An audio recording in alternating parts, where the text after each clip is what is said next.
Chapter 201.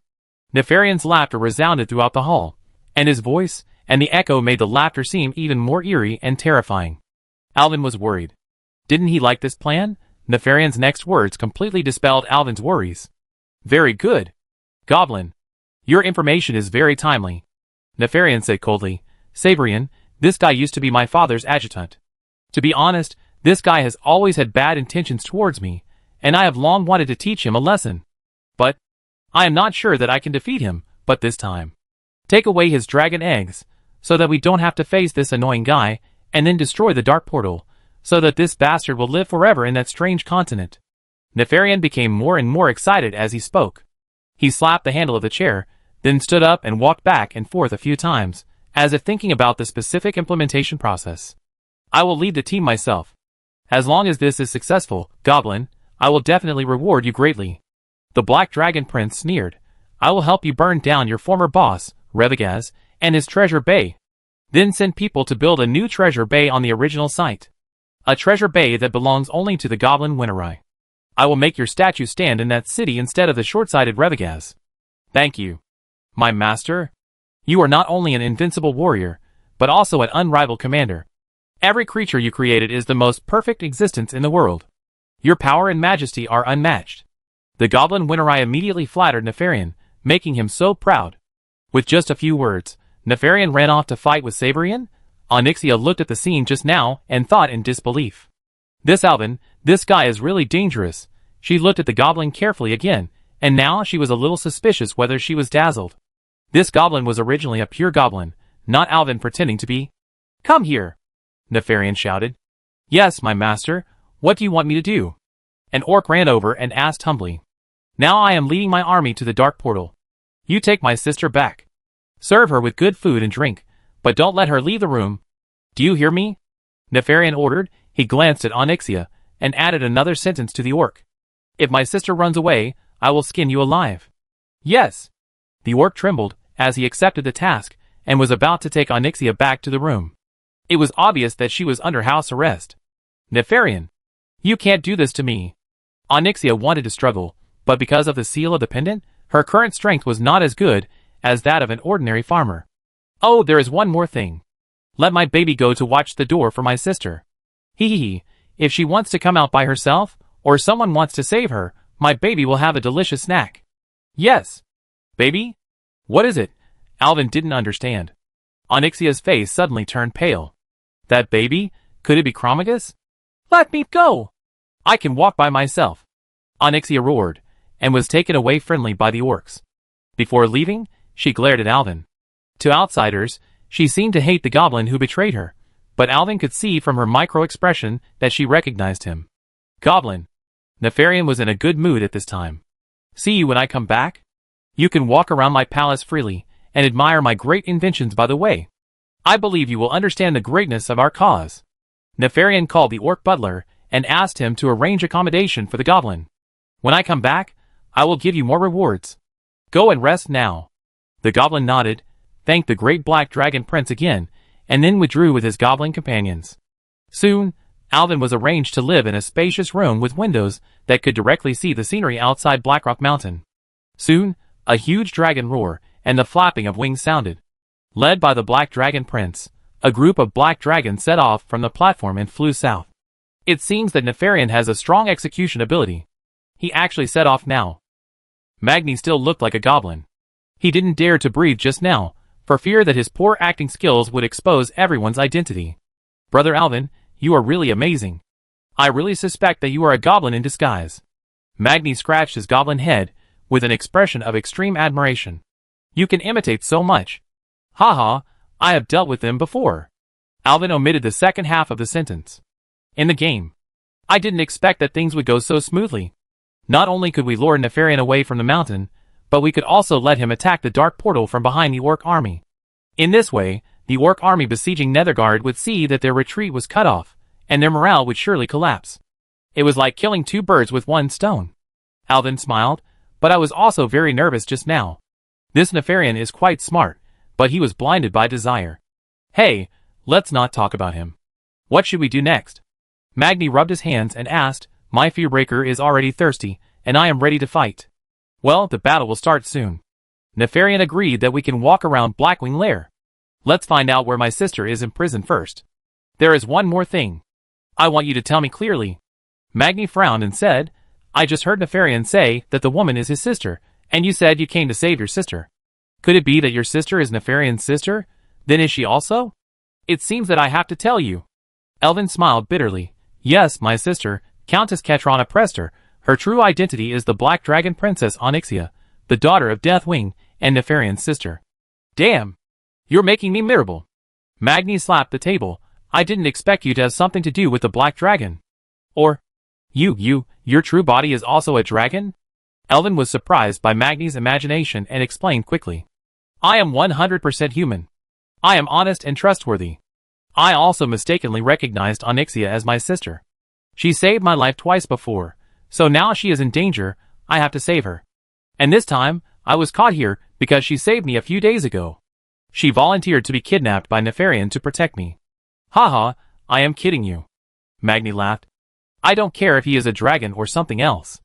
Even if he is an old god, I will kill him with an axe. We will definitely save your sister. Chapter 202. Alvin stood by the window against the wall, secretly looking out of the window. Nefarian and his army had gradually disappeared into the sky, turning into small black dots that were almost invisible to the naked eye. Let's go, it's our turn to act. Alvin, in his goblin form, carefully checked his body again. Well, Calpurnia's transformation spell has a long-lasting effect. He doesn't want to have to fight the enemy because of his original form before finding Onyxia. Are we going to start? Bored Magni jumped off the stool and took his warhammer in his hand. If you wait any longer, I grow hair on my body. In fact, your body hair is also very abundant. Alvin thought to himself, but he still helped the dwarf wrap the warhammer with cloth and let him carry it on his back. We should try not to fight with them before we find my sister. It won't be too late to fight them after we find her. Okay, I listen to you. The two sneaked out of the room, and Alvin gently closed the door. This is a dark corridor, with an oil lamp every few meters. The flames flickered due to the wind in the corridor, which seemed a bit weird. It was obviously a palace built on the hillside, and on the sunny side, but there was no warmth at all, just like being in an ice cellar. I observed it carefully when I came here. The structure of this place is somewhat similar to that of other dwarf cities. Magni whispered. He was not very clear in his goblin form, but it did not prevent Alvin from understanding. This fortress was designed and built by the former Dark Iron dwarf architect Frankron Cast Iron. It has been occupied by our Dark Iron cousins for centuries, but after their defeat, they were no longer able to control the entire Blackrock Mountain, so the orcs took advantage of the opportunity and took it away. Alvin knew that the defeat of the Dark Iron dwarves that Magni mentioned should be the war in which the Dark Iron dwarves split into two groups, one attacking Iron Forge and the other attacking Grim Battle. But the arrogant Dark Iron dwarves failed on both sides, and were driven back to Blackrock Mountain by the two dwarf tribes of Bronzebeard and Wildhammer. We came in from the main gate. The hall where Nefarian met us, and our room should only be the first floor of this fortress. Normally, there should be 3 more floors above. Let's go up 1 floor at a time. Alvin was a little surprised. He didn't expect Magni to know the structure here. It turned out that it was right to bring him here. According to the memory of the previous life, the reception hall just now should be the location of the previous second boss, Little Red Dragon, and his guest room is next to it. It seems that he needs to find the stairs going up. Okay, let's go! Remember, we are the honored guests of the Black Dragon now. After saying that, Alvin took the lead and walked to the end of the corridor. He knew that there was the reception hall just now. The lights in the hall were bright. When Alvin just entered the hall from the dark corridor, he even felt that his eyes were a little uncomfortable with the light here. There were only some orc slaves doing cleaning work in the hall. It was a bit funny that the usually fierce and terrifying green-skinned strong men were now kneeling on the ground to wipe the floor or wiping the table with a rag. It was no different from ordinary servants. Alvin and Magni looked at each other and saw surprise in each other's eyes. It seems that evil people need to be dealt with by evil people. These cruel orcs, when they met the black dragon that was more cruel than them, could only obey obediently. Hey! That green skin! The goblin Alvin pointed at an orc who was wiping the table and shouted at the top of his voice, "You are the one. Don't look at others. Tell me, how to get to His Highness Nefarian's laboratory." The orc pointed at by Alvin confirmed again and again, and found that the other party was really pointing at him. He was immediately panicked. He squatted on the ground with his hands above his head. Don't send me upstairs. I be obedient. I be obedient. What upstairs and downstairs? Look carefully. I am His Highness Nefarian's guest. I want to know how to get to the laboratory. Do you know? Orc. Aye. Mr. Winterai. A familiar voice sounded from the side, and an orc trotted over. Alvin looked in the direction of the voice and recognized it. It was the orc butler who had just led him the way. Mr. Winterai, what do you need? Orc panted and asked humbly, then pointed at the orcs working and said, These useless guys don't know anything. If you want to do something, just ask me. Well, when His Highness Nefarian left, he told me to visit his laboratory. I want to go and see it. Can you tell me how to get there? Oh, there are stairs over there. Go up the stairs, and you will go to the second floor. The second and third floors are laboratories. The second floor is mainly for storing and training those creatures. The third floor is a laboratory, where technicians and warlocks make new inventions. Orc said, pointing to the stairs in the corner of the hall, but he didn't seem to dare to look in that direction for even a second time, and soon retracted his gaze, which was noticed by the sharp Alvin. You don't seem to want to mention that laboratory? No, I have something else to do. If you want to visit, go by yourself. The orc housekeeper showed a look of horror on his face, and left in a hurry. It seems that the place is not good, Magni whispered, but fortunately, we know the way up. Let's go. Alvin nodded, walked through the hall carelessly, and stepped onto the stairs between the floors. Only halfway up the stairs, the two of them smelled a pungent smell coming from the second floor. It seems to be the stench of some wild beasts, and also the smell of rotting corpses. What on earth is locked up in this damn place? Magni's nose twitched, and the stench had made the strong dwarf king a little dizzy. I heard from my sister before that Nefarian was conducting some evil experiments. He used some terrible technology to fuse dragon eggs with other races, intending to create more powerful dragon beasts to serve as his war machines. Alvin whispered. The pungent smell did make him a little dazed. He immediately cast a dispelling magic on himself and Magni to drive away all the filthy air around his body. The pungent smell disappeared, and the air around Alvin had a refreshing smell after the rain. The two took the opportunity to take a few deep breaths. But soon, the evil smell came again and polluted the space again. This smell is too strong. I can't dispel it. It seems that I can only endure it. Alvin frowned and said, As far as I know, some of the monsters he fused were forcibly fused with dragon eggs while they were still alive, and some were cut off parts of the body and fused with dragon eggs after death. There must be some necromancy in it. As they spoke, the upward stairs reached the end, and the two walked out of the stairwell and entered the second floor hall. As soon as he came in, Magni almost vomited because of the stronger smell here. Countless pools of different sizes were arranged in order here, but the pools were not filled with water, but some colorful unknown liquids. There was a piston-like object moving up and down on each pool. The piston was connected to the pool, and every time it was pressed down, a colored smoke would be ejected from the hole at the top. The smell they smelled just now should be the smell of the smoke ejected by these pistons. Stones above. Magni hurriedly covered his mouth and nose with his hands. I smelled it for so long just now, I won't get any infectious disease, right? Seeing this scene, Alvin also frowned, saying that he was not afraid was a lie, who knew what the hell these atomized liquids were. If Onyxia was not rescued, and he mutated, it would be really unreasonable. He quickly cast a spell to add a word of truth shield to himself and Magni. The two were wrapped in a golden translucent ball of light, and the air in the ball of light was finally fresher. Ha ha ha ha. Magni breathed in the fresh air frantically. Fortunately you have a way. Otherwise, if I turn into a monster, Moira will definitely not recognize me when I go back. Alvin did not respond to the Dwarf King's words. He walked to the nearest pool and looked at the things soaking in the pool. He felt nauseous again. In the green water of the pool, there was a strange baby dragon soaking. Chapter 203. Why weird? The young dragons that have just hatched in this world are only half the size of an adult human, chubby, with a pair of small wings, and quite cute.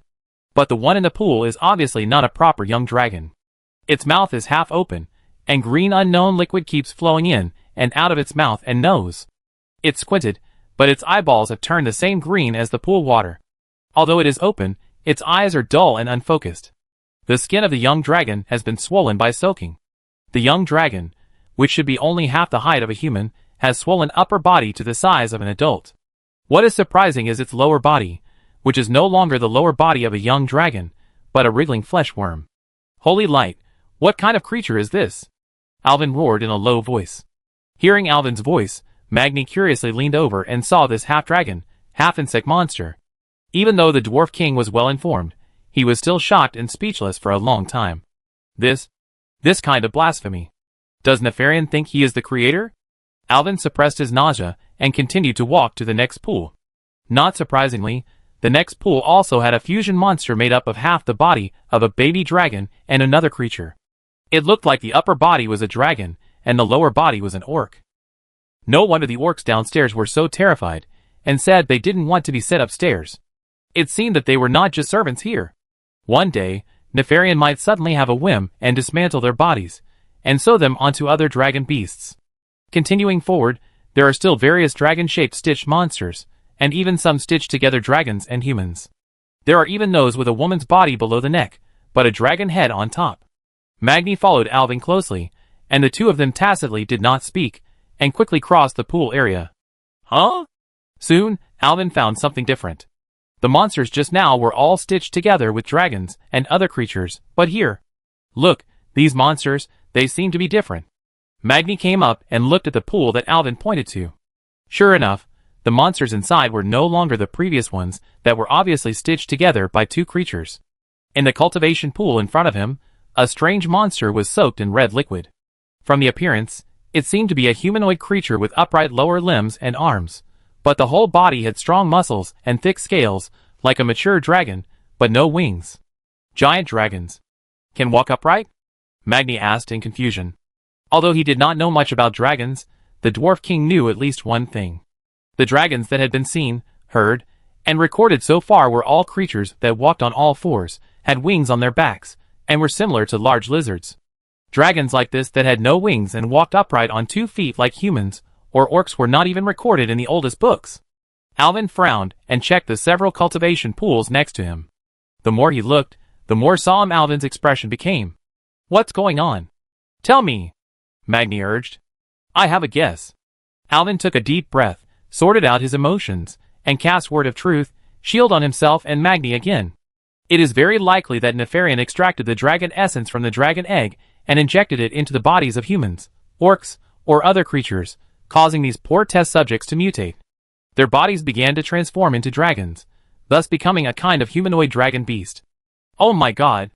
Magni was so surprised that he couldn't close his mouth. In other words, these guys may have been injected with dragon essence while awake, and then watched their bodies transform, and finally become what they are now. The dwarf swallowed his saliva. I'm afraid it wouldn't be a good feeling.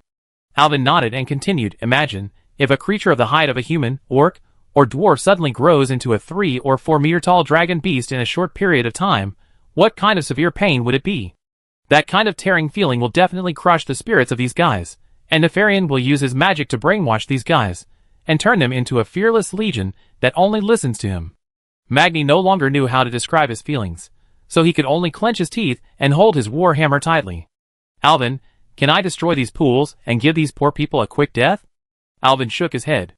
Now is not the time to do this, and if these liquids leak and get on us, who knows what will happen? These liquids may have a hypnotic effect.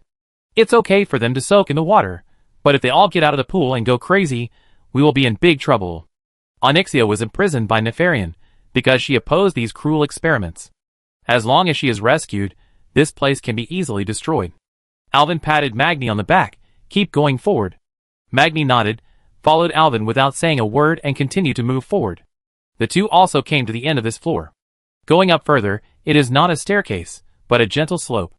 The slope is not steep, and there is a turn after going up a section, and the gentle slope then leads up to the 3rd floor. It should be designed in this way to facilitate the movement of these experimental subjects. The layout of the 3rd floor is similar to that of the 2nd floor, except that the culture pool has been turned into a taller transparent culture dish, and the dragon beasts inside are soaked upright in the liquid.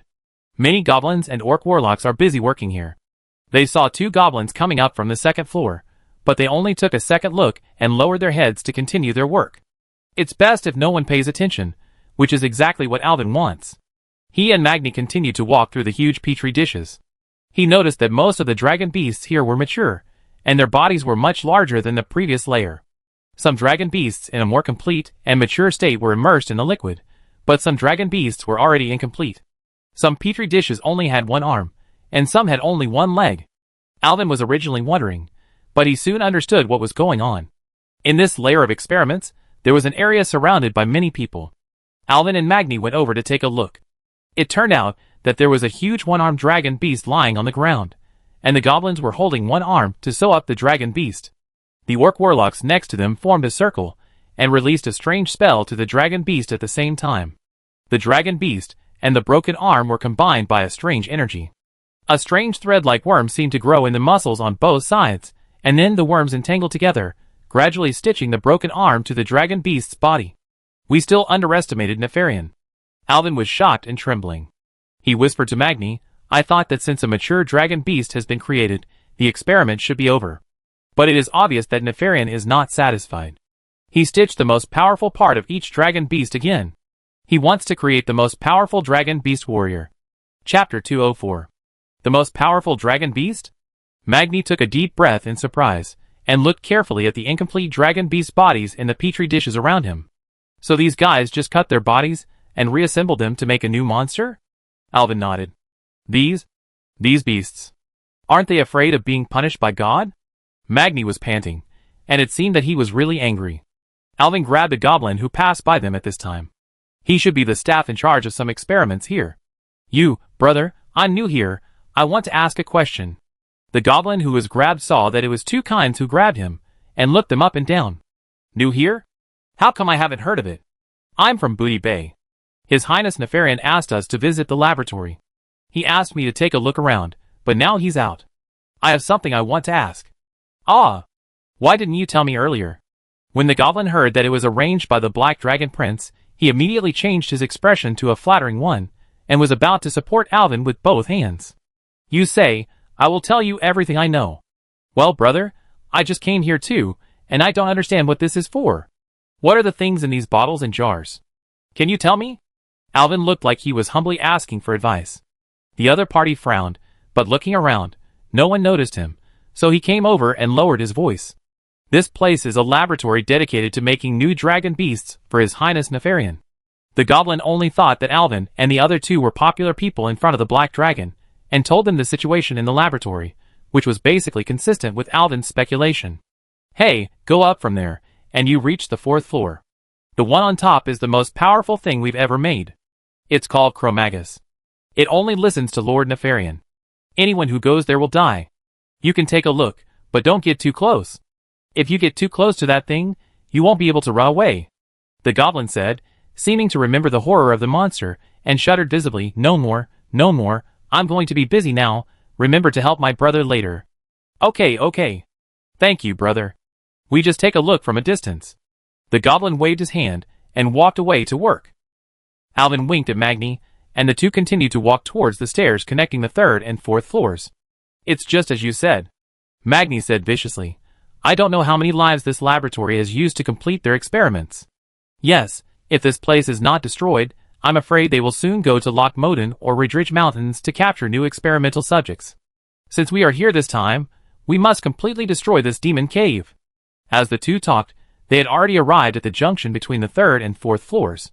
Here is still a ramp that spirals upward, which should be convenient for these huge monsters to move on their own. There are huge dragon claw footprints and traces of being scratched by dragon claws everywhere on the ramp. The ground was originally paved with large boulders, but they are all cracked, and it is very likely that they were crushed by the huge weight of some giant beast. The size of the guy above is not good. Magni smiled bitterly. He stroked a large claw mark on the ground and said, "This claw is probably half the size of me. What the hell is up there?" Alvin didn't say anything, because there was a fishy smell in the air, just like the smell of a bear cave in the zoo that hadn't been cleaned for more than 10 years. He cast Word of Truth shield on the two again. In addition to the pungent smell, there were also regular and loud noises, as if someone was pulling a huge bellows. "It seems that this is the focus of our journey, the baby in Nefarian's mouth." Alvin was the first to climb up this floor, and when he saw the scene in front of him, he whispered. Magni also climbed up behind him, and was immediately stunned by the giant in front of him. In the hall, a huge four-legged monster like a hill was lying on the ground sleeping. The regular sound of pulling the bellows was the snoring of this guy. The weird thing was that this terrible guy had two dragon beasts' heads. "Oh my god! Shoo!" Magni was about to sigh, but was interrupted by Alvin with a hiss. "Keep it down, we go around it," Alvin whispered. Magni quickly covered his mouth with both hands, stared with his eyes wide open, and nodded repeatedly. The two of them tiptoed along the wall, trying not to make any noise. The closer they got, the louder the snoring became, and the fishy smell was so irritating that they could hardly open their eyes. Magni also pulled Alvin to point it out to him, and Alvin looked in the direction he pointed, and it turned out to be a sleeping faucet drooling down. Alvin's heart almost rose to his throat.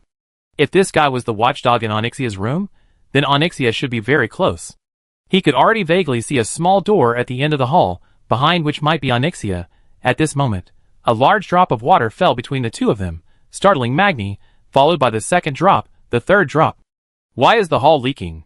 Magni muttered softly, and was about to complain to Alvin, but found that Alvin was looking up, so he also went to find the leak. The other dragon head of the monster was a few meters above their heads, staring at him and Alvin. The large drop of water was actually the monster's saliva, and the other dragon head was still lying there sleeping. How could this monster be like this? One dragon head fell asleep, while the other stayed alert. If the two heads took turns, they really wouldn't have to go off work. You are really a good gatekeeper. What should I do now? Finding that the dragon head was observing him, Magni was also a little scared. What should I do? What else can I do? Of all the 36 strategies, running away is the best. "Run!" he shouted, pulled Magni up and ran to the small room, hoping to hide inside. The dragon head suddenly became angry when he saw the two goblins suddenly run away, as if he saw his food running away right under his nose. The huge body stood up with a bang, and the monster's head almost hit the roof. Alvin ran and looked back, and found that the monster was already running towards him. He secretly groaned in his heart, because one step of the monster was equivalent to 10 steps of his own. It seemed that there was no way to escape. It would be better to turn around and fight this guy. Chapter 205. Alvin turned around, and saw the awake dragon head of the monster opening its bloody mouth to bite at the two of them. He hurriedly pushed Magni to the side, and rolled to the other side. Bang! With a loud bang, the dragon head directly smashed a huge dent in the floor. Alvin and Magni were separated by the dragon head. Although they could not see each other, Alvin could hear the dwarf shouting on the other side. "You unlucky two-headed beast! Die!" Then, there was a sound of metal knocking. The dragon head roared angrily, and quickly retracted its head. I saw Magni holding his war hammer tightly with both hands, cursing. "Your head is so hard that my hands are numb." "Well done." Alvin found that one of the dragon head's eyes was closed tightly, and black dirty blood flowed from the corner of the eye. It seems that Magni had destroyed the dragon's eye with a hammer. The monster was completely enraged. The dragon head turned around and roared at the other dragon head that was still sleeping, as if trying to wake up the other dragon head. The other dragon head is about to wake up. Let's attack. Who knows what will happen if the other head wakes up? Hurry up and attack. Get as much advantage as you can. While Alvin shouted, he had already selected the skill icon of Shadow Charge in his mind. A huge ball of shadow energy hit the two-headed monster. Ah!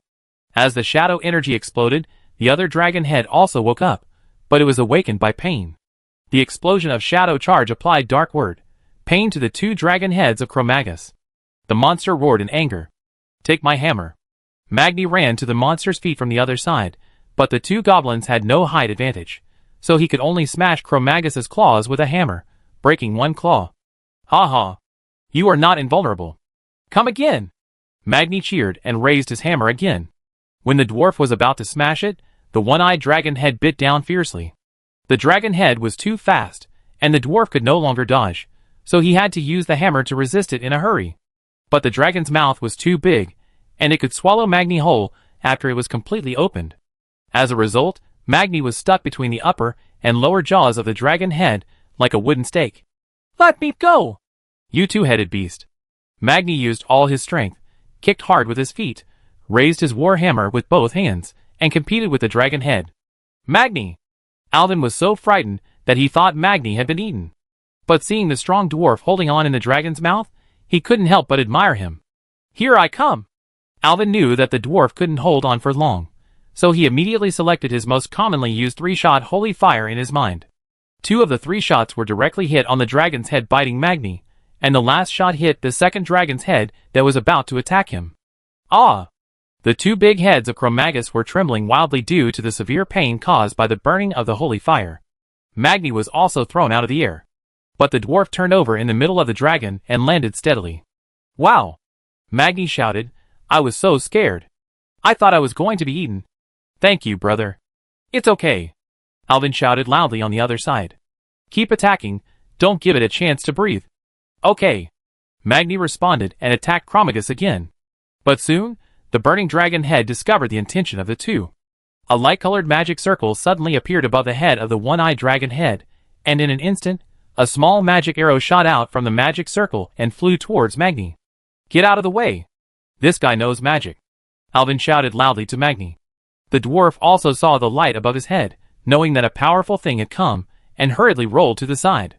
The small magic arrow hit the ground where Magni was a second ago and disappeared. Ha! Nothing happened on the ground. Magni laughed and said, What kind of useless magic is this? Get out of the way! There's more behind. But when Alvin shouted, another magic arrow had already shot out with the sound of breaking through the air. Magni had just dodged the previous arrow and was feeling proud, but he didn't expect the second arrow to be fired right after the first one.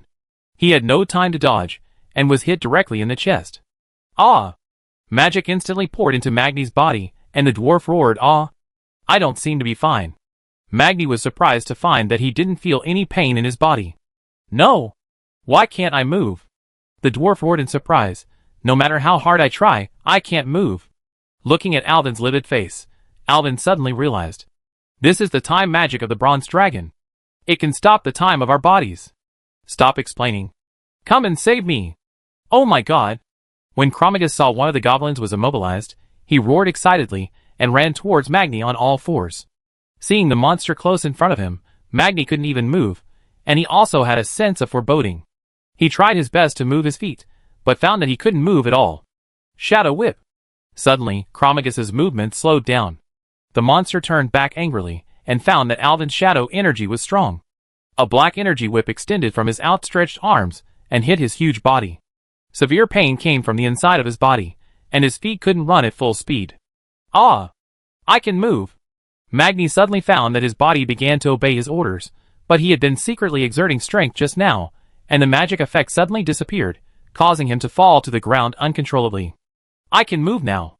Magni picked up the hammer, and ran away from Chromagus. Now that he knew that this monster could immobilize people, he could not run to the close combat position to swing the hammer. Erwin, this magic can only last about 4 seconds. Take my hammer. Magni threw the hammer in his hand at Chromagus fiercely, and after hitting the monster, the hammer flew back to the dwarf's hand. Hee, that's my fear crusher. Chromagus was dragged by Erwin's shadow whip, unable to dodge, and took the hammer hard, roaring again. Well done. As Erwin said, his shadow whip effect had ended, and he also ran away. The continuous setbacks made Chromagus extremely angry, and a faint magic circle also came out from his other dragon head. Not good. The other head can also do magic. Erwin, be careful. Chapter 206. Magni's loud warning was soon verified. The brightness of the magic circle above the other dragon head soon reached its maximum, and a green energy ripple burst out. This ripple was like water ripples, rippling and spreading in the air. This guy can spray poison. Hide quickly. There is no way to hide. Alvin shouted loudly. He wanted to find a place to hide, but found that the whole hall was extremely empty, and there was no place to hide. The magic ripples emitted by the dragon head were overwhelming, and there was really no way to hide. Looking up at Magni, who was 8 feet away, despair surged instantly. Although he could not detoxify, he could hold on as long as he added blood, but what about Magni? As a warrior, the dwarf would be slowly poisoned to death. The critical moment actually stimulated Alvin's potential. He stretched out his hands, and quickly selected a skill in his mind. Holy Leap. Along with Alvin's shout, there was also the white holy energy on his hands. This energy burst out, instantly passing through half of the hall, and hitting Magni. What is this? The dwarf hit by the holy energy felt that his body suddenly became very light, as if gravity could no longer hold his body. If he had eyes on his back, he would find a pair of bright white wings behind him. Take it. Alvin exerted force on his hands, and the holy energy was instantly recovered. The wings on the poor dwarf's back flapped violently, and he instantly leaped from a distance through the connection of the holy energy. Ah! Seeing that his body was out of control, Magni screamed in fear. What the hell? But the next second, Magni had already flown across half the hall and landed steadily beside Alvin. "Ah? What kind of magic is this?" Alvin did not respond to the surprised Dwarf King. He quickly selected the skill icon of the skill True Word barrier in his mind. The golden holy light energy rose rapidly and closed above Alvin's head, forming a golden energy shield. Instantly, the green poisonous aura spread to Alvin's side. Sizzle, sizzle. The green poison was isolated outside the light shield, quickly corroding the golden light shield. A layer of dense liquid like oil paint immediately flowed down the outer layer of the light shield. What a powerful poison! Magni was scared. Fortunately, Brother Alvin, you pulled me over, otherwise I would have become a poisonous person directly. Alvin gritted his teeth and raised his hands to maintain the energy shield. After a while, the poisonous energy began to dissipate, and Alvin gradually lifted the effect of the word of truth. Ah! Seeing that his magic had no effect, Cro-Magus roared angrily. The two dragon heads and three eyes stared at the two people, with a look of resentment in their eyes. In this place, no one has ever escaped from its hands, and no one can make it suffer. But the two goblins in front of him, in addition to repeatedly resolving his fatal attacks, even injured one of his eyes. When he was not prepared, Cro-Magus decided to go all out. It roared, and its muscles began to swell. After standing up, it seemed to be much taller than before. The two dragon heads were already firmly against the ceiling, and the magic energy in the space was also highly concentrated near the two dragon heads. Two light-colored magic circles, one yellow and one green, continued to emit flashes. It looks like it will be a tough battle next. Alvin was a little nervous. He had sweated a lot just now to support the magic shield, but even though it was about to flow into his eyes, Alvin did not wipe it off. He stared at Cro-Magus with full concentration and felt that the momentum he exuded was different from before. The magic in the air seemed to have solidified. This guy's two heads were transplanted from the bronze dragon and the green dragon respectively. He whispered to Magni, sharpening the spear before the battle. Even if it is not fast, it will be bright. The dragons in this world have been hiding in the corners of the world for the past few centuries, and never appeared on their own initiative. The Alliance's understanding of dragons is probably all from distant legends. Although the enemy is right in front of him, Alvin still hopes to let Magni have a rough idea first. It seems that the bronze dragon's head can cast bronze dragon's time magic, such as a 3 or 4 second time pause. And the green dragon's head can cast poisonous magic, which is so toxic that you may lose your life if you are directly touched. And the two heads can cast magic at the same time to form a combo, first freezing the enemy, then spraying poison, or even rushing over to bite it to pieces. The stone is above. Magni was also desperate when he heard what Alvin said. How can we fight this guy? He is tough and strong in close combat, and can use magic at a distance. He is too shameless. Is this the strength of the strongest dragon beast? It's not that there is no way. Alvin whispered, I have a way. Fuck, it's time to stop keeping us in suspense. Come on, my brother. You now circle around this beast clockwise, and lure the two dragon heads to attack you with magic. You are responsible for saving your life, and I will take care of the rest. Ah? The dwarf opened his mouth in surprise. This, I can avoid these magics? Of course, you pay attention to the magic circle on the dragon head. When the magic circle glows, it is the time for magic to be launched. At this time, you roll forward. That's easy for you to say. As the two were talking, Cro-Magus didn't want to wait any longer. It roared, and then the magic circle on the top of the bronze dragon head flashed. Now! Roll. Magni! Alvin rolled counterclockwise. Magni cursed, rolled forward to avoid the magic arrow, and then got up in a mess, not daring to stop, and continued to run clockwise around the monster. The two ran around Cro-Magus, one clockwise, and the other counterclockwise. When the magic circle above the monster flashes, just pounce forward or roll to avoid its magic arrows. Cro-Magus saw two people running away to the sides, one staring at the other, and continuously shooting magic arrows. But the two hateful guys were very agile. Although they were embarrassed when rolling and moving, they really dodged all the magic. He couldn't help but get angry, and speed up the frequency and strength of magic shooting. The dragon head staring at Alvin was a bronze dragon. He could clearly feel that the magic arrows were landing closer and closer to him, and the flying stones behind him even hit the back of his head. It seems that he won't be able to hold on for long before he will be hit. Alvin looked at the other side of the monster. Magni was running while shouting and even mocking the monster. Look, I missed again. Ha ha ha. You beast, are your eyes in your asshole? Your aim is so bad. Fuck. You almost hit me just now. The dwarf's taunts continued, and Cro-Magus was furious. He roared and stepped up his magic attack on the dwarf.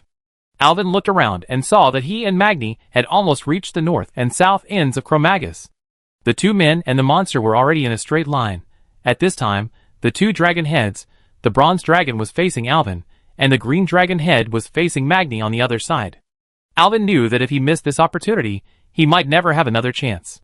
"Are you ready to take off, Magni?" he shouted, stretched out his hands, and selected the skill Holy Leap that he had just used in his mind. Fuck. Again? The moment the dwarf was hit by Alvin's holy energy, he was like a big-head carp that was caught, and was pulled towards Alvin from the other end. The dwarf's scalp brushed against Cro-Magus' body, frightening him so much that he almost peed his pants. The green dragon's head, which was staring at the dwarf, also twisted 180 degrees with him and sprayed out a strong poisonous arrow. The green dragon head, addicted to spraying, did not notice that when he turned his head, the bronze dragon head was right in front of him. The poisonous arrow, with green smoke, hit the back of the bronze dragon head's head. Chapter 207. Ah! The bronze dragon head howled in pain. The dragon head, which had been blinded in one eye, was now sprayed with green venom. Even though it was protected by thick scales, it was still corroded by the venom, making a hissing sound and emitting strange poisonous smoke. Good, such a strong poison. Magni patted his head, as if worried that he was also stained with venom. Soon, the scales on the bronze dragon head began to fall off in pieces. The dragon head opened its mouth and could roar at first, but as the corrosion spread, the bronze dragon could no longer make a sound. It seemed that its vocal cords were corroded by the poison. The bronze dragon head now looked completely different from a dragon. It had become a terrifying big head with pus flowing out and no skin or scales, opening its bloody mouth and roaring silently. After a while, the dragon head dropped and there was no movement. Ah! The green dragon could also feel the pain of the bronze dragon. The nerves of the two heads were connected, and the pain was also common. The green dragon felt the same pain as the bronze dragon. It knew that it had killed the other head because of its accidental injury. The green dragon raised its head high and let out a long dragon roar, but perhaps because of the suture, the dragon roar did not have any majestic feeling, but exuded a terrifying breath of death. Alvin gently pushed Magni, who was covering his ears. "Let's run while it's not paying attention." "Okay. I don't want to fight such a weird enemy again." The two were about to slip along the wall. The only green dragon head of Cro-Magus suddenly lowered and bit the dead head of the bronze dragon, exerting force on its upper and lower jaws. With a puff, the dead head was pulled out of the body, and it began to chew it with a crunch sound. The broken neck immediately spurted out dirty blood, but Cro-Magus didn't care. The venom didn't affect the green dragon at all. It opened its mouth wide, and swallowed the bronze dragon's head into its stomach in no time. The dirty blood mixed with the venom, plus the rotten meat and saliva. The strong fishy smell made Alvin and Magni so sick that they almost vomited the overnight meal. "Go, go!"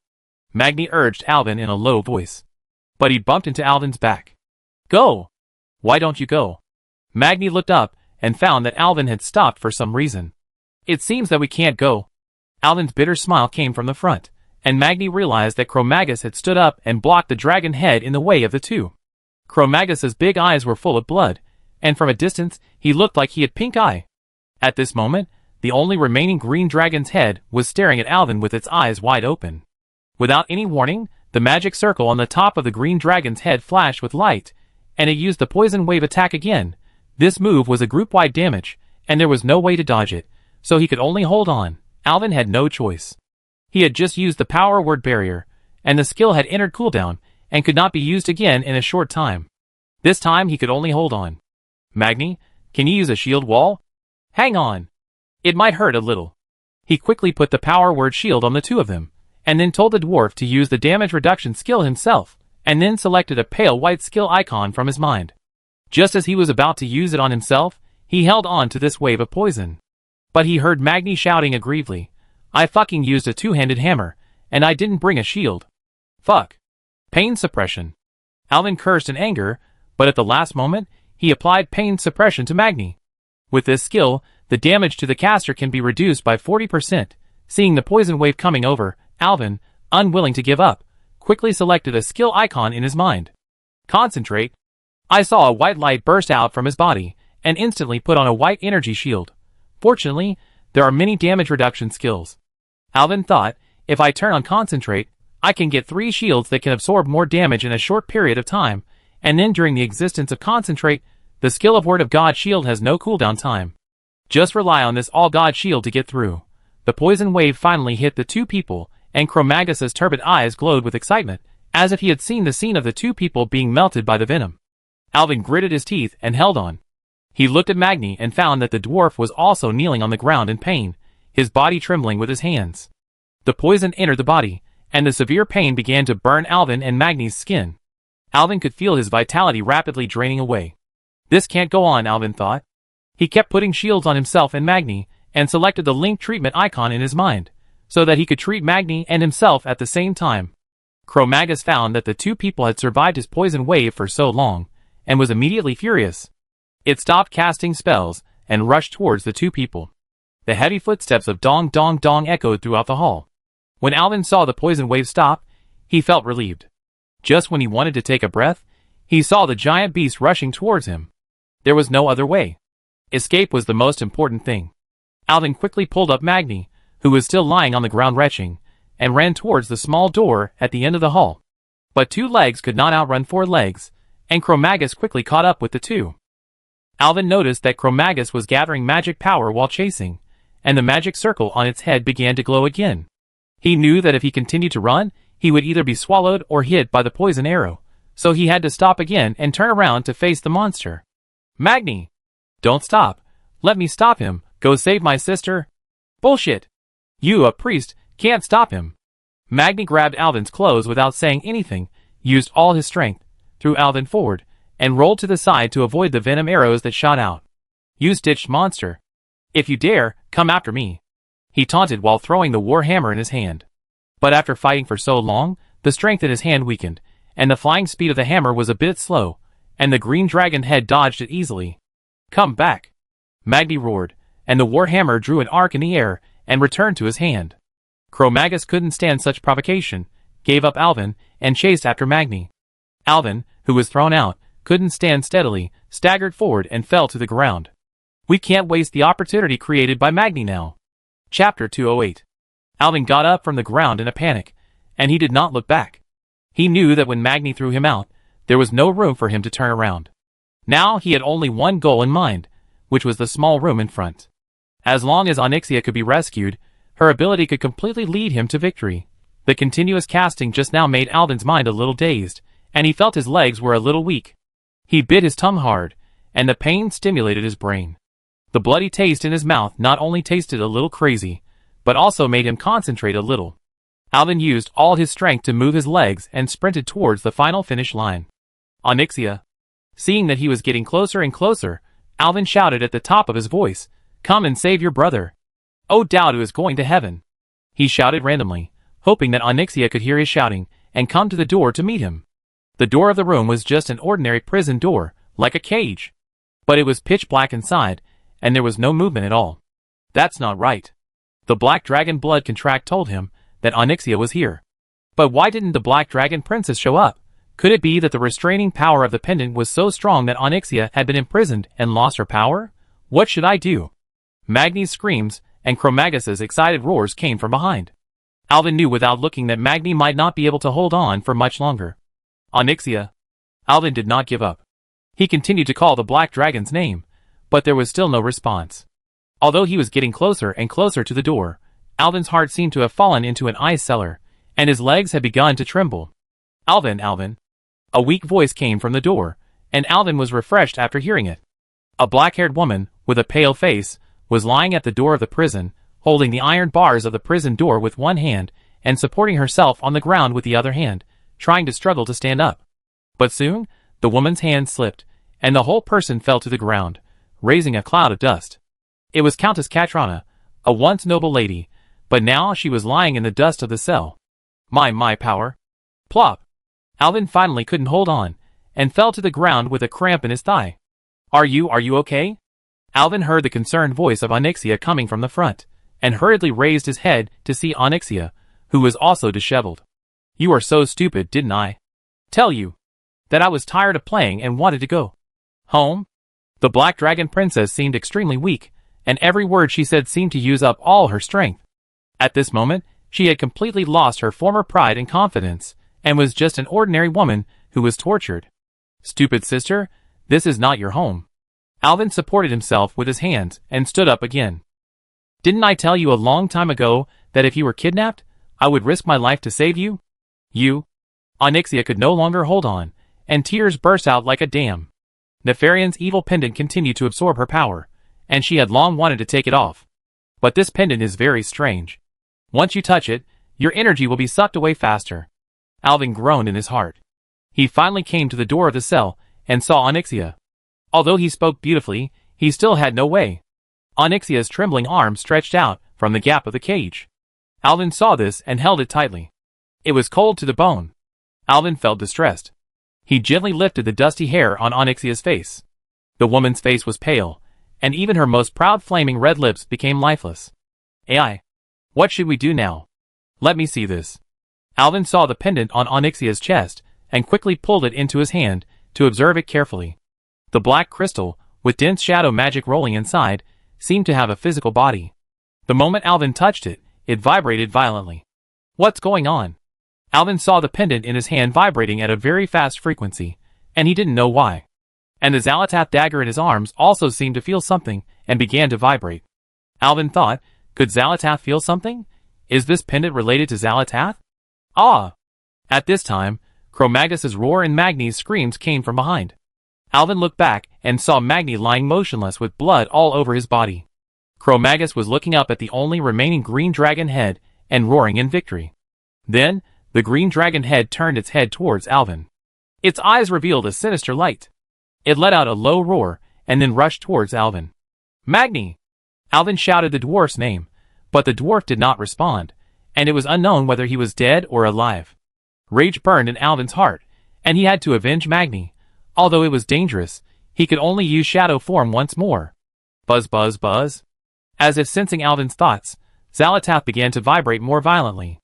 At this moment, Alvin seemed to remember something, and he hurriedly turned around and held the pendant with trembling hands, and then took out the Xalatath dagger from his arms. Cro-Magnus was already close at hand, and it opened its bloody mouth and bit towards Alvin. Onyxia closed her eyes in despair, and held Alvin's arm tightly. At this critical moment, Alvin waved the dagger and stabbed the pendant. The pendant seemed to sense the danger and vibrated more violently. Crack! The tip of Xalatath's knife inserted into the black crystal pendant. The next moment, the black crystal pendant cracked and turned into countless tiny fragments. The crystal pendant emanated a thick shadow energy, which shook violently around Alvin, as if wailing. In the chaotic storm, Alvin seemed to see the shadow energy gradually forming a terrifying face covered with tentacles. But soon the shadow energy that roared like a storm disappeared, part of it entered Xalata's, and part of it returned to Onyxia's body. Boom!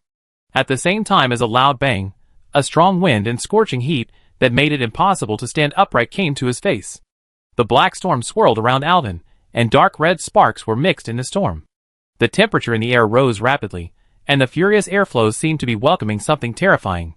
The monster Cro-Magnus saw the change and hurriedly retracted the dragon head that wanted to bite people, staring at the huge black storm in front of him. Roar, roar, roar! A high-pitched dragon roar came from the dark tornado. The next second, the cell was rapidly blown up by some huge creature.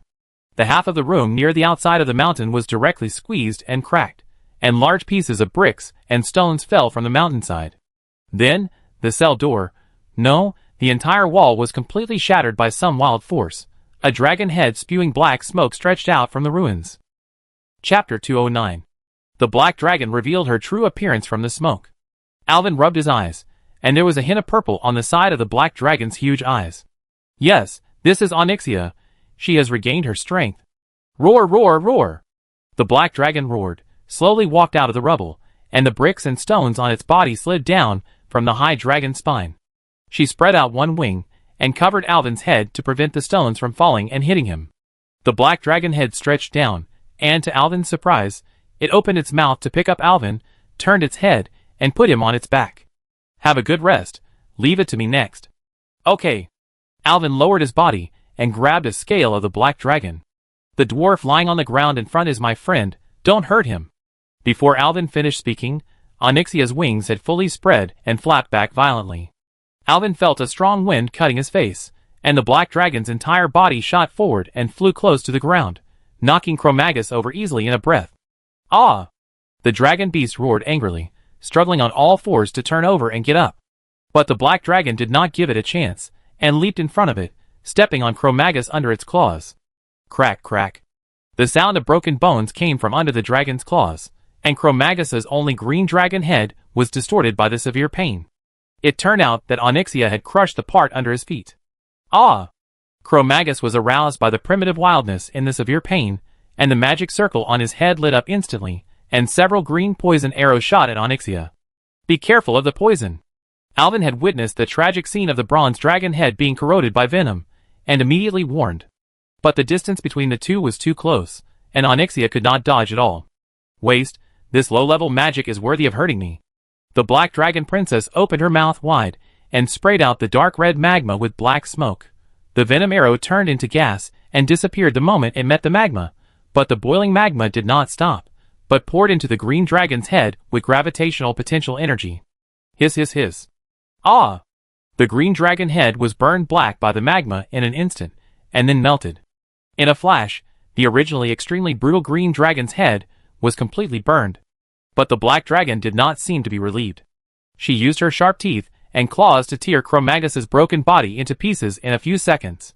Then she moved back a step and began to gather energy inside her body. Alvin, who was on the dragon's spine, could feel a huge amount of energy surging from Onyxia's body and then surging up along the black dragon's slender neck. Black flames spewed out from Onyxia's mouth, burning all the fragments of Cro-Magus's body. Anything that touched the shadow flames turned into ashes in an instant. Alvin shouted loudly, "Sister, I'm going to save people." Then he cast a levitation spell on himself, then jumped off Onyxia and floated to where Magni was lying. "Wait for me here, it will be quick." The black dragon turned his head and said. Then he spread his wings and ran downstairs. As he ran, he used his iron-like body and wings to crush everything that blocked her into pieces. Oh my god, the dragon car. Alvin knew that she was going to completely destroy the laboratory, so he let her go. Now he had more important things to do. Magni was lying on the ground, already in shock due to excessive blood loss. There were several serious penetrating wounds on his body, but the dwarf's strong vitality was still struggling to support it, like a candle in the wind. Alvin chose true word calm in his mind, followed by strong healing. The powerful holy energy merged into the dwarf's body from Alvin's fingertips, repairing his broken body and lost health. After I don't know how many times he used the strong healing, Magni seemed to wake up from his sleep. Fuck, it hurts me to death. The warrior instinct drove the dwarf to roll up from the ground, quickly picked up the fear crusher that fell on the ground, and took a fighting stance. Come here, you hairless beast. It's me. Magni. We succeeded. Cro-Magus is dead. Ah. Brother Alvin? Magni, who had just woken up, was a little confused. What happened to me? I remember I was hit by a monster. Yes, but I saved you. Alvin was very happy to see Magni recover, and he pulled the dwarf over and hugged him. Did we win? The dwarf looked around in disbelief. There was nothing left except the ruins and the black ashes that were still emitting residual heat. Yes. I rescued my sister, and then she tore the monster apart. Alvin said excitedly she'd be back soon. As Alvin spoke, he found himself growing taller, and Magni seemed to be getting shorter and shorter. He knew that the effect of his transfiguration was beginning to lift, and he would soon return to his original appearance. Then, Magni's magic was lifted, and he turned into his original dwarf appearance. He touched his beard and laughed. My beard is finally back. You don't know how uncomfortable I am without it. Ha ha ha. As he was speaking, there were loud sounds of various buildings collapsing and breaking down, as well as the screams of orcs and goblins downstairs. It seems that Onyxia has no sympathy. The laboratory downstairs and the researchers in it were burned to ashes by the Black Dragon Princess. Soon, Onyxia came back and returned to Alvin's side. All solved? Alvin looked up and asked. Magni was so shocked that he couldn't speak when he saw the Black Dragon that was even bigger than Cro-Magus just now. Burn it all, hee. Nefarian will have to bear it now, ha ha ha. The Black Dragon Princess laughed wildly, and the rubble around her that had been smashed began to shake. There are only a few uncontaminated dragon eggs left. I have already burned the other contaminated ones. Save as many as you can. Without dragon eggs, Nefarian's terrible experiment can't go on. Well, where are we going next? The Black Dragon lowered his head and lay on the ground, so that his eyes could be on the same plane as Alvin's. Now, there was no more cruelty in Onyxia's eyes, and she just looked at Alvin tenderly. Elwyn gently stroked the scales on Onyxia's face and said embarrassedly, I need your help with something. King Varian and his men have taken the Stormwind reinforcements to Nethergard to support General Turalian. I would like you to take me there to help everyone. No problem. Onyxia nodded. She didn't want to get involved in the war between the Alliance and the Horde before, but now she just obeyed Elwyn's orders. Come on, we set off immediately. Onyxia lowered her head and arched over, pushing Elwyn over, sitting on her dragon head, and then slid down the black dragon's neck to its back. After Elwyn stood firm, he found that Onyxia had placed all the intact black dragon eggs on his back. He counted them, and found that there were only 5. Me and me! Madam, please take me too. Magni jumped and waved his hands beside the black dragon. Humph! I don't plan to let anyone ride except Alvin. The black dragon said proudly, then waved his front claws and grabbed the dwarf. Then, the black dragon princess came to the platform where she landed, but found a huge shadow floating in the sky again. Another enemy? The black dragon frowned and was about to launch an attack, but found that a red dragon had landed beside him. Chapter 210. Brother Alvin, how are you? The red dragon that landed was Echolissa. She had been hiding around Blackrock Mountain for a long time according to Alvin's arrangement. Since the boulders on the rock wall outside Blackwing Lair fell off, the little red dragon noticed the changes here. She was very worried that Alvin might have some problems inside, and was ready to land and rush in. The problem is solved. My sister has been rescued, and now we are going to the watchtower together. Humph, rude young dragon. Don't you say hello to me when you see me? The black dragon princess asked angrily with black smoke coming out of her mouth. The poor dwarf king was smoked into a dark iron dwarf by the black smoke. Ah!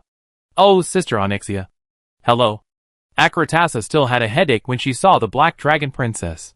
But seeing Alvin sitting on Onyxia's back, she probably guessed what was going on. That cruel black dragon princess actually let Brother Alvin sit on her?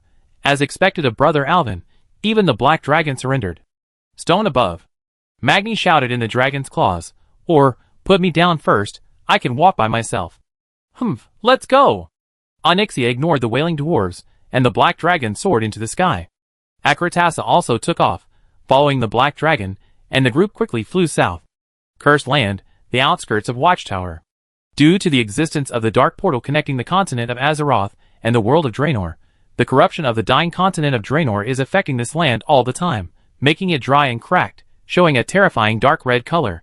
At this moment, the tribal coalition was attacking the Watchtower. The battle had been going on for 5 days and 5 nights, and the tribal reinforcements were still pouring out of the dark portal. Without the 3 artifacts, Nozul could not open the portal to other worlds, so he had to gamble everything and put all his troops on it. Outside the dark portal, huge siege machinery was emerging from the portal under the drag of ogres and Gron. In the temporary command post outside the portal, Nozul was looking at the map on the table in anger. The old orc rubbed white bone powder on his face, drawing a terrifying skull shape, which was the face pattern in the orc shaman doctrine that represented going all out and winning at any cost. Under the white skull face pattern, there were countless wrinkles. The clan generals next to him could not tell whether the wrinkles were caused by the old shaman's old age, or because he frowned because of anger. No one dared to speak and anger the old shaman at this time. Although Nozul was very old, and a real old man, no one doubted that he was still the most powerful person in the tribe. Bang! Nozul's fists hung on the table, his knotted muscles and veins throbbing, frightening Fenris, the chieftain of the Thunder King clan, standing below. Thousands of wolf cavalry, plus 5 flaming fist ogres, attacking an empty city with no troops. Now you tell me, you only fought for less than an hour, and then you left a pile of corpses and ran back to me for help. The powerful Lord of Thunder King was like a little girl who had made a mistake, standing behind the table, not daring to breathe. Great chieftain. Fenris's face was livid. The orc who valued honor more than life could not ignore the contemptuous eyes of several clan chieftains around him. He summoned up the courage to shout. It's not my problem. There is a powerful guy stationed in that city. He can use terrible shadow magic. His shadow energy shattered our flaming fist ogres. 4 ogres were shattered by him in an instant. As Fenris spoke, his voice began to tremble, as if he recalled the tragic battle at that time. That kind of pure shadow energy, I have only felt it from Gul'dan. After saying this, Fenris regretted it. Gul'dan is a taboo name. The terrible warlock who once led the tribe into the abyss of destruction eventually died in the Sea of Azeroth. His skull is still in the hands of Nozul. Sorry, I didn't mean to mention him. Nazul waved his hand, motioning Fenris to continue. Then, 2 dragons appeared. A black dragon saved the dark spellcaster, and the other red dragon attacked us. Black dragon? Nazul frowned, turned his head, and looked at a dark corner in the room. A dark-faced human man, who was wearing full armor, was sitting in the back and listening.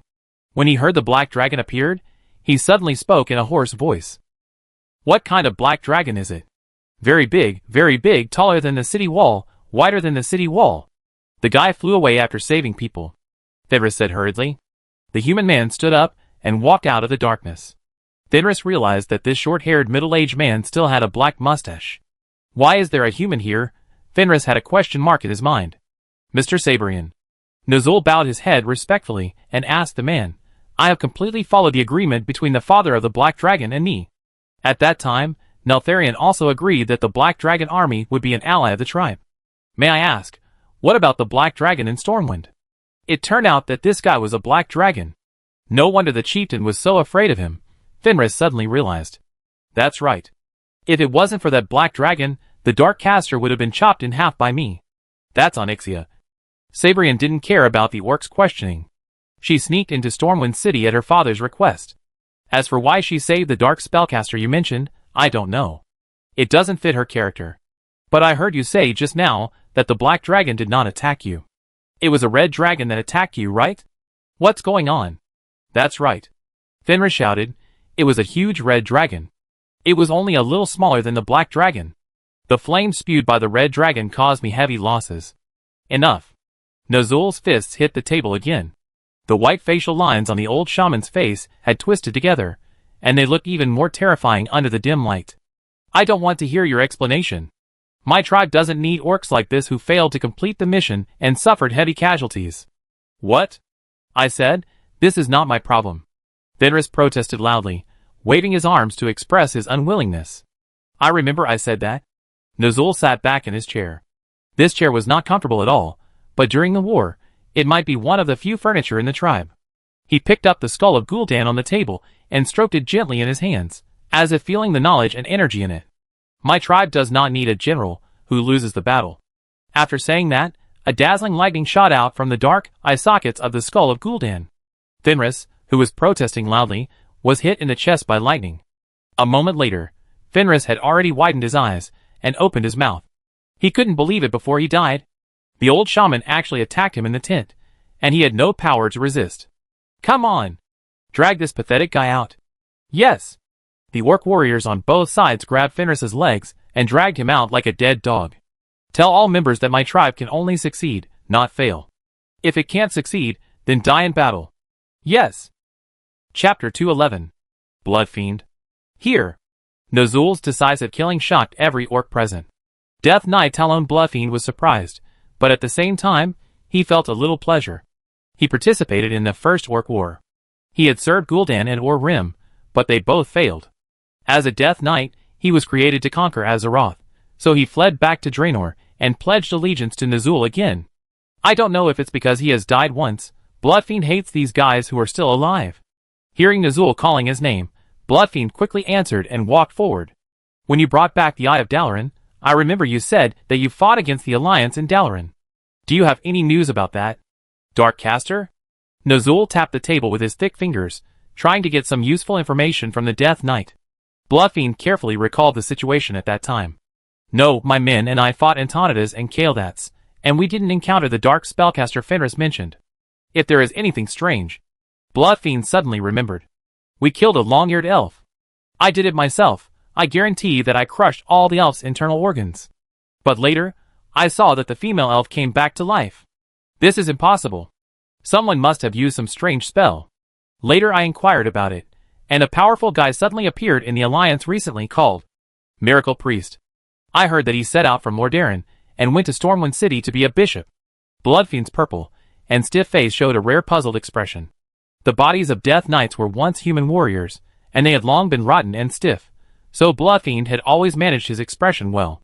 Could this dark caster that Fenris was talking about be this guy? Miracle Priest. Nazul leaned weakly in his best chair in the entire camp and sighed. The Alliance always has some powerful guys at the critical moment of life and death. Last time, Anduin Lothar and Turalion This time there is another miracle priest. Ancestors, please protect the tribe. The orcs were silent, but more people dared not speak because of Nazul's power. In fact, they still felt that the chieftain was a little too pessimistic. After all, in the last war, the tribe actually dispatched less than half of its forces. And at the very end, due to Gul'dan's betrayal, some of the forces were taken away to the tomb of Sardras in the middle of the sea. Orgrim was isolated and helpless, and swore to kill the traitor Gul'dan. He even sent a part of his troops to kill him when his troops were already insufficient, which led to his defeat on the front battlefield. But from a personal perspective, Orgrim killed the Grand Marshal of the Alliance, Anduin Lothar. Although he was defeated by Turalyon soon afterwards, this achievement was enough to prove the strength of the tribe. So most of the orcs were still eager to try, and the Alliance was just a lamb to be slaughtered in their eyes. Only Nazul knew that his compatriots, who drank the blood of demons. Although the fighting power is unparalleled, it can only fight when the wind is favorable. Once it fails, it will quickly lose the will to fight and even the courage to survive. Survival, staying alive, is what Nazul pursues. Of course, it would be better if the tribe could be cleansed and all the disobedient guys could be sent to the Alliance. Huh? Nazul let out a long breath and stood up again. Kilrog Deadeye? Great Chief. An orc in the hall obeyed Nazul's call and walked out of the crowd. The orc had only one eye, and the other eye where the eye should be was only a gray eyeball. Take your people and ambush north of Watchtower. Fenris's defeat in Stormwind is likely to attract reinforcements from Stormwind to guard our north. Yes, Great Chief. Kilrog didn't say anything and turned to leave the hall. For him, war is already something that has been integrated into his blood. Kilrog is not young. He has participated in almost every battle of the tribe. He and his Blood Hollow clan are not the strongest tribe in the tribe, but each of them can fight 10 enemies with one. In the last war, he was ordered to hold on to Dun Morrow. With a small number of troops, he completely blocked Iron Forge and prevented the Bronzebeard dwarves from leaving. They did not give up until the war failed, but turned to guerrilla warfare. It was not until the Dark Portal was opened again that he returned to his hometown of Draenor under the call of Nazul. But the war did not stop. Soon, he accepted Nazul's call again, picked up his weapon, and continued to fight. Blood Demon. Great Chief. Our engineering weapons have arrived, and the laborers are already setting them up. It is expected that they will be fully deployed tonight. I ask you to launch an attack as soon as the construction is completed, and completely destroy the watchtower before the sun rises tomorrow. Yes. Blood Demon turned and walked out of the hall with his men.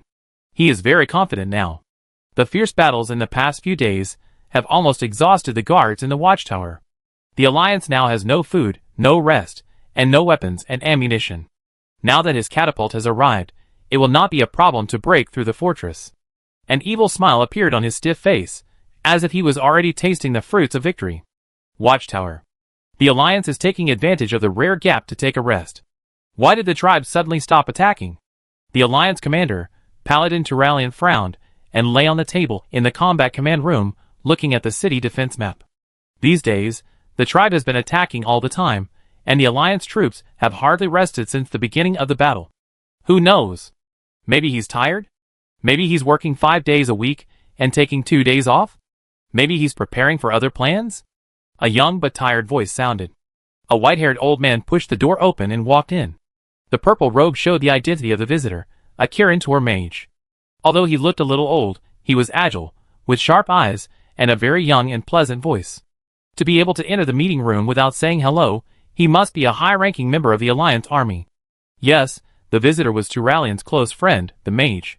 Khadgar. Illyria and her men are out catching tongues. They should be back soon. We should know what's going on soon.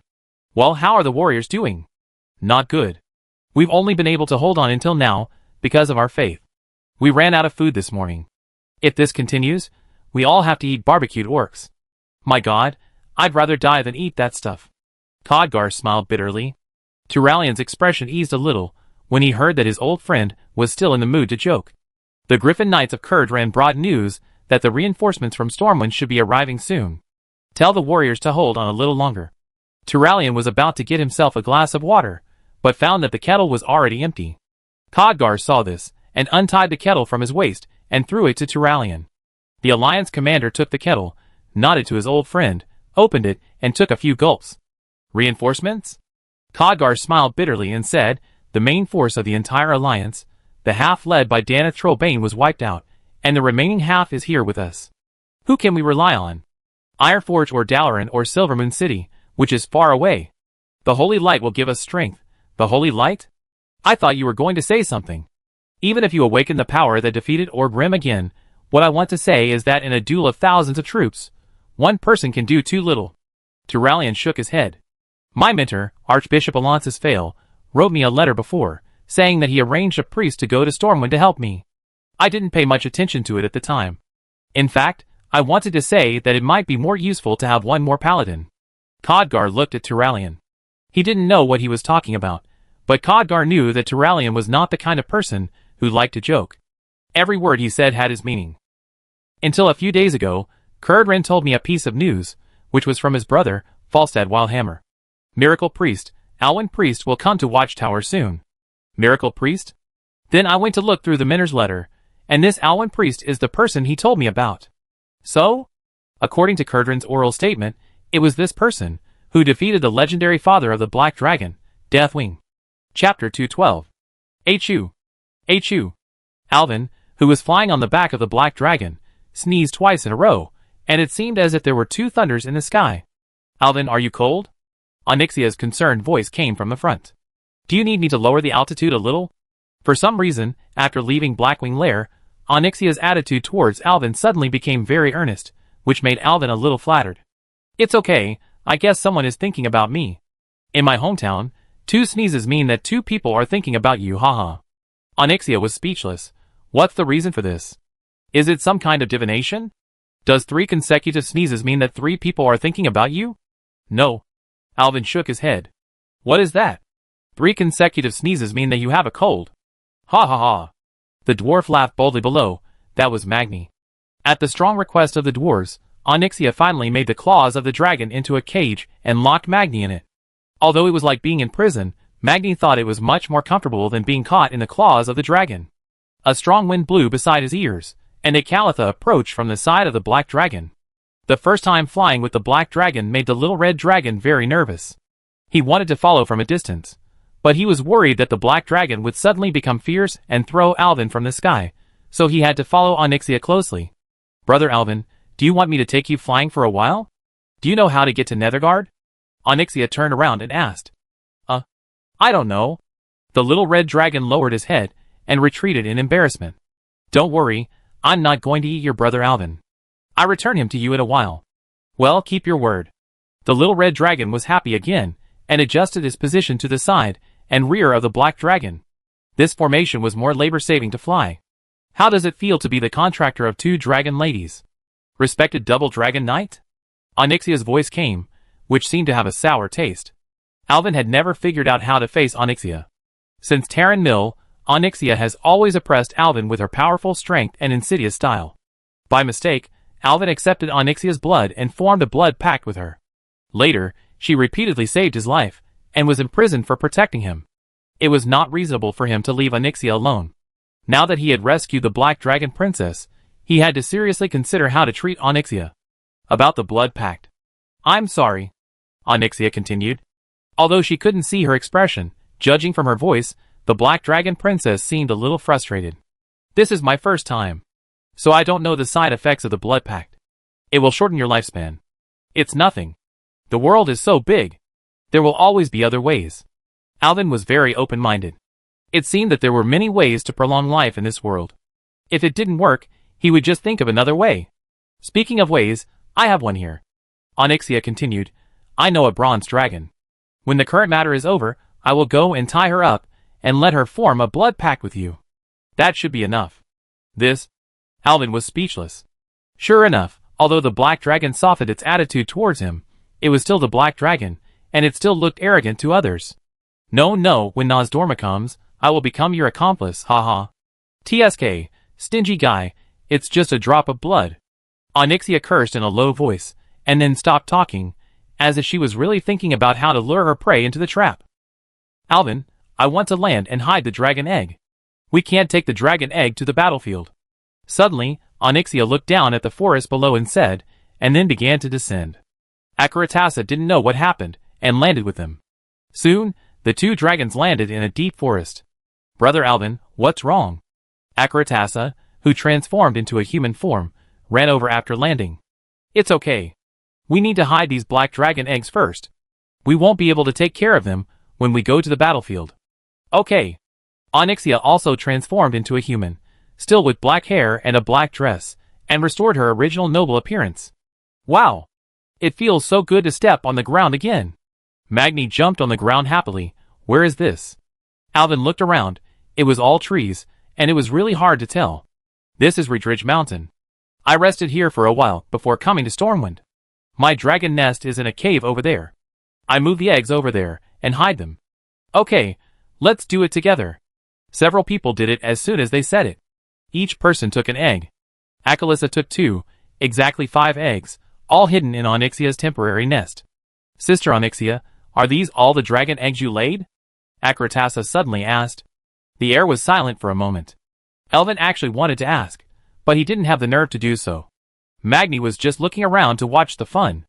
Onyxia's face changed several times in a short period of time. She was angry, helpless, shy, and embarrassed. Finally, the Black Dragon Princess whispered, What do you mean I laid them? I haven't found a mate yet. Huh? Can you lay eggs without a mate? Listening to the little red dragon's question, Onyxia wanted to go back to the nest and never come out again. Elvin's face turned red, and he wanted to laugh but didn't dare to. But Magni couldn't help it anymore and laughed. Of course you can't do it without a mate. You have to. Before she finished, Onyxia raised her foot and kicked the dwarf into the bushes, eating a mouthful of leaves. Ah, bah, what are you doing? I am a father of a daughter after all, and I have some experience in educating children. Humph, you little dragon will know when you grow up. Don't ask what you shouldn't ask. Onyxia spewed black smoke from her mouth, and almost revealed her true form. Akalisa saw that the black dragon was angry, and although she didn't know why, she hurriedly nodded. On the way here, no one had eaten. Onyxia suggested a short break to replenish everyone's condition to the best, and Alvin agreed. Magni and Akalisa were sent by the Black Dragon Princess to hunt in the forest for food. Although the little red dragon was reluctant to leave Alvin, he was still scared away by Onyxia's death gaze. Only Onyxia and Alvin were left now, but the atmosphere became a little awkward. Alvin secretly looked at his nominal sister. The Countess was looking down at this moment, thinking about something. Her long black hair hung down from the side, making her skin look even whiter. On her pretty face, a blush rose at some point, as if she also felt the tightness in the air. This feeling made Onyxia, who was used to being strong, quite distressed. Sister, what are your plans next? In the end, it was Alvin who took the lead in breaking the awkwardness and asked, Well, plans? Onyxia was awakened from silence and hurriedly replied, Help you drive away the orcs, and then find the dragon eggs from Sabrian. I haven't thought about anything else yet. Well, tell me when the time comes, and I help you. Well? Onyxia lowered her head and replied softly, with a sweet feeling in her heart, a feeling she had never experienced in her thousands of years of life. Alvin. Well? I want to lay eggs too. Chapter 213. Puff. Alvin spat out a mouthful of water. What? Humph, you know what I mean. Onyxia returned to her original cunning expression, pretending to be weak, and gently leaned against Alvin. You are now the only double dragon knight in the world, and a friend who protects dragons. The Black Dragon Princess' lips were pressed against Alvin's earlobe, and the hot breath she exhaled was not sure whether it was due to the original temperature of the black dragon or the body temperature under the confusion of love. You are already one of the most powerful forces in the world with 2 dragons, and you should be proud of this, my master. You can do anything you want to do. Sister, you are teasing me again. Alvin was always teased by Onyxia before, and he was already somewhat immune to it. He always felt that Onyxia was thinking about some conspiracy behind the scenes, and then wanted to scare himself. Tell me, what do you want to do? You deliberately sent Akali and the others away. Do you have something to say to me? Alvin turned sideways and looked into Onyxia's eyes. But he was surprised to find that the Countess's usual cunning smile had disappeared, replaced by shyness, anger, and a hint of cuteness, which was very different from Onyxia in the past. What do you want to do? Hack you. Onyxia was furious when she saw that Alvin always didn't take her seriously. She pushed Alvin down fiercely. Ouch, what are you doing? Just as Alvin was about to get up, a black shadow flashed by, and Onyxia had already ridden on him and pressed him down.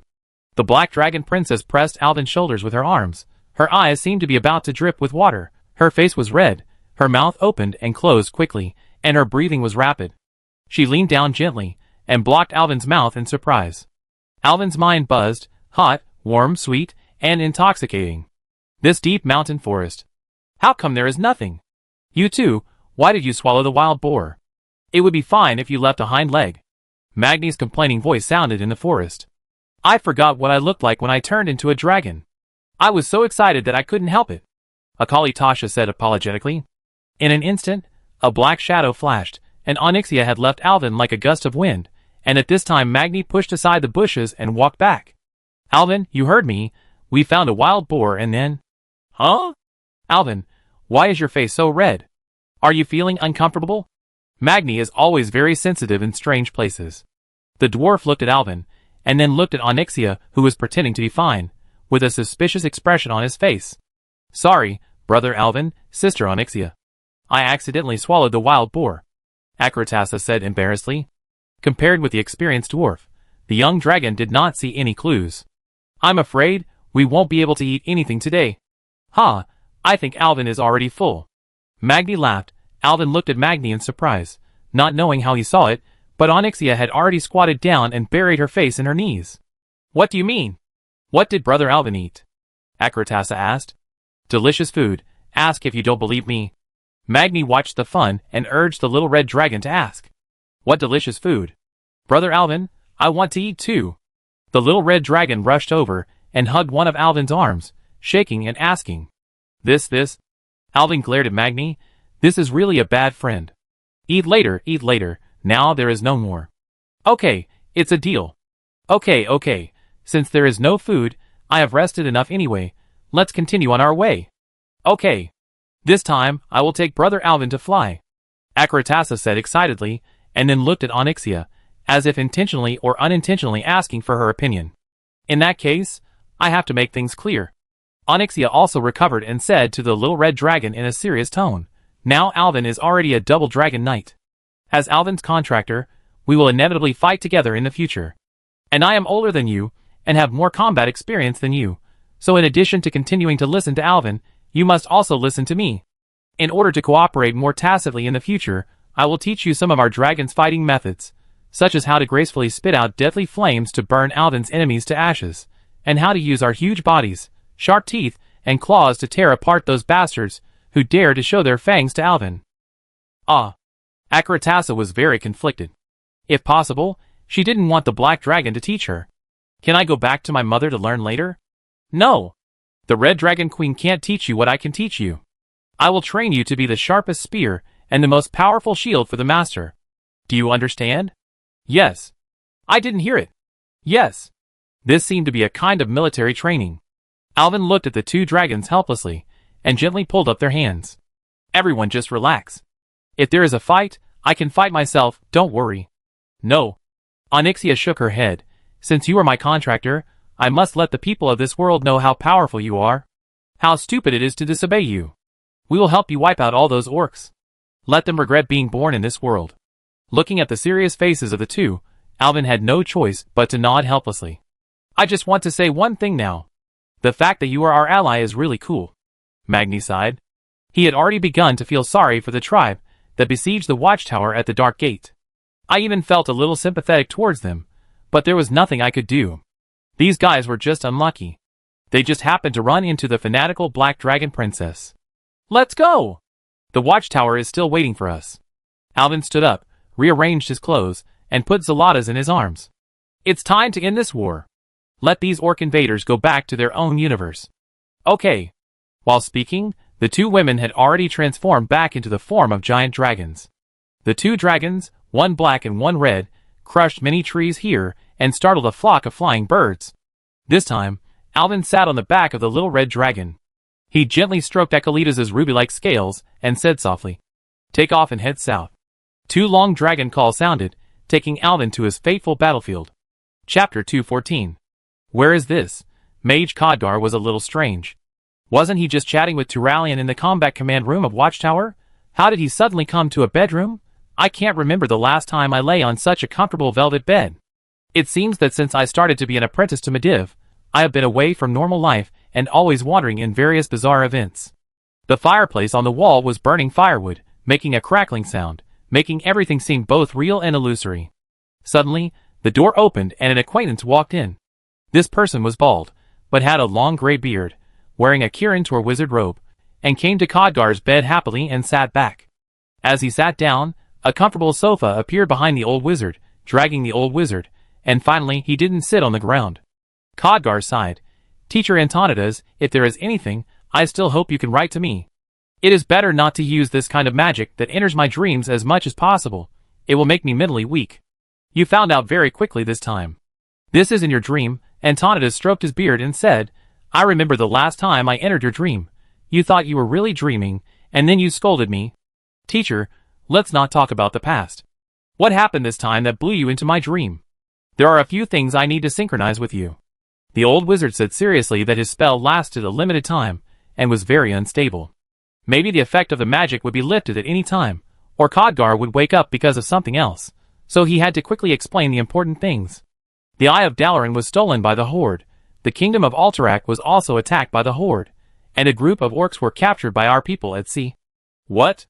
The Eye of Dalaran fell into the hands of the Horde? Khadgar almost jumped out of bed when he heard the news. He had studied magic there in his early years, and he knew very well how strict the guards of the Dalaran treasure room were. Wait, what does this have to do with Alterac and the orcs on the sea? I suspect Alterac was attacked because of the Book of Medivh. After investigation, the traitor King Pinard stole the Book of Medivh from Stormwind, so maybe the book is in the hands of the tribe now. Even in his dream, cold sweat broke out on Khadgar's face. He had worked as Medivh's apprentice for a while. There were countless taboos in the book, and even the most talented magicians could not get a glimpse of the secrets. Is such an important thing now in the hands of the tribe? The tribe on the sea. I understand. Khadgar slapped his thigh, as if he had figured out everything in an instant. They are not drifting on the sea, but going to a small island in the sea. Khadgar jumped off the bed, and walked around the room nervously. At the end of the First Orc War, Gul'dan led a group of Horde traders to leave their chieftain Orgrim, and headed for an island in the sea. According to our orc prisoners of war, this evil warlock used his magic to forcibly raise the seabed to form an island. And on that island is the tomb of Sardras. Even that terrible Gul'dan died there. They must be looking for something. But Gul'dan failed, so these orcs want to complete what Gul'dan failed to complete. What is it? Khadgar's brain was working quickly, and he talked to himself as he walked. Antonidas was surprised at Khadgar's sharpness. He was able to piece together a general idea in a short time with these scattered information. Ahem. The old wizard interrupted Khadgar's thoughts. They were going to get the scepter of Sardras. This was told by the Death Knight of the captured orc squad. Sure enough. It was a legendary weapon, said to contain powerful power. What happened later? Since they were captured, did the mission fail? Where is the scepter of Sardras now? That's exactly what I want to tell you next. It was the miracle priest Alvin Priest who defeated the orcs at sea. He was on his way to Menethil Harbor by boat, and happened to encounter them on the way, so he defeated the orcs and obtained this weapon. Oh! This miracle priest again? Khadgar laughed. It was really a coincidence. Turalian had just told him about this person, a priest of the Church of the Holy Light. Counting from Alonce's fail, he could actually be considered Turalian's junior. He was said to be very young. Do you know him? No, but I've heard his stories a lot recently. Even Turalian has been talking about him a lot. So did he keep this artifact? That's right. As a spellcaster, seeing such an artifact, how could I not take it for myself? No.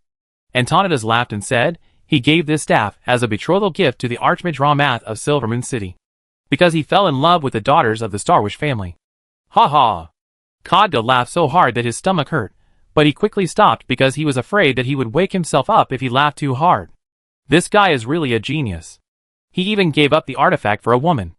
Khadgar wiped the tears from his laughter. I really hope to meet this miracle priest Alvin more and more. You should be able to see him soon. Antonidas smiled. The following news is very important. Listen carefully. The Archmage cleared his throat and continued. I believe you are also curious about the purpose of the tribe stealing these 3 artifacts.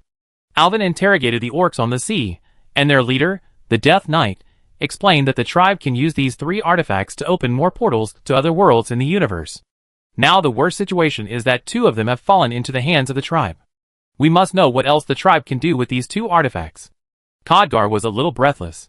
He thought of the Storm Kingdom ravaged by the orcs in the First War, the countless dead people, the little king who left his homeland, and Sir Lothar, who he once followed and finally died at the foot of Blackrock Mountain.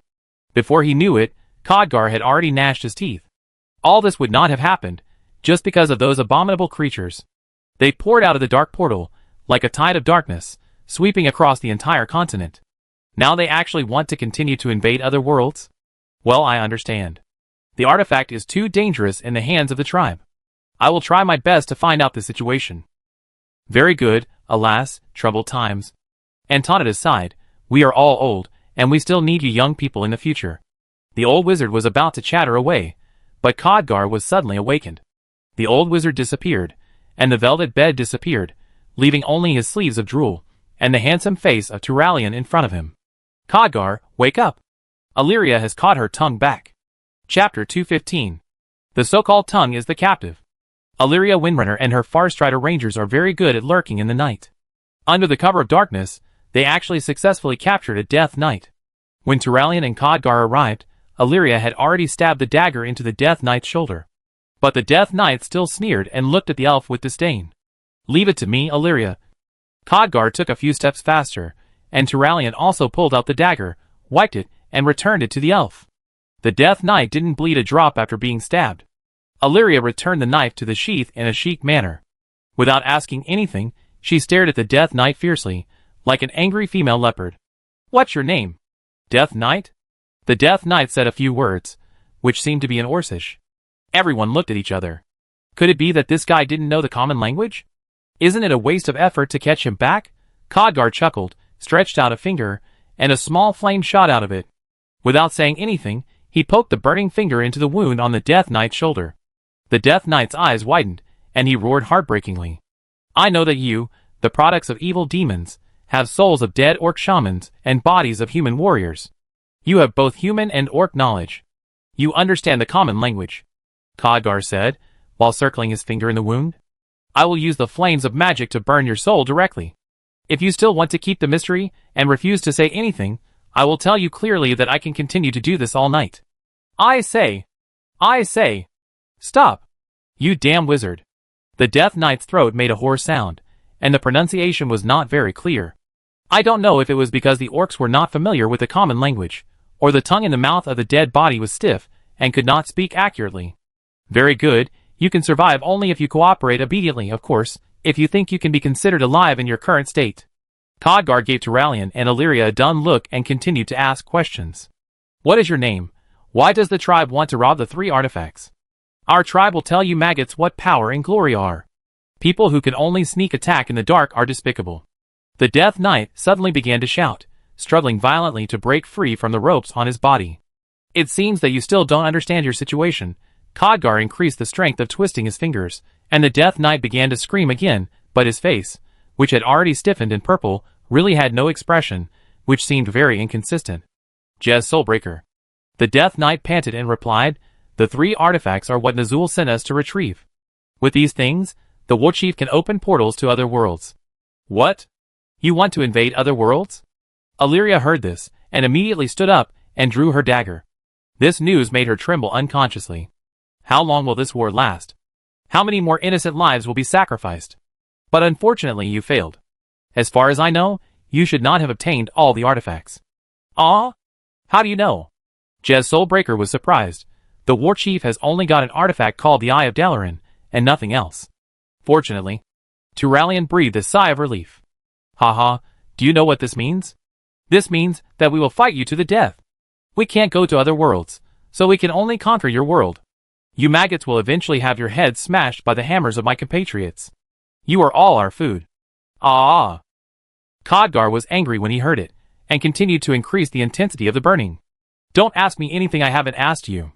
I have another question. How did the dark portal open? Why did it suddenly expand from a space rift into such a huge portal? Hoo-hoo. It's the skull of Gul'dan. Nazul used a guy's skull to open the dark portal. Khadgar nodded, turned to Turalian and Illyria and said, it's possible.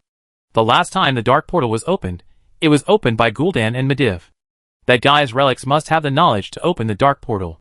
The remains of this powerful warlock are also powerful magic tools for these guys. This thing is too dangerous.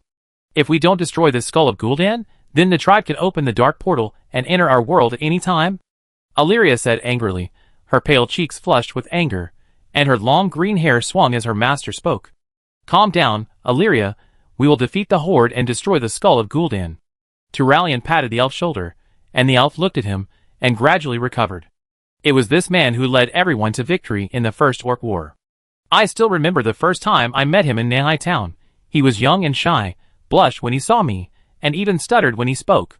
But Sir Lothar discovered Turalyon's talent in military affairs, and was entrusted with an important task by him.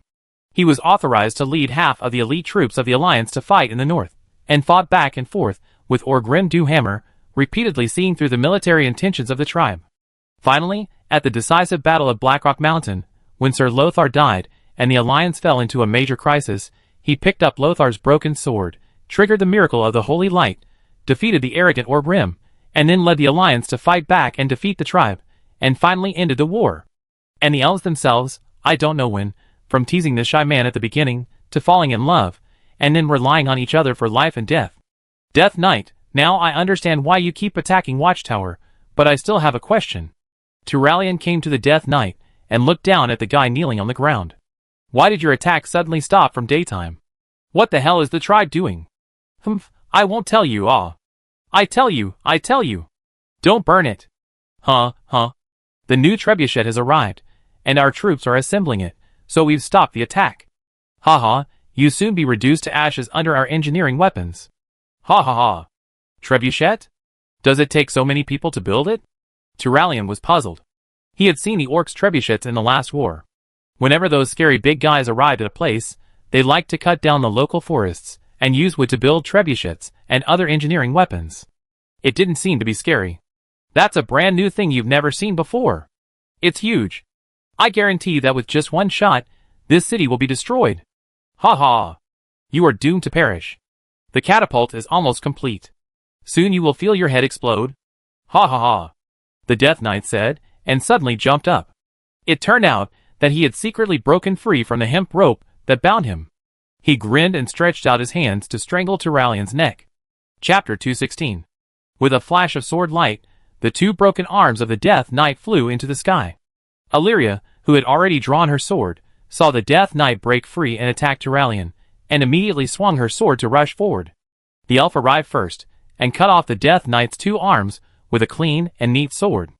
Turalyon was surprised at first, but he reacted quickly as he had experienced many battles, and dodged the Death Knight's death pounce. He pulled out his two-handed sword from his back, and slashed at the back of the Death Knight, who rushed over.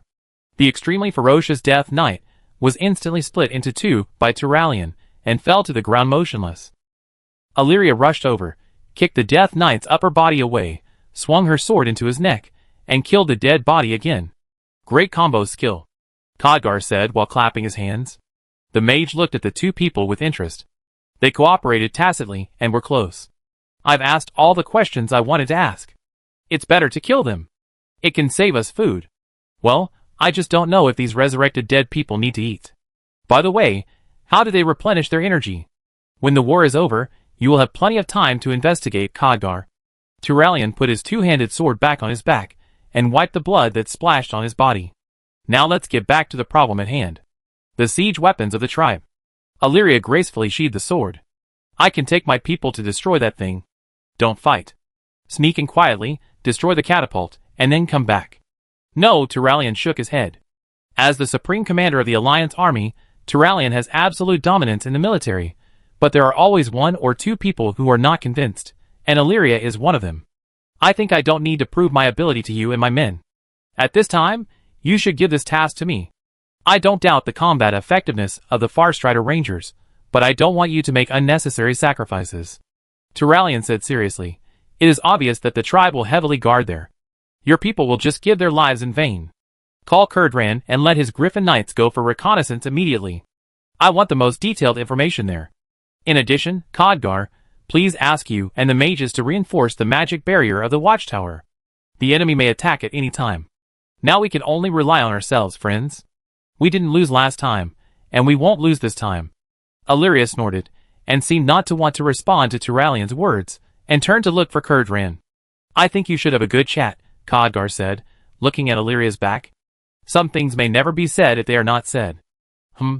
Turalian smoothed his flowing golden hair back with his hand and sighed. Illyria. Her brother died at the hands of the tribe in the last war. I have been paying attention to her. She now regards destroying the orcs as more important than winning, even more important than her own life. This will hurt her. I have always wanted to talk to her, but there is never a good opportunity. No good opportunities. Do you need the moon? Or do you need good wine?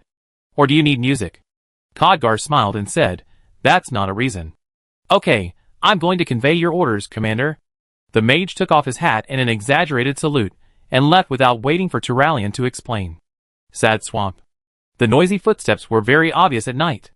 The young King Varian Wren and the garrison commander General Marcus Jonathan were leading the temporary army newly recruited from Stormwind to Watchtower. Varian was very excited. This was his first time to command a battle in person.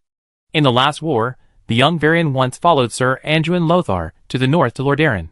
Along the way, he witnessed how the soldiers who had lost their hometown and honor gathered around Sir Lothar again and mustered up the courage to fight again. From then on, Sir Lothar was the idol of the young Varian. Maybe his status will be higher than that of his father. In the last battle to defend Stormwind, I was on the wall, just helping to carry some stones, which was not satisfying. If I can kill a few people with my own hands this time, it will be worth my hard work in martial arts. He still wore the armor that originally belonged to his father, which was too big to fit him, but he insisted on fighting in his father's style. Marcus followed Varian closely. He knew that Varian was the only one left in the royal family of Stormwind. Protecting the king's safety was more important than anything else. He strongly suggested that Varian stay in Stormwind. But the young king's words made him give up the idea. If Nethergard and the sons of Lothar are gone, what hope is there for this world? But his sensitivity, as a professional soldier, still played a role at the critical moment. It's too quiet here, so quiet that it's a little unusual. Marcus stopped the advancing troops and asked everyone to rest and replenish their energy. Varian was a little unhappy. Why should we stop to rest? Nethergard is still anxiously waiting for us. The young king expressed his opinion to his general. I understand, your majesty, but it's too quiet around. Marcus explained to his king, while arranging the guards and patrol sentries. He knew that his king was energetic and brave, and if it was just about martial arts, he might not be able to beat the young king. You see, this is a swamp. There should be a lot of insects and animals, but now, listen, there is no sound of animals. Not even a bird or insect chirping. You mean? Someone is watching us in secret. Yes, the terrain here is complex, with dense trees, and most of the ground underfoot is muddy, which is very unfavorable for our army to fight. These trees are born for ambushes. This place is too weird. We must be very alert. No way. Aren't the orcs besieging the watchtower? Who else can come here to stop us? The orcs are very cunning, and they are good at field battles.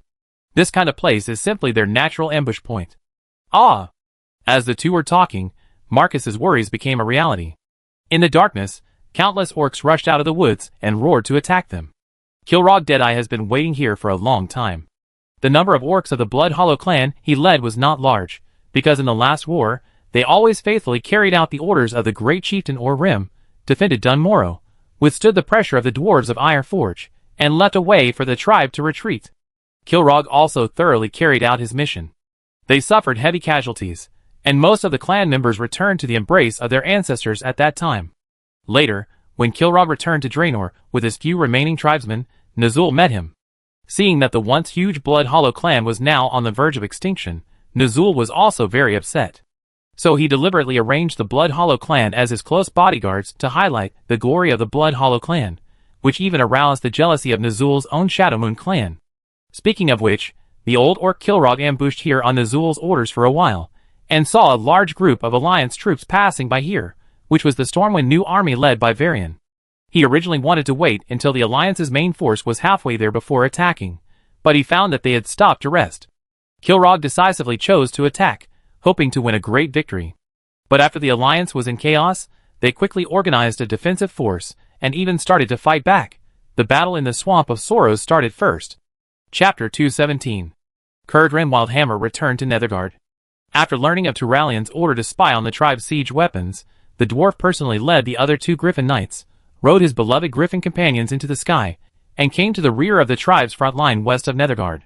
When the dwarf Griffin Knights saw the huge trebuchet positions connected in a row, Kurdran was silent. God of Griffins. When did these cunning guys prepare so many siege weapons? Kurdran felt his hand holding the reins trembling, and he hurriedly pressed the trembling hand with his other hand. A trebuchet position of this scale cannot be solved by simply sending a small team. It takes a long time to light the fire. Even if it is chopped into firewood, it will take several months to burn. Quick, we have to return immediately. Report this information to the commander. And strengthen the city defense immediately. But before the dwarves turned the griffins and flew back, two black shadows flashed out from the higher clouds. It was two black dragons. The black dragons flew down to the griffin knights. When the griffin knights found the black shadows approaching, the other party had basically ridden on their faces. No! It's a black dragon, retreat quickly. Kurdran quickly issued a retreat order, and the three dwarves flew in three directions respectively, and only Kurdran flew towards the direction of the watchtower. The two black dragons had to separate and chase Kurdran's two men respectively. Finally, Kurdran was able to bring the news back to the watchtower alive, while the other two knights did not return. My two warriors, they were both killed by the black dragon. They are both very good warriors. Kurdran Wildhammer held Turalian's hands tightly, the dwarf's solid muscles trembled, and Turalian saw the tears in the eyes of this strong comrade. How can these bastard orcs always be related to dragons? First the red dragon, then the black dragon. Now things are even more difficult. Their sacrifice will not be in vain. Turalian held the dwarf's hand tightly, and he said to the dwarf in the most resolute tone, I need you to gather your subordinates immediately and announce the matter of the black dragon. You must deal with the black dragon like you dealt with the red dragon before. Do you understand? The sky above our heads must be in your hands. Understood. Kurdran grinned and showed an ugly smile. I will tell my brothers that these black dragons will pay the price. Khadgar. How is our shield? Still being reinforced. Hurry up, we don't have much time. As he was speaking, a sharp sound of breaking through the air sounded in the sky. A black meteor rose from the western sky, burning violently, and flew quickly towards the watchtower. It's an enemy attack. Hide quickly. Khadgar, let your mages hold up the magic shield for me. Turalian shouted while pressing Illyria, who was still trying to climb the city wall. Amid the elf's unwilling roar, Turalian pressed her down without thinking. Don't go and die, you guy. When the black meteor approached the city wall, Khadgar was desperate. I'm afraid no city wall can withstand this kind of weapon. This weapon should not exist in this world. If the tribe has many such weapons, how can we defend? Boom! As the explosion sounded, half of the city wall, connecting the city and the ground outside the city, was blown out into a large pit with a diameter of more than 10 meters. Bricks and stones flew, and the city wall stones that were larger than a carriage were thrown high up and fell heavily, hitting the watchtower. None of the people who had been hiding behind the broken city wall could escape, and died silently. Turiang looked up and saw that the city wall he relied on to defend had completely collapsed, and his heart was also half cold. Holy light! What kind of weapon is this? But before everyone got up to clean up the mess, countless sounds of breaking through the air sounded. More stones flew over from above. Fortunately, there was no black meteor like the first one, but that mysterious weapon completely destroyed the heavy city wall of the watchtower and the magic shield supported by the mage army. The ones that flew over later were ordinary stones. However, the Alliance army, shocked by the first horrific explosion, had difficulty organizing defenses, and there was no place to hide. Countless people were killed by the stones that fell from the sky. No! Illyria saw her subordinates being smashed into a pulp by the stones. The unwilling elf shouted and tried to get up. Turalian pressed Illyria down hard. Holy light! Please bless us to hold on to the end. After 2 rounds of bombing, the watchtower was basically destroyed. The walls collapsed, and the buildings inside were all smashed. In addition to the Griffin Knights, who flew away when they heard the sound, the personnel suffered heavy losses, and incomplete corpses could be seen everywhere. In just a moment, the watchtower that had held out for so many days was gone, and countless lives perished with it. Khadgar raised his head from the ruins, and now he was covered in dust, like a monkey. Turalian! Where are you? Turalian? Khadgar shouted loudly, but his ears were ringing, and the explosion just now seemed to have temporarily taken away his hearing. But soon, he saw a familiar guy sitting up from a pile of debris, and there was another person under him, Turalian and Illyria. Khadgar. Report the losses. The mage shook his head. Losses? We've lost everything. Turalian was silent. Although some survivors kept crawling out from the side, the groans, screams, cries, and corpses all told the paladin. watchtower was gone, and now it was just a burning hell. Ah! It turned out that the orcs saw the wall collapsed and launched a full-scale attack. If you are still alive, follow my orders. Turalian quickly began to organize defense. Those who still have weapons should pick up weapons, and those who don't have weapons should use their claws and teeth. Today is a good day to die. Fight the tribe. The roar of the dragon. This weapon is very effective, and we won. Nazul's white eyes gradually returned to their original black. The old shaman just used the shaman's skill. Vision. This allowed him to see the battle situation on the front line from far away near the entrance of the dark portal. The shaman sat back in his uncomfortable chair. He used the vision spell twice in a row. Even a strong man like him would feel a little overwhelmed. What kind of weapon is this? Why does it look so familiar? Asked the Black Dragon Sabrian. Speaking of which, I have to thank the father of Black Dragons. Gorfiend reported to me that he had fought side by side with Deathwing Neltharion in Dalaran. He said that Deathwing finally spit out this black magic from his mouth. After verification, I reversely deduced the way this magic happened, so I made this cannonball. However, I only made one in such a long time, but it seems to be enough. Nazul smiled sinisterly. Stormwind's support has also been held up by Kilrog. As long as we delay for a while, the Alliance forces in Nethergard should be completely destroyed by us. Then we can march north to support Kilrog. This continent still belongs to the tribe. Ha ha ha. Congratulations, chieftain. Please don't forget our agreement while you are happy. Understood. I will keep your dragon eggs in the Black Temple for you. Don't worry. These orcs are too difficult to deal with. We must get rid of them as soon as possible. Go to Nethergard. The young King Varian kicked over an orc who rushed over with a battle axe and said to his general, I just heard a huge explosion in the south. I have a bad feeling. Marcus nodded. If possible, he also wanted to fly to Nethergard immediately. But the orcs, these hateful orcs, after fighting, found that their total number was not large, but each of them was strong and powerful, 1 against 10, quick to move, hit and run, sticking to them like a dogskin plaster. How could they not get rid of it? Just when Varian was about to lose his anger due to a headache, the sky in the east turned pale. The sun rose. At the same time, 2 small black dots seemed to appear on the northern skyline. Chapter 218. What is that? Varian pointed at the small black dot on the northern skyline and asked. Focus. Your Majesty. Marcus held a sword across Varian's back to block the attacking orcs. He didn't want to see the sunrise now. We have to keep fighting. Your Majesty. No, take a look that. Black dot seems to be getting bigger. Is that a dragon? Varian shouted in surprise.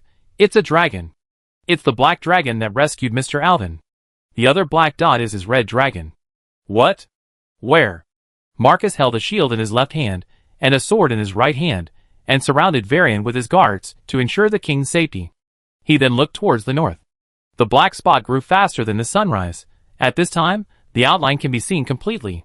It's the miracle priest. Marcus's surprise could not be expressed in words. He happily hit his shield with his sword. Warriors. Dragon Knight, the miracle priest Mr. Alvin is here.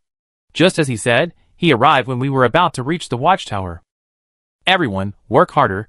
Kill more orcs before the Alliance's Dragon Knights arrive. Varian raised his 2-handed sword high. For the Alliance. For the Alliance. More and more warriors saw the giant dragon flying like 2 meteors in the sky. People cheered and jumped for joy. This makeshift army suddenly showed amazing combat effectiveness. The blood bank orcs immediately felt a huge pressure, and Kilrog also noticed something wrong. The old orc found that the human army would look to the north from time to time, as if something was coming. Kilrog also found the 2 dragons. Black Dragon? Isn't that our ally? What are these humans cheering for? Are they crazy? Just as the orcs were confused and beaten back by the Stormwind army, a dragon roar resounded through the sky, and 2 dragons as big as mountains flew over their heads. Brother Alvin. There is a battle ahead. The voice of Magni came from under the claws of the black dragon. The dwarf king had a very wide field of vision. Alvin looked over and found nothing. Your human vision is too poor. I can see people fighting on both sides. One side is orcs. The other side is humans. The impatient dwarf became agitated. He had taken his 2-handed hammer off his back and held it tightly in his hands. There is indeed a battle ahead. On one side are the orcs, and on the other side are the reinforcements from Stormwind. I can see the little King Varian, who is fighting fiercely with the orcs. Akaratasa added the details. The dragon's vision is beyond doubt, and Alvin understood it immediately. It's a siege. Varian was ambushed. Quick, let's go! Siege? Do you mean to surround Watchtower and send reinforcements from Stormwind? Magni quickly understood what Alvin meant. Fly! Akalissa. Send me over. Alvin shouted anxiously. The little red dragon heard Alvin's order, narrowed his eyes, flashed his wings suddenly, let out a roar, and shot towards the battlefield like an arrow from a string. Alvin, the people on both sides are fighting in a melee now. If I take action, I'm afraid all your friends will be hurt. Onyxia suddenly said. Yes, so leave it to me, I will drive the orcs away and gather them, and then you can take action. Alvin shouted to Onyxia on the side against the strong wind. Brother Alvin, we are almost there. Okay. He supported his body against the strong wind and tried to stand up from the back of the red dragon, so that he could have a better view. He could already see the fierce battle between the two sides not far away. The orcs did not have an advantage in numbers, but they had strong individual combat capabilities. However, the alliance has gradually gained the upper hand. But the orcs fought like dogskin plasters, hitting a few times to gain an advantage, and then running away. This kind of tactics is really a headache. Alvin chose the skill icon of Halo in his mind. He stood on the dragon's shoulder, chanting obscure spells, and golden holy light began to condense into a crystal entity at the end of his body, as if Alvin's body was also transformed into a body infused with holy light. When the holy energy gathered to the extreme, Akalissa flew to the top of the battlefield. She stopped and hovered in the air with her huge wings flashing. Alvin, who was standing on the dragon's shoulder, had compressed his holy energy to the extreme. The people under the dragon's shadow, whether orcs or humans, were stunned by this shocking scene. There were two dragons as big as mountains. They looked down like gods, looking down at the tiny lives fighting on the ground, as if they could bring down the flames of destruction at any time to burn everything to ashes. Their shadows blocked the morning sun and enveloped the entire battlefield. At this time, even the old orc Kilrog put down his battle axe. He saw a human with golden light on his body, standing on the shoulder of the red dragon, and seemed to be releasing a large-scale magic. The experienced orc immediately noticed something was wrong. Human dragon rider. He shouted to his warriors, retreat.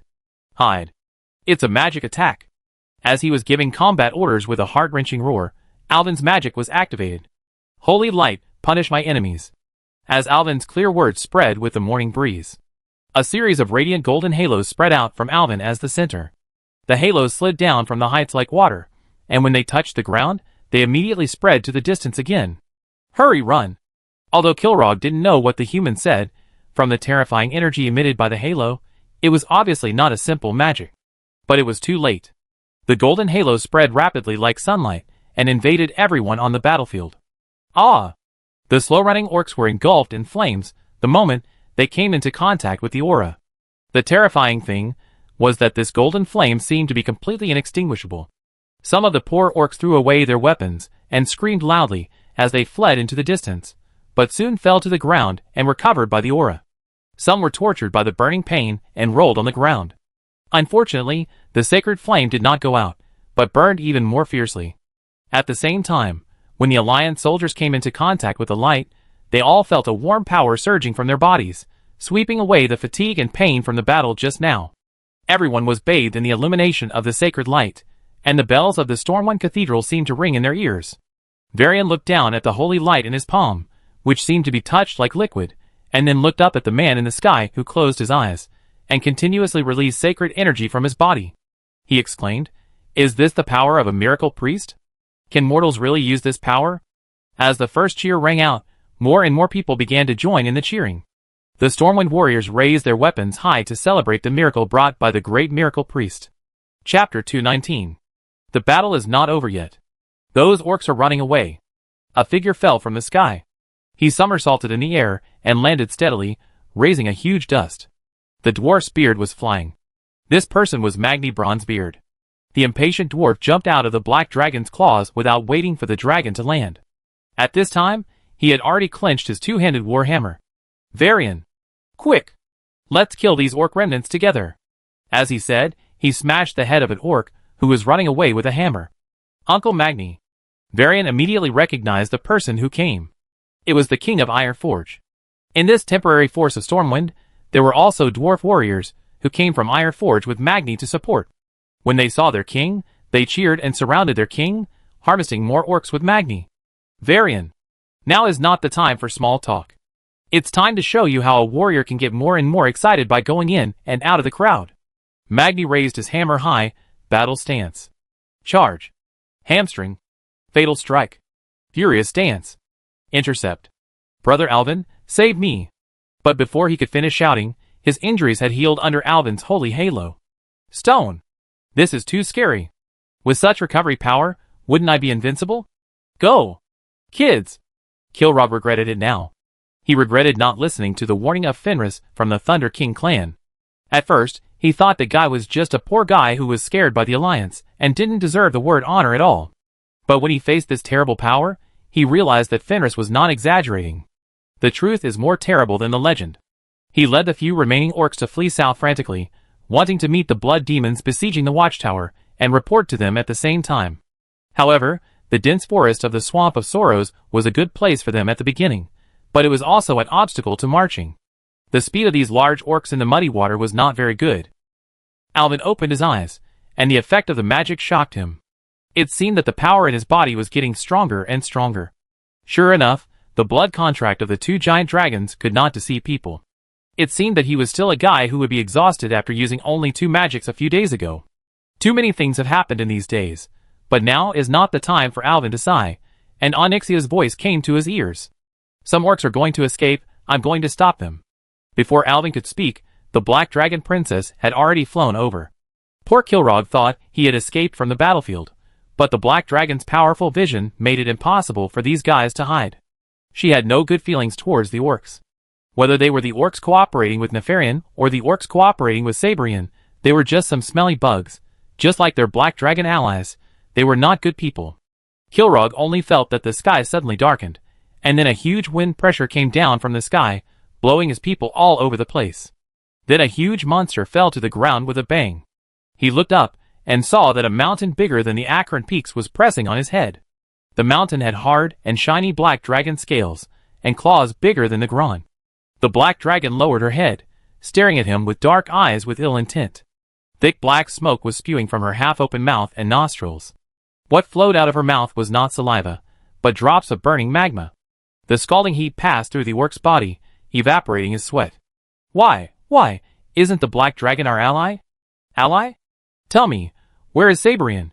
When Onyxia usually transformed into Lady Catrona Prester, she would learn the classics and languages of various races when she had time, so she could also speak Orcish. The old orc's mumbling aroused her curiosity. Tell me, where is Sabrian? If I tell you, will you let us go? Onyxia tilted her head, seeming to be very surprised by the orc's question. Then, she gently stretched out her dragon claws forward. Ah! An orc warrior was instantly pierced through the middle of his body by the claws. The huge force did not stop after piercing through the orc's body, but directly pierced the poor orc in half from the middle. The black dragon raised the claw that had just killed someone, and put it in front of his eyes to observe. Well, what did you say? Oh, I'm sorry, I accidentally crushed a bug to death. Naked threat. The old orc had never felt so desperate and so scared in his life. He married into the ice storage, and his body was shaking uncontrollably. He could no longer hold the battle axe firmly, and it fell to the ground with a clang. But the Black Dragon Princess did not stop her killing. Another dragon claw accidentally slapped down from the sky, like slapping a fly, and slapped another orc warrior under the dragon claw. There was a pop sound, and the guy didn't even make a wail, but some blood mixed with mud oozed out from under the claws of the Black Dragon Princess. I said, Sabrian and the great chieftain Azul are in the base outside the dark portal. Well, it would have been great if you had told me earlier, otherwise I would have stained my nails. The Black Dragon sighed, I could have turned all of you into ashes. This is my first battle in front of my dear master, I must perform perfectly. Kilrog couldn't hold on any longer after hearing this, and he knelt on the ground. Ha, is this the price of war? Ancestor, let me return to your arms. A fierce flame more than one person high spurted out of the mouth of the Black Dragon Princess. She swung her head left and right, and the flame spurted out a fan-shaped area, turning the orcs and everything that escaped here into a scorched earth. Kilrog turned into ashes in the flames. It is unknown whether his soul returned to the embrace of his ancestors, but at least his ashes remained in the Swamp of Sorrows in the continent of Azeroth. While the Black Dragon dealt with the orc deserters, Magni and Varian also completed the siege here. But Alvin always felt very uneasy in his heart, as if something bad had happened in Watchtower. Varian's words deepened his suspicion. Mr. Alvin, just leave it to us here, you should go to Watchtower to support them. Just now, a huge explosion was heard from the direction of Watchtower. Hearing Varian's words, Alvin, who wanted to get off the dragon's back, stopped.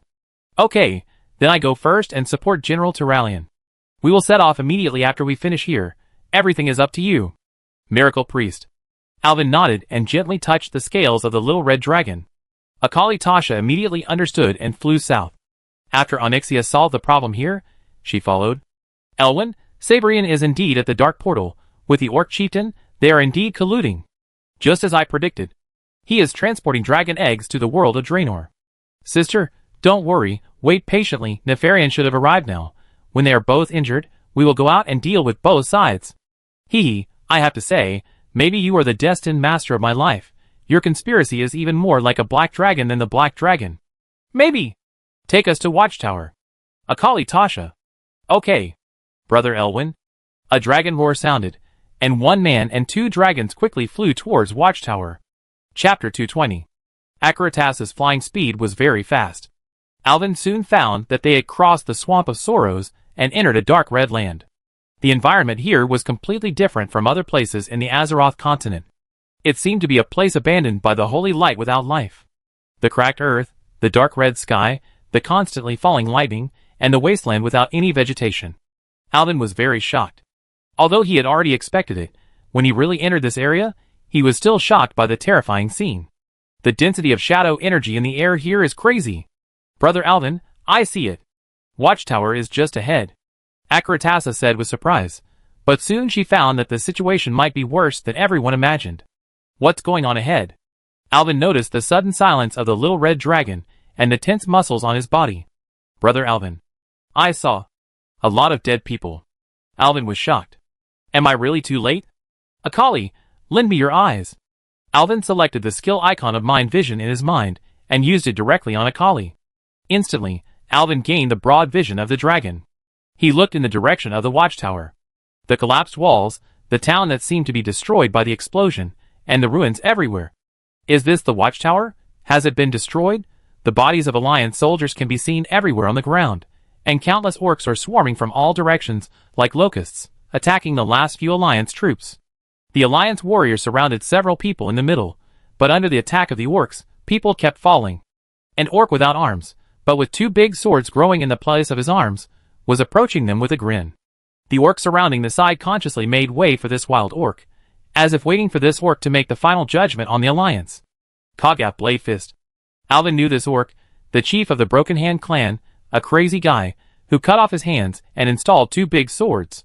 The orcs forced the surviving Alliance captives to kneel opposite the remaining people who were still resisting, and then Kog'Ath came in front of the group of captives, chopped off the captives' heads one by one with his knife in front of everyone, and then threw the heads into the last defense circle of the Alliance like balls.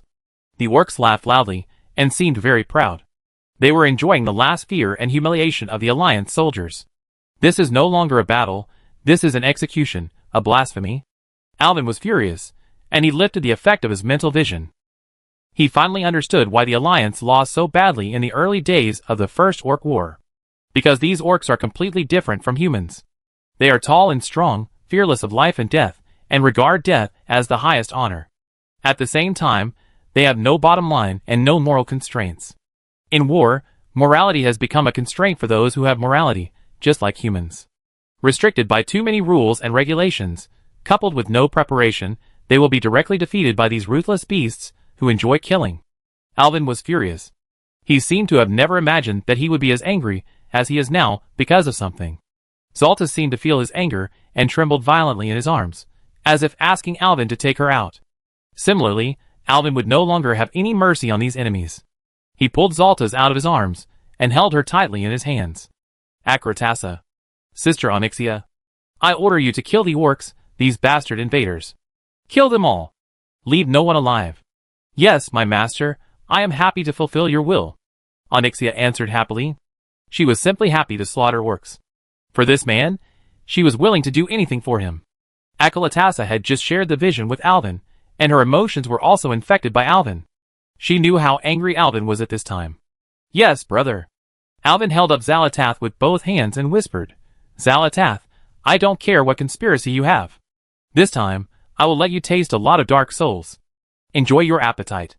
But you must lend me your power. If I can get out of coma again, I will allow you to use my body temporarily.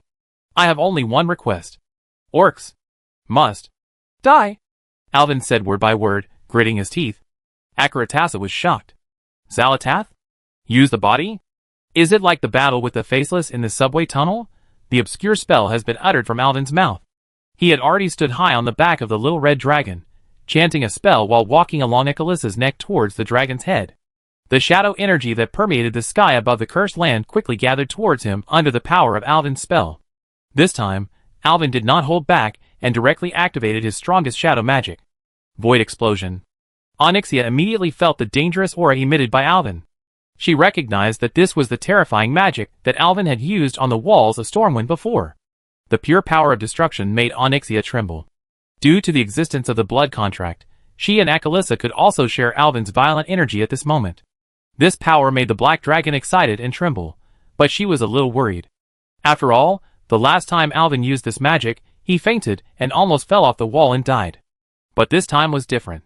Although the shadow energy still poured into Alvin's body in large quantities, the compressed high-density shadow energy made him enter the shadow form. But the dagger, which Alvin called Sarthas, was absorbing the excess shadow energy in Alvin's body. At the same time, when Alvin's power weakened, some energy would flow out of the dagger to replenish him, so that his body's energy was always in a relatively balanced state. At this time, Alvin had come to the middle of the two huge curved horns of Ekalissa. He was very calm at this time. He knew that Sarthas was helping him maintain his current state, so that he could still have his original heart and not be driven crazy by the raging shadow energy in his body.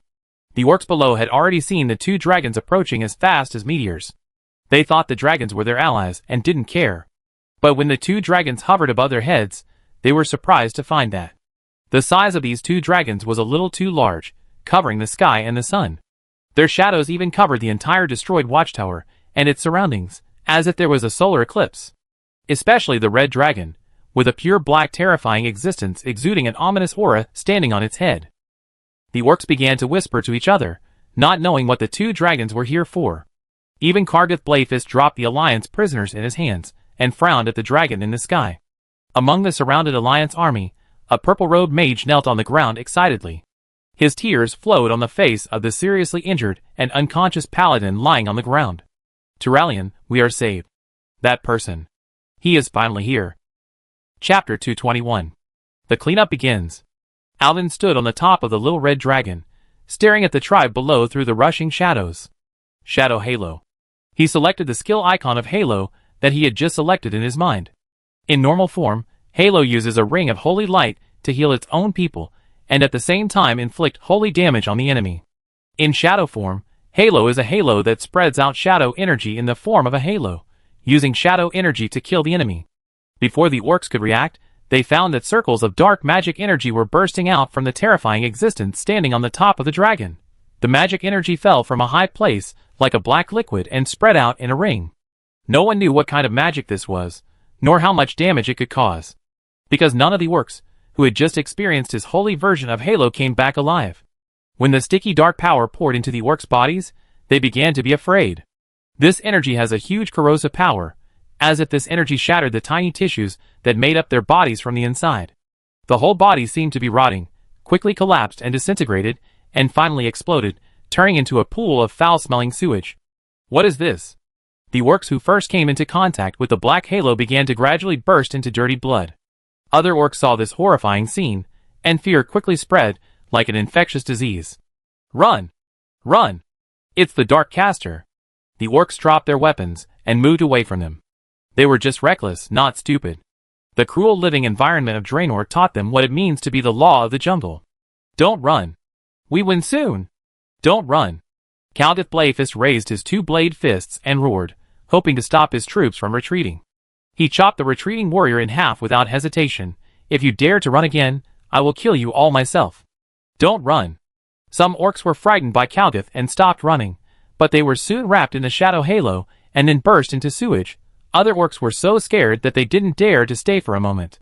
They completely regarded Kargath's words as a warning and ran for their lives. No! You cowards! Kagath, go! You idiot!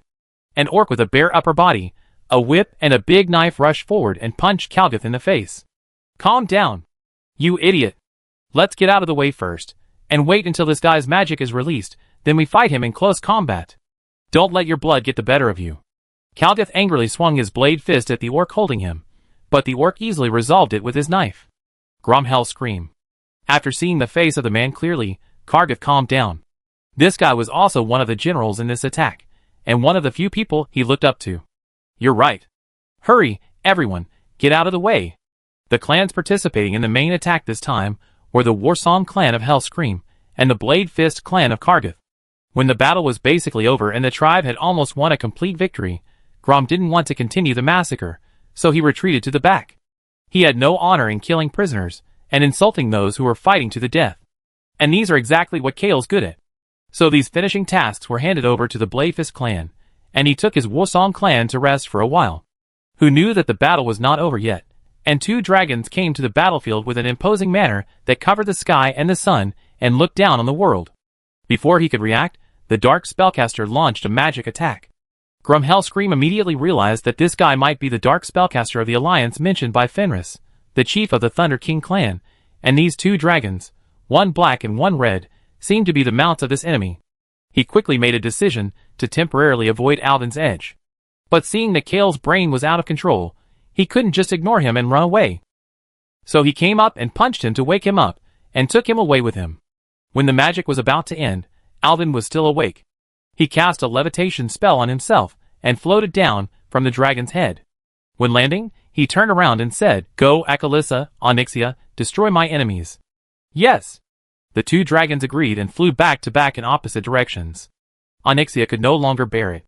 She sprayed her magma and shadow flames happily, quickly harvesting a large number of orcs. Akaratassa flew very fast, like a bomber.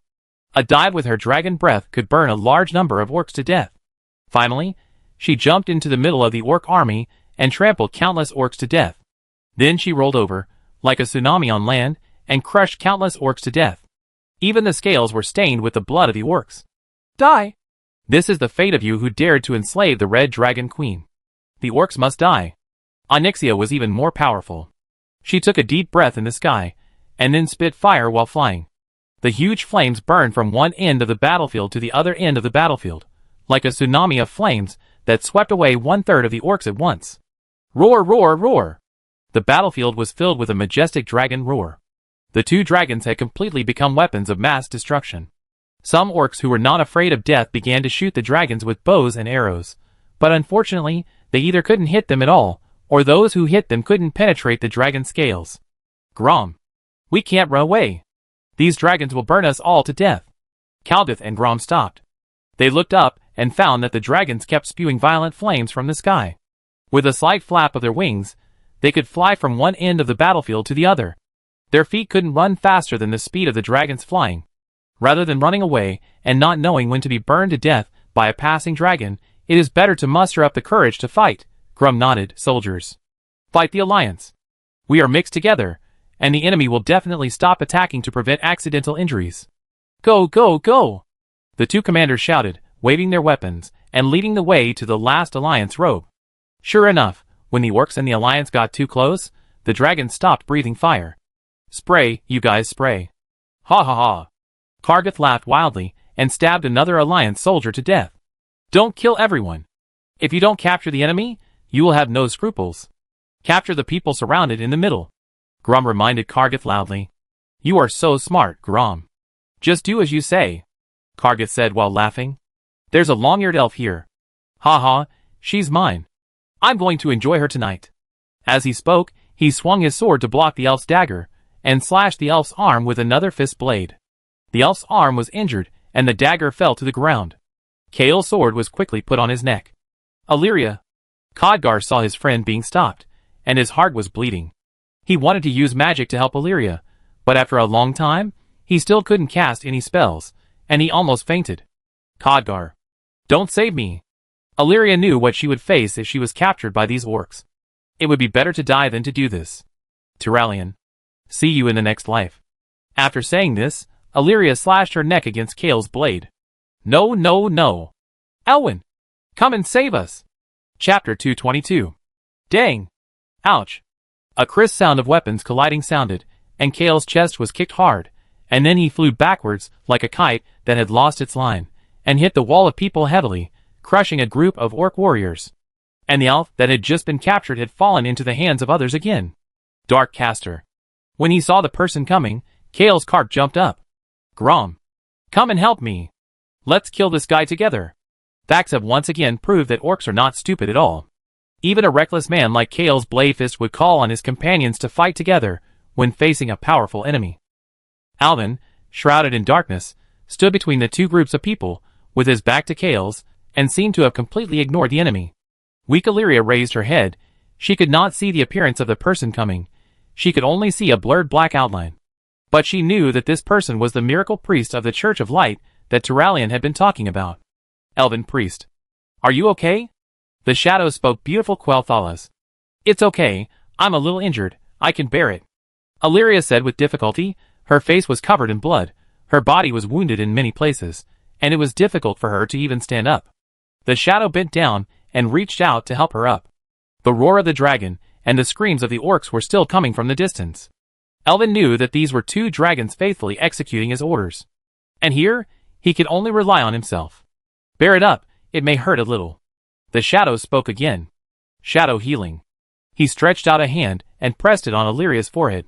Black energy flowed down from the edge of his palm like black mist and entered Illyria's body. Ah! Illyria felt that every wound on her body was in astonishing pain, as if all the wounds were stabbed again with a knife and stirred. The severe pain made this strong ranger general shed tears. She bit her lips hard, but the groan still came from the corner of her mouth. Fortunately, this terrible pain only lasted for a few seconds. Illyria was pleasantly surprised to find that the wounds on her body had completely healed. What kind of magic is this? It's amazing. Thank you. Illyria stood up quickly, and was about to thank the shadow, but was surprised to find that Cardiff Bladefist, the wild beast man who had grabbed her just now, jumped high behind the shadow, and was about to chop his double swords at the back of the shadow's head. Quick, get out of the way! Illyria screamed. She couldn't watch her savior being attacked and killed. She wanted to push the shadow away, and use her body to block the enemy's double swords. But she felt her eyes blurred. When she came to her senses, she was already beside Turalyon and Khadgar. It turned out that the shadow was pulling her to move at high speed. She avoided Cardiff's sneak attack. The shadow let go of Illyria, squatted down, and checked Turalyon's injuries. A deep hole was smashed into the human general's silver breastplate by a blunt object, which must have injured his internal organs. The originally handsome Turiang now looked pale, breathing out more than inhaling, and kept coughing and spitting blood. In order to protect me, his breastplate was shattered by the orc's warhammer. It should have been my head that was shattered. Khadgar squatted aside, holding his chest, and said. He had just witnessed the huge killing power of Alvin's shadow halo, and the huge oppression of his two dragons.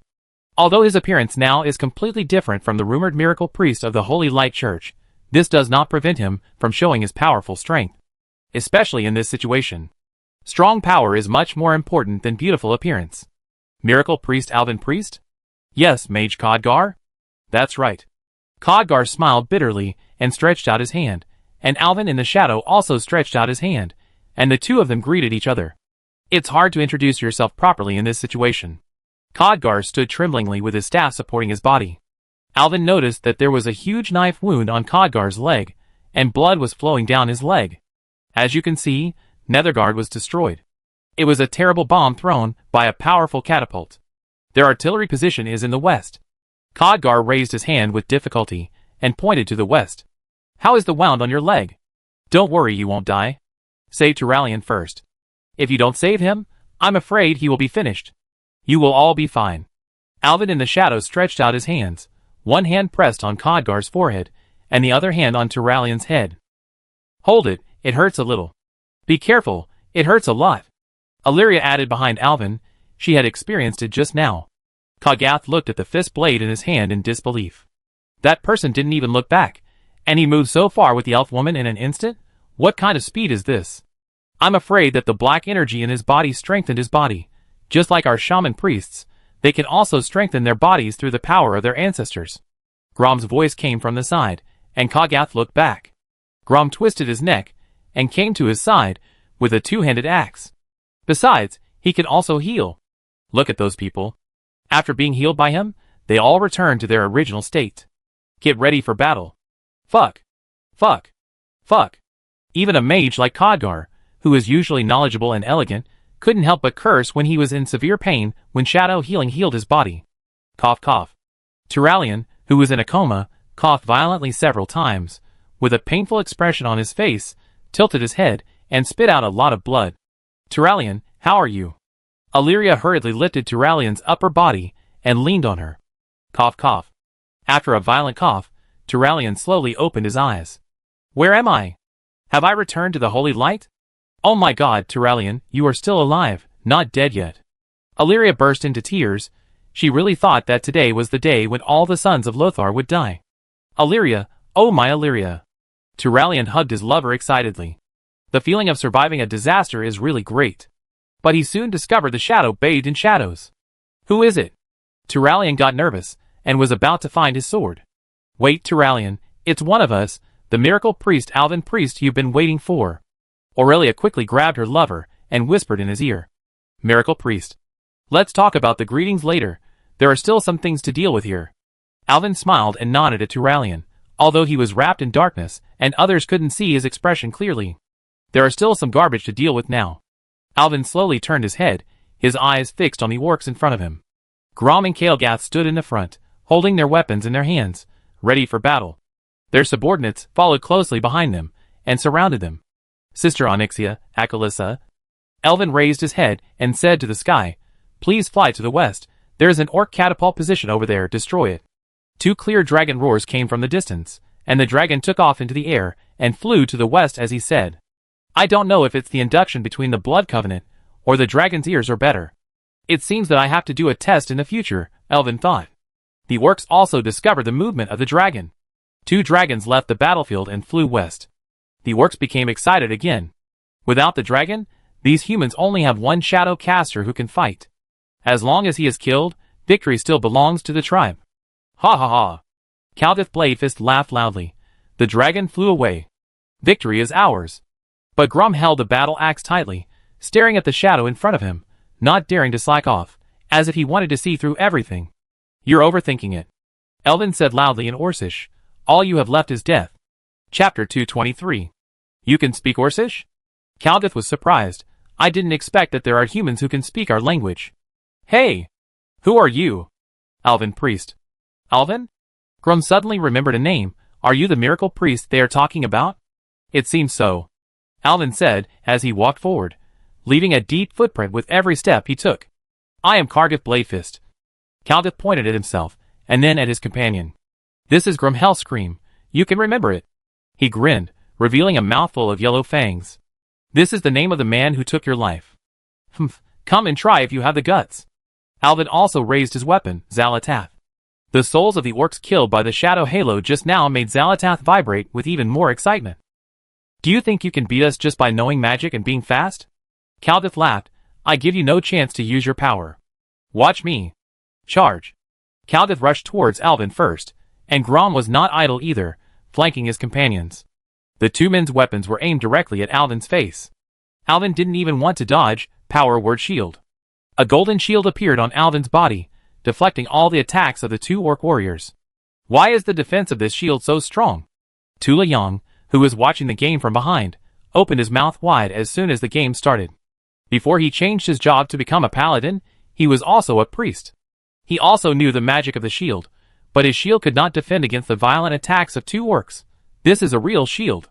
Mine is just paper. Turalyon thought. On the battlefield, Alvin was not idle either. After using the shield to deflect the weapons of the two orcs, he selected another skill icon in his mind. His finger moved forward a little, and it seemed that the space around Grom was torn apart. A small singularity appeared, and huge shadow energy leaked out from the singularity. Not good. He wants to release magic and continue to attack. Don't give him time to breathe. Grom shouted loudly.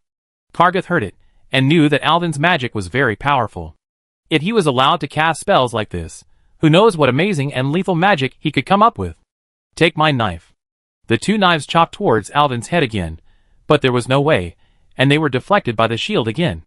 So thick. Kagath was furious. His body began to turn red. His whole body seemed to swell rapidly, as if he had been injected with chicken blood. Blood rage. He activated the racial skill of the orcs. This is the power that orcs are born with. With a little training, they can activate their power through anger, greatly improving their strength and speed in a short period of time. Alvin found that the same changes had occurred in Grom's body. It seemed that he had also activated blood rage. Kagath slashed at him with a knife. Alvin knew that his shield might not be able to withstand it, so he did not take it hard, but just dodged to the side. He shouted, "Shadow Demon!" While dodging Kagath's knife, the small singularity next to Grom expanded rapidly, and a strange creature emerged from the space wormhole that appeared out of thin air and fell to the ground.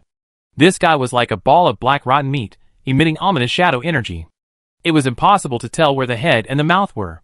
The rotten meat was just stunned for a moment, and then it split up and down from the middle, like two slices of hamburger bread, revealing a scarlet bloody mouth with 3 layers of sharp teeth in the mouth, one circle after another.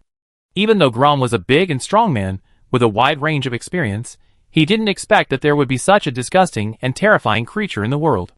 The shadow demon suddenly disappeared, and when it reappeared, it had appeared behind Grom, opening its big mouth and biting his calf. Grom was worthy of being the champion warrior of the tribe. He didn't hesitate at all. After a brief loss of consciousness, he quickly stabilized his body, and then raised his axe to chop at the shadow demon under his feet. Puff! The knife went down, and it felt like he was hitting a piece of rags. The shadow demon's big mouth loosened and broke in half from the middle. Well done! Kagath saw Grom slashing the monster with his own hands, and immediately cheered, then waved his double knives and rushed towards Alvin again. Alvin quickly concentrated his strength to increase his speed, and dodged out of the coverage of the double knives, and appeared behind Kagath. He raised the dagger and stabbed Kagath's vest fiercely. Kagath was frightened by this. He carefully observed Alvin's trumpet dagger, and dark energy was constantly flowing out from the middle. It was obviously a magic weapon. If a general mage is lucky enough to have a magic weapon, he usually uses it as a spell amplifier, and never really uses it to kill people. But he is facing an alien. Alvin doesn't care whether the magic weapon is valuable or not. When it's time to stab someone, let alone Xalatath, even the Nar will be swung up by him. Kagath had no choice but to fall forward and fell to the ground with a dog eating shit, raising a cloud of dust. He didn't stop, but rolled forward, raised his 2 swords and stood up. Grom, come and help me. No time. I have a tricky opponent. Kagath glanced to the side and found that the shadow demon that was chopped in half just now had recovered for some reason. It seemed to be targeting Grom, always appearing behind him and biting his calf. It's impossible to defend against it. Just now, my entire calf was bitten to a bloody mess by the monster. What's more annoying is that this thing will recover immediately every time it is cut, as if it has an immortal body. It's so fucking difficult. Grom dodged and cursed. Although the injury was not serious, even if such a small thing was bitten by it, it would take a while, but this kind of endless fight was really annoying. Hurry up and kill it! Come help me! Kagath roared. I can't catch him alone, this kid is just fast. Wait! The orcs communicated and fought at the same time, and did not stop their work. Just fast? Alvin stopped. In fact, he wanted to do an experiment just now. With the blessing of Xalatath, how long can the void burst in his shadow form last? Obviously, the time is a long time. At least it has been at least 10 minutes now, and this form is still maintained, and it doesn't seem to end.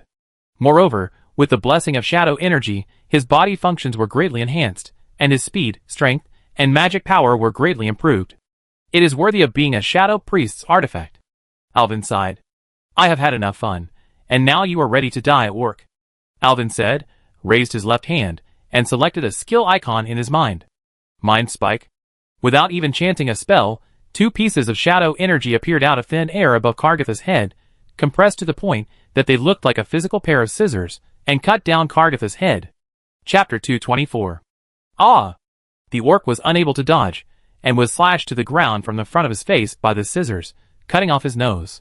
Blood immediately gushed out of Kale's face, and the orcs surrounding him screamed loudly. Kale's face was shocked and angry. Instant magic? How to dodge it? This time it was the nose, and next time it might be the head. Brothers? What are you waiting for? Waiting for him to kill us one by one? Now is not the time to talk about honor. Come on! Yes! Killing the enemy in a duel, and winning is the best way to gain honor. Even in war, the orcs will give prisoners a chance to duel with them, and win freedom or death.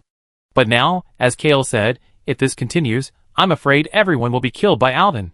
This is not the time to talk about honor. Only living can bring honor. The orcs shouted in unison, and rushed towards Alvin. Alvin, we're here to help you. Turalian shouted, and rushed up with the soldiers around him to help Alvin out. But Alvin was too close to the enemy alone. Countless fierce orcs rushed over like a tide, and Alvin was caught in a dilemma. Although he could kill an orc every time he attacked, the huge number of orcs gradually gained the upper hand, and someone had already slashed Alvin with a knife.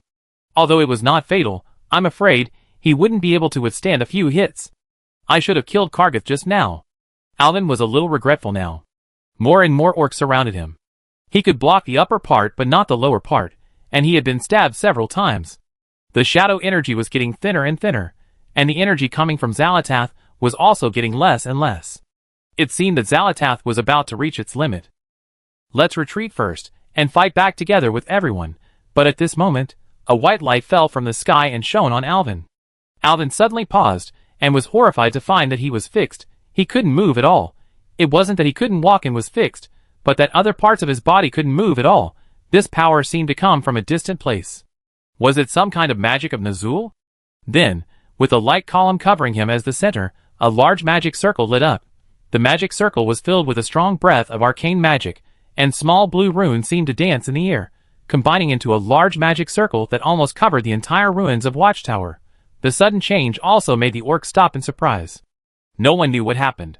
Even Turalian and Khadgar stopped. Khadgar, is this your magic? Don't be ridiculous. Even when I'm at my best, I can't control a magic circle of this complexity. I'm afraid something big is going to happen. Although he stopped temporarily, Alvin was in great pain. The shadow energy on his body was about to dissipate, and he was like a living target, unable to move a finger. If the enemy rushed up at this time, he would be a fish on the chopping board. Now he could only pray that the enemy was also attracted by this strange scene, and couldn't remember him for a while. I don't exist. I don't exist, Alvin muttered in his heart. But what you fear will come true. Grumhellscream is not a simple reckless man. He immediately noticed Alvin's abnormality. The shadow caster is immobilized. Everyone hurry up. Kill him. The orcs woke up as if from a dream, and immediately roared and raised their weapons and rushed up. No! Turalian shouted loudly. They also rushed towards Alvin, but they also knew that they could not catch up at all. Go to hell. Damn human. Kalgath took the lead. His face without a nose and only 2 huge blood holes looked particularly terrifying at this time. He jumped high, raised his 2 swords above his head, and chopped down Alvin's head fiercely. Die! Bang! With a loud bang, countless swords, axes, and hammers hit Alvin. Don't! Turalian roared in pain. Alvin is finished. Nethergard is finished. The alliance is finished. He threw away the hammer in his hand dejectedly, his knees softened, and he fell to the ground. No! What is that? Khadgar suddenly shouted in surprise, and he pulled Turalian up with all his strength. What is that? That black ball. Kalgath was also very surprised. He hit it. The touch, it was obviously hit. But what did he hit? The orcs were surprised to find that there were no humans in the place where Elvin was originally, only a black ball. The black ball seemed to be a collection of shadow energy, and it bounced off all attacks. What is this? Even Grum was dumbfounded. No one could have thought that the final result would be like this, that humans just disappeared. At this moment, the blue magic circle shone brightly. A faint bell sounded. Who is ringing the bell? Stop it! Kalgath looked around angrily. No one was ringing the bell except his orc warriors. How could there be a bell on such a battlefield? This sound is obviously a sound that can only be heard in human towns. Swish, swish, swish. The countless tiny runes on the magic circle seemed to have become small suns, emitting dazzling light, almost blinding the eyes of the people present. The orcs hurriedly covered their eyes with their hands. What's going on? What happened? The orcs exclaimed. One of them was extremely excited, and that person was Khadgar. Could it be that spell? He threw away his weapon excitedly, holding his head with both hands, with an incredible expression. Don't hide it. Khadgar, tell me what's going on. Illyria was furious. She grabbed Khadgar's shoulders and shook him back and forth. That's it. As Khadgar said the magic was finally completed. Mass teleport. In the light, Countless soldiers wearing golden armor, holding dragon eagle-shaped shields and spears, gradually emerged from the magic circle. Behind these soldiers stood countless mages wearing gorgeous robes and weapons. The army that appeared in the magic circle had one thing in common: they all had long ears. In the center of the magic circle, there was a girl with an orange ponytail and a sulfur staff on her back. She closed her eyes and held a person on each hand. On the left was another girl, who looked very similar to the girl in the middle, with the scepter of Sardras on her back. On the right was a middle-aged man wearing a gorgeous archmage robe and carrying a staff of flood on his back. Chapter 225. Varisa. Varisa! Aurelia suddenly shouted at the crowd in the magic circle like crazy. Sister! Aurelia! A silver-haired woman in the army shouted excitedly. All the troops listen to my command. Fight immediately. Annihilate the orcs. Find survivors. The man in the robe of the archmage immediately issued an order. The army immediately took action and rushed towards the stunned orcs around them. Where is Alvin? Where is Alvin? The two girls holding hands found that they had arrived at the battlefield, but they just wanted to find Alvin first. Caponia, Solanlian, you are finally here. The voice came from behind everyone. Caponia's body shook violently. She was too familiar with this voice. Somewhat calm, but not much, a little frivolous, but very nice. She turned around, and the man she had been thinking about day and night was standing behind them, smiling and waving. Alvin! The girl rushed forward with tears in her eyes, and Alvin quickly reached out to hug her. The huge impact made Alvin turn the girl around before stopping. How are you? Are you injured? Caponia raised her head, and her eyes burning with arcane flame showed a worried look. No, I'm very powerful now, haha. If you hadn't come just now, I'm afraid I would be in danger. Alvin smiled, he looked into the girl's eyes, and kissed her forehead gently. Congratulations, I knew you would succeed, Grand Mage, Caponia Starwish. Yes. My sister and father helped me together. The girl smiled shyly. Where's my sister? She turned around and found her sister Solanlian standing behind her shyly, with tears in her eyes, also looking at Alvin. Caponia squeezed to the left in Alvin's arms, and said loudly, Sister, come quickly. Alvin also saw Solanlian. Caponia had consciously gone to the left, so she used her right arm to make an invitation gesture to Solanlian. Solanlian threw herself into Alvin's arms, and cried aggrievedly. My sister is very worried about you, but there is a lot of work to do. This time, my sister and I have discussed that if we see you, the three of us will never separate again. Well, thank you. Alvin used his arms to hold the two girls tightly in his arms, and rubbed his face on the top of the girls' heads. Hey! Why are you all here together? Haha, that's it. Caponia raised her head, looking like a little teacher. I studied that book, and then found that I can teleport myself with my own strength, but I can't teleport many people with my own strength. So I teleported back to my hometown, Silvermoon City, and chose my sister as the coordinate. My sister was scared at the time. That's right. Solanlian also raised her head, with tears in her eyes, and a blush on her face.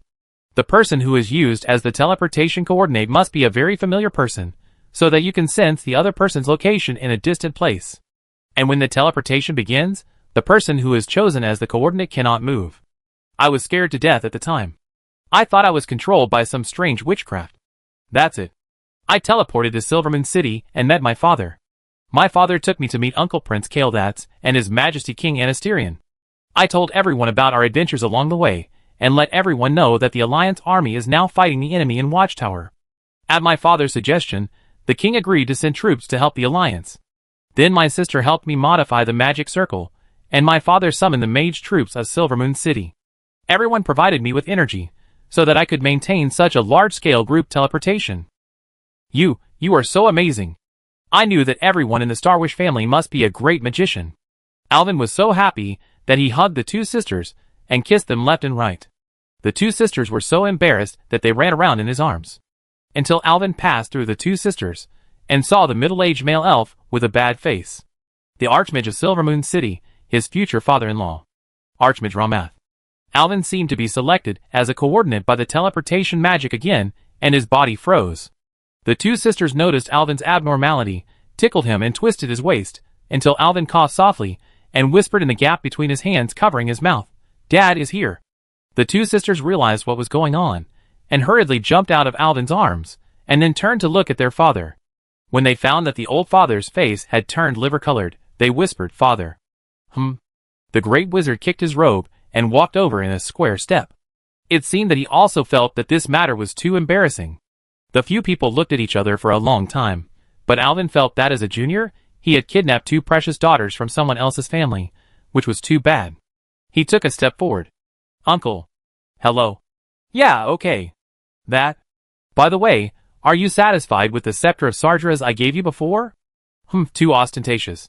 Don't give me such things in the future. I give it to Solanlian. It's something you two found together. I don't need it." Solanlian turned her head slightly and whispered in Alvin's ear. "Father held a 3-day banquet with the scepter of Sargeras on his back. And then he carried it to the king to show off." Cough, cough, cough, cough. Romans coughed violently. Apparently he heard it.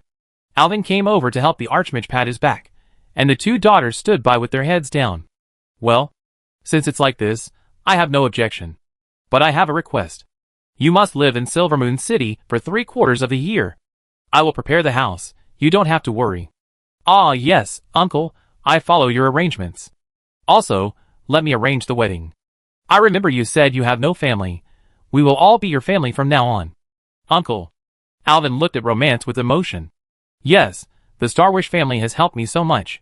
Since coming to this world, the two sisters have almost always been by my side to take risks, without asking for anything in return, without any regrets.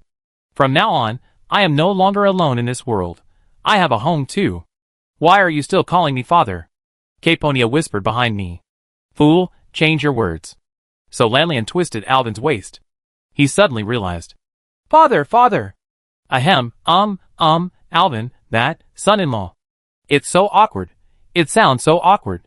Just when the Starwish family was chatting awkwardly with their new son-in-law, the Windrunner family on the other side was also chatting awkwardly with their new son-in-law.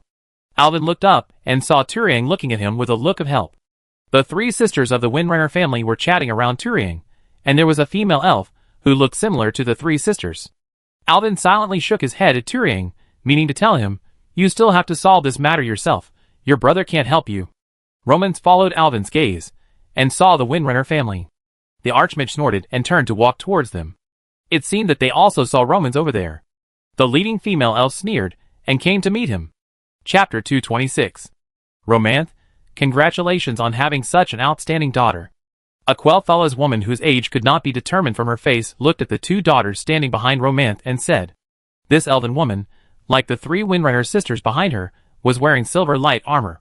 She was slightly shorter than the three sisters behind her, with silver hair, a green longbow in her hand, and a green long staff on her back.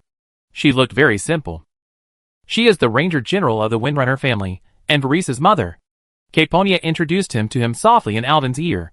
Compared to the luxurious style of the Starwish family, although the women of the Windrunner family also have many silver dragon eagle related elements in their clothing, they are still much simpler overall, which may be related to the fighting style of their Farstrider troops. After all, they often have to perform missions in dark forests or dirty swamps. I remember your youngest daughter is only 500 years old, but she can use such a large-scale teleportation spell, which is a magic that only guardians can use. It seems that it is only a matter of time before the Starwish family has two more great magicians, said the female elf headed by the Windrunner family. It was obviously a blessing, but it sounded very sour. The unnatural expression on her face betrayed her. I want to congratulate you too, Larissa Windrunner. Your eldest daughter has made many military achievements. Romance laughed dryly. I said it before, Aurelia gave up inheriting your position as Ranger General and chose to fight alone away from home. It was a very courageous thing. Why did these two people start to brag about each other's business? It seems that the relationship between the two sides is pretty good, Erwin thought. But soon, he found something wrong. Caponia and Solanlian, the two girls stood beside Ramath with their chests puffed out, looking like they were going to fight. Even the younger sister of the Windrunner family is almost the same. Illyria just snuggled up to Turalian, while the second sister Sylvanas and the youngest sister Varisa were equally good, standing beside their mother, with a posture ready to fight at any time. And look, didn't Illyria bring back the commander of the Alliance army as your son-in-law? Speaking of son-in-law, I thought you, an old stubborn man, would definitely insist on finding a Quel'Dorii husband for your daughter. Larissa smiled and said to Alwyn, if you feel uncomfortable, come to the Windrunner family. After all, I still have two daughters who are not married.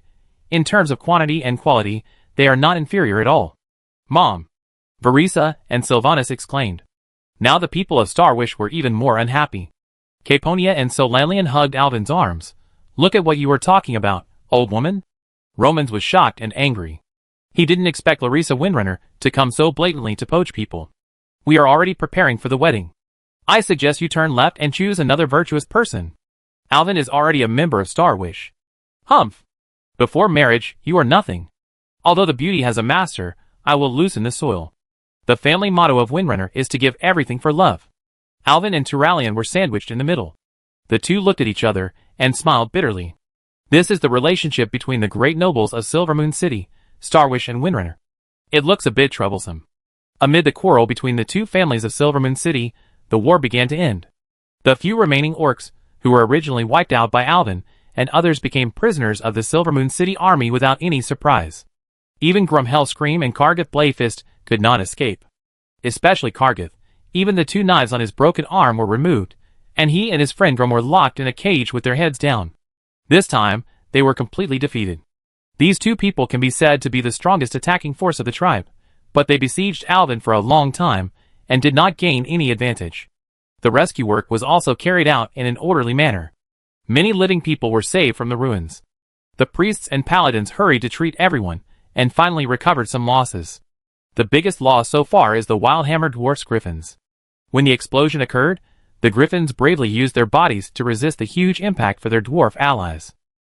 This caused many dwarves to lose their Griffin companions. In addition, although the number of paladin troops was small, they held on to the end. In the battle, their powerful martial arts and holy magic proved the correctness of Archbishop Alonsis Fail's idea. It was this group of paladins led by Uther who protected the wounded in the end, including Illyria, Khadgar and others. After this battle, the Knights of the Silver Hand truly became the backbone of the Alliance army. At this time, Uther and other paladins were communicating with Alvin under the introduction of Turalian.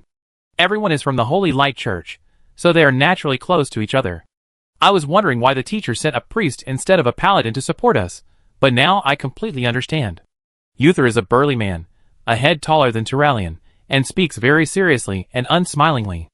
Alvin looked at this devout paladin, who is also a famous Warcraft celebrity, but so far, Alvin has also met many celebrities, and is a little used to it. But Alvin, what about those shadow magics you used before? Turalian finally asked this question. Not only him, but other people in the Knights also care about this issue. After all, the miracle priests of the Holy Light Church use many shadow mages that have never been seen before, which seems a bit weird. I learned it when I was meditating. The Holy Light told me that where there is light, there will be shadows. Light and darkness are two sides of the same thing. Alvin knew that if he didn't explain it clearly, these fanatical guys might arrest him as a heretic. Anyway, the old man of Holy Light would not come out to scold him, so he could just blame it on his perception of Holy Light. Even Archbishop Fail would not call the old man of Holy Light to verify it. Thinking of this, Alvin said calmly, "The power of Holy Light can heal diseases and save people, and can also cause damage to the enemy. The power of Shadow is just the reverse side of Holy Light, but it can also heal diseases and save people, and of course, it can also cause damage to the enemy. Holy Light and Shadow, these two powers have the same essential effects." "That's right." Turalian interrupted. "Alvin did heal me with Shadow spell, but that kind of healing spell is really painful," he said with a grin. Other paladins knew that Turalian was also a pious and tough paladin, and he said it was unbearable, so the pain must be really severe. "You are the darling of Holy Light." Uther bowed his head and said, "Whether it is the path of Holy Light or the path of Shadow, you have walked far ahead. I believe this is why the teacher arranged you to be the new Archbishop of Stormwind. Miracle Priest, Double Dragon Knight, you are indeed worthy of your reputation. It is my honor to fight side by side with you. No, you are the backbone of the Alliance, and it is the perseverance of the Knights of the Silver Hand that keeps the fire of our hope burning." Chapter 227. Boom! Just as Alvin was talking to the Knights, a huge roar came from the west of the ruins of Watchtower. The sky-covering fire went straight up into the sky, and a mushroom cloud rose across the horizon. Even though they were far away, the scorching heat and shock waves still came like a strong wind. The sand and rocks were blown up. "It's the enemy's trebuchet position." "What happened?" Turiang frowned and said. "It's my dragon. They launched an attack on the trebuchet position." Alvin looked at the explosion in the distance, and he didn't expect such a violent explosion to happen. What happened? An ominous premonition rose in Alvin's heart, disturbing his brain.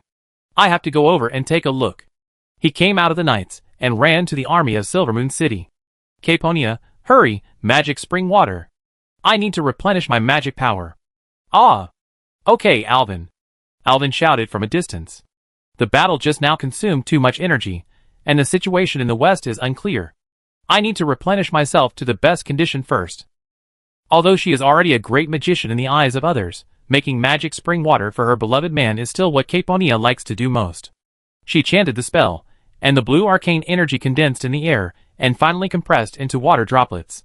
Just like their first meeting, Caponia still held it in her hands and fed it to Alvin. In an emergency, although everyone was watching and Caponia blushed, this was also a good opportunity to declare sovereignty to the Windrunner sisters. Nia, I need to go to the west to take a look. You and Solanlian wait for me here. No, we will go with you. Solanlian suddenly said beside her, her beautiful face full of determination. My sister and I swore that we would never let you go on an adventure alone again. No matter what it is, we will face it together. That's right. Let's go together. My sister and I are very powerful now. Don't underestimate us. Caponia said, raising her fist. Alvin laughed dumbly, touched Caponia's head with his hand, then held the hands of the two girls and nodded. Thank you, I understand. With you, I will feel much more at ease. Alvin, let Curdran's griffin take you. Turalian came up and brought a wild hammer dwarf. Miracle Priest. Hello. The dwarf began to wave from a distance. The blue griffin feather decoration on his body, and the iconic beard looked very familiar, a bit like Falstad. I don't know what the relationship between the two is. I'm Curdran. My brother Falstad told me about your deeds. I never thought that in the end, it was just as Falstad expected. He said you would come to save my life. Ha ha ha. Hello, brother Curdran. It's great to have you and your griffin to help. Alvin was overjoyed. He was just worried about how to get there. 2 griffins are enough, Mr. Dwarf. I can also ride a griffin. My sister and I can ride one, and you and Alvin can ride one. Thank you. Solanlian went straight to the point, and Curdran nodded. No problem. Little girl, we can set off immediately. The dwarf whistled, and several griffin knights flying in the sky slowly landed and surrounded Curdran. Father, my dragon is still attacking the enemy's position in the west. Let's go and take a look. The situation was urgent, and Alvin was not so shy. He reported directly to the Archmage Ramath. Okay, take care of yourself and my daughter. Don't fight too much. If there is any problem, let Caponia take you here. Okay, Dad. Caponia nodded. Let's go. The 2 griffins flapped their wings vigorously and flew into the sky.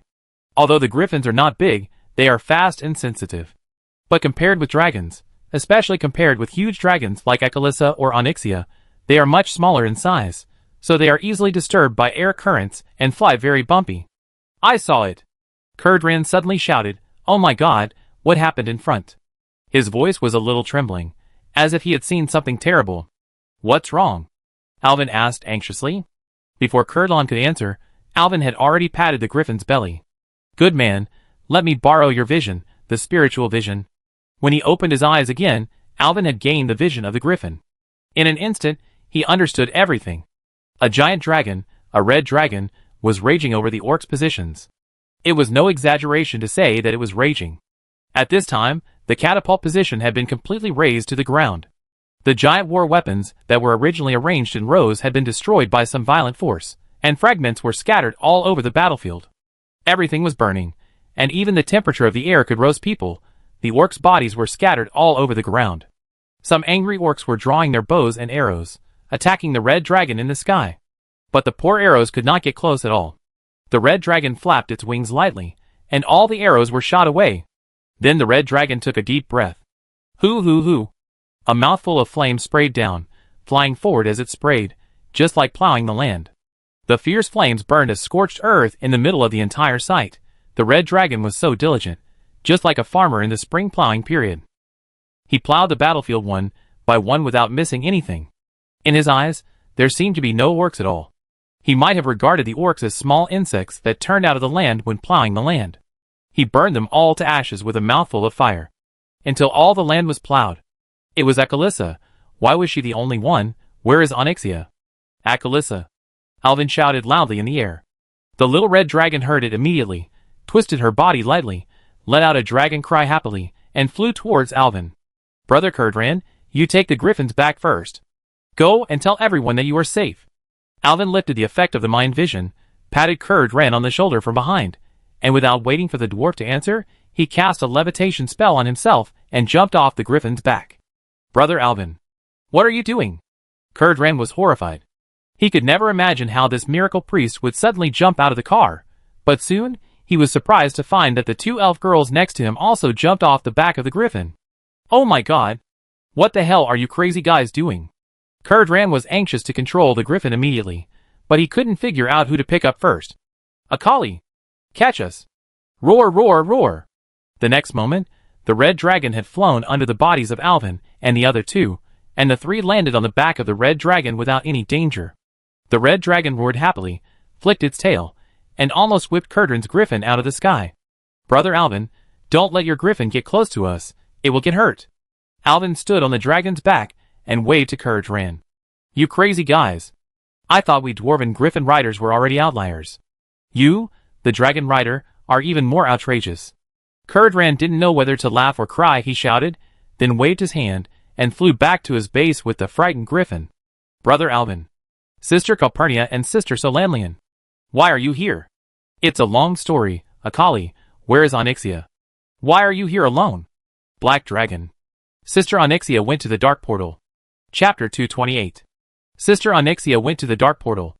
Akratasha didn't hear Alvin's response, and thought he didn't hear clearly, so she repeated it again. She said that the catapults here are too big and too many, and it would take a long time for the two of us to burn them normally, so she spit out a black meteor from her mouth to blow up the giant catapult. Black meteor? Alvin scratched his head.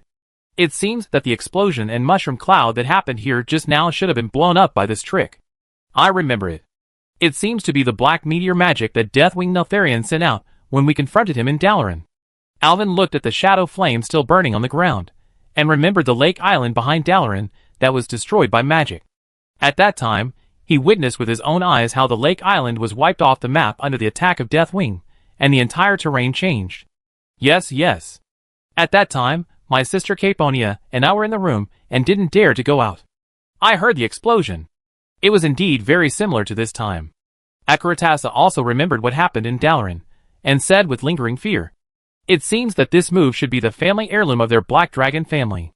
These black dragons are really scary. They can easily create a small meteor to destroy other people's cities. But there was such a big explosion here. Sabrian and Nefarian, who are also black dragons, probably know that there are their kind here, so Onyxia is likely to have been exposed. She still wants to go to the Dark Portal to join her two brothers. Isn't she afraid of being discovered? If Nefarian knows that his lair has been destroyed by us, then Onyxia will definitely not have a good ending. Thinking of this, Alvin shuddered. Akratasha, we are going to the Dark Portal too. We can't let Onyxia take risks alone. Please fly south. Alvin pointed to a place under dark clouds in the south. As far as I know, the place covered by the strange dark cloud should be the Dark Portal. The portal connecting the two worlds has great power, and affects everything around it. I have always heard of the Dark Portal, and this time I can finally see it with my own eyes. The ominous dark cloud is creepy enough. So Lanlian said, when we set out, Prince Kaeldats wanted to come with us, but he received news from the Dara Mage Council at the last minute, so he couldn't come with us. But it's okay as long as Dad is here. Caponia smiled and said, gather the power of all our mages, I believe we can destroy the Dark Portal. It's not that simple. Alvin shook his head. Just now, I exchanged views on the Dark Portal with Khadgar. Alvin's concerns have been confirmed. Khadgar learned the truth about the opening of the Dark Portal by the chieftain of the tribe, Nazul, from the captives. The chief of the tribe is called Nazul, an old shaman of the Shadow Moon clan. Alvin continued, his apprentice is the famous orc warlock Gul'dan. I have heard of this orc's name. It is said that his betrayal caused the orcs to fail in the last war. So Lanlian knew a lot about history, and Alvin nodded in appreciation. Yes, that Gul'dan died on a few paths in the middle of the sea, which is where your staff came from. The tomb of Sargeras, Alvin said, pointing to the staff behind Solanlian. But after his death, his head was taken back to the world of Draenor by the orcs, and returned to the hands of his teacher, Nazul. Ah! What does he want his apprentice's head for? Caponia was very scared of this alarmist thing. She couldn't understand the orc's strange behavior at all. It is said that the head is full of forbidden knowledge. Although Gul'dan is dead, the knowledge stored in his head can still bring great power to people. Alvin reminded, and the orc shaman is particularly good at communicating with their so-called ancestors. It was the joint efforts of Gul'dan and the guardian Medivh in the two worlds that opened the dark portal for the first time.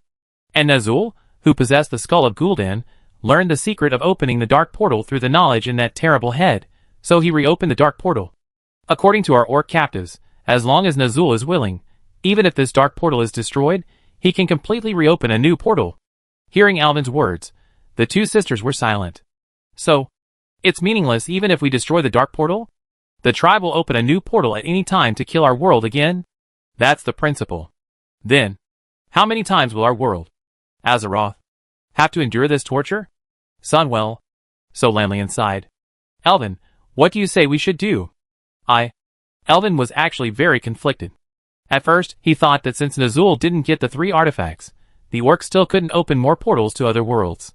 Then Turalyon, Khadgar, Illyria and other sons of Lothar wouldn't need to go through the dark portal to attack Nazul. All they had to do was wait for the end of Draenor, and let natural disasters completely destroy the orcs. But he forgot one thing. If Nazul could open the dark portal once, he could use the skull of Gul'dan to open it countless times. Now he has lost the power to open portals to other worlds. In order to avoid being killed, the orcs had no choice but to run to Azeroth. No wonder the ancients said that a siege would be incomplete. Now I have pushed the orcs to a desperate point, and they can only launch a larger-scale attack on Azeroth. And according to my understanding in my previous life, even if Draenor was destroyed, it would not be the entire continent that was completely destroyed and all life would go to the Shadow Realm. There are still many lands that survived, such as Blade's Edge Mountains and Nagrand. So even if Draenor explodes, the remaining orcs may continue their unfinished business and continue to go to our world. This is really stirring up a hornet's nest. I'm just getting married. Am I going to? Can't we just go through the dark portal and destroy the skull of Gul'dan? Caponia suddenly said, since the orcs can come here, we can go there too. They invade our world, so we can invade their world as well. There's no reason why we are the only ones bullied. Well said. So Lanlian touched her sister's head affectionately, and then hugged Caponia. This time it's time for the orcs to taste the destruction of their homes. Looking at these two irritable Quel'Dorii, Alvin didn't know whether to laugh or cry. As a man, was he not as good as 2 girls? You're right.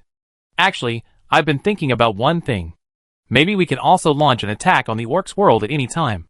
Alvin took Caponia's hand and looked at the innocent girl. My Caponia, I was thinking, Nazul can use the skull of Gul'dan to open the dark portal to us, then. Caponia holding the Book of Medivh, can she also open the dark portal to the world of Draenor at any time? Chapter 229. Alvin's words silenced the girls again. Yes, it was the cooperation between Gul'dan and Medivh in the two worlds that opened the dark portal. Now Gul'dan and Medivh are both dead. Nazul can rely on the skull of Gul'dan to reopen the dark portal. Does that mean that Caponia can use the knowledge in the Book of Medivh to open the portal to Draenor? Caponia's eyes lit up, as if a bunch of beautiful flowers blooming on this dry land made the whole world colorful. You're right. Why didn't I think of it? You are worthy of it, Alvin. Caponia moved the small bag on her back to the front, took out a large black book from it, flipped through it quickly, and suddenly stopped at one of the pages, pointed at a few lines of text with her slender jade fingers and said, When I saw this, I thought these spells were a little strange. This is the spell of the portal that has been changed a little bit, and the staff has been replaced by a large amount. I thought it was a little strange at the time. It seemed to be opening some kind of teleportation with huge energy. Caponia talked about her understanding of this magic book non-stop. So Lanlian nodded frequently while listening. Alvin really seemed to have returned to the mathematical analysis class on the university campus. Teacher, what are you talking about? Anyway, Caponia ended her long speech and concluded, Give me some time, I think I can figure out the meaning of it. Caponia looked at the stunned Alvin, thought for a while, and added with a smile. It means I have the confidence to open the dark portal to the world of Draenor. That's awesome. Alvin jumped up from the dragon's back excitedly, then grabbed Calpurnia and pulled her into his arms. When the girl was shy, he held her face with both hands and put his mouth close to hers. Calpurnia closed her eyes shyly, and could only make a sound from her throat. Cough, cough. Hearing her sister's cough, Calpurnia struggled shyly and escaped from Alvin's arms. Standing beside Alvin awkwardly, her face flushed, she secretly looked up at her sister, then secretly looked at Alvin, then stuck out her tongue and made a face. Alvin looked like a pig brother laughing. There are only a few of us. Why are we shy? We are just missing a wedding now. Well, my sister kissed, and my sister wants one too. She said she was going to hug Solanlian again. But Solanlian dodged it easily. Stop it. We still have business to attend to.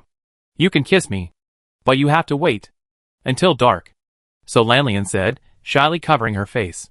Haha, then wait until dark. Brother Alvin, I want to kiss you even when it's dark. The voice of the little red dragon came from below. You are still young. Wait. I am not young anymore. Mother has accelerated my growth. Akaratasa was arguing. Suddenly, after crossing the last mountain, the dark portal finally appeared in front of everyone. Instantly, everyone held their breath. The dark portal, the legendary source of all evil, stood in front of them. The so-called gate here is not the kind of door used in our ordinary family houses, but a huge building that is like a giant portal that constantly absorbs surrounding energy. 2 huge stone pillars stand on the ground, carved with ancient and mysterious runes, emitting a faint glow. On both sides are giant statues of hooded people, majestic and mysterious, as if silently guarding the portal. The whole building is about 100 meters high and extremely wide. Humans are extremely small in front of the door. No wonder the orcs can pull out their engineering weapons from the dark portal. In the center of the portal is a dark void, like an abyss that swallows all light. In the void, sometimes purple and green lights flash, and lightning flashes across the sky from time to time. It seems to hide endless dangers and unknown powers. This dark gate is extremely majestic. Even if you don't understand magic, you will understand at the first sight of the dark gate that this is a huge barrier to another world. There were densely packed orc camps in front of the door. They had actually built a simple fortress here. The whole camp was shrouded in a murderous atmosphere, which was chilling. Tents, wooden sentry towers and simple fortifications were scattered throughout the camp, but unfortunately everything was now buried in the sea of fire. This place was far away from water sources, and there was no way to put out the fire. The orcs had already suffered heavy losses, and they stared at the top of the camp intently. 2 groups of black dragons were fighting in the sky. The huge dragon wings swept across the sky, covering the sky and the sun, bringing gusts of wind. The roars of dragons and the screams of orcs resounded through the sky, deafening. The scales of the black dragons flickered in the firelight, like dark steel armor. Hide quickly. At Alvin's request, Akalissa stopped directly on the shady side of the hill she had just crossed, so that she could hide herself and avoid being discovered by the enemy. Let them fight first. Let's find Onyxia quickly, and bring her back when we find her. Yes. Alvin was busy looking for people here, and the black dragons over there were already fighting each other. One black dragon suddenly pounced on the other, biting the opponent's shoulder with its sharp teeth, tearing off a large piece of meat, and blood splattered. The injured black dragon roared in pain, fought back hard, and whipped the attacker with its tail, sweeping it aside. The 2 black dragons wrestled together in the air, rolled down from the sky, and slammed hard on the ground. The buildings on the ground were destroyed in an instant, and several unlucky orcs were crushed to pieces, and the screams stopped abruptly. At the same time, another pair of black dragons sprayed flames at each other in the air, and the hot flames intertwined to form a sea of fire. Because they were all black dragons, they had extremely high resistance to flames, and their fighting styles were very similar. They flexibly avoided each other's fire attacks. However, the orcs on the ground were not so lucky. They were swallowed by the sudden flames and turned into ashes. The dragon wings flapped, rolling up dust and flames, and the entire battlefield was like purgatory. The roar of the black dragons, the roar of the flames, and the sound of the collapsed buildings mixed together, and the battle scene was shocking and tragic. Look, those 2 black dragons are so big. Hearing Akali Tasha's voice, everyone looked around and could vaguely see 2 huge black dragons rising from the camps on both sides. One black dragon was very similar to Onyxia. It was covered with black scales, flashing a strange light under the moonlight. However, the color behind its eyes was not purple, but deep black, like a bottomless abyss, which made people shudder. Its eyes exuded a cold light, as if it could penetrate the dark side of the soul. The other black dragon was even bigger, and its body was even bigger than the other black dragon. Its muscles were as hard as steel, covered with thick scales. Its head was huge, and its horns were bent upward, exuding an evil breath. Its huge teeth were like sharp swords, shining in its bloody mouth. The appearance of these 2 giant black dragons made the atmosphere on the battlefield tense instantly. Their roars echoed like thunder in the sky above the dark portal, bringing endless fear and oppression. The other black dragons seemed insignificant in front of them, and even those brave and warlike orcs trembled under their majesty. It's Sabrian and Nefarian. The real masters have appeared, Alvin whispered. Chapter 230. That's Nefarian? Akaratasa has transformed into a human form, hiding with everyone in the southern foothills of the mountains behind the dark portal. She had seen Nefarian once after the Battle of Stormwind City, and knew that this black dragon was Onyxia's brother. The impression this guy gave to Akalissa fits the little red dragon stereotype of black dragons. Insidious, cunning, vicious and ruthless. When he gets angry, he will even kill his own sister. If Onyxia hadn't taken the initiative to follow this unskillful brother away, I'm afraid that I and Alvin would have been in trouble. Who is the other black dragon? Why are they fighting? Hearing the little red dragon's question, Alvin retracted his gaze and rubbed his eyes. The visual range of humans is really too short. It's so far and so chaotic. If Onyxia also transformed into a human and hid somewhere, I'm afraid it would be really difficult to find her. When he opened his eyes, he found that the little red dragon and the Starwish sisters were staring at him with their eyes wide open, like curious babies. He then realized that in fact, people in this world had never seen dragons in a long period of history before. Especially the guardian dragons, which only existed in legends and history books. It is normal not to understand what is going on here. After the father of the black dragon escaped with serious injuries, Akalissa's mother, the red guardian dragon, Alexara once said that he might have to heal his injuries for hundreds of years. Alvin whispered to everyone to explain the situation of the black dragon army. So the heirs of the black dragon army became restless, and they all wanted to obtain the legacy of the father of the black dragon and unify the entire army. Sabrian, Nefarian, Onyxia, these three are the most powerful contenders for the position of leader. And the first two hold the dragon eggs of the Black Dragon Legion. So this time Nefarian is going to find Sabrian to snatch the dragon eggs.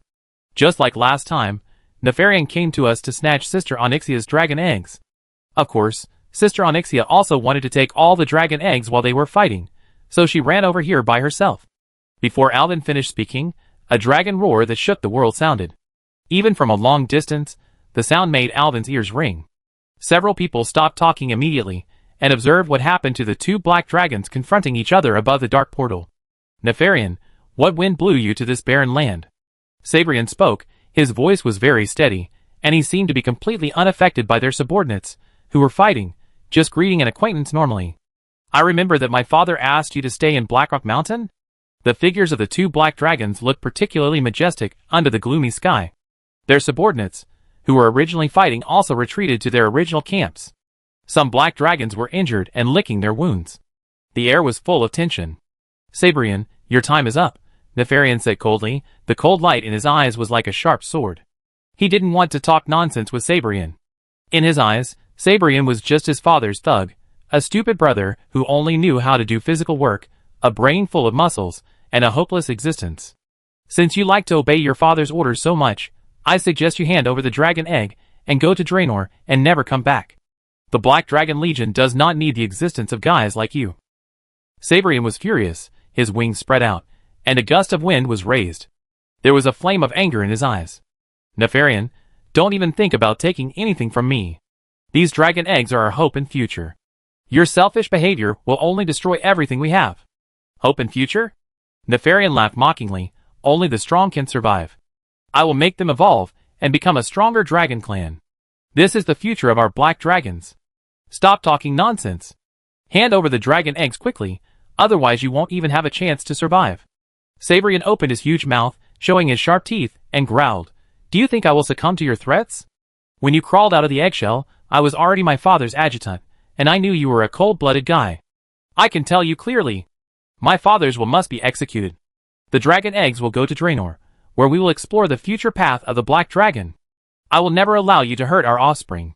Seeing that the contradictions on both sides were irreconcilable, the atmosphere of confrontation became more and more tense. Finally, the two dragons no longer cared about their feelings and rushed towards each other. Nefarian first blew out a stream of blazing flames, attacking Sabrian directly. Sabrian dodged flexibly and responded with a powerful dragon tail sweep, hitting Nefarian's side hard. The flames fell on the orcs' positions, instantly burning more than a dozen unlucky guys to ashes. As the leader went down and started the battle directly, the black dragons on both sides joined the battle in the sky and launched a shocking battle. Nefarian kept spewing out shadow flames, and the flames carry corrosive shadow magic, approaching Sabrian. Sabrian's magic skills were obviously not as good as Nefarian's. He could only dodge left and right, or also spit out flames to resist, but he could not spit out shadow flames as powerful as Nefarian and Onyxia. He used his strong and sturdy body to sway his wings violently, disrupting the airflow, affecting the trajectory of the flames, and knocking the flames away. And his claws and teeth were not idle, repeatedly attacking Nefarian. In terms of size, Nefarian did not occupy it, so for a while, although the two black dragons fought hard in the sky, they could not do anything to each other. Blood Devil. Where is Talon Blood Devil? In the orc camp in front of the dark portal, the orc chieftain Nazul had stood up from his uncomfortable but best chair in the village. The skull pattern painted with white bone powder on the old shaman's face had been distorted by his anger. Great chieftain. Death Knight Talon Blood Devil squeezed through the crowd outside the tent.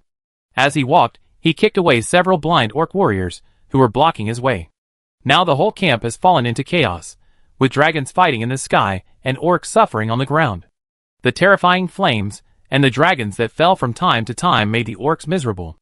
If this continues, the orcs will be destroyed by these dragons before they die under the encirclement of the Alliance. Blood Devil. Nazul saw Blood Devil in the crowd, because this guy with a dead face was really conspicuous among a group of green skins. Organize the troops.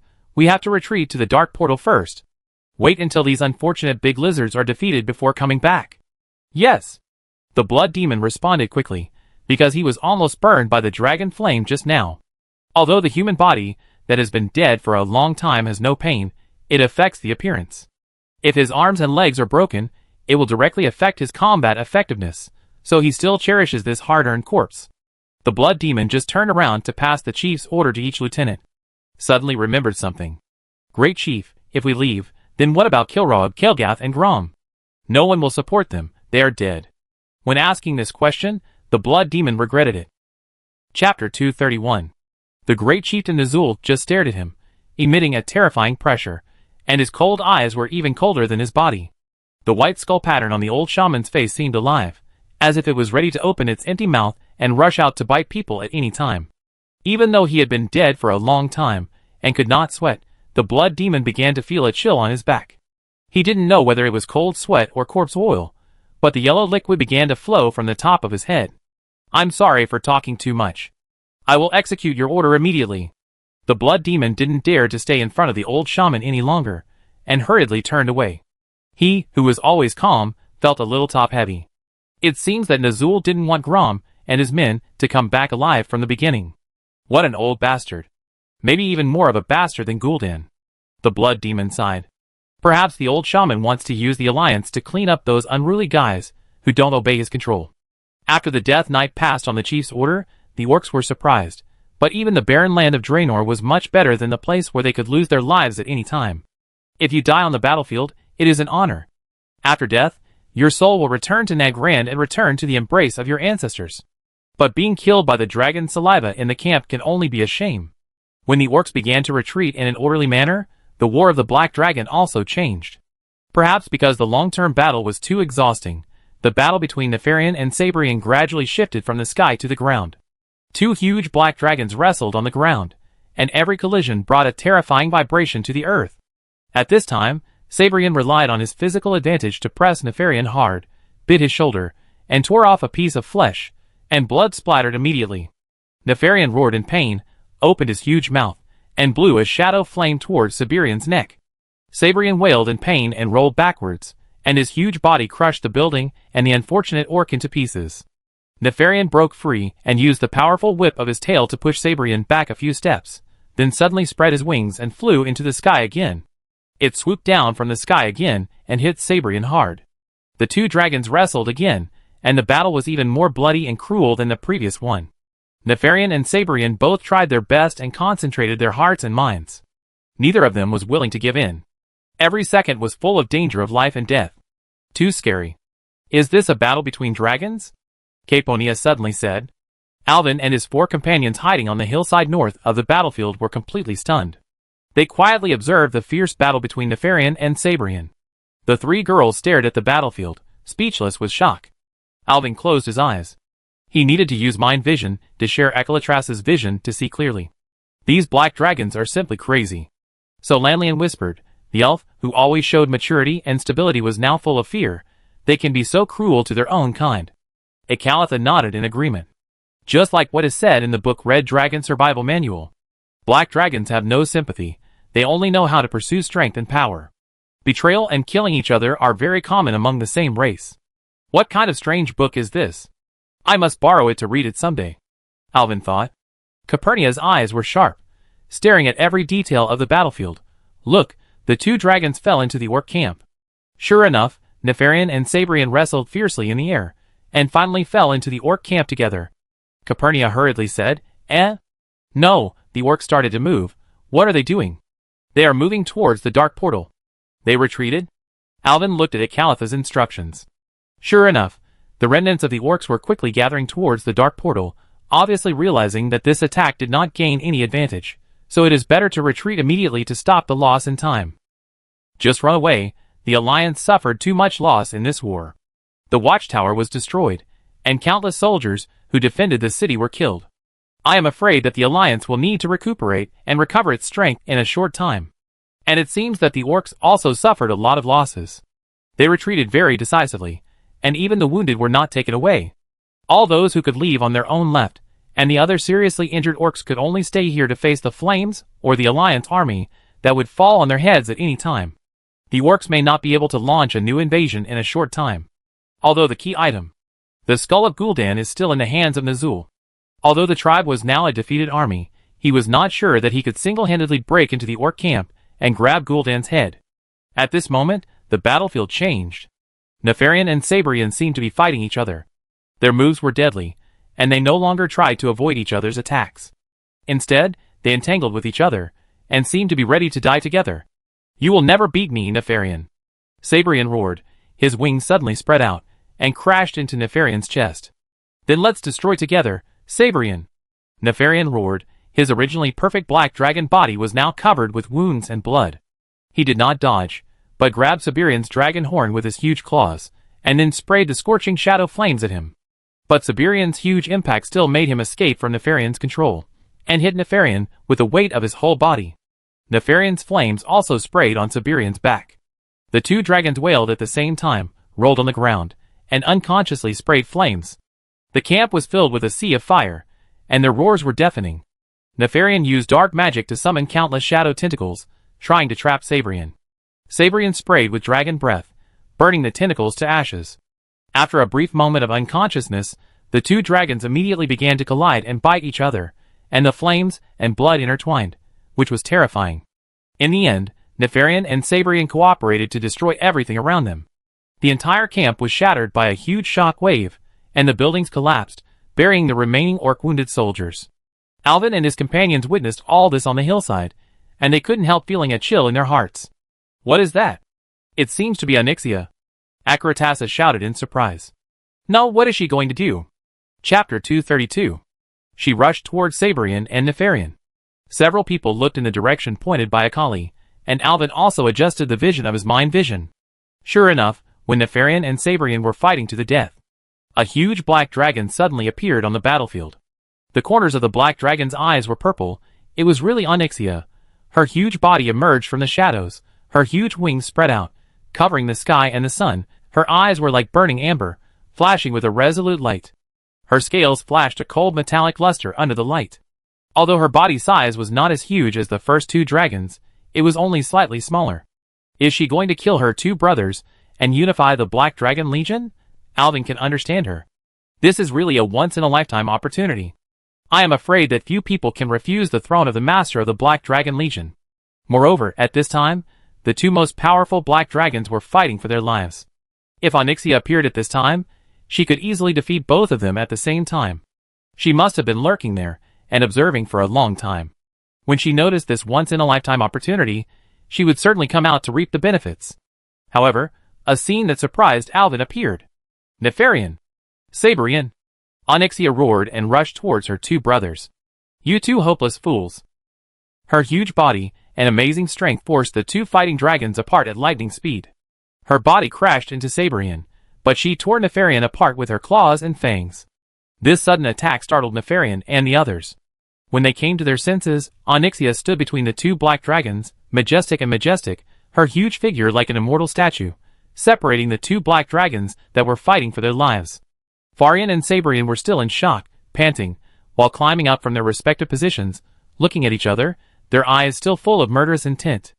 Nefarian was a little surprised, but when he found that the black crystal on Onyxia's neck that suppressed her power had disappeared, he understood what was going on. As expected of my sister, you got rid of those guys so quickly. The Black Dragon Prince sneered. And you didn't take the opportunity to kill me. I'm really surprised. What made your heart so weak? Alvin's heart moved, those guys? He remembered the faceless man who appeared when he shattered the black crystal.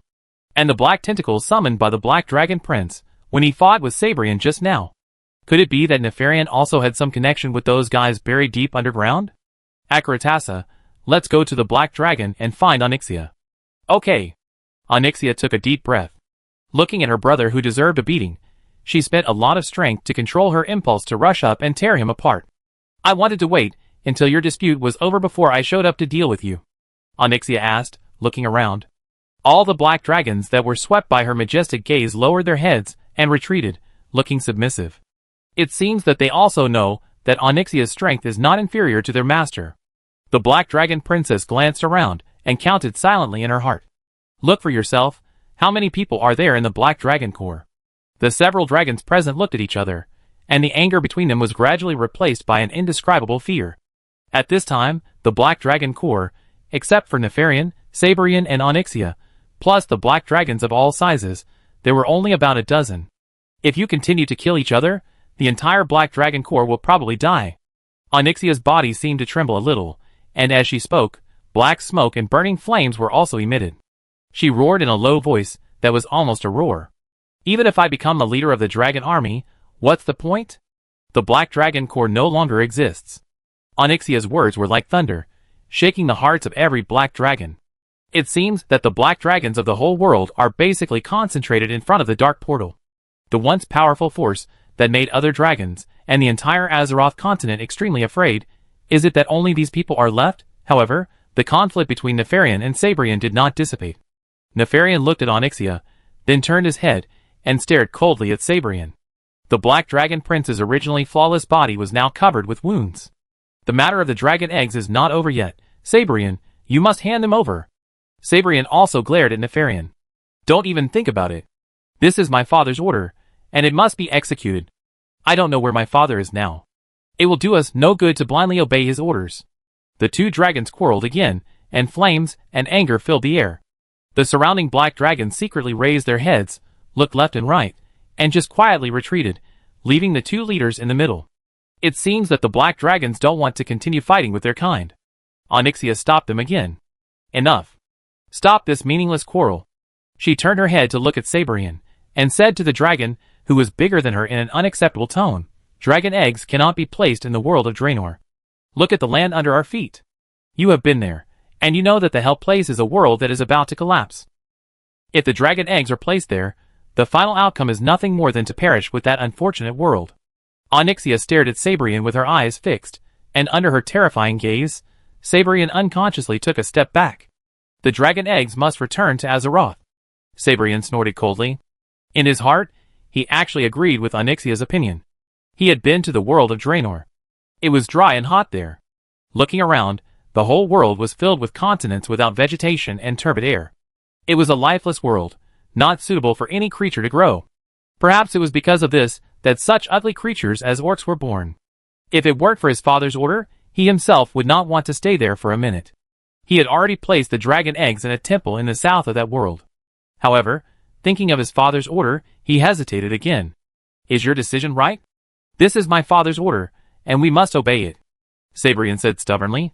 My father has been missing for a long time, and we can no longer rely on his decision. What we need now is reason and strategy, not blind obedience. Onyxia continued to persuade patiently. As he was speaking, he found that the black dragons around him were restless again. Even Sabrian and Nefarian stood up again and took a fighting stance. She looked back and saw a huge red dragon flying towards her. Chapter 233. The black dragons roared in a low voice, their dark pupils showed anxiety and anger, and their huge bodies kept moving on the ground, raising a cloud of dust. Onyxia looked back and found a red dragon slowly landing not far away. She recognized it as the little red dragon Akalissa at a glance, and was surprised to find that Alvin was also on her, A warm current surged in the heart of the Black Dragon Princess. He was still worried about me. Relax, everyone. Relax, we are one of us. Onyxia stood between the red dragon and the black dragon, spread her huge wings, and let out a low roar. Her black dragon compatriots gradually became timid under the princess's powerful pressure, and looked at their master again. When they found that Nefarian and Sabrian had no intention of starting a war, they retreated again. Akalissa and Alvin were also very nervous, especially the little red dragon. She had never thought that one day she would be surrounded by a group of black dragons. Alvin was even more so. After all, it was he who drove away the father of the black dragon. He kept gently stroking Akalissa's dragon horns and scales, and she flew over with courage, but she still did not fly close to the black dragon, and still kept enough distance to escape. Onyxia turned her head, even though she now appeared in front of Alvin in the form of a giant dragon. But Alvin clearly saw that when the Black Dragon Princess turned her head, her expression changed from cold to passionate. In just a moment, the anger in her eyes disappeared, replaced by relief and happiness. Perhaps she had never imagined that Alvin would appear at this dangerous moment, especially with the timid red dragon. She did not run away with her tail between her legs. "Those are my friends," Onyxia said. She saw the serious look of her two brothers. Dragons are a proud race, especially black dragons, who believe in the supremacy of power. In their eyes, there is no difference between humans and orcs. They are just used for slavery. Onyxia shouted, "They came for me. Black dragons are looking for red dragons as friends?" This really opened my eyes. Nefarian sneered, "Sister, you really disappoint me. When I was in Stormwind, I was still wondering why you chose to give up resistance and go with me to save a red dragon." Although the oldest of the three, Sabrian, did not speak, he was also full of suspicion, and did not believe it at all. He had seen the red guardian dragon Alexstrasza from afar, and his heart was beating. Doesn't this red dragon look too much like the guardian dragon? The red dragon Alexstrasza landed. Everyone realized that there was a human standing on the top of the red dragon. Onyxia greeted everyone, and Alvin sighed, and said helplessly, "Didn't we agree not to go on adventures alone? I'm sorry, I really couldn't help it. I won't do this again in the future." Onyxia leaned her big head over intimately, and Alvin naturally jumped from the top of the red dragon's head to the top of Onyxia's head. Onyxia explained, "And I don't know why, when I think of my own kind killing each other here, I should have been very happy, but now I feel very uncomfortable in my heart, and finally I couldn't help it, and I came out to stop them." Elwyn nodded approvingly, and gently stroked her dragon horn. "You did the right thing. I'm proud of you, sister." Nefarian recognized Elwyn at this time. "Isn't this the sickly guy from Stormwind?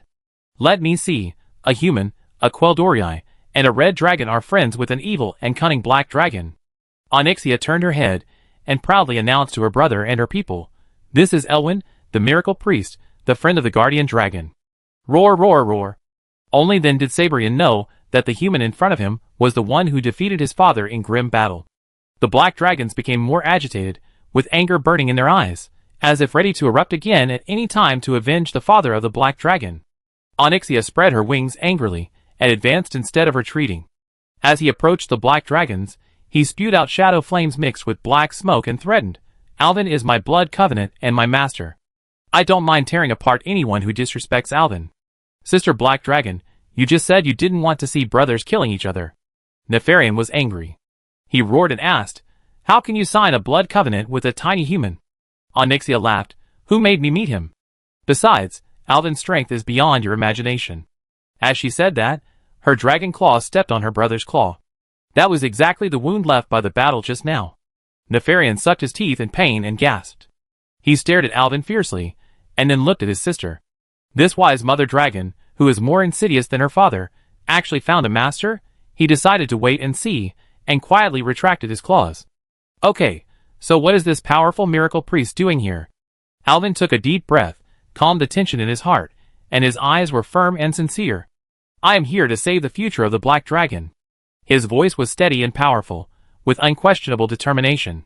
He turned to Sabrian and said seriously, "Mr. Sabrian, the Alliance has been fighting against the orcs for a long time, and I have a deep understanding of their language and culture. According to my research, the entire Draenor world will soon usher in the end. According to the inference, there will eventually be a big explosion. According to the energy of the explosion, the entire planet will shatter into several pieces floating in the twisting void. I don't know where you put the dragon egg, but it is very likely to be destroyed there. Even if the dragon egg is lucky enough to be preserved in the end, it will be radiated by the twisted energy in the void and eventually become a void dragon. You want to see the newborns that emerge from the dragon eggs, all of which are scaleless, black and sticky monsters? His tone was full of worry. He had seen the appearance of the void dragon. He even had one, and it was quite handsome, but for the black dragon, Alvin's description was already very scary. Sabrian listened to Alvin's words, and was gradually persuaded. He had also worried about such an outcome, and his eyes revealed uneasiness. This trace of uneasiness happened to be captured by Alvin. How do you know all this? Sabrian's voice was low, with a hint of doubt, but more of worry. The light knows everything. Let's just leave it to the light. Why am I becoming more and more like a charlatan? Alvin continued. Because I have studied the situation in Draenor in depth. This is not nonsense. We can't take this risk. Slimy? Isn't that good? Nefarian was still full of doubt, but he knew that Alvin's words made sense. Then what are you going to do? The father of the Black Dragon is missing, and the other guardian dragons will soon launch a siege against the Black Dragon army. If you still resist, you will eventually have no power to resist the anger of other dragons. Alvin said, and moved another mountain. Think about what your father and the Black Dragon army did to other dragons. He became more and more excited as he spoke, and almost fell off Onyxia several times. And I can be the mediator, as long as the Black Dragon Legion agrees to one thing. Nefarian and Sabrian looked at each other, and realized that what Alvin said made sense. Sabrian asked coldly, what do we need to do? Alvin smiled and said, give me all the dragon eggs. I will discuss with the Red Dragon Queen, and ask them to send someone to take care of the dragon eggs. Of course, the Black Dragons will also have someone to take care of them. I think Sister Onyxia can take on this role. So she's waiting here. Onyxia almost laughed. Chapter 234. Sibelian and Nefarian looked at each other, seemingly not understanding what Alvin meant. I mean, I will be the middleman to mediate the conflict between the Black Dragon Legion and other dragons. Alvin noticed the confusion of the Black Dragons, and explained it again. In the strong wind caused by the Dark Gate, the battlefield that was noisy just now, except for Alvin's voice, only his robe was blown and made a rustling sound. Correspondingly, you need to hand over the dragon eggs in your hands to me, and I will ensure that these dragon eggs are kept in a safe environment. I will ask Alexstrasza, the Life Binder, to forgive the crimes of the Black Dragon Legion, and the Red Dragon will send a special breeder to help hatch these dragon eggs. Of course, everyone can come to visit these dragon eggs at any time, and Sister Onyxia can become the representative of the Black Dragon Legion to protect these dragon eggs. In this way, we can show our attitude to the guardian dragons to avoid a war, and ensure that the offspring of the Black Dragon can be hatched normally.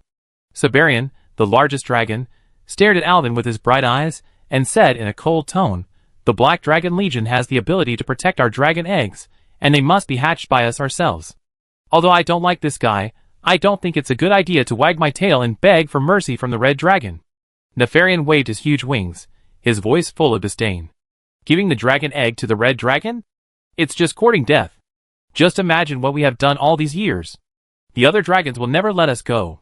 Originally, Alvin had never thought that he could easily convince these black dragons, so he was not discouraged, but turned to the side and introduced them to everyone. This is the little daughter of the Red Dragon Queen. He pointed at Ekalissa, who was standing aside. At this time, the little red dragon was listening to them carefully. Suddenly, when Alvin mentioned himself and more than 20 pairs of eyes were focused on him, the little red dragon stood at attention unconsciously and became nervous. He almost threw Capernia and Solanian on her back under the dragon's back. You should be able to tell from her appearance that what I said is true. You should be able to believe her words. Ah. Akaratassa was a little flustered, and Alvin nodded to him. Seeing that Alvin had said this, the little red dragon calmed down and said firmly, I can assure you that my mother will definitely agree to Alvin's request. Although I don't know what happened to this guy, it is obvious that this is just a precocious young dragon. How credible can her words be? Nefarian raised his question. The black dragons were still worried. Their eyes were full of suspicion. They thought that Ekalissa was too young and her words could not represent the will of the Red Dragon Queen. Seeing that things were about to enter a stalemate, these stubborn black guys seemed a little unyielding. Onyxia was even a little impatient, and wanted to use force to make them surrender. But Alvin still held her back. He didn't want to fail at the last hurdle. Alvin sighed helplessly, took off the green pendant on his neck, and held the pendant chain high. The pendant was green, crystal clear, and sparkling. Look, what is this? Sabrian frowned and asked, what is this? Occult crystals? I have a lot of these things. What's there to show off? Nefarian laughed. This is the token given to me by the Green Dragon Queen Ensera. I can use it to communicate with the Dream Guardian. Elvin shouted loudly while holding the pendant, and every black dragon present heard it clearly. Now it was the turn of the black dragons to be surprised. Green dragons can be said to be a rare dragon clan. These lazy guys seem to be unable to wake up every day. They basically hide in a place called Emerald Dream to sleep, and also take in a group of strange guys who can turn into various animals. It can be said that green dragons are the most difficult dragon clan for black dragons to understand. Then, the boss of these green dragons, the Dream Guardian Ensera, actually gave this human priest a token so that he can contact the green dragons themselves at any time. It seems that the power of this miracle priest really needs to be reconsidered. Let's not talk about the little tricks in the black dragon's minds. In fact, Alvin's heart was also beating fast. Ever since he got this thing from Ensera in grim battle, he never thought that he would have any problem to bother the Dream Queen, so he never used it. I don't know if it will malfunction due to disrepair. If I call Ensera later and the voice call can't be made, it will be embarrassing. I should have tested it when I had nothing to do. Forget it, now I have to believe that it was made by the Green Dragon. Onyxia widened her eyes in surprise. Alvin, I didn't know you had this thing, Onyxia whispered. The key is that I don't know if this thing is still useful. I have been using it as an ornament since it was given to me. I never thought of talking to a guardian dragon. Nefarian and Sabrian didn't believe what Alvin said at all. They looked at Alvin as if they were looking at a madman, laughing at Alvin's naivety. Even the mature Sabrian shook his head. Human, I admire your courage.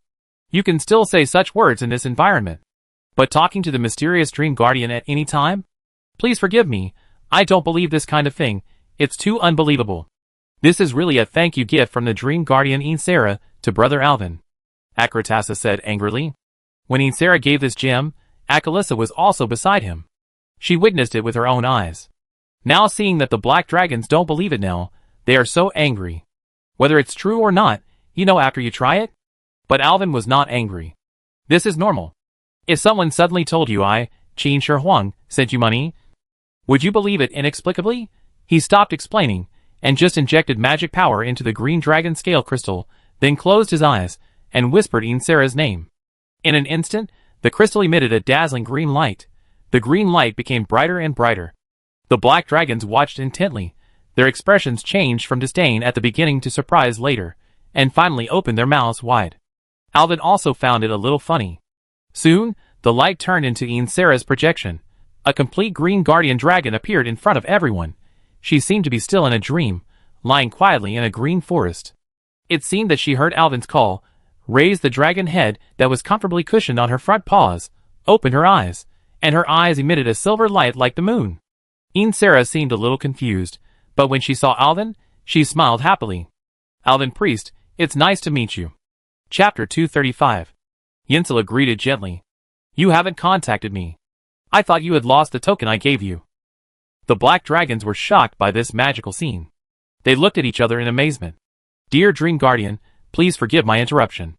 I was afraid to disturb your quiet sleep before, but this time, I really need your help. Alvin went straight to the point and explained the situation to Yinsela. Yinsela was surprised. Alvin, you actually entered the Black Dragon group alone. This is too dangerous. I will send someone to rescue you immediately. It must be said that this Dream Guardian is a bit out of touch. If it was dangerous, he would have been finished long ago. Now he sent someone to rescue me. Alvin shook his head. I am safe, please rest assured. It's just as I said just now that the Black Dragons need a promise of safety, so I would like to ask you to help them come forward so that they can feel at ease. Yinsela pondered for a while, and finally nodded.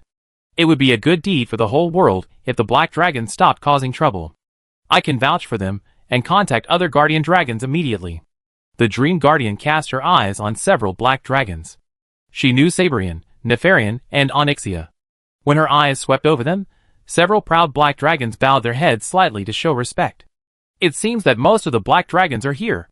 I'm really curious about how you gathered them together. It seems that you are on another wonderful adventure. Ensera sighed and said, Alexstrasza and Nozdormu should be fine, but I can't guarantee it for Spellweaver Maligos, because blue dragons are the race that has been hurt the most by black dragons. Thank you for your promise, noble Queen of Dreams.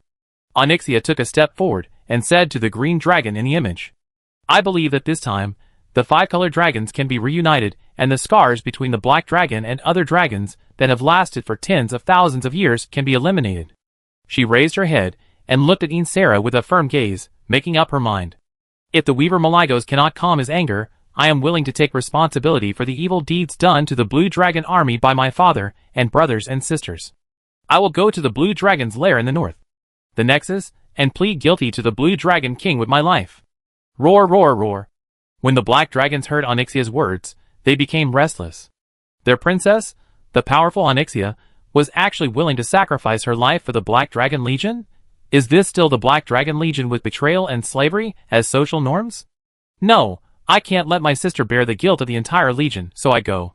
Siberian took a step forward and stood next to Onyxia. The black dragons exclaimed again. Then everyone turned to look at Nefarian. "What is this? Moral kidnapping?" Nefarian exclaimed. Although he was a prince, he was still a little embarrassed under the gaze of more than a dozen pairs of eyes of his subordinates. Some black dragons have begun to whisper to each other. "Forget it. I've lived enough for so many years. Alas, it's a pity for my experiment. Let me go." Although hesitant, Nefarian also walked up. Insera looked down at the 3 black dragons with a confused expression. "I was very surprised. I didn't expect that under the education of the traitor Neltharion, his children still maintained a kind heart." The Queen of Dreams looked at Alvin again. The miracle priest was stroking Onyxia's dragon horn with a proud look on his face. Maybe it was all because of the influence of this human. It seems that giving this pendant to him at that time was a very correct choice. "I promise you in the name of dreams that as long as the Black Dragon Corps repents and turns to good, I will protect you among the guardian dragons." Roar, roar, roar. The black dragons were in chaos again.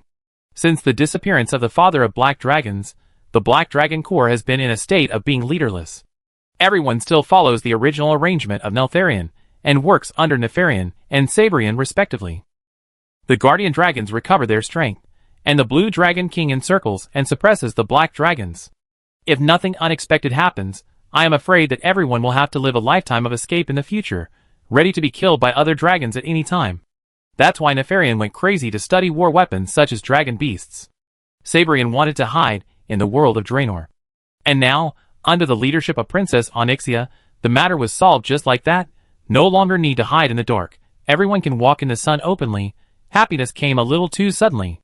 "Thank you for your kindness, the Honorable Queen of Dreams." Onyxia lowered her head, and Alvin could feel that tears seemed to flow from the corners of her eyes. "So, is there anything else, Alvin?" The most difficult thing was solved, and Alvin was very happy. He turned around and looked at the black dragons. The 2 groups that were originally clearly divided have reunited, licking each other's wounds, and asking each other about their recent situation. Even Sabrian and Nefarian came together awkwardly, talking about some of their experiences since their father disappeared. "No, thank you very much, the Honorable Queen of Dreams," Alvin said happily. "I will definitely visit you in the Emerald Dream someday." "You are always welcome in the Emerald Dream, Alvin Priest." Insela nodded, her silver eyes spread to wherever she looked. "Akaratasa, your parents often talk about you. Go home and see them when you have time." "Yes, Aunt Insela." The little red dragon nodded. She also missed her parents a little, wondering how they are now. "I guess they are very sweet every day." Onyxia, Queen of Dreams. Insela looked at the Black Dragon Princess and nodded. "I can feel that you have a beautiful heart, unlike your evil father. The Black Dragon Corps will be very relieved to have you here. Thank you for your trust. Also, Alvin, you just said you were in the southern part of the continent." Yinsela turned to Alvin and continued. "I once sent someone to investigate some strange things in the swamp over there, but it has been a long time, and there is no news at all. If you have time, I would like to ask you to help me take a look. I am a little worried." Swamp. Inside the Swamp of Sorrows. Green Dragon. Alahaka Temple? The troll ruins that sank in a lake in the east of the Swamp of Sorrows? Elvin frowned.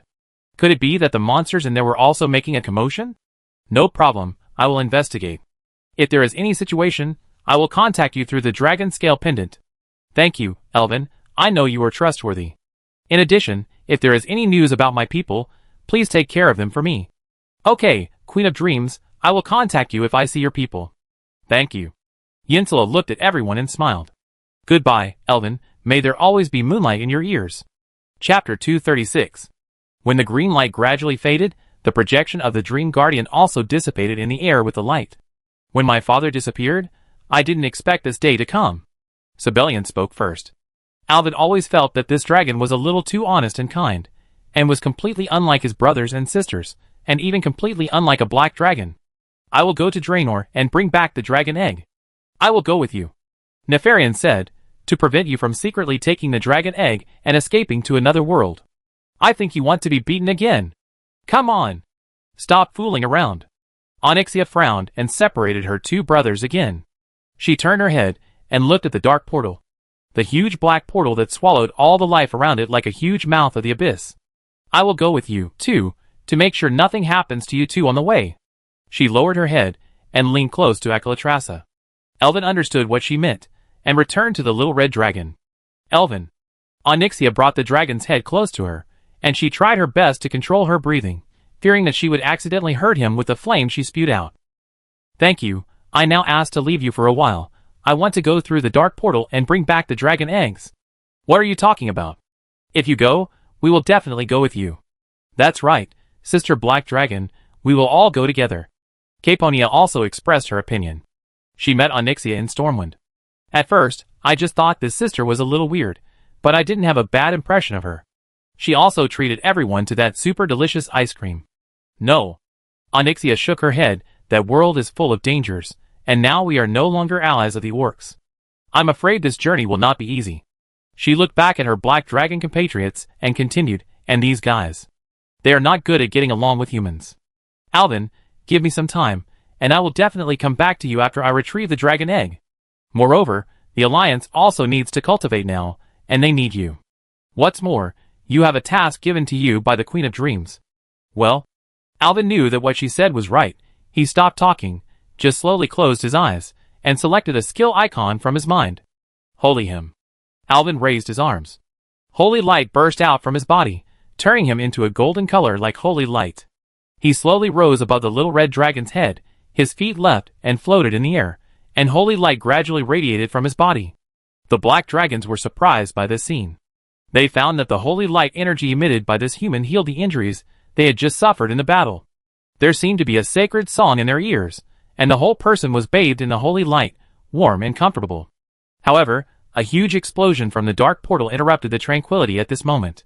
What's going on? The black dragons panicked. Something is wrong with the dark portal. The black dragon in charge of the rear jumped and shouted, It's the orcs. Those guys want to blow up the dark portal. Damn orcs. My dragon eggs are still in Draenor.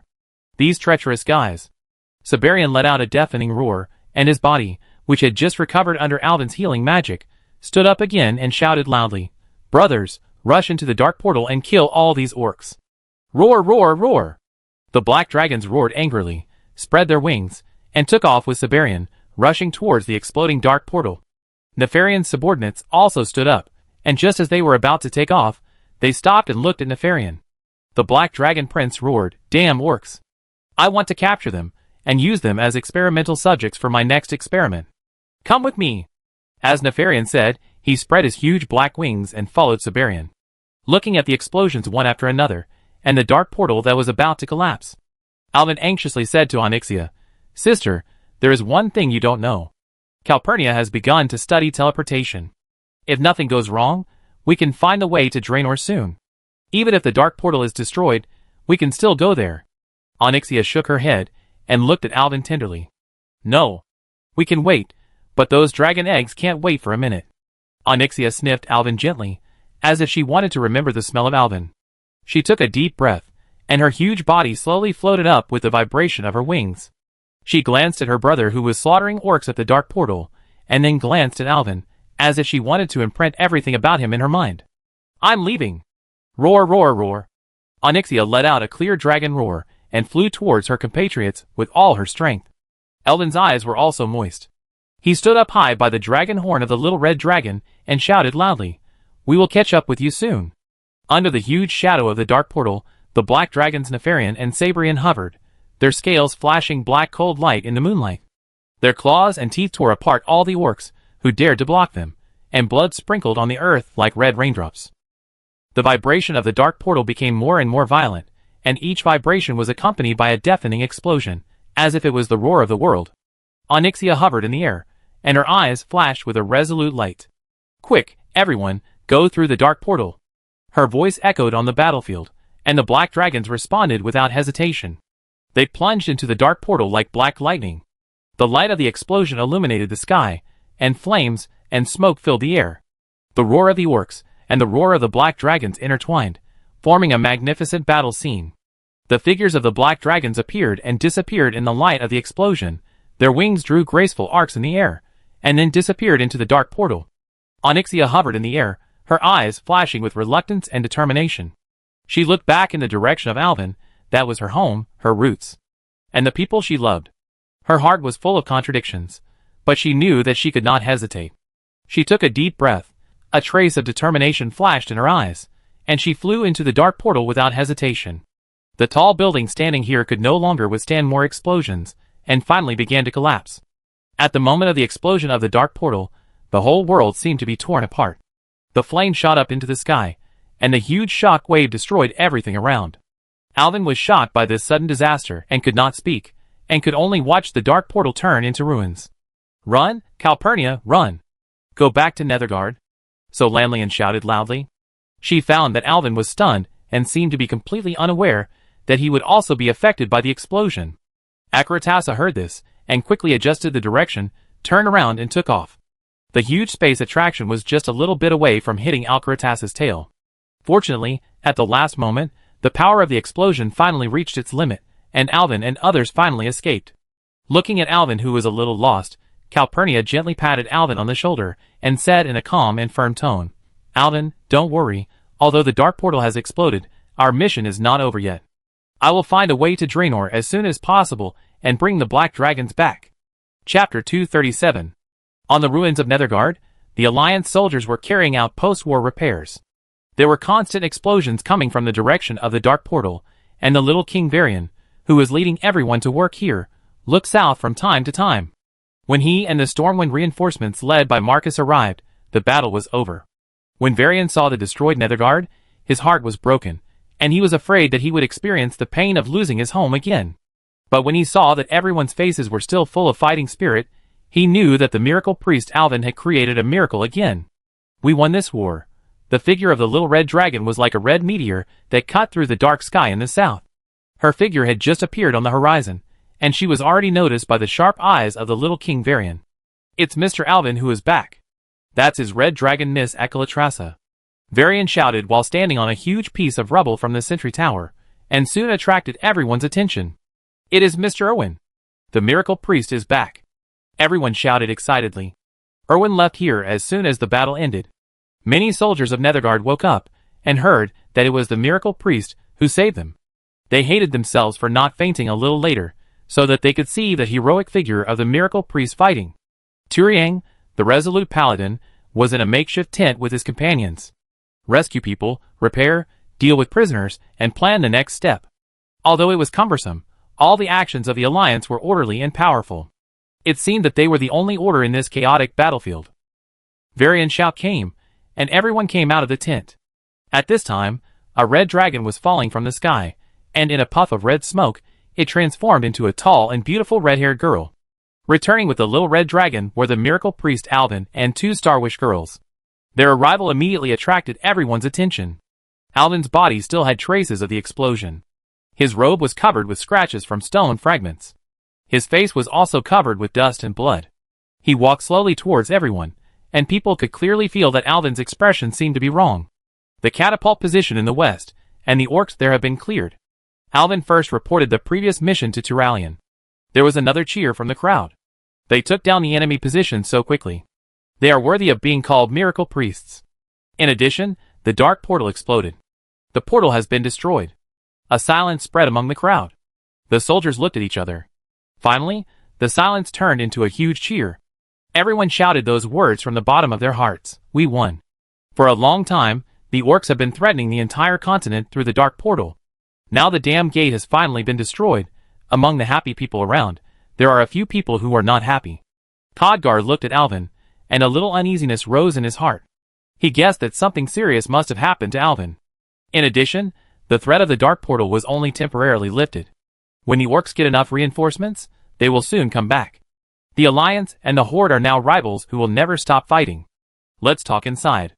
Alvin looked around and greeted the soldiers around him enthusiastically. Hello, Alvin. I didn't expect that you had solved everything when we arrived. The Dwarf King Magni walked to Alvin's side. He looked around and found that one person was missing. The thoughtful Dwarf King asked quietly, "Where is your Black Dragon sister?" "That's exactly what I'm talking about, Magni." At this time, everyone has entered the tent. Alvin looked around and found that most people knew him. Turalyon, Khadgar, Illyria and other sons of Lothar, as well as the kings of the Alliance, Varian, Magni, and his father-in-law, the Archmage Ramath, and the Windrunner family. The tent, which was not big to begin with, was even more crowded. Alvin told the crowd about the battle that had just taken place at the Dark Portal. His voice was steady and powerful, as if it could bring the audience back to the battlefield where the Black Dragons were rampaging and colliding. In the end, it was the orcs themselves who blew up the Dark Portal. Alvin's voice became low. I guess it was because the chief of the tribe saw that the barriers between the Black Dragons had been eliminated, and was afraid that they would unite against him, so he took the initiative to cut off the connection between the two worlds. The Black Dragons and the tribe split? Turalyon stood up. This news shocked everyone present. Since the beginning of this war, the Black Dragons have always been allies of the orcs, and one of the most troublesome problems for the Alliance. This is really good news. Our Griffin Riders will have no rivals. Kurdran Wildhammer danced with excitement. Elvin nodded. Yes, the Black Dragons have completely split from the tribe and rushed into the Dark Portal before it exploded. Their goal is the Dragon Eggs, because Sibelian once sent a batch of Dragon Eggs to Draenor according to Deathwing's arrangement. But it is certain that this journey will not be so smooth. The Black Dragon army will definitely fight a fierce battle with the tribe. What are your plans? Archmage Ramath sat next to Elvin. After all, he was Elvin's father-in-law, so everyone took the initiative to leave this position to him. Although the Dark Portal is gone, the threat of the orcs is still there. As long as the Skull of Gul'dan is still in Azul's hands, when the orcs recover their strength, they will definitely open the portal again and launch a new offensive against us. Alvin paused, then continued, and now the Black Dragon Legion has also gone to Draenor, and my dragon, Onyxia, is also there, so... He stretched out the sound, looked at the people around him, and said firmly, whether it is to destroy the Skull of Gul'dan in Azul's hands or to bring my dragon back, I will go to Draenor. Alvin is right. Khadgar also stood up. According to our captives, the orcs do have the ability to open the Dark Portal again. It is the Skull of Gul'dan. In other words, as long as the orcs want, they can invade our world again at any time. Magni asked. The dwarf had a beard all over his face. At this time, he had wrinkled his eyebrows into lumps, but no one could see it at all. That's right, so we also need to rest the army as soon as possible to prepare for the next battle. Or, Turalyon, the commander of the Alliance, spoke at this time. We take the initiative to attack the tribe in Draenor. The people around him whispered to each other, and seemed to be shocked by Turalyon's idea. Alvin and Turalyon, the two most powerful people in the Alliance, actually wanted to go on an expedition to Draenor. We don't know that world, and we don't know what will happen. It's too dangerous to go on an expedition rashly. The little King Varian said, "You are committing suicide by doing this." Alvin shook his head. He stood up, and the originally gorgeous robe of eternal light had now become scarred in several battles. Our world has suffered too much. The orcs came to our world for only one purpose, which is to conquer and kill. They came not just for a piece of bread, but for our entire world. They will kill all the creatures on this continent of Azeroth, or enslave them. His voice was like a war drum, stirring the blood in the hearts of every listener. What should we do? Are we just going to hide in the castle all day? The tribe has invaded our world twice, and they have obtained enough intelligence about this continent. Believe me, the next time the tribe invades, they will be more prepared, their weapons will be more sophisticated, and their tactics will be more cunning. Are we just going to sit and wait for death? I know that the road ahead is full of unknowns and dangers, but I also know that our courage, wisdom and unity will be our greatest weapons. We are the guardians of the Alliance. We can't sit idly by and let the war rage on our homeland. Alvin's eyes swept over everyone at the scene, and his voice was full of power. We must march to Draenor, not to conquer, but to bring peace. Our goal is to eliminate the threat of war, and our actions will prove that even in the darkest moments, light can prevail. Chapter 238. But how do we get to that world? Magni asked, stroking his beard. He did not see the elves teleporting over. Isn't the Dark Portal destroyed? That's exactly what I want to say next. Alvin smiled and gently took Calpurnia's hand. My fiancée, Calpurnia Starwish, I believe you have seen her mass teleportation spell. She is a mage who specializes in space magic and fire magic. I don't think I need to say more about the rest, right? You mean Miss Calpurnia can teleport everyone to the Draenor world? Is this possible? The two worlds are so far apart. Varian also missed the grand occasion of seeing Calpurnia teleport the Silvermoon City troops over, so it was hard for him to believe it. I think there should be no problem, Calpurnia said softly. She is very confident in her attainments in magic, especially space magic. Give me some time. I need to adjust some spells and magic circles. Whether it is to cast teleportation or open the portal, I think it should not be a big problem. All it takes is time and a huge supply of magic power. After all, the energy consumed by teleporting so many people is very huge. We all know that the elves' concept of time is different from ours. If it takes hundreds of years to complete, then our generation will no longer exist. Ha ha ha. Donna's Trollbane laughed. This bald warrior is the second in command of the Alliance forces, Tyrallian's capable subordinate, and has a straightforward personality. No. Calpurnia blushed. Speaking in front of so many people made the elf a little nervous. She waved her hands hurriedly and continued, theoretically, this matter does not need hundreds of years. I think it should take 1 to 2 months. I believe Miss Calpurnia. Khadgar stood up. As a mage, he was confident that he could surpass Calpurnia in other aspects. But this space magician was too rare. Since the beginning of the record of magic use, there were only a few space magicians in history, and they were very mysterious. Almost all of them existed in legends. He witnessed Calpurnia's large-scale teleportation with his own eyes, and understood that this elf girl might have a talent that others could not match in this aspect. Only his former teacher, Medivh, had this kind of magic. There is another problem. Time seems to be no problem at present. But what about the huge energy supply you mentioned? Yes, energy. At that time, Calpurnia's large-scale teleportation relied on the huge amount of mana provided by the large number of mage troops in Silvermoon City. This time we need to teleport an entire Alliance army, so how many people are needed to supply the energy required? I have a way, but this requires returning to Silvermoon City. With the support of the Sunwell in Silvermoon City, I think this problem can be solved. The Sunwell is feasible. Alvin knew that the first invasion of the Burning Legion was the Light of Light back then. Queen Azhara abused magic, and used the Sunwell as a portal to the Twisting Nether. But you must be careful. Some things are not easy to say here, and Calpurnia's history is so bad that I'm afraid she doesn't know what the earth-shattering event in the history of the elves is. Regarding the use of the Sunwell, I need to report to His Majesty King Anasterion, and get the consent of the king and the parliament. But Nia, are you really sure? Archmage Ramath frowned and asked. It seems that he knows the history of the elves. No problem, father. I think I can control the magic of the Sunwell, as long as I purify the magic and filter out the other attribute magic in it, so that there will be no magic disorder. Then, Calpurnia said a lot of things that no one else could understand except the mage. These topics about magic aroused the interest of several other archmages. In the end, the scene became a discussion about magic among Ramath, Calpurnia, Solenlian and Khadgar. Others looked at each other. Tyrallian looked at Alvin, and Alvin shrugged his shoulders. Don't look at me. I don't understand either. We are all mages in my family. This is how they talk. Okay, ladies and gentlemen. Tyrallian pulled the enthusiastic Khadgar over to prevent him from continuing to talk. The discussion about magic can be left to the next magician gathering. Now let's discuss the next plan. Several mages saw the drowsy expressions of the people in the tent, and felt that they seemed to be too selfless in the conversation just now. Since the teleportation can be completed in 1 to 2 months, we should determine the candidates for the Draenor expedition. Everything was going in a good direction. Alvin himself was definitely going to Draenor. He also roughly knew the other candidates, so the rest of the meeting was discussed by everyone. Alvin, I have to go back to Silvermoon City first. I need to explain to His Majesty the King the necessity of using the Sunwell. Archmage Ramath said to Alvin. Although Alvin was a human and a native of Lordaeron, everyone now completely classified him as a person from Silvermoon City. So the elves pulled Alvin to have a small meeting, and everyone didn't care at all. Thank you, father. Actually, this is all my willfulness. My dragon is there. No need to be so polite. Romans patted Alvin on the shoulder. The threat of the orcs is there. Bringing back the black dragons and their eggs is your promise. Your promise is the promise of the Starwish family. This is a matter for all of us. You are doing the right thing. The Starwish family will be your strong backing.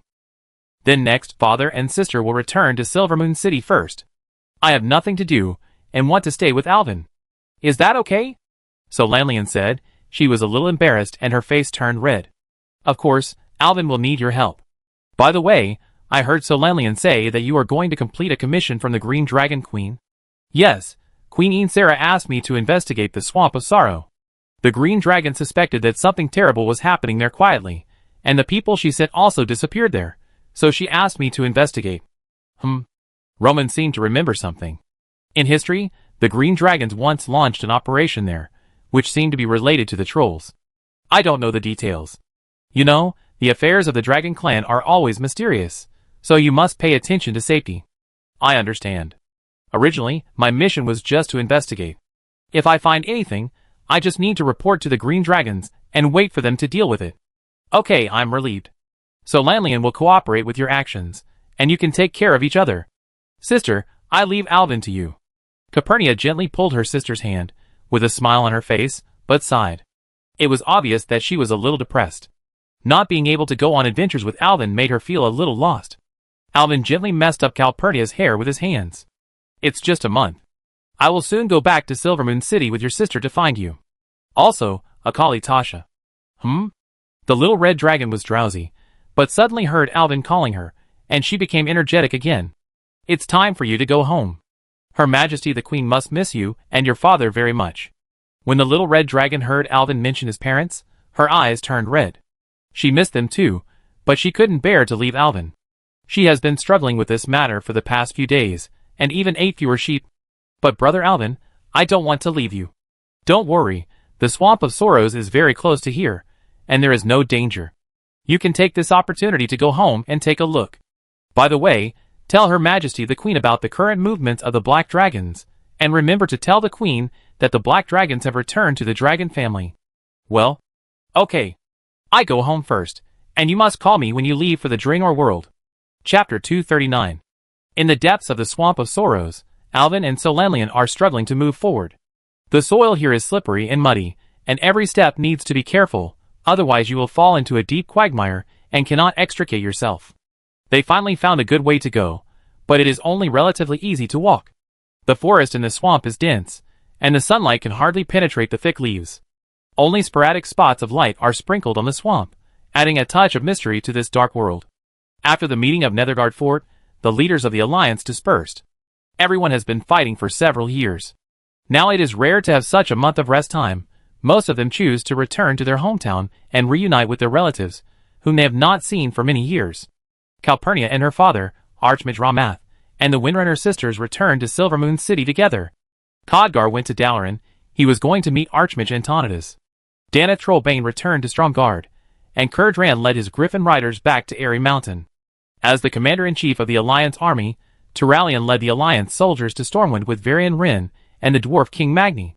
Uther and his Knights of the Silver Hand chose to go north. This devout paladin said that he wanted to learn from the miracle priest Elwyn, who went south to promote the spirit of the Holy Light and eventually return to Lordaeron. The night before the separation, Stormwind held a banquet.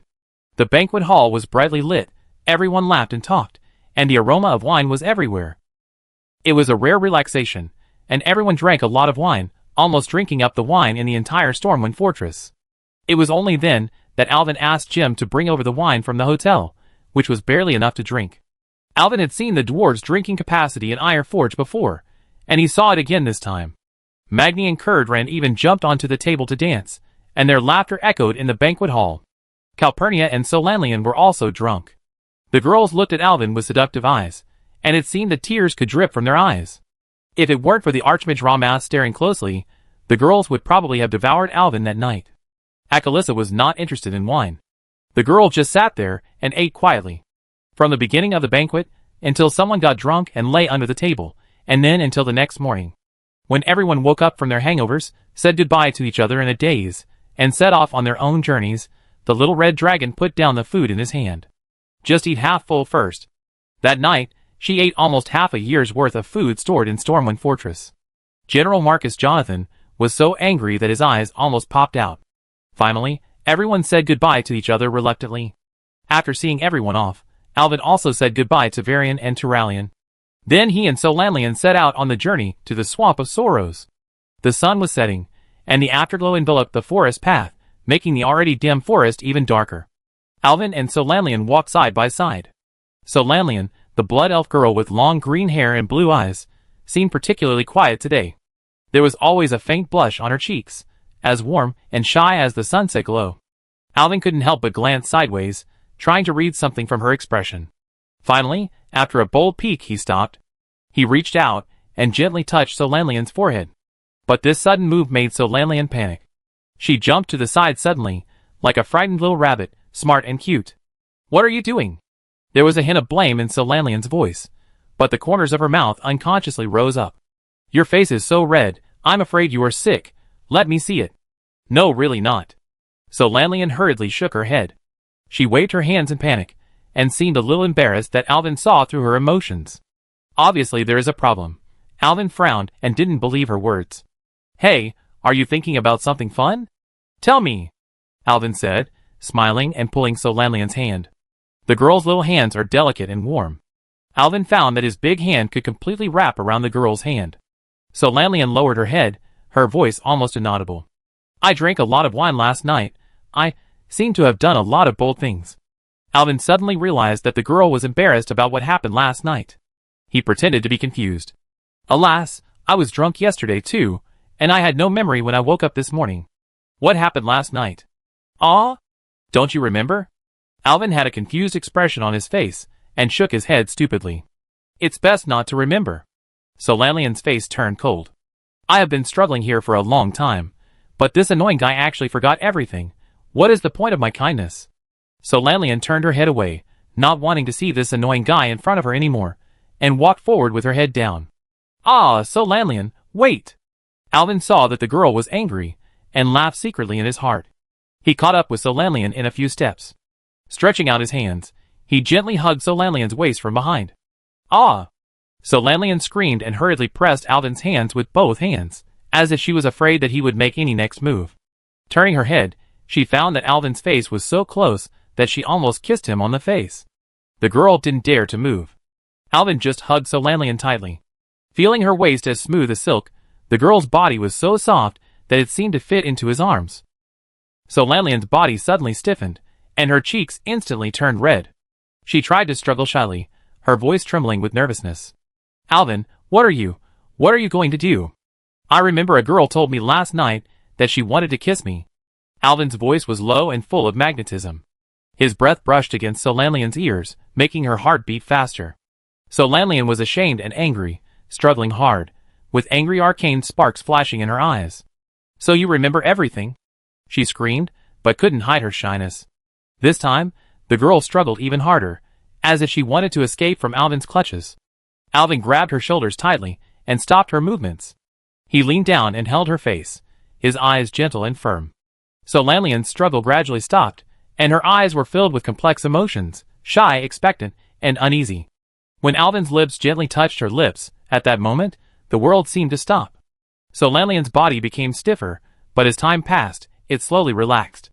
The girl closed her eyes and immersed herself in the beauty of this moment. Gradually, Alvin felt her response, and a warm feeling surged in his heart. The two kept kissing quietly until they slowly separated.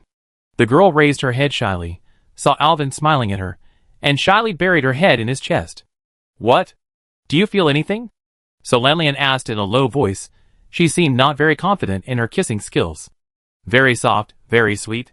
It seems I haven't had enough," Alvin said softly beside the elf's pointed ear, causing the elf's ear to tremble violently. Solanlian raised her head, her face became redder, and her half-open mouth kept exhaling hot breath. "I haven't had enough either. Let's try again." The girl closed her eyes and took the initiative to approach Alvin. Chapter 240. The two were immersed in each other's deep affection. Their lips and teeth were close to each other, as if the whole world had disappeared. Just when Alvin wanted to discuss the fusion of holy light and ice magic with the girl in more depth, a sudden old voice broke the silence, like a flash of lightning. The voice was like a broken gong stuffed into the throat of a drake, which frightened Alvin. "The combination of Quel'Dorii and humans? This is really rare. This trip is really rewarding. I must record this matter." The man paused and said, "Don't stop, continue, just pretend I don't exist." Alvin and Solanlian were frightened and suddenly separated, as if pushed away by an invisible hand. Their hearts were beating wildly, and their eyes searched everywhere for the source of the sound. Alvin was still in shock, and then he realized that the sound came from an old man sitting on the side of the road. The old man sat cross-legged with a terrifying face. The two sunken eyes showed a turbid yellow color, and he seemed to be indifferent to everything around him. He was wearing an extremely gorgeous robe that seemed to have not been washed for a long time. On his back was a wooden sign with various unknown uses, and his two big feet were bare. Alvin noticed that there were no shoes on these big feet, and there were only two big toes. The skin on his hands and neck was dark green, covered with traces of time, as if every wrinkle was telling his experience. After a closer look, I found that his terrifying face was because he was wearing an exquisite mask. The mask was the face of a green-faced monster with fangs, covering his face and making it impossible to see his true appearance. His hair was sparse and gray, like the withered grass in autumn, but it grew neatly upwards, like a stubborn cactus. Is it a troll? Alvin was thinking about who this strange troll was, but Solanlian, who had grown into a powerful Silvermoon City battle mage, chose to take action as soon as she left Alvin's arms. The elves who had been fighting with the Amani forest trolls for many years were often attacked by the trolls in the jungle. She knew that the best way to deal with the trolls was to strike first. The elf quickly pulled out the scepter of Sargeras from behind, with a clean and neat movement. At the same time, her spell had been chanted. Because the enemy's situation was unclear, she chose a more cautious way of playing, controlling the opponent first. Ice Cone, commonly known as blowing wind. The violent cold current quickly condensed in the air.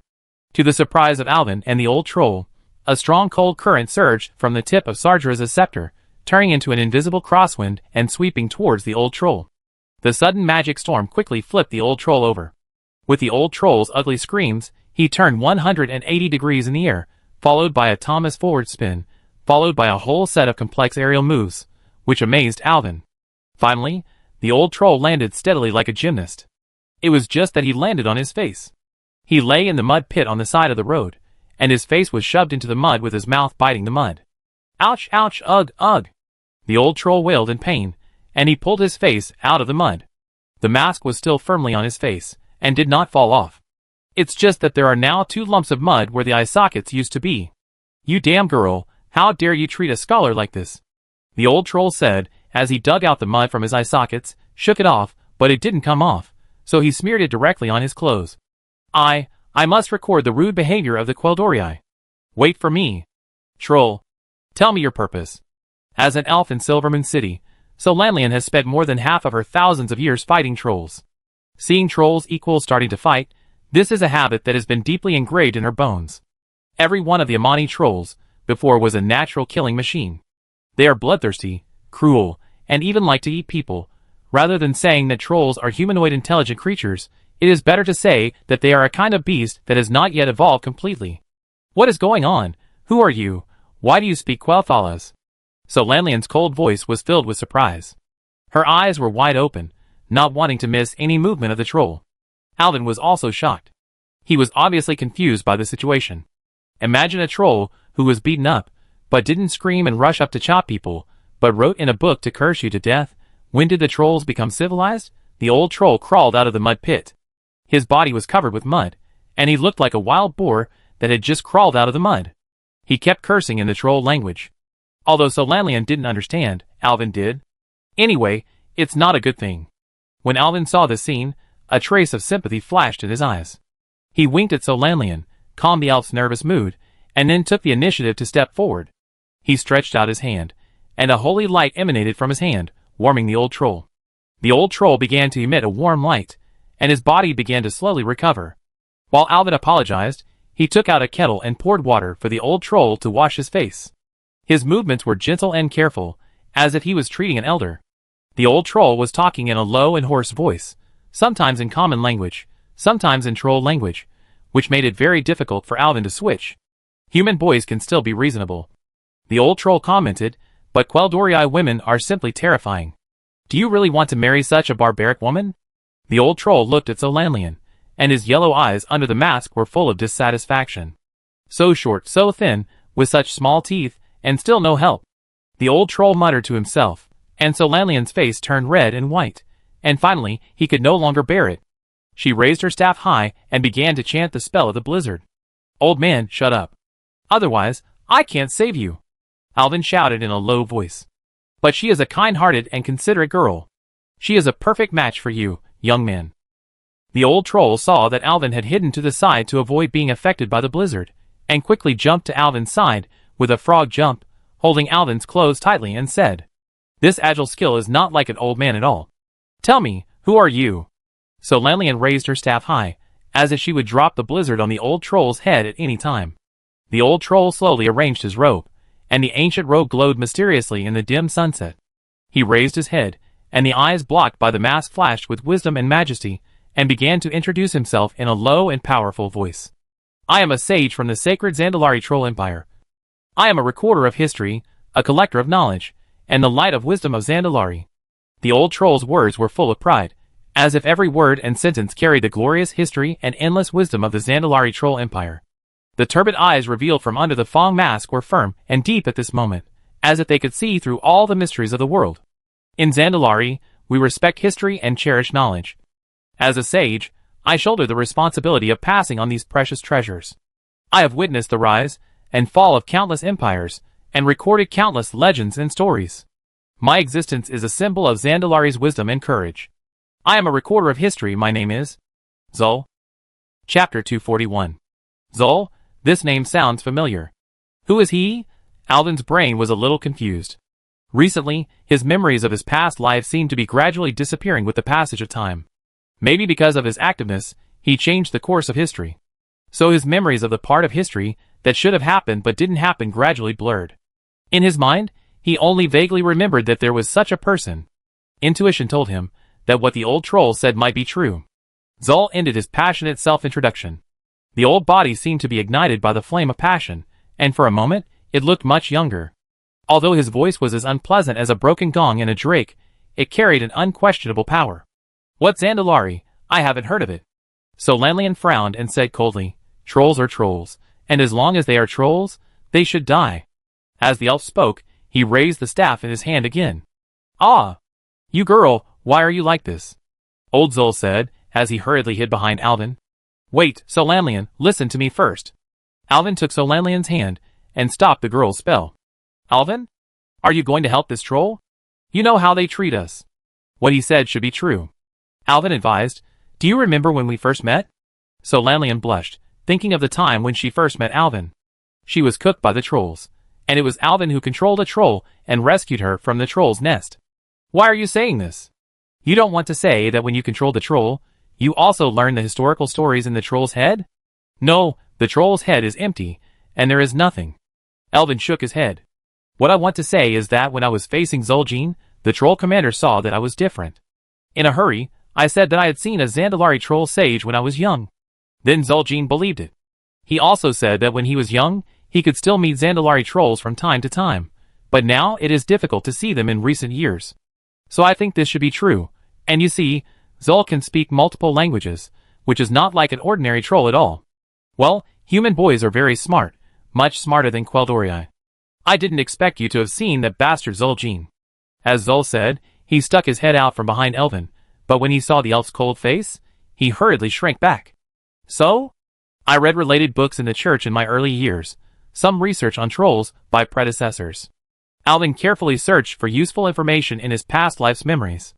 The book records that there are indeed some trolls in this world. Their tribe is called Zandalari. They originally lived in the south of Kalandor. These trolls are different from their bloodthirsty compatriots. They don't like killing, but like to record history and collect knowledge. It is said that the library of Zandalari records a history that is much older than the history we know. Kalandor? So Lanlian shook her head.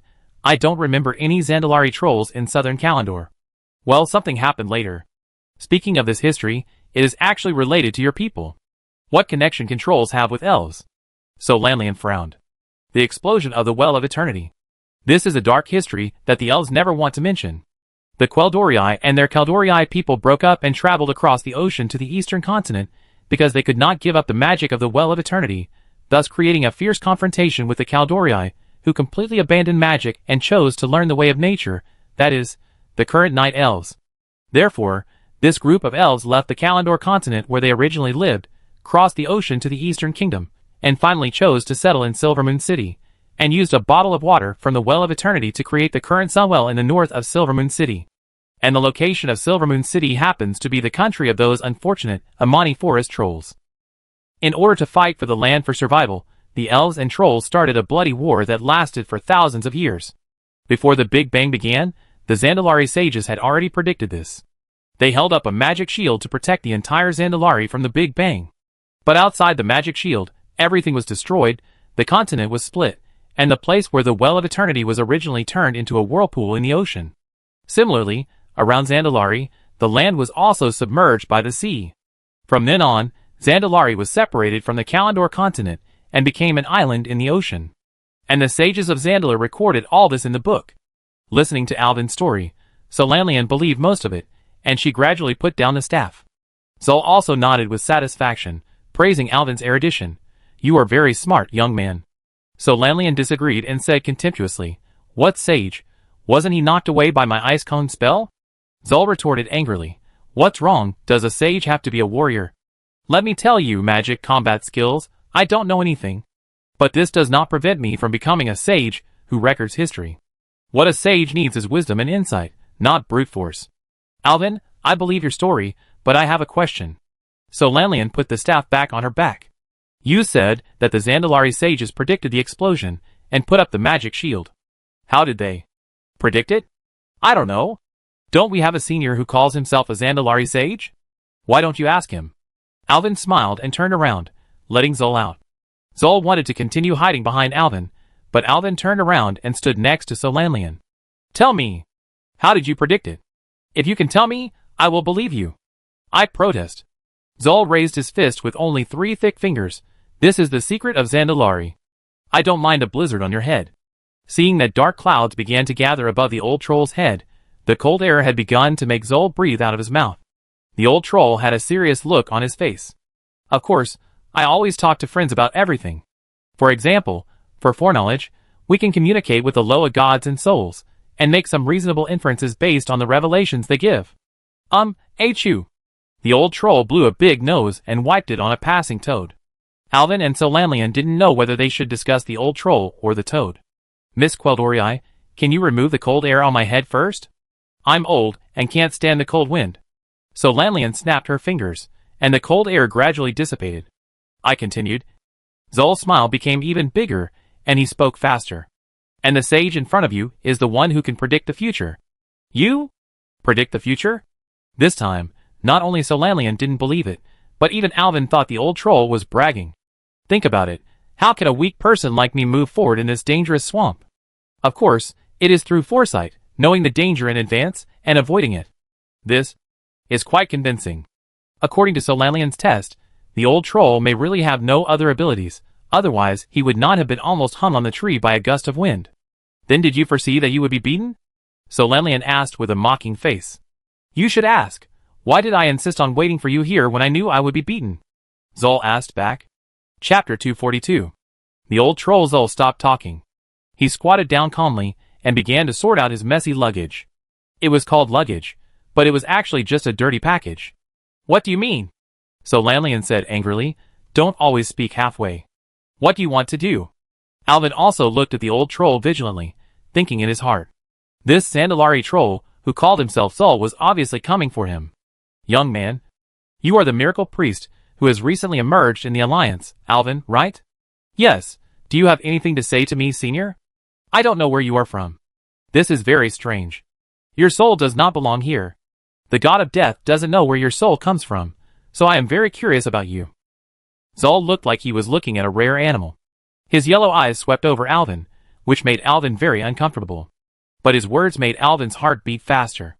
Could it be that the Zandalari sage could really tell his identity as a time traveler?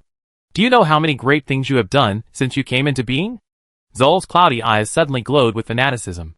"So I left Zandalari Island and followed you all the way, just to observe you and record you. For someone who likes to collect history, you are a rare specimen in 1,000 years. I would like to call you Singularity. You always trigger various events that have a major impact on this world." You followed me?" Alvin was surprised. He and Calpurnia looked at each other. "When did it start? How come I didn't know?" "Well, when did it start? Let me think about it. Yes, It started when you got the staff that the little girl was carrying. To be honest, I was really surprised that you actually gave it away. Most people can never resist the temptation of this staff. This proves again that you are really worth observing. As for why you don't know, Zandalari sages naturally have their own ways. Zol laughed. Never underestimate the ability of a Zandalari sage. Although I am not good at fighting, I know a lot of other things. This is the Azeroth paparazzi, Alvin exclaimed. This is bad, I met a stalker. Paparazzi? Haha, this is a very appropriate description. Let me record it, Zol said as he took out a dirty notebook.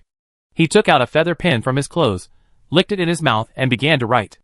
So why did the wise man of Zandalari, who likes to peek at people, suddenly appear in front of us? So Lanlian asked with a frown. She shuddered when she thought of her previous intimate behavior with Alvin being observed by an old troll. Well yes, why? It's strange, isn't it? Zol laughed loudly, and the laughter spread throughout the almost dark forest, but he laughed too hard, and finally turned into a violent cough. It took a long time for Zol to stop coughing. He took a few breaths, and wiped his saliva with his dirty sleeve. Alvin, go back. If you go any further, you will die. What do you mean? I will die. Alvin frowned. Where? When? The old troll seemed not surprised by Alvin's reaction. There are unpredictable dangers ahead. I can see that the thread of your future is broken there. Zol stretched out his hand and pointed his thick index finger to the east. That is the direction of the temple of a tall hacker. I don't want your fate to end here, so I came to you and warned you. Well, I don't hesitate to get beaten. The old troll took the pen and paper he used for recording back into his arms. But I think it's worth it. Why did you warn me? Alvin actually cared about this kind of prophecy, but he didn't completely believe the old troll's identity. Maybe Zol was just a charlatan who pretended to be a god. Because I think your existence will have a more profound impact on history, and I like to record history. Just to record history? Isn't that enough? My young man, you still don't understand the significance of this matter to me. The old troll shook his head. That's all I have to say, believe it or not. If you want to move on, then I will go with you and observe the miracle priest's final adventure up close. Zol stood up and put on his mask again. If you stop here and go back the way you came, I will also leave and never appear in front of you. The old troll spread his hands to both sides. Choose, miracle priest, you don't have much time left. Alvin looked at Solanlian. He was usually full of ideas, but now he was a little overwhelmed. He even suspected that it was because he didn't check the almanac before going out today that he was unlucky enough to have an old charlatan stop him on the road and say that his forehead was black and his life would not be long. Alvin, although I don't believe the trolls, I think we should be more cautious. So Lanlian whispered to Alvin. The elf glanced at Zol from time to time and seemed to be quite afraid of his words. Things are very strange. If Zol jumped out and pointed at Solanlian's nose and said you are going to die, Solanlian would definitely hit his head hard with his staff. But now Zol pointed at Alvin's nose and said Alvin was going to die. Solanlian was worried. Why don't we retreat to Stormwind first and talk about it after we get in touch with the Green Dragon Queen again? Solanlian chose to be safe. Alvin didn't think so. He hugged his chest and laughed. You're panting when I told you you're fat. Zol tilted his head, not knowing what Alvin meant. Is the Zandalari prophecy completely correct? What do you mean? Zol said loudly. You dare to question the prophecy of the Zandalari sage? Our prophecy is absolutely accurate. Then why did you fail in the alliance with the Mogu thousands of years ago? Alvin asked with a smile. Don't tell me you didn't make a prophecy when you formed an alliance with the Mogu. How do you know these things? Zol stuttered and asked instead of answering. These secrets are only known to a small number of people, even among the Zandalari trolls. How old is this human priest? Why do you know these secrets of Zandalari history? So what I just said is true. Ah! What? What is true? It's all false. False. Zandalari's foresight is omniscient and omnipotent. What is it? Solanlian was a little curious. Could it be that Alvin knew some stories about Zandalari? Haha, many years ago, there was a race called Mogu, and their king was called Thunder God. These people enslaved other races. At that time, Zandalari was an ally of Mogu, and they ruled the world together, but later Thunder God and his Zandalari allies were overthrown by the races they had enslaved. Alvin explained the story he just told to curious baby Solanlian. Oh! Solanlian also laughed, as if Zol's alarmist and terrifying predictions just now had all become a joke. That means the predictions of these guys may not be accurate. You. Although separated by a mask, everyone can still see that the old troll's face is pale and blue. Hee, you don't believe it, right? You will soon understand whether my prophecy is true or false. Zol laughed instead of getting angry. Alvin, you have chosen a path of no return. Even if you want to quit now, it's too late. Really? Then I wait and see. He raised his head and took Solanlian's hand. The voice was not loud, but every word was powerful. I firmly believe that man can conquer nature. My power can break all constraints and surpass all limits. Alvin felt that Solanlian seemed to have tightened his hand. I am Alvin Priest, a miracle priest, the spokesperson of the Holy Light. I will use my power to rewrite this world, and I will use my faith to challenge all impossibilities. I will keep moving forward. Zol didn't say anything else, just looked at him quietly. The corner of his mouth under the troll mask seemed to raise an arc. You are worthy of being the singularity of the world. You chose this path yourself. As I said, you can't escape. He was smiling bitterly. Alvin was about to ask what the troll meant. Suddenly, a strong feeling of dizziness surged into his brain like a tide. His vision began to blur, and his body shook involuntarily. Everything around him seemed to be shrouded in a layer of misty smoke, making him feel extremely confused and lost. He caught a glimpse of Solanlian, who had already fallen to the ground, as if knocked down by the same mysterious force. Alvin tried to shout, but the sound seemed to be blocked by an invisible barrier and could not be heard. His consciousness gradually blurred, and finally fell into darkness completely, knowing nothing anymore. Before falling asleep, he heard a voice, wow, la la la la. Chapter 243. Alvin slowly woke up from his coma, as if thousands of needles were stimulating his brain. His head hurt as if he had been hit by a huge hammer, and every heartbeat was like a drum beating in his ears. However, this pain did not affect his senses, but made him feel the comfort of his body more clearly. His whole body seemed to be wrapped in warm sunshine, and every inch of his skin was enjoying this warmth, making him almost want to immerse himself in dreams again. Alvin wanted to open his eyes, but he felt his eyelids fighting. It was so comfortable, but this comfort did not last long. Alvin began to feel that the warmth wrapped around his body began to gradually become hot, as if there was a fire burning under his body. His eyes slowly opened, and the scene in front of him startled him. He found himself soaking in water, with garlic, onions, and other things in the water. And all around was muddy ground and scattered trees. His body was tied tightly with a thick rope, and could not move. Beside him, Solanlian was also tied up, and still unconscious. The elf in her sleep looked particularly peaceful and beautiful. Her face was healthy and rosy, her skin was smooth and delicate, and she exuded a natural luster, like a pearl under the moonlight. However, her brows were slightly wrinkled, as if she had encountered something troubling in her dream. Alvin's mind gradually returned, and he began to observe the surrounding environment carefully. They were surrounded by a camp. Simple tents and bonfires were scattered casually on the edge of the swamp. The light of the bonfire danced in the night, dotted in the night. It was quiet and beautiful, with only the sound of the wind and the sound of burning branches. However, this scene did not bring any comfort to Alvin, because he suddenly realized that I was being cooked as food. He and Solanlian were soaking in a large iron pot. The firewood under the pot was burning happily. The water temperature was rising rapidly. This discovery made Alvin's face turn pale instantly, his heartbeat accelerated, and the headache seemed to become insignificant at this moment. Solanlian, wake up. If you don't wake up, you will be cooked. He must find a way to escape as soon as possible, otherwise he may end his life in an absurd way in this absurd place. Ah! Solanlian's eyes suddenly opened, as if she woke up from a nightmare. She quickly understood the situation of herself and Alvin. The hot water in the pot was boiling, steam was emitting, and the suffocating smell of sulfur was emitting. However, facing this terrifying situation, Solanlian laughed. Alvin was stunned by her laughter. It's already this time. Why are you still laughing? Solanlian twisted her body vigorously, while laughing to make herself feel a little more comfortable. Alvin, I remembered when we first met. At that time, I was also thrown into the pot and cooked like food. But at that time, you were able to save me. And now, you have become the food in this pot. It seems to be true. Alvin was amused by Solanlian's attitude of making fun of others. This girl is always serious. Since when did she start to joke with him? Well, dear Miss Solanlian. Alvin smiled bitterly. You have been boiled before. Do you have any solution to the current situation? Solanlian nodded. I did a detailed review after I went back last time. She said, I have several solutions to the dilemma we are facing now. What solution? Don't keep me in suspense now. Alvin asked anxiously, if I continue to boil, I will really be cooked. So Lanlian smiled mysteriously. Watch it. She began to chant the spell, and soon, the magic power gathered in the air, forming visible waves. As the spell was completed, the magic power began to descend to the water surface, causing layers of white mist to appear on the water surface.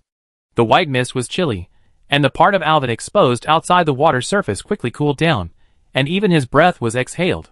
He was surprised to find that in the water, the ice crystals were spinning and jumping like diamonds, flashing an attractive light. These ice crystals gradually gathered into a huge ice flower, and then quickly decomposed into countless tiny ice particles, evenly distributed in the water. The water temperature dropped significantly, and Alvin felt a cool breeze coming from the water. What kind of magic is this? Alvin asked in surprise. So Lanlian smiled proudly. It's actually very simple. I just used the magic of blizzard in the water. The ice crystals and hot water neutralized, and the water temperature dropped. Blizzard can also be used in water? Of course, the use of magic is very rich. Nothing is impossible, and you dare not think about it. Very imaginative, but have you ever thought about? Alvin exhaled, his body trembling violently in the rapidly cooling ice water. His lips had turned purple, his teeth bit his lower lip tightly, and he said while sniffing his nose, will we also be frozen into 2 popsicles? Ah, achoo. Before Alvin finished speaking, so Lanlian began to sneeze. She also realized that her method might not be very good, and hurriedly lifted the effect of the magic. I have another plan. The elf was about to speak, but a look of horror appeared on her face. She looked in one direction, her eyes widened, as if she saw the most terrifying thing in the world. Alvin felt something was wrong, and suddenly turned back and looked in So Lanlian's eyes. The scene in front of him scared him so much that he took 2 steps back and came to So Lanlian's side. On the water on the other side of the cauldron, a wet head was slowly emerging from the water. The dense dark green hair on the head was clinging to the face like kelp, making it impossible to see the appearance of the head. Water ghost? Alvin immediately suspected that this thing was not a human at all. It was the ghost of some drowned person. Otherwise, how could this guy survive in the boiling pot? Just now, he and So Lanlian struggled for a long time to save themselves. Has this water monkey been lurking under the water for so long? Holy light, what is this? Alvin's voice was a little trembling. Why did the temperature drop? The kelp head did not answer Alvin's question. This was a female voice, beautiful and pleasant, but with an indescribable resentment. Can we communicate? Great. Alvin turned sideways and stopped So Lanlian behind him. Can't you see? We are being boiled as food, Alvin whispered. Until now, he still didn't know who attacked him. Don't let him lead the enemy back before he escaped. If we don't lower the water temperature, we will be boiled. I see. The kelp nodded. Sorry, I just fell asleep under the water. You can still sleep in the water when they want to boil you. Do you think this is a bath? Alvin thought this strange kelp head was a bit off. But it didn't seem to pose any threat, so Alvin gradually lowered his guard. Are you a human or a water ghost? Aw, sorry, I have never come into contact with humans. I know some of your social etiquette.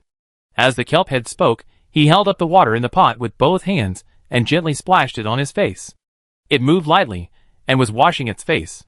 The hair that was originally messy and tangled like a seaweed knot was expertly combed back, and soon tied into a neat braid with both hands flying.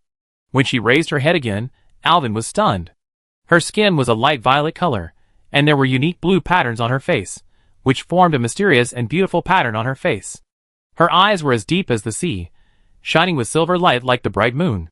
Like So Lanlian, she also had a pair of slender and elegant long ears. Kaldorii?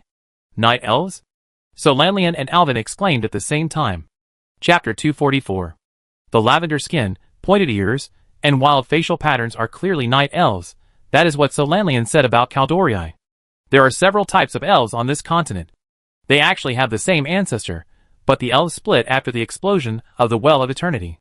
Some elves traveled across the ocean to the north of Lordaeron to establish Silvermoon City, which is now So Lanlian's compatriots. The Kaldorii elves who completely abandoned magic, chose to believe in the moon goddess Elun, and converted to the Druid sect, stayed in Teldrassil, the world tree in the north of Kalimdor. These Kaldorii elves love peace and nature. They usually associate with the creatures in the forest, and try not to appear in front of humans. They just watch their forest silently. Because their skin color is darker than that of the Queldorii, they are also called night elves. They live a secluded life like hermits.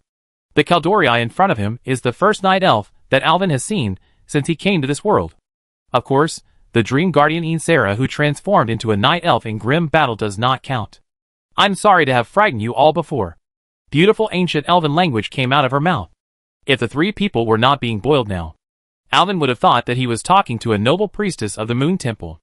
The current Quel'Thala's language is also derived from the ancient elven language, so although it is a bit difficult to pronounce, Solanlian can also speak some. Ah. No. It's okay. Alvin also answered in the ancient elven language. After hearing this, Kaldori tilted his head slightly, as if he was surprised that a human could understand the ancient elven language. In fact, Alvin and Solanlian were very surprised. Alvin smiled and said, "We never expected to meet a Kaldori in such a demonic place, especially in such a situation." I was also surprised. Kaldori moved and found that he was also tied up with ropes, but unlike Alvin and the others, his arms were not tied behind his back, but his hands were tied together at the wrists. I was sleeping, and when I woke up, I found myself in the water. Miss Kaldori shook her tied body. "Excuse me, sir, did you kidnap me?"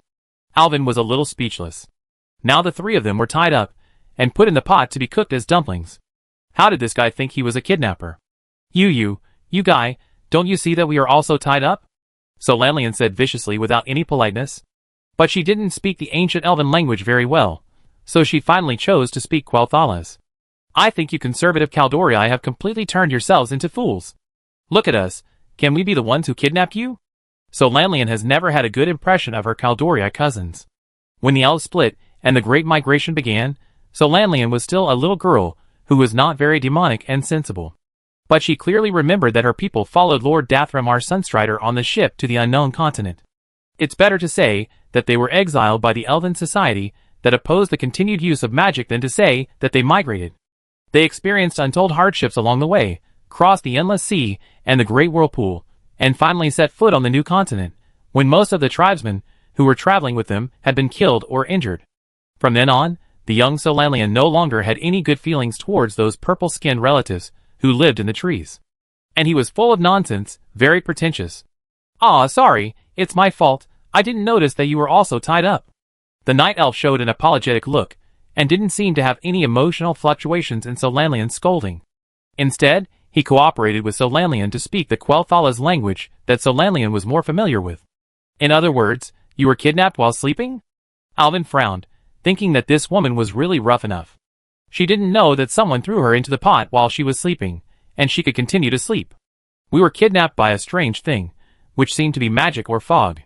As you can see, we are also victims." Alvin shook left and right, revealing his tied body. "Then it seems that you don't know who the culprit is." While Alvin was speaking, the cold air that Solanlian had condensed in the water had been dispelled by the fiercely burning flames under the pot, and the water temperature rose again. The two of them were steamed red by the hot water, and they couldn't go on like this.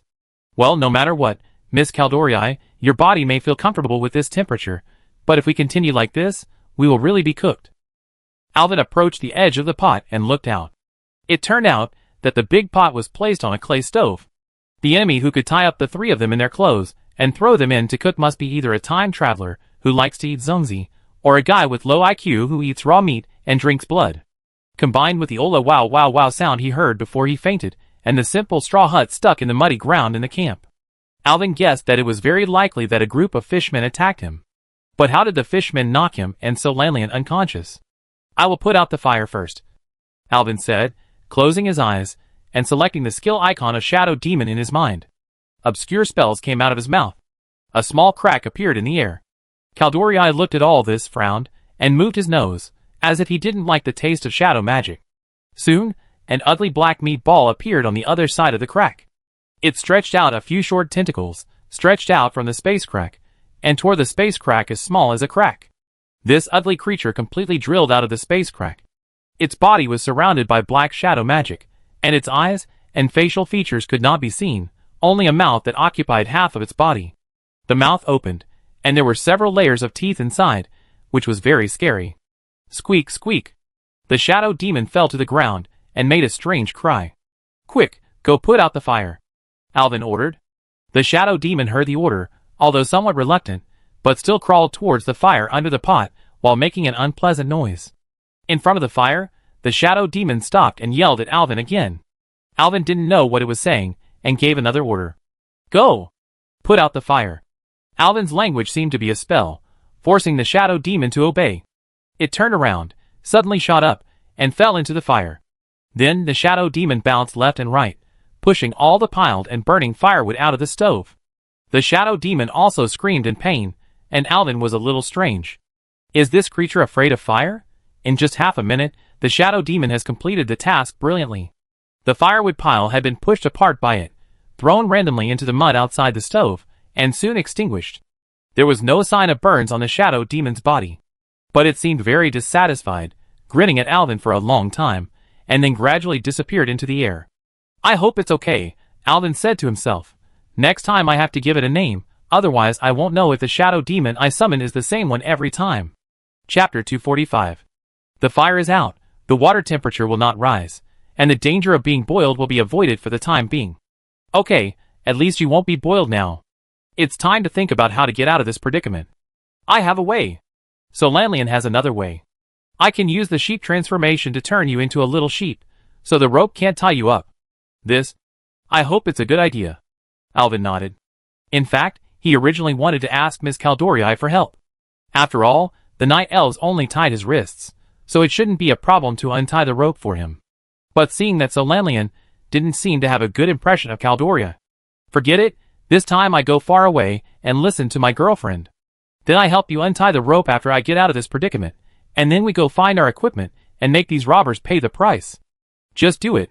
The sheep transformation is a very basic spell, and it is the first spell most mages learn when they enter the path of mages. Solanian's spell was completed quickly, and Alvin really turned into a sheep in a puff of white smoke. Oh! Miss Caldorii, who had been taking a bath quietly, exclaimed. What a fat sheep! Then she seemed to swallow her saliva.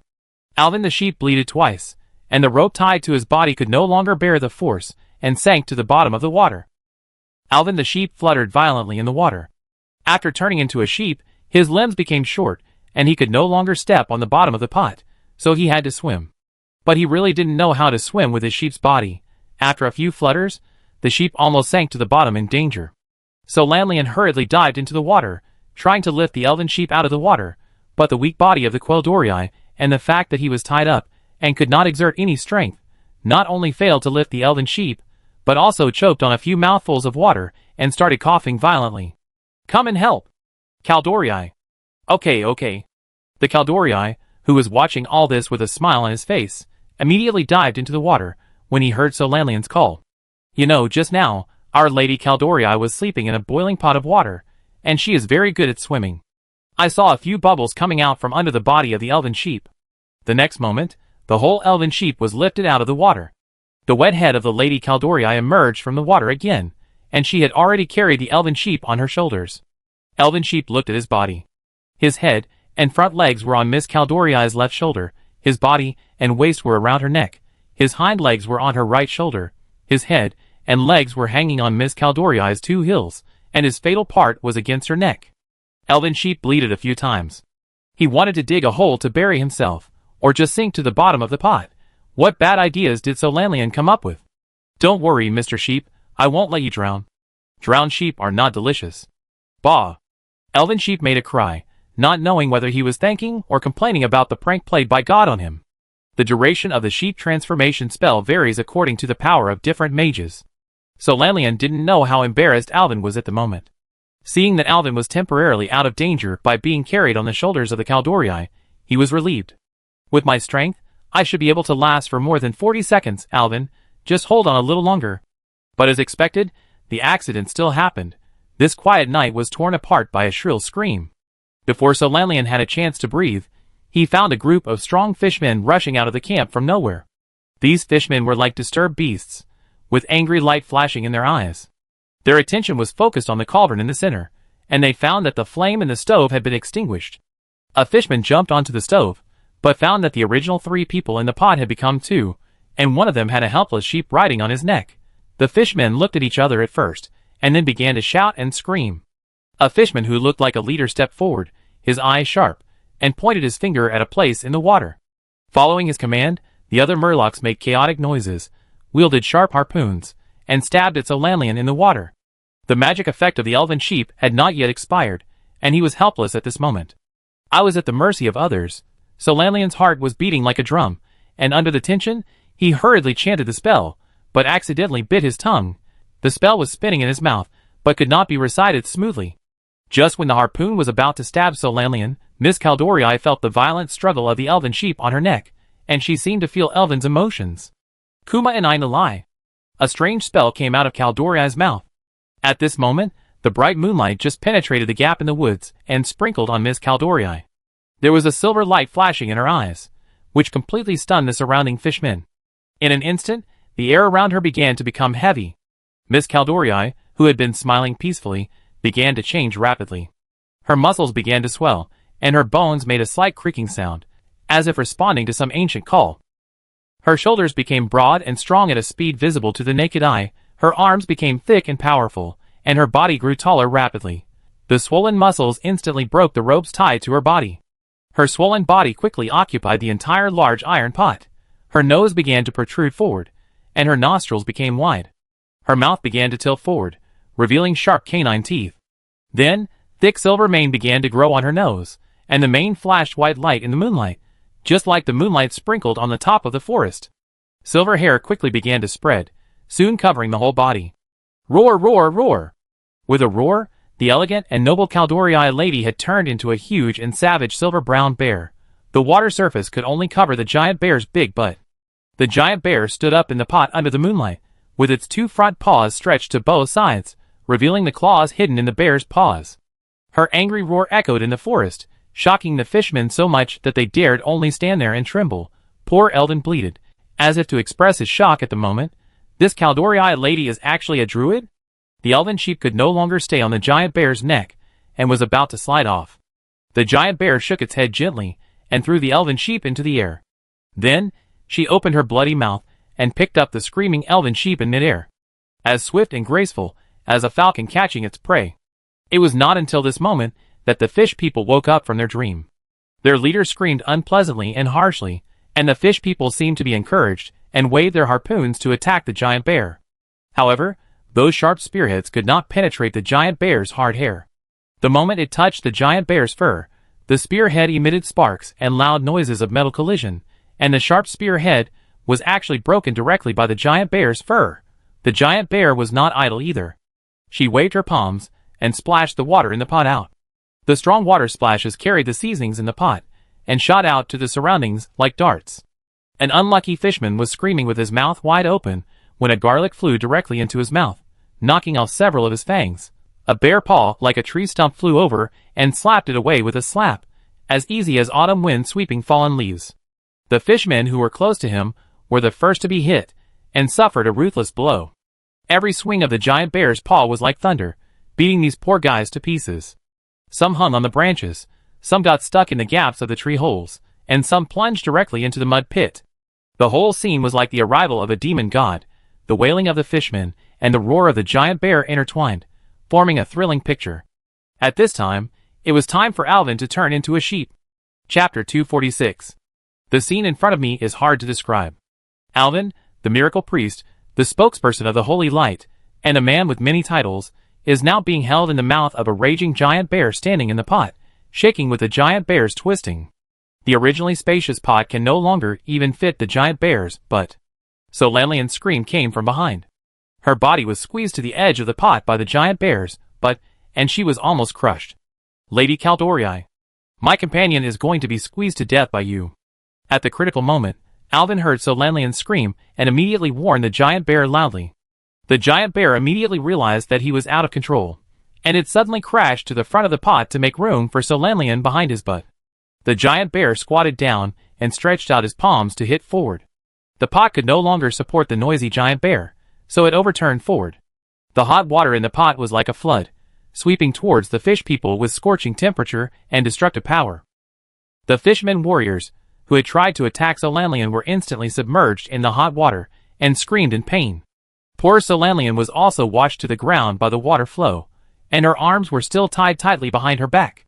The girl's long hair fluttered in the water, as if dancing in the water. She choked on the water, and fell to the ground coughing violently.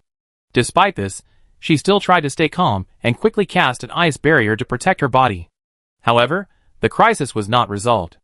As the giant bear knocked down the cauldron, the beast's body also fell forward involuntarily. At this moment, Alvin, who was held in front by the giant bear, would be the first to hit the ground.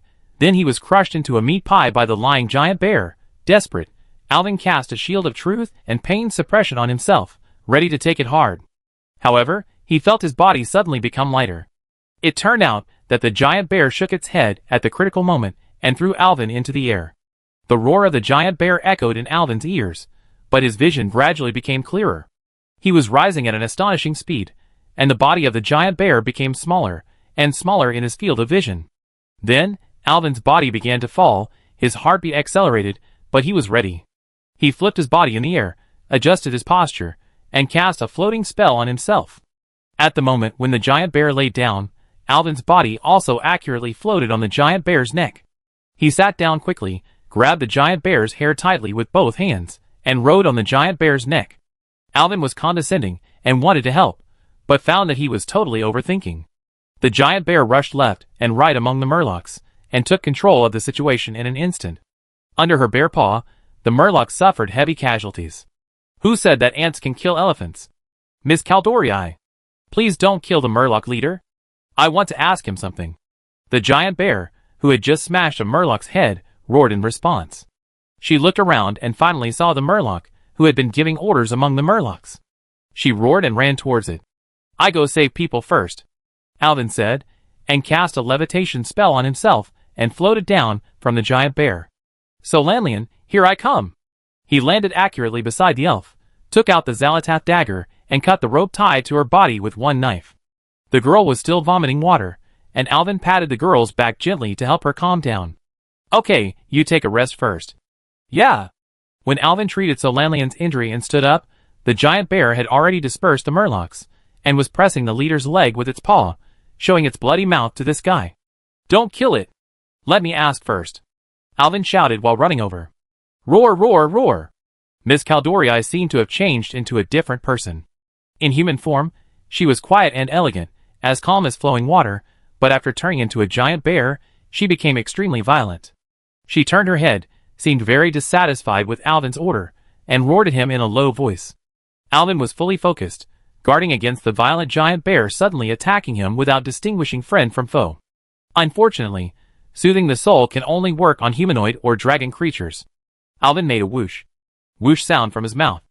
This was something he learned from watching people driving donkey carts in his previous life. I don't know if it works on the giant bear. Fortunately, the giant bear gradually calmed down after roaring twice. She took 2 steps back, whimpering softly and shaking violently. Soon, the giant bear gradually became smaller, its hair gradually faded, its mouth and fangs disappeared, and it finally turned back into the appearance of a Caldorii lady. It was a bit embarrassing. When she turned into a giant bear, her clothes were torn along with the rope. The night elf was getting up from the ground, revealing a beautiful figure, which was bright in the moonlight. Alvin quickly took off his outer robe and put it on the Caldorii lady. Thank you. You're welcome, but please don't tear my clothes too, otherwise we will all become savages. Okay.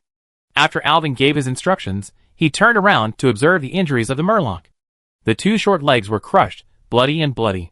It seems that this murloc can only be a fish, and not a human for the rest of his life. Murloc. Do you understand what I say? The strong murloc leader looked at Alvin with his eyelidless eyes, and said nothing. Answer my questions, and I can consider letting you go. The murloc looked at Alvin, turned his big head, and finally nodded. Very good, why did you attack us? Ola walla jili walla. Alvin frowned. Is this the language of the murlocs? I don't understand. You, say something I can understand. Jili gwa la ula ula ula. Alvin was so confused that he only wanted to ask for information, but he didn't expect that he couldn't understand. He said the trolls told him to do this. A calm voice sounded behind him. It turned out that Lady Caldorii had sorted out her clothes and came over, and Solanlian was with her. I'm a druid, and I can understand the language of animals. This is very convenient. As expected of a druid. Okay, thank you so much. Alvin continued to ask, how did you knock us out? The murlocs chattered a lot again. Alvin looked at Lady Caldorii. Well, he said that the trolls gave them a potion that can knock people out as long as it is spread upwind. Why did the trolls ask you to do these things? The trolls asked them to offer a living person every 5 days. They captured us because of this, but because they were too hungry, they decided to fill their stomachs first. You are really casual, Alvin said angrily. Where are our staffs? Trolls took them away. This is a bit troublesome. There should be another one, an old troll wearing a mask who was captured with us. Ask him if he knows where it is. Jilawala Gavara. Yeah. Miss Caldori listened carefully. He said that this troll took your staffs, and they released him a long time ago. Chapter 247. He left? And took my staff? Solanlian was furious. She clenched her fists tightly. This sinister guy. I knew that trolls can't be trusted. I will definitely blow his head off next time I see him. This guy called Zul is indeed a bit strange, Alvin thought. If he really observed me carefully, he should know that I still have a sacred dagger Zalatath. If it was for our equipment, he should have searched us thoroughly. But now the dagger is still in his pocket, and he just took the scepter of Sargeras? No. Alvin suddenly began to touch himself. Suddenly came to his senses. He took my pendant too, the pendant that can communicate with green dragons. Why does he want that thing? The pendant has no function other than communicating with green dragons, unless he wants to entice us to keep going. This is getting weirder and weirder. Since Zul is luring me to move forward, we will definitely meet again in the future. Last question. Where is the troll who gave you the potion? No need for Miss Caldori to translate this time. The Murloc stretched out his short arm and pointed to the northeast. Alvin did not break his promise and let the Murloc go. But this guy's legs are broken, and he can only swim in the water for the rest of his life. So Lanlian looked at Caldori wearing Alvin's clothes and pouted. Caldori, what's wrong with you? What's wrong? Miss Caldori was still smiling, and seemed not to understand what Solanlian said. What's your name? Where are you from? What are you going to do? 3 classic philosophical questions. Alvin laughed in his heart, but he was also very curious. I only remember my name. Caldori lowered her head, seemed a little lost. She scratched her head with both hands, and then smiled with relief. Myra, my name is Myra Green Shadow. Only remember the name? How could this be? Don't you want to say it? So Lanlian sneered. A Caldori with amnesia, sleeping alone in a place far away from Teldrassil, in such a ghost place, and then being caught by the Murlocs? In my opinion, you are either crazy or hiding something. I also know this is a bit suspicious, but there is no need for me to lie. I really don't remember anything except my name. Myra Green Shadow still said with a smile. I only remember that I came to this land to do something, but I forgot what it was. So I want to stay here. Maybe I will remember it after a while. Forget it, Solanlian. Elvin patted Solanlian's shoulder. It seems that Lady Green Shadow is not lying. And no matter what, it was Lady Green Shadow who saved us just now, thank you. As Elvin spoke, he nodded slightly to Green Shadow. There are always strange things in this world, aren't they? I am Lord Aaron Priest Elvin Priest, and this is Silvermoon City Mage Solanlian Starwish. Elvin briefly introduced himself. So what are you going to do next, Ms. Green Shadow? I don't have any plans. I just keep walking around and maybe I remember something. I have a suggestion. Alvin's eyes sparkled. In this kind of place, it's a good idea to have more companions. We originally planned to investigate the east of the swamp, but now, as you can see, our equipment has been stolen by a nasty troll. Now we are going to look for it in the northeast. May I invite you to join us? Maybe we can find something that will help you recover your memory along the way. Myra Green Shadow tilted her head and stared at Alvin. She stared at him for a long time until she made him a little creepy. You smell good. I'm willing to go with you. Let's go together. What do you mean by a good smell? Solanlian rolled her eyes. It's hard to explain. It's just that it smells good and familiar. Alvin now has some doubts that this Caldori may be someone sent by the Green Dragon earlier. After all, the relationship between the Druid and the Green Dragon is a bit unusual. They were allowed by the Green Dragon to enter the Emerald Dream, the territory of the Green Dragon. If the Green Dragon wants to send someone, it is very likely to send the Druid.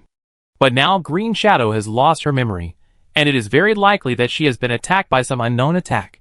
The pendant that can communicate with the Green Dragon was stolen again, and it is impossible to contact Sarah to verify all this. Since Green Shadow may be one of us, we can't let her wander alone in this dangerous place. On the way, Alvin told Solanlian his guess. It is very possible now. The elf nodded and looked back at Myra Green Shadow, who followed closely behind them. It is just that I find it hard to believe that there is any attack that can make a powerful Caldori Druid lose his memory.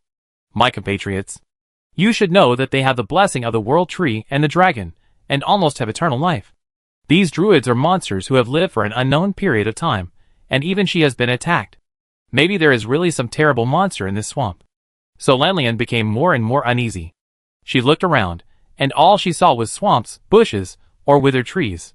It seemed that there was an invisible big mouth in the darkness, which could open and swallow everything at any time.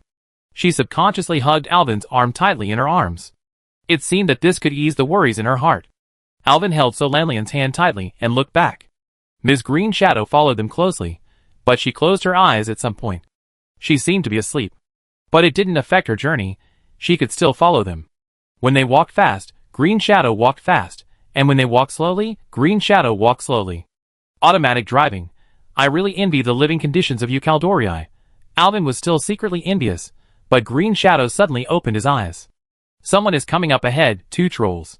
Green Shadow said. Automatic driving, and also laser radar? What a great car. Okay, let's hide first. Alvin answered immediately. He didn't want to expose himself too early. The 3 of them ambushed in the bushes on the side of the road. After a while, 2 tall figures holding torches appeared from a distance. They are really 2 trolls. Alvin looked at Green Shadow with admiration, but found that the Caldorii druid had closed his eyes again, lying on his chin with his hands folded, and seemed to fall asleep again. Sacrifice, another damn sacrifice. They can't even fill their stomachs, but they throw food into the water. The 2 trolls walked and talked, and Alvin listened carefully. The trolls seemed to be complaining about something. I haven't had a full meal for several days. There are not many people coming to our place. Now, let alone sacrifice to the gods, I will starve to death first. Shut up. You idiot. Another troll cursed. Don't you want to live? Have you forgotten the dead tooth 2 days ago? That kid just complained a few words, and then he? Alas. Chapter 248. The troll kept saying he for a long time, but didn't say what happened to this dead Fong. The 2 guys just came to the bushes where Alvin and his team were hiding. The troll who spoke before sat down in the mud on the side of the road, as if he had already gotten used to it. Well, I heard that dead Fong. He jumped into the lake and committed suicide? What suicide? The other troll also stopped and looked at the road he had taken, as if to make sure whether those scary guys would hear it. It's a curse. I bet. He was cursed. He was fine during the day. At night, he suddenly got up and said he wanted to dedicate his soul to the gods. Several people couldn't stop him, so he jumped into the lake and sank to the bottom, and even his body disappeared. Well, the troll who had cursed fiercely let out a sigh of relief. Because we didn't hand in the sacrifice on time? Yes.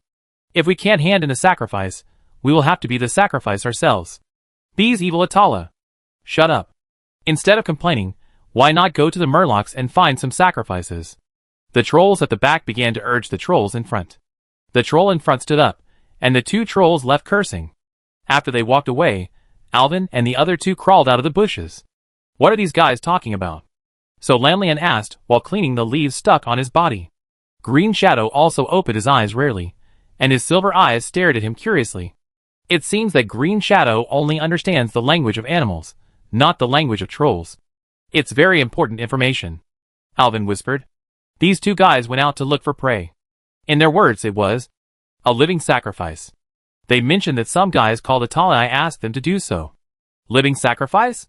Just like the Murloc said just now. Yes, the trolls also mentioned that they would go to the Murlocs to see if they had caught any sacrifices.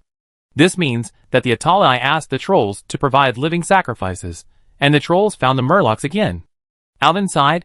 It was outsourced layer by layer, so those Murlocs came to attack us and almost got caught by them. Atali. Myra Green Shadow raised her head, frowned, and her long ears jumped. She seemed to have thought of something, but soon shook her head and covered her head with her hands. Why do I have such a headache when I think of this word? Seeing that Green Shadow was in great pain, so Lanlian hurriedly stroked her back with her hand. Although she didn't like Caldorii very much, so Lanlian couldn't completely hate her savior. Maybe Green Shadow's amnesia is related to these Atali. The 2 trolls mentioned that these Atali are very evil. When they fail to catch sacrifices, their own people will serve as living sacrifices and jump into the lake. Even the bodies cannot be found. Atali. So Lanlian said while comforting Green Shadow, I have also fought with trolls for thousands of years, and I have never heard of this name. I just happen to know, Alvin said. Sometimes I am really curious. Are there so many history books in the library of Lord Darren? I must go and see it later, Solanian said in surprise. This matter is not from a book, but from a teacher of mine. That teacher was a scholar and died many years ago. Alvin found another excuse at random. In ancient times, it is said that this land was ruled by trolls. There was a troll tribe in the south called the Gurubashi tribe. These trolls once believed in an evil god named Hacker, but this evil god was too evil and needed to devour a large number of souls regularly, so the trolls could only offer a large number of living sacrifices. Later, the trolls themselves could not stand this evil god, and the Gurubashi Empire split into several small tribes. Their priests, the worshippers of the evil god Hacker, were forced to exile to the Swamp of Sorrows. It seems that a temple dedicated to the evil god Hacker was built in the east, just east of here. Alvin pointed to the east. Although the sky in the east had begun to turn pale at this time, and the sun seemed to be rising, for some reason, the sky in the east seemed foggy, and there was an evil aura visible to the naked eye. It's probably there, Alvin continued. And those evil priests, their name is Atala. I see. You know so much. Solanian said, sometimes I really can't believe you are not yet 20 years old. These stories must have been lost for a long time. Haha, who made me have so many teachers? Alvin was talking so dry that his mouth was dry. He was about to ask Green Shadow if he could remember anything. But he found that Green Shadow had tilted his head and closed his eyes and fell asleep. What a good attitude. Alvin sighed, it will be dawn soon. Let's move on to their camp. It would be best if we can capture a prisoner and ask where Zul is. No words were spoken along the way. When Alvin observed the troll camp from afar through an eagle in the sky through mental vision, the sun had risen. There was a group of trolls inside, and at the same time, he saw an item, Scepter of Sardras.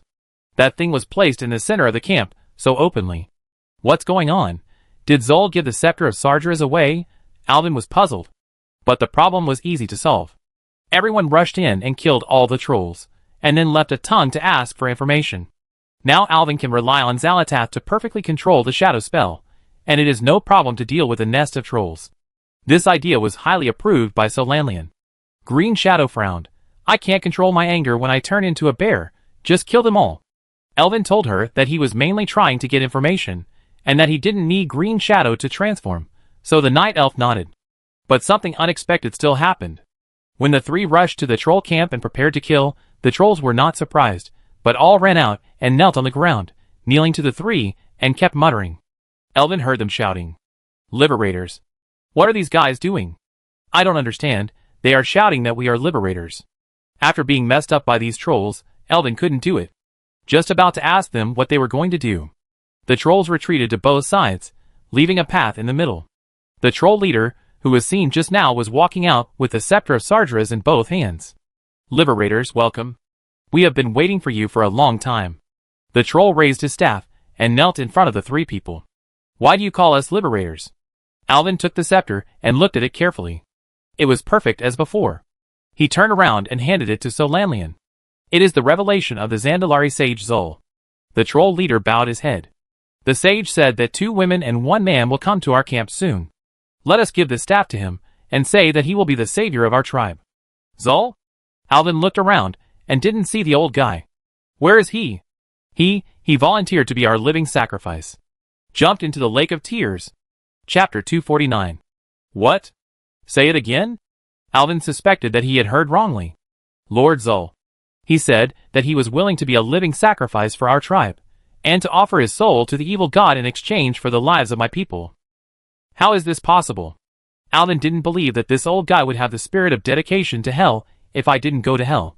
He must be planning some conspiracy again. Alvin turned around and translated the troll's words to his 2 companions, who were completely at a loss. Solanian also didn't believe in that guy's character. What do you mean by liberator? Lord Zul said that his sacrifice can only temporarily stabilize the Adalite priests. If they really need to be eradicated, it depends on you. Aren't you and those Adalai in the same group? We are just descendants of the Gurubashi Empire living nearby. After those Adalai priests came here, they have been enslaving us and forcing us to find living sacrifices for them. If we can't find them, they will curse us, and then some of our people will jump into the lake at night. The troll leader actually cried as he spoke. Under his leadership, The other trolls also cried together. Please save us! The troll leader shouted loudly, and bowed his head. When the trolls saw the leader kowtow, they also kowtowed. Don't kowtow, I'm not a savior. The key is that I don't know how to save you. Alvin waved his hand.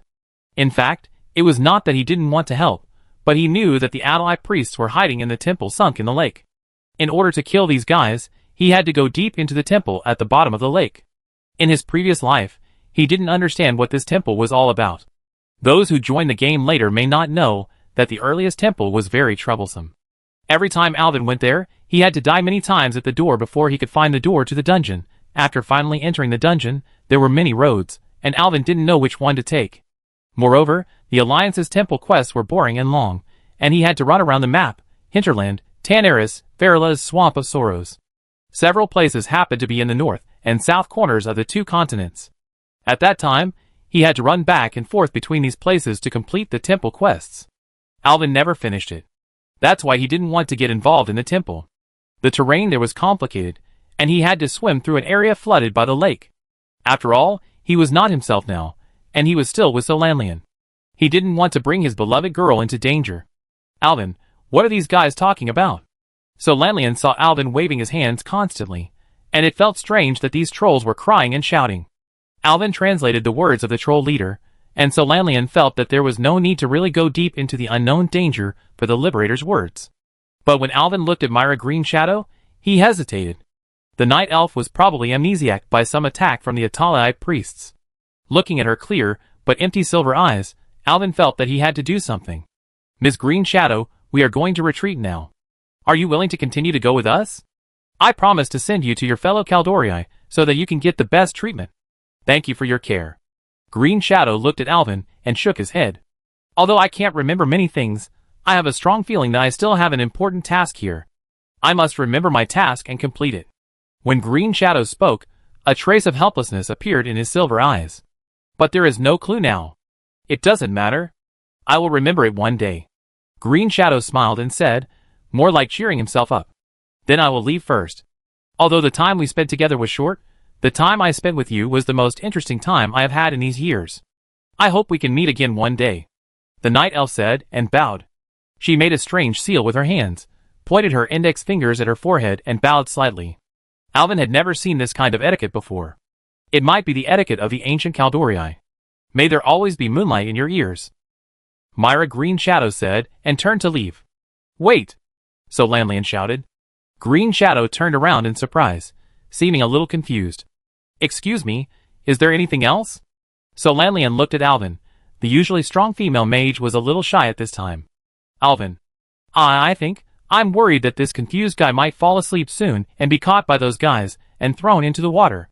Solanlian stammered, can we help her? Alvin was not surprised. He knew that Solanlian had always been a girl with a sharp tongue but a soft heart. What's more, he actually had the same intention. He only heard two people say the blessing that Green Shadow said when he turned and left. One was Myra Green Shadow, and the other was Ian Sarah. So Alvin is now 100% sure that Myra Green Shadow is one of the people sent by the Green Dragon. He decided to help. Miss Solanlian. When Green Shadow heard Solanlian's words, an embarrassed expression appeared on his face. I'm sure, well, probably, most of the time I won't, so? No, you will. Solanlian held Green Shadow's shoulders with both hands and said solemnly. Please be confident. You are the person who loves to sleep the most in the world, and can sleep in any environment. Ah! Green Shadow seemed a little uncomfortable with the sudden physical contact. But she looked at Solanlian's firm eyes, was infected by her emotions, and nodded heavily. Okay. I believe you. A strange friendship was born. Alvin coughed twice lightly. As Solanlian said Alvin, waving to the trolls who were eagerly looking at him from a distance outside the camp, asking them to come over. Since we have met, we can't just watch you go into danger again. We will try our best to help you regain your memory. Of course, this is also related to our original mission, so please don't think too much. We will accompany you on this journey. Green Shadow looked at Alvin, then at Solanlian. His heartbeat quickened, and his breathing became a little rapid. This long-lost feeling surprised Green Shadow very much. The long-term isolation from the world has already cultivated the Night Elves into an individual with abnormal independence. After the explosion of the Well of Eternity, the Kaldorii chose to believe in the way of nature in order to live better in the forest. Not to mention other races, even their own compatriots usually don't meet one. In Green Shadow's view, it is normal for Alvin and Solanlian to leave, and they have no responsibility or obligation to help themselves. He has never had any expectations of others. This is the life principle of the Kaldorii. But surprisingly, the two chose to stay with her, and Solanlian was a Kaldorii. Even if she had lost her memory, she would not be naive enough to think that the Kaldorii and the Kaldorii were cousins of the same elven blood. At this moment, Alvin had called a group of trolls, and was asking them something. Soon they ended the conversation, and the trolls stepped aside. Ladies, one good news and one bad news. Both elves pricked up their pointed ears, like two kittens who were attracted by attention. The good news is that the trolls told me the location of the temple. There is a place called the Pool of Tears not far to the east, and the temple is at the bottom of the lake. The bad news is that I can't swim. Chapter 250. Solanlian recalled the time when she and Alvin took a boat to Menethil Harbor. He fell into the water during the battle with the Death Knight and almost drowned. If it weren't for the female Naga, he might have been in real danger. Do we have to go into the water? Yes, Alvin nodded. The troll said that a long time ago, the Green Dragon Legion came here. They knew the horrible purpose of the Atalii priests to summon the evil gods, so they destroyed their temple in one fell swoop. So the temple originally built in the center of the Lake of Tears eventually sank into the lake. As Alvin said, he picked up a branch and drew on the ground. He first drew a circle to represent the lake, and then drew a square inside it to represent the sunken temple of Alehaker. Although the temple sank, it is obvious that the Atalii priests were not all destroyed. It seems that they are lurking in the sunken temple, and have started to sacrifice to the evil god again. What evil god are these priests worshipping? What do they want to do? Solanlian asked. Although the Kaldorii and the Amani forest trolls have been fighting for thousands of years, the elves have no interest in the strange religion of the trolls. Usually, they just burn it down with a fire. The trolls seem to like to worship some animals that exist in the wilderness as gods. They call these gods Loa gods, such as dinosaurs, bats, mammoths, and many more. Of course, there are good and bad gods among these gods. For example, the god believed by these Atalii priests is a god based on the wind snake, named Blood God Hacker. Blood God Haka. When Solanlian heard this name, she shuddered unconsciously. It seemed that she could feel the oppression of this evil god just from the name. Myra Green Shadow, who had closed her eyes and entered a dozing state just now, also opened her eyes at this moment. This name also made her look uneasy. Did you remember anything? Alvin asked. Green Shadow's eyes lost focus in thinking, but soon showed a distressed expression again. She shook her head and said, I seem to be able to grasp something, but every time I seem to remember something my head hurts. I'm sorry. Solanlian gently stroked Green Shadow's shoulder, saying that it was okay. Since it was a headache, she would just not think about it. She turned around and showed a worried expression on her face. Do I have to go into the water? But you can't swim. The temple has sunk, and the entrance is in the lake. If you want to get in, you have to go into the water. Alvin smiled bitterly. Or, can you open a swimming class for me and help me strengthen my training? Alvin's mind already appeared Solanlian wearing a bikini and teaching him to swim. Mr. Alvin, I have a way. Myra Green Shadow suddenly said, You may have forgotten that I am a druid. I can turn into a seal. You just need to hold your breath, and I can swim with you in the water. Yes. How could I forget this? Alvin slapped his thigh and exclaimed. Druids, known as the profession of all-purpose oil, can reach the moon in the sky and catch turtles in the 5 oceans.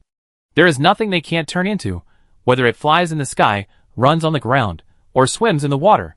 It can be said that he is an all-around teammate who can fight, and heal.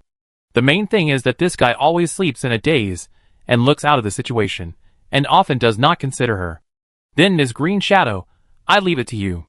You have escaped this time. You should learn to swim in the future. I will definitely do it next time. At the insistence of the troll leader, he still sent a scout to lead the 3 people to the Pool of Tears in the east.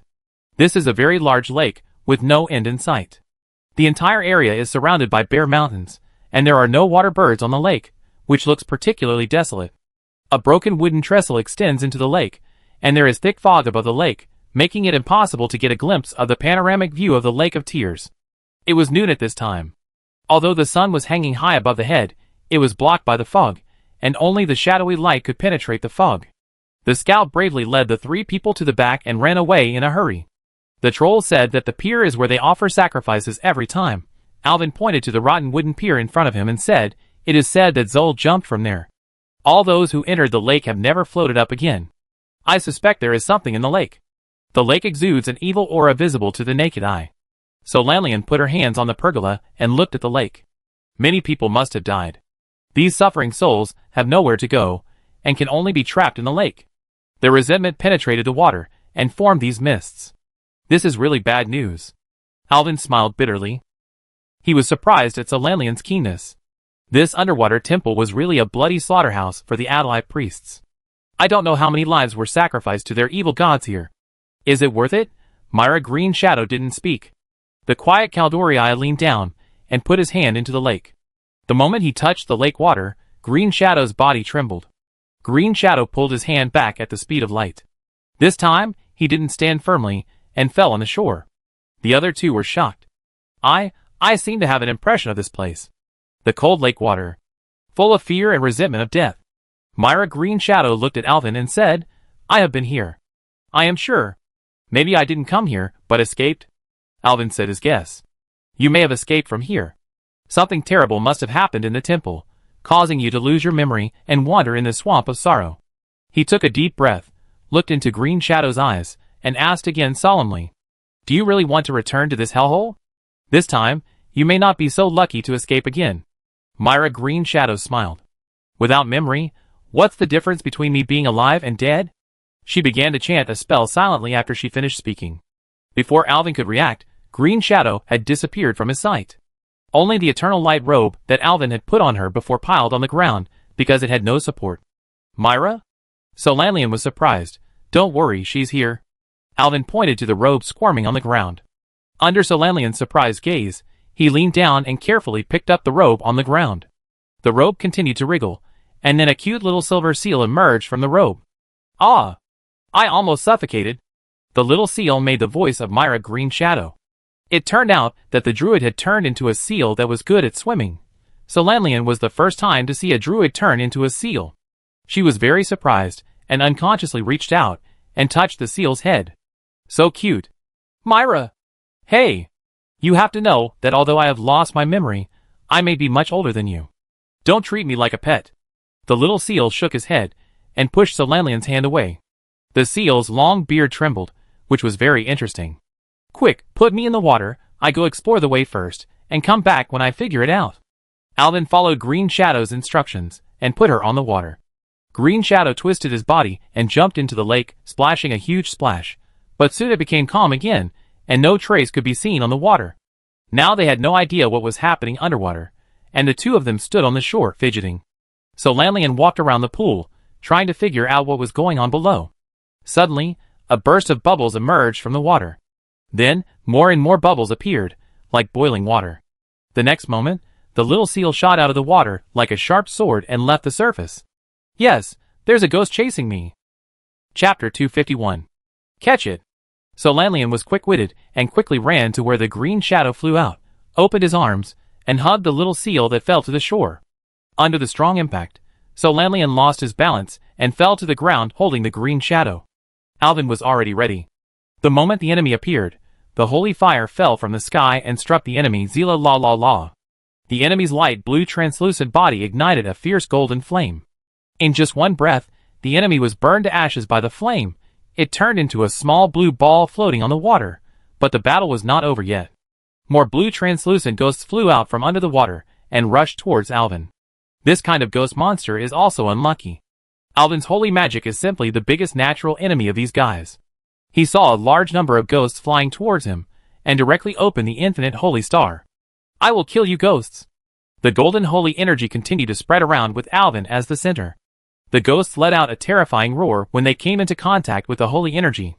They seemed to have no consciousness, and kept stepping on the corpses of their companions to rush forward. As a result, in just half a minute, all the ghosts were sent back to another world by Alvin's rare holy energy, leaving only a pile of cold blue balls. Alvin picked up a small ball, and observed it from left to right. He found that it was very light, but he couldn't understand how it became the core of the ghost. He was about to throw the ball away. "This is the essence of the soul. Collect it for me." The sudden voice frightened Alvin. He looked at Solanlian and found that she was helping Green Shadow wipe the water off his body. Green Shadow looked reluctant. They didn't seem to hear the voice just now. You shouted so affectionately when you used me, but you forgot it after you used me? Oh man! The voice gradually became clearer, and finally became a female voice. Alvin suddenly understood. Sarthas! He shouted in his heart. Have you recovered? Can you start talking? Humph, in the battle a few days ago, I absorbed a lot of orc souls. I helped you suppress the shadow energy, and got a lot of souls to restore my strength. Sarthas' voice seemed very satisfied. We are indeed a suitable pair. I just hope you don't suddenly stab me in the back, and take away my power one day. Ha ha ha. Then you have to be careful, because this is very likely. So what do you want to do this time? Collect these soul essences, and put them next to the dagger. Sarthas said, also, I smell a lot of delicious souls in that underwater building. I can't help it. I want you to help me collect the souls in that building as my nourishment. Of course, I will still provide you with powerful shadow magic. I have to say that your attainments in shadow magic, even without my help, are the first in history. It's not a loss for me to partner with you. Well, that means I am still useful. You can't say that. We are in a cooperative relationship now, right? The voice gradually faded away, and Alvin called a few more times, but there was no response. This Zalatath. Alvin suddenly felt a little entangled. In order to obtain the power of Hacker, the Atalii priests constantly sacrificed souls to make the evil god descend to the world. But now, in order to obtain stable shadow magic, am I not also collecting souls to feed Zalatath? And if we talk about appearance, Zalatath is a big villain who is several orders of magnitude stronger than the blood god Hacker. Am I not also helping the evil? Don't let your imagination run wild. Your female companion is calling you. The voice of Zalatath came to my ears again. Zalatath! You read my mind? No sound again. Alvin felt a little helpless. What should I do? This guy can also read minds. I guess everyone knows my little tricks in my mind. Alvin? What's wrong with you, Alvin? Solanlian found that Alvin was stunned in place, and no matter how he called, there was no response. The girl was anxious and raised her hand to wake him up. But the hand stopped abruptly when it was about to hit his face. The girl was reluctant. But something still hit him. Alvin screamed and flew backwards to the ground. What happened? Who hit me? He covered his face and climbed up. It turned out to be Myra Green Shadow. She turned over and jumped out of Solanlian's arms, and slapped Alvin away with her tail fin. Just now your soul seemed to be attracted by something, so I want to pull you back. Myra Green Shadow said lightly. Aye. Alvin couldn't explain again, and had to thank others. Thank you. As he said this, he silently collected the ghost essence, and put it together with the dagger in his arms. Where did these ghosts come from? Solanlian asked the Green Shadow in his arms. The Green Shadow struggled to jump out, but found that the girl's arms were very tight. I looked for the entrance below, and found it soon, the Green Shadow said. But after entering, many such ghosts suddenly poured out from inside. I can't fight in this state now, so I quickly escaped. Who knew that these guys chased me relentlessly, and even chased me out in the end? I'm afraid these guys are responsible for bringing the living sacrifices that sank into the lake into the temple. Alvin smiled. That's good. Now these ghosts were accidentally led to the shore by the Green Shadow and killed by me. We should avoid fighting in the water if we go down. You have done a good job, Myra. Solanlian turned around in place, holding the little seal. Why does it feel like Solanlian has a pet? Originally, she was indifferent to Green Shadow. Okay, let's get ready to go into the water. Alvin was already prepared. Now at least he could get help from Zalatas, and he felt a little relieved. Solanlian reluctantly put Green Shadow back into the water. The little seal only showed its head in the water, and said to Alvin, After we go into the water, you hug my neck from behind, take a deep breath, and give me a signal, and we set off. Alvin originally wanted to see Solanlian take off her clothes, but he didn't expect the female mage to just tie her hair up and jump into the water with her clothes on. Don't we need to change into swimsuits? Why should we? Won't it be dry after we get ashore by using fire magic? Solanlian was very surprised. Don't be so particular at this time. We are not playing on the beach. But it is easier said than done. For those who can't swim, no matter how well others say it, when they really enter the water and can't touch the ground with their feet, the fear is very intense. Alvin suddenly began to flutter violently. He found someone pulling his feet in the water. Fortunately, the Green Shadow swam up from under him and lifted Alvin up steadily. He hurriedly hugged the little seal's neck like a life-saving straw. Ha, ha, pu. Alvin took a few breaths and spit out the water that had been poured into his mouth. In the water? Someone is pulling me in the water. It's me. A long-drawn voice suddenly sounded behind him, and a wet head popped out from beside Alvin, rolling his eyes. Oh my God! Alvin was so scared that he hugged Green Shadow's neck and almost strangled the little seal to death. So Lanlian hurriedly said, Don't be afraid, Alvin, it's my fault, I shouldn't scare you. Ah ha ha, I'm not afraid, I knew you were just now, I was kidding. If you keep going like this, I'd be strangled to death first. Green Shadow complained under Alvin. Are you ready? Alvin took a deep breath and nodded. He didn't dare to speak for fear of leaking air. He stretched out his hand and made an okay gesture in front of the little seal. The next moment, the little dolphin took Alvin and quickly dived into the water like a fish. Alvin was surrounded by coldness and darkness. Chapter 252. Dark, cold, helpless. Alvin clung to Green Shadow's back, and the pressure of the water flow swept in from all directions. Green Shadow was extremely fast. She paddled her forelimbs and tail fin quickly, taking Alvin to the bottom of the water and swimming towards the target. Alvin wanted to open his eyes, but the strong water pressure pressed Alvin's eyelids tightly. Just when he was about to hold his breath to the limit, the sound of breaking water sounded, and Alvin was carried out of the water by Green Shadow. Then he fell heavily to the ground. A damp, corrupt smell entered his nasal cavity. Alvin shook his head, and shook out the water in his head and ears. Then he opened his eyes, and it was dark all around. This was a small stone chamber, half of which was submerged in water. It should be that the air was retained here when the temple sank, so the lake water did not pour in. The stone chamber was not large, and there was a green light source on the top. I don't know what it is. There was a corridor at the end of the room, and there was a row of green lights on the top of the corridor leading to the depths. Then, the sound of breaking water sounded again, and so Lanlian poked her head out of the water. The girl threw her head back, and her long green hair and water droplets were thrown behind her. Then she opened her mouth and sprayed the water out of her mouth. She looked like a mermaid. Is everyone okay? So Lanlian wiped the water off her face with her hand, and swam to the shore. Hold my hand. Alvin hurriedly pulled So Lanlian ashore. It went smoothly, didn't it? So Lanlian smiled in the dark, as if to dispel the oppressive atmosphere in the room. Miss Green Shadow, are you okay? Miss Green Shadow? Alvin found that there was only a pool of water where he had just come up, and the little seal was gone. I'm here. Green Shadow's voice sounded behind Alvin, and then a black cheetah walked out of the shadows. I'm not wearing any clothes. I can't turn back into a human. I have to turn into this first, which is more suitable for moving on land. Kitten. So cute. So Lanlian's eyes were full of stars, and she rushed up and hugged the leopard's neck, then gently stroked the leopard's head with her hand. Don't touch me. I'm getting wet again. Green Shadow exclaimed and got out of So Lanlian's arms, shaking her body left and right, shaking all the water off her body. She shook the two people, and was covered in water. She was already very wet after having sex with only two people. Hee, I have liked small animals since I was a child. So Lanlian was a little embarrassed, as if she always acted like a child since Green Shadow turned into an animal. Alvin, I help you dry it. As he said that, the elf held Alvin's hand. In his surprise, So Lanlian chanted a certain spell, and a warm current came from So Lanlian's hand. The warm feeling quickly dispelled the coldness of the two people. Soon, steam came out of their bodies, and the place began to become smoky. It only took a short time for Alvin's body to be completely dry, as if his clothes had no trace of being wet at all. What kind of magic is this? It's actually the use of fire magic. So Lanlian smiled. It's very simple. I teach you next time. Shoo! There's a noise ahead.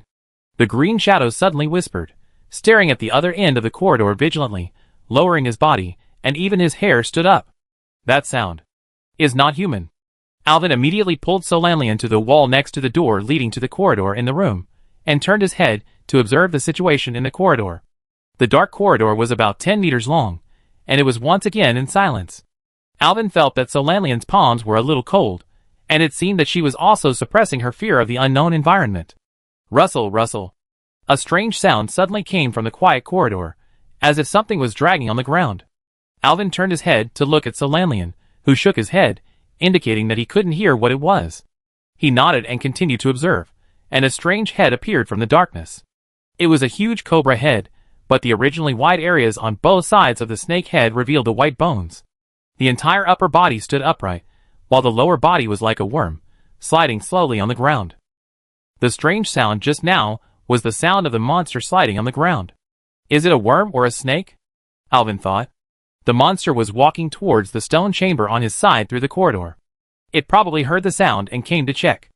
Alvin squeezed Solanian's hand, then nodded to the green shadow, indicating that he would strike first. The green shadow crouched down and disappeared into the shadows again. Is this the leopard's stealth? Alvin was also concentrating his holy light energy, ready to give the monster a fatal blow when it passed through the door. But the monster seemed to have noticed something. It stopped 2 or 3 meters away from the stone chamber, tilting its head, as if observing the inside of the stone chamber. It saw the water stains and footprints on the ground. Alvin pressed tightly against the wall at the door, not daring to breathe. The two sides confronted each other for about 10 seconds. Sizzle! The monster suddenly shouted loudly. Its neck shrank back, and a round bulge rose from the worm's abdomen along the torso to the monster's snake head. Puff, puff, puff. A ball of smelly green mucus sprayed from the monster's mouth towards Alvin's location. Alvin heard the sound and knew that the monster had seen through his ambush and launched an attack.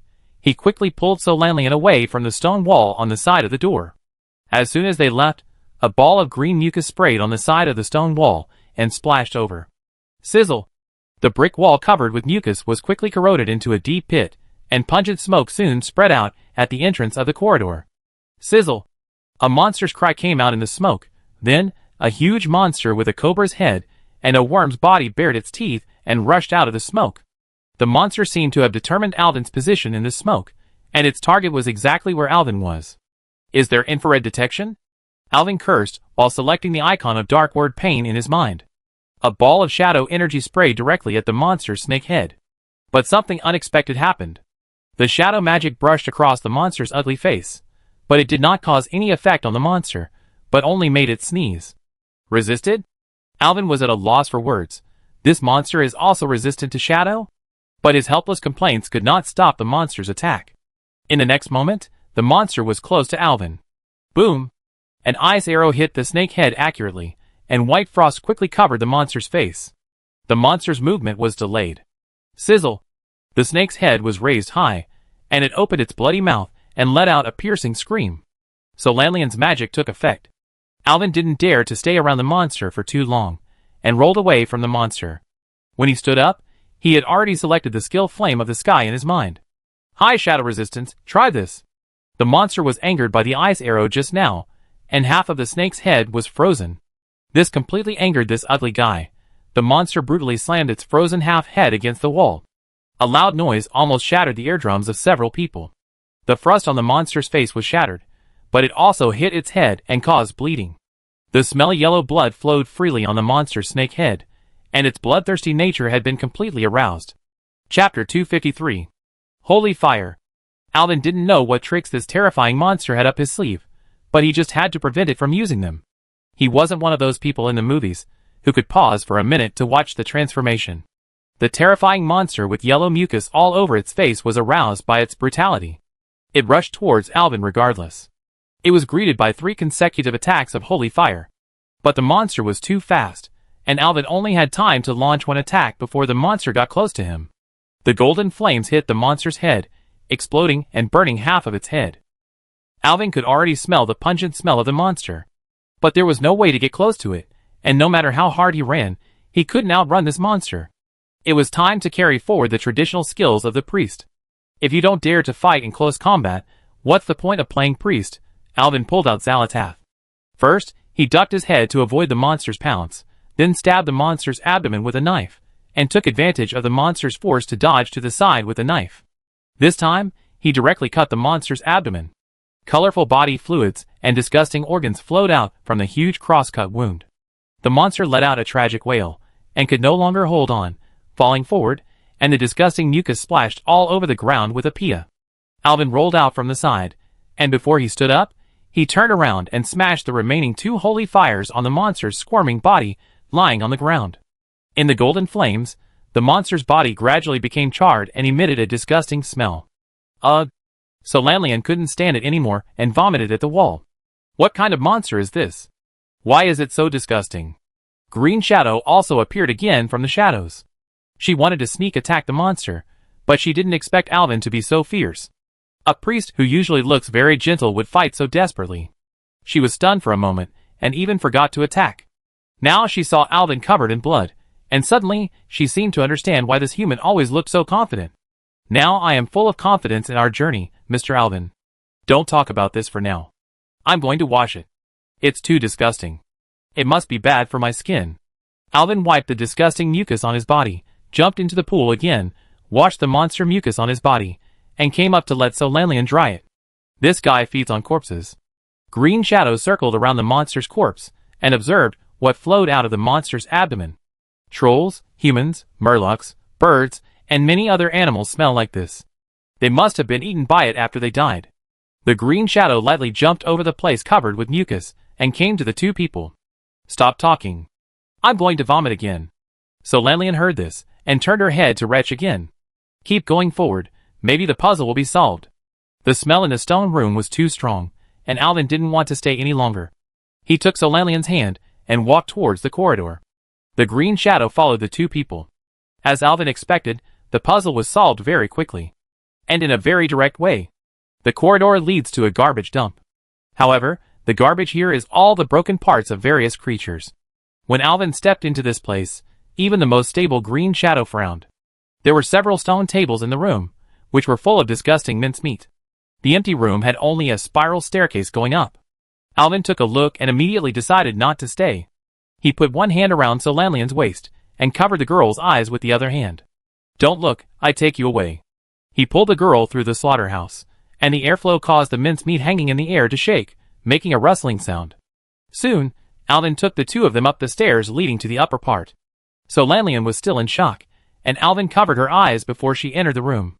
Except for the cold and corrupt air and the stench, the girl didn't know what happened.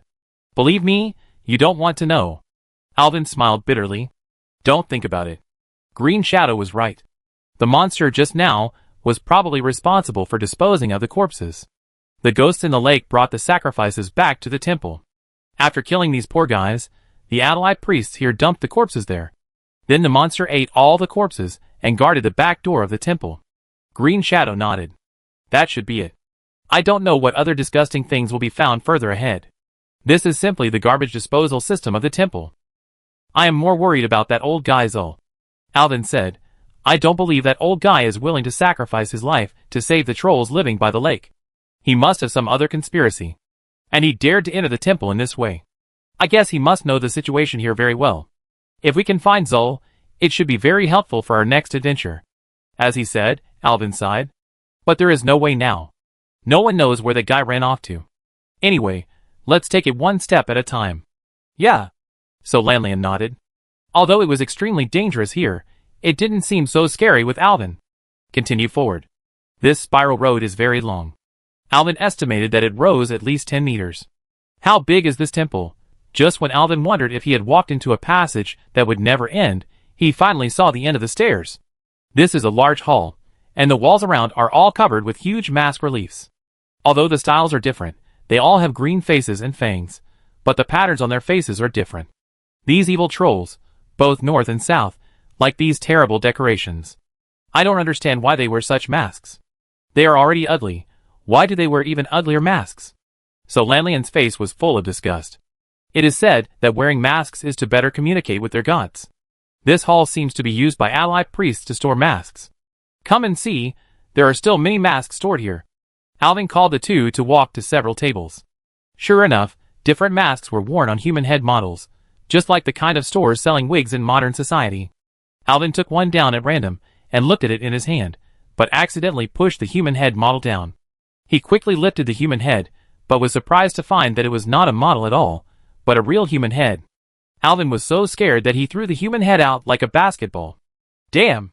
At this time, Alvin had a good idea in his mind. Chapter 254. Fuck! Alvin yelled, and punched the head next to him like lightning. The head flew in a beautiful arc, first hitting the wall, and then fell, and hit the head of Cheetah Green Shadow, who was squatting on the side observing the mask on the wall. Fortunately, the head had already dried up and rolled to the side, like a deflated ball. This scared Green Shadow as well. What happened? So Lanlian was also frightened by Alvin's sudden action and shivered. No, nothing, haha. Suddenly want to play basketball. What is basketball? It doesn't matter.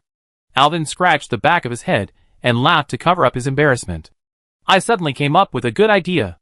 Alvin took the Fong mask in his hand and put it on his face under the girl's surprised gaze.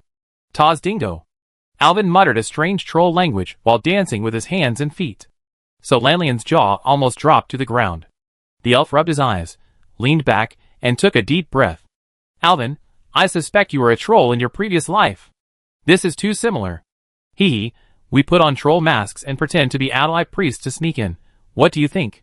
I don't know if this is a good idea. So Lanlian shook her head helplessly. Disguised as a troll to sneak into the trolls? This is really an idea that only Alvin can come up with. Don't worry, I be in charge of the conversation. Look at my figure, is it the same as that of an ordinary female troll? As Alvin spoke, he performed another troll female dance. So Lanlian, now I suspect that Alvin is a troll in disguise. Is he really a human? Sheeta Green Shadow suddenly said beside him. Very likely. So Lanlian laughed, picked a mask, and put it on her face, then bared her teeth and claws and said wow. But it's not scary at all. Okay. It's a happy decision. Alvin led So Lanlian to the door of the mask hall, and Cheetah Green Shadow quickly followed in stealth. After walking a few steps out of the door, they arrived at a fork. Which way to go? So Lanlian asked in a low voice. There are many trolls in the room on the right, but there are none on the left. The voice of Green Shadow came from the air. Forgot, there is also a druid with a laser radar. Alvin immediately decided, go to the left. Sure enough, there were no trolls in the corridor on the left, but there were a few green slime monsters crawling on the ground. There is a monster statue at intervals on both sides of the corridor. It seems to be some kind of god worshipped by the trolls, but Alvin doesn't recognize it. This is the first time Alvin has seen a monster like a slime monster. Fortunately, they are wearing masks, so the slime monsters mistook them for ally priests. When they noticed Alvin approaching, they did not attack but moved to the side to avoid him. It seems that ally priests are scarier than monsters. Hey, my idea is still good, right? Alvin was feeling proud of himself, but he froze in the next second. So Lanlian, who was following closely behind him, bumped into Alvin's back. Why did you stop suddenly? What are those things in front? So Lanlian heard Alvin's voice, and poked her head out from beside him. In the gloomy corridor, some trolls wrapped in gray bandages were dragging their broken bodies and wandering aimlessly. They moved slowly. Their eyes were like peeled lychees. Some bandages had fallen off, and they were just dragged on the ground. The exposed skin was not the natural skin color common to trolls, but a lifeless gray. Green Shadow. Didn't you say there are no trolls here? Alvin grinned, and he could smell the stench of corpses in front of him from a distance. I can only sense life. These things are troll zombies. What should I do now? Keep going. Now I can only pray that this mask can work like before. Alvin immediately said that he would continue to move forward. Once the arrow is shot, there is no turning back. The front is just some brainless mummies. If you retreat, you will encounter real Ataliai trolls. Moreover, these mummies look sluggish and have no intelligence. They are easier to deal with than Ataliai trolls. I'm in front. Everyone, hold your breath. If these guys notice, just burn them to ashes with fire. Yes. So Lanlian took off the staff and held it tightly in her hand. Her palms were sweating. The Green Shadow in the shadow also took a deep breath. Alvin also reached into his arms and held Xalatath tightly. Xalatath shook slightly, as if this guy was also excited. He stepped forward carefully and prayed to the holy light not to alarm those mummies. So Lanlian followed closely behind him. The silence of the corridor was broken by the sound of footsteps, which echoed in the empty corridor, mixed with the low dragging sound of the troll mummy. Soon, Alvin walked into the group of mummies, and the air was filled with the smell of decay and death. He quickly held his breath. The mummies were still wandering aimlessly, as if they had not noticed that a few living people had mixed in with them. However, Alvin, who had watched countless movies of Uncle Ing, knew that once he showed his feet, these seemingly sluggish mummies would wake up instantly. Zombies and mummies, should they be the same? He tried his best to keep his breathing steady, and his heartbeat was particularly loud in the silent corridor. Alvin had to increase the strength of his feet to walk and cover his heartbeat with the sound of footsteps. His eyes were fixed on the mummies, and the palms of his hands holding Xalatath began to sweat. So Lanlian followed Alvin closely, holding her breath. So Lanlian, who was very good at swimming, naturally had no problem holding her breath. But the excessive tension obviously accelerated her oxygen consumption, and she was almost unable to hold her breath. Only Green Shadow, although she was sneaking in the shadows, was already invisible to the naked eye. But it was obvious that the mummies did not rely on their eyes. They all twisted their stiff necks and turned their heads behind Solanlian. Although there was nothing there, the mummies had obviously noticed the abnormality there. The mummies who were already close began to move. They began to drag their heavy bodies towards the location where Green Shadow was. Alvin groaned in his heart. He originally thought that Green Shadow would sneak and was the most foolproof among them, but he didn't expect to fail here. He should have put a mask on her too. What should I do now? There are at least 50 meters to the end, but the nearest mummy is almost reaching out to Green Shadow's head. If Green Shadow hadn't moved lightly and jumped in and out of the mummy's stiff arms, she would have been caught long ago. I have to do something. I can't watch Green Shadow being caught by the mummy. Alvin was so worried that he couldn't hold his breath any longer. He finally let out a long breath, and then took a deep breath of not-so-fresh air.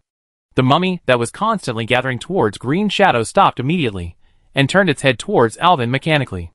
Alvin felt a strange itch spreading from deep in his nasal cavity. H.U. Chapter 255. A huge sneeze echoed in the corridor. Even the dust on the ceiling was startled. Besides the silence, the mummies that were originally sluggish were also broken. Their eyes instantly lit up with red light, and they immediately felt Alvin's breath. So Lanlian tightly held Alvin's collar, and the elf's heartbeat at this moment was like a military drum. "Run!" Alvin shouted loudly, pulling Solanlian forward. The cheetah in the shadow no longer restrained its actions. Instead, it jumped out of the shadow and landed in front of Alvin and the others in 3 or 2 jumps. The mummies, who had just woken up from a dream, roared hoarsely and quickly chased Alvin. The dense and terrifying monsters swept towards the 2 people on both sides of the corridor like a gray tide. The heavy footsteps and low roars from behind were like the scythe of the god of death waving in Alvin's ears, making him dare not slack off. So Lanlian held Alvin's hand tightly with one hand, while raising the staff behind him. The tip of the scepter of Sargeras flashed an icy blue light. Ice cone! Suddenly, a cold whirlwind gushed out from the tip of her staff and rushed straight towards the surging corpse tide. The whirlwind was mixed with countless sharp ice cones, like hail in a storm, violently hitting the mummies. Those mummies hit by the ice cone were instantly covered with frost, and their movements became slow and clumsy. They stood stiffly in place like frozen sculptures, allowing the whirlwind to roll them up, spinning and flying in the air to hit the monsters behind. However, although the whirlwind was powerful, it could not completely stop the impact of the corpse tide. The mummies behind quickly surpassed their frozen companions in the chaos. They rushed forward desperately, even pushing down their companions who were slow to move due to ice magic, and stepped on their decayed bodies to move forward. The claws of a mummy almost touched Solanlian's hair. The situation in front of the corridor was not optimistic either. In the darkness, countless troll mummies were like black walls, completely blocking their way. These mummies with evil red eyes seemed to be waiting for the arrival of prey in the dark, which made people shudder. Under the siege, Alvin shouted, "Green Shadow, take us out!" Then, he took Solanlian's hand, jumped up, and landed steadily on Green Shadow. The 2 hugged Green Shadow's back tightly, feeling her strong and powerful muscles tighten and relax every time she jumped and fell. Tear them apart. Alvin chose the skill energy infusion in his mind, put his hands on Green Shadow's back, and cast this strengthening magic on the cheetah. Green Shadow roared, and her speed increased instantly, breaking through the darkness like a gust of wind. Her claws were as sharp as swords, and every swing brought up pieces of sand and dust. It aimed at a troll mummy in front of it, and pounced on it. There was only a sound like tearing cloth, and the mummy's body was torn in half by Green Shadow's claws. However, even though the body had been torn apart, the remains of the mummy were still crawling on the ground, its eyes flashing with evil red light, and it was still tirelessly chasing Alvin and others. But soon, it was crushed by the surging corpses from behind. There were too many enemies in front, and Green Shadow's fangs and claws alone could not kill them all. Green Shadow's body had begun to show wounds cut by the mummies, and blood was already flowing out. The mummies seemed to be more excited when they smelled the blood. Alvin did not hesitate at all and quickly cast the Word of Truth barrier. A golden ball of light rose from his body and instantly wrapped the cheetah and the 2 passengers. This ball of light was like a solid shield, isolating them from the dangers of the outside world. Then another holy word quiet healed Green Shadow's injuries. Green Shadow's speed was greatly improved at this moment, like a sharp arrow piercing through the darkness, All the monsters that touched the golden ball of light were easily bounced away by the huge impact force. A short distance of 50 meters, and a dozen seconds seemed as long as a person's life. Finally, Green Shadow led the two out of the siege and entered the next hall. Alvin's heart was beating like thunder. He knew it was not over yet. He had to turn back and deal with those terrible monsters, otherwise they would be overwhelmed by endless enemies. However, when he turned back and saw the troll mummies coming like a tide, his heart still tightened. Those mummies were like messengers of the god of death, approaching them with the breath of death. Holy light! Please help me destroy these dead who blasphemed life. Alvin closed his eyes and selected the skill icon in his mind. Halo! At the moment Alvin released the holy halo, the air in the corridor seemed to solidify. The sacred energy spread like ripples, instantly illuminating the entire space. The troll mummies were instantly covered by waves of sacred energy, as if they were ignited by invisible flames, and their bodies began to emit a faint light, which was the flame of their souls burning. Then, Solanian's blizzard came. The cold wind whistled, snowflakes flew, and the corridor was instantly covered with ice and snow. The troll mummies burned by the sacred flames were now surrounded by the cold blizzard. Their bodies began to make crackling sounds under the torture of ice and fire, as if they would be completely destroyed in the next second. However, these terrible mummies did not retreat. Although their bodies were tortured by ice and fire, the bloodthirsty red in their eyes seemed brighter, as if they were staring at their prey viciously. Although the monsters moved slowly, they were unwavering, as if they had only one goal, that is, the lives of living people. Why can't these monsters be killed? Solanian exclaimed. How can you fight monsters that can't be killed? Alvin also widened his eyes. The strength of these undead creatures made him almost unable to believe his eyes. After the effects of the halo and blizzard, those monsters that had already fallen came back to life. Although their bodies were broken, their blood-red eyes revealed a cold and ruthless light. Mr. Alvin, what should we do? Even Solanian couldn't help asking. Alvin shook his head. These monsters must have been cursed by some ancient troll witchcraft, which resurrected these guys. So we must find the source of the curse to completely solve this problem. Suddenly, Alvin discovered that there was a huge stone platform in the hall where they were now, on which an ancient book was placed. The book exuded a strange green light. Chapter 256. Close the book. Green Shadow. Alvin shouted as he cast holy light magic at the mummies that were flooding toward him in the corridor. He found that unless the monsters' heads were blown off directly, they would always drag their rotten bodies forward to attack. Aim at their heads. Solanian. Green Shadow had already jumped forward before Alvin's command landed, and with a few light jumps, he had already reached the altar. With a snap, the strange magic book was knocked away by the cheetah's big claws. The book fell to the ground and closed, and the green light from the pages disappeared. At the moment the magic book closed, the violent troll zombies suddenly lost power like toys that had been powered off and fell forward. After the inertia failed, they quickly fell to the ground, making the sound of rags falling to the ground. Their red eyes also lost their light in an instant and turned gray again. A violent whirlwind suddenly rolled up in the air in the corridor, blowing over the monsters' heads. The decayed body of the troll mummy seemed to have experienced the process of aging and decay in an instant, and even the skin and bones turned into a pool of sand and dust, and were swept into the wind to form a huge sandstorm. Alvin hurriedly covered his mouth and nose with his sleeves, and then lowered Solanian's head, wrapped the elf with his wide sleeves, and held it tightly in his arms. Who knows if the dust turned from these corpses will be poisonous? The sandstorm intensified, as if countless undead were making shrill howls in the sandstorm. I don't know if it was because the wind and sand were too strong to blind my eyes, but I was surprised to find that the sand in the sky formed a terrifying skull, opening a big mouth full of sand to me. In a hurry, Alvin pressed Solanian under him and pulled out Xalatath from his arms. All these souls are yours, Alvin shouted in his heart. The purple light suddenly lit up in the Xalatath in his hand, and then a strong suction force sucked the sandstorm over, forming an air vortex. The sandstorm seemed to be shocked and immediately screamed to escape, but was pulled to the center of the vortex, which was Xalatath, by the ruthless gravity. Amid the piercing scream, Xalatath completely absorbed the sandstorm in a few seconds, and the corridor returned to peace again. Alvin climbed up, and found that there was no sand on him and Solanian. What happened just now? I don't know, but it seems that everything is over. The Green Shadow has already run over with the book in his mouth. Alvin, take a look at this. Alvin took the magic book and looked at it carefully.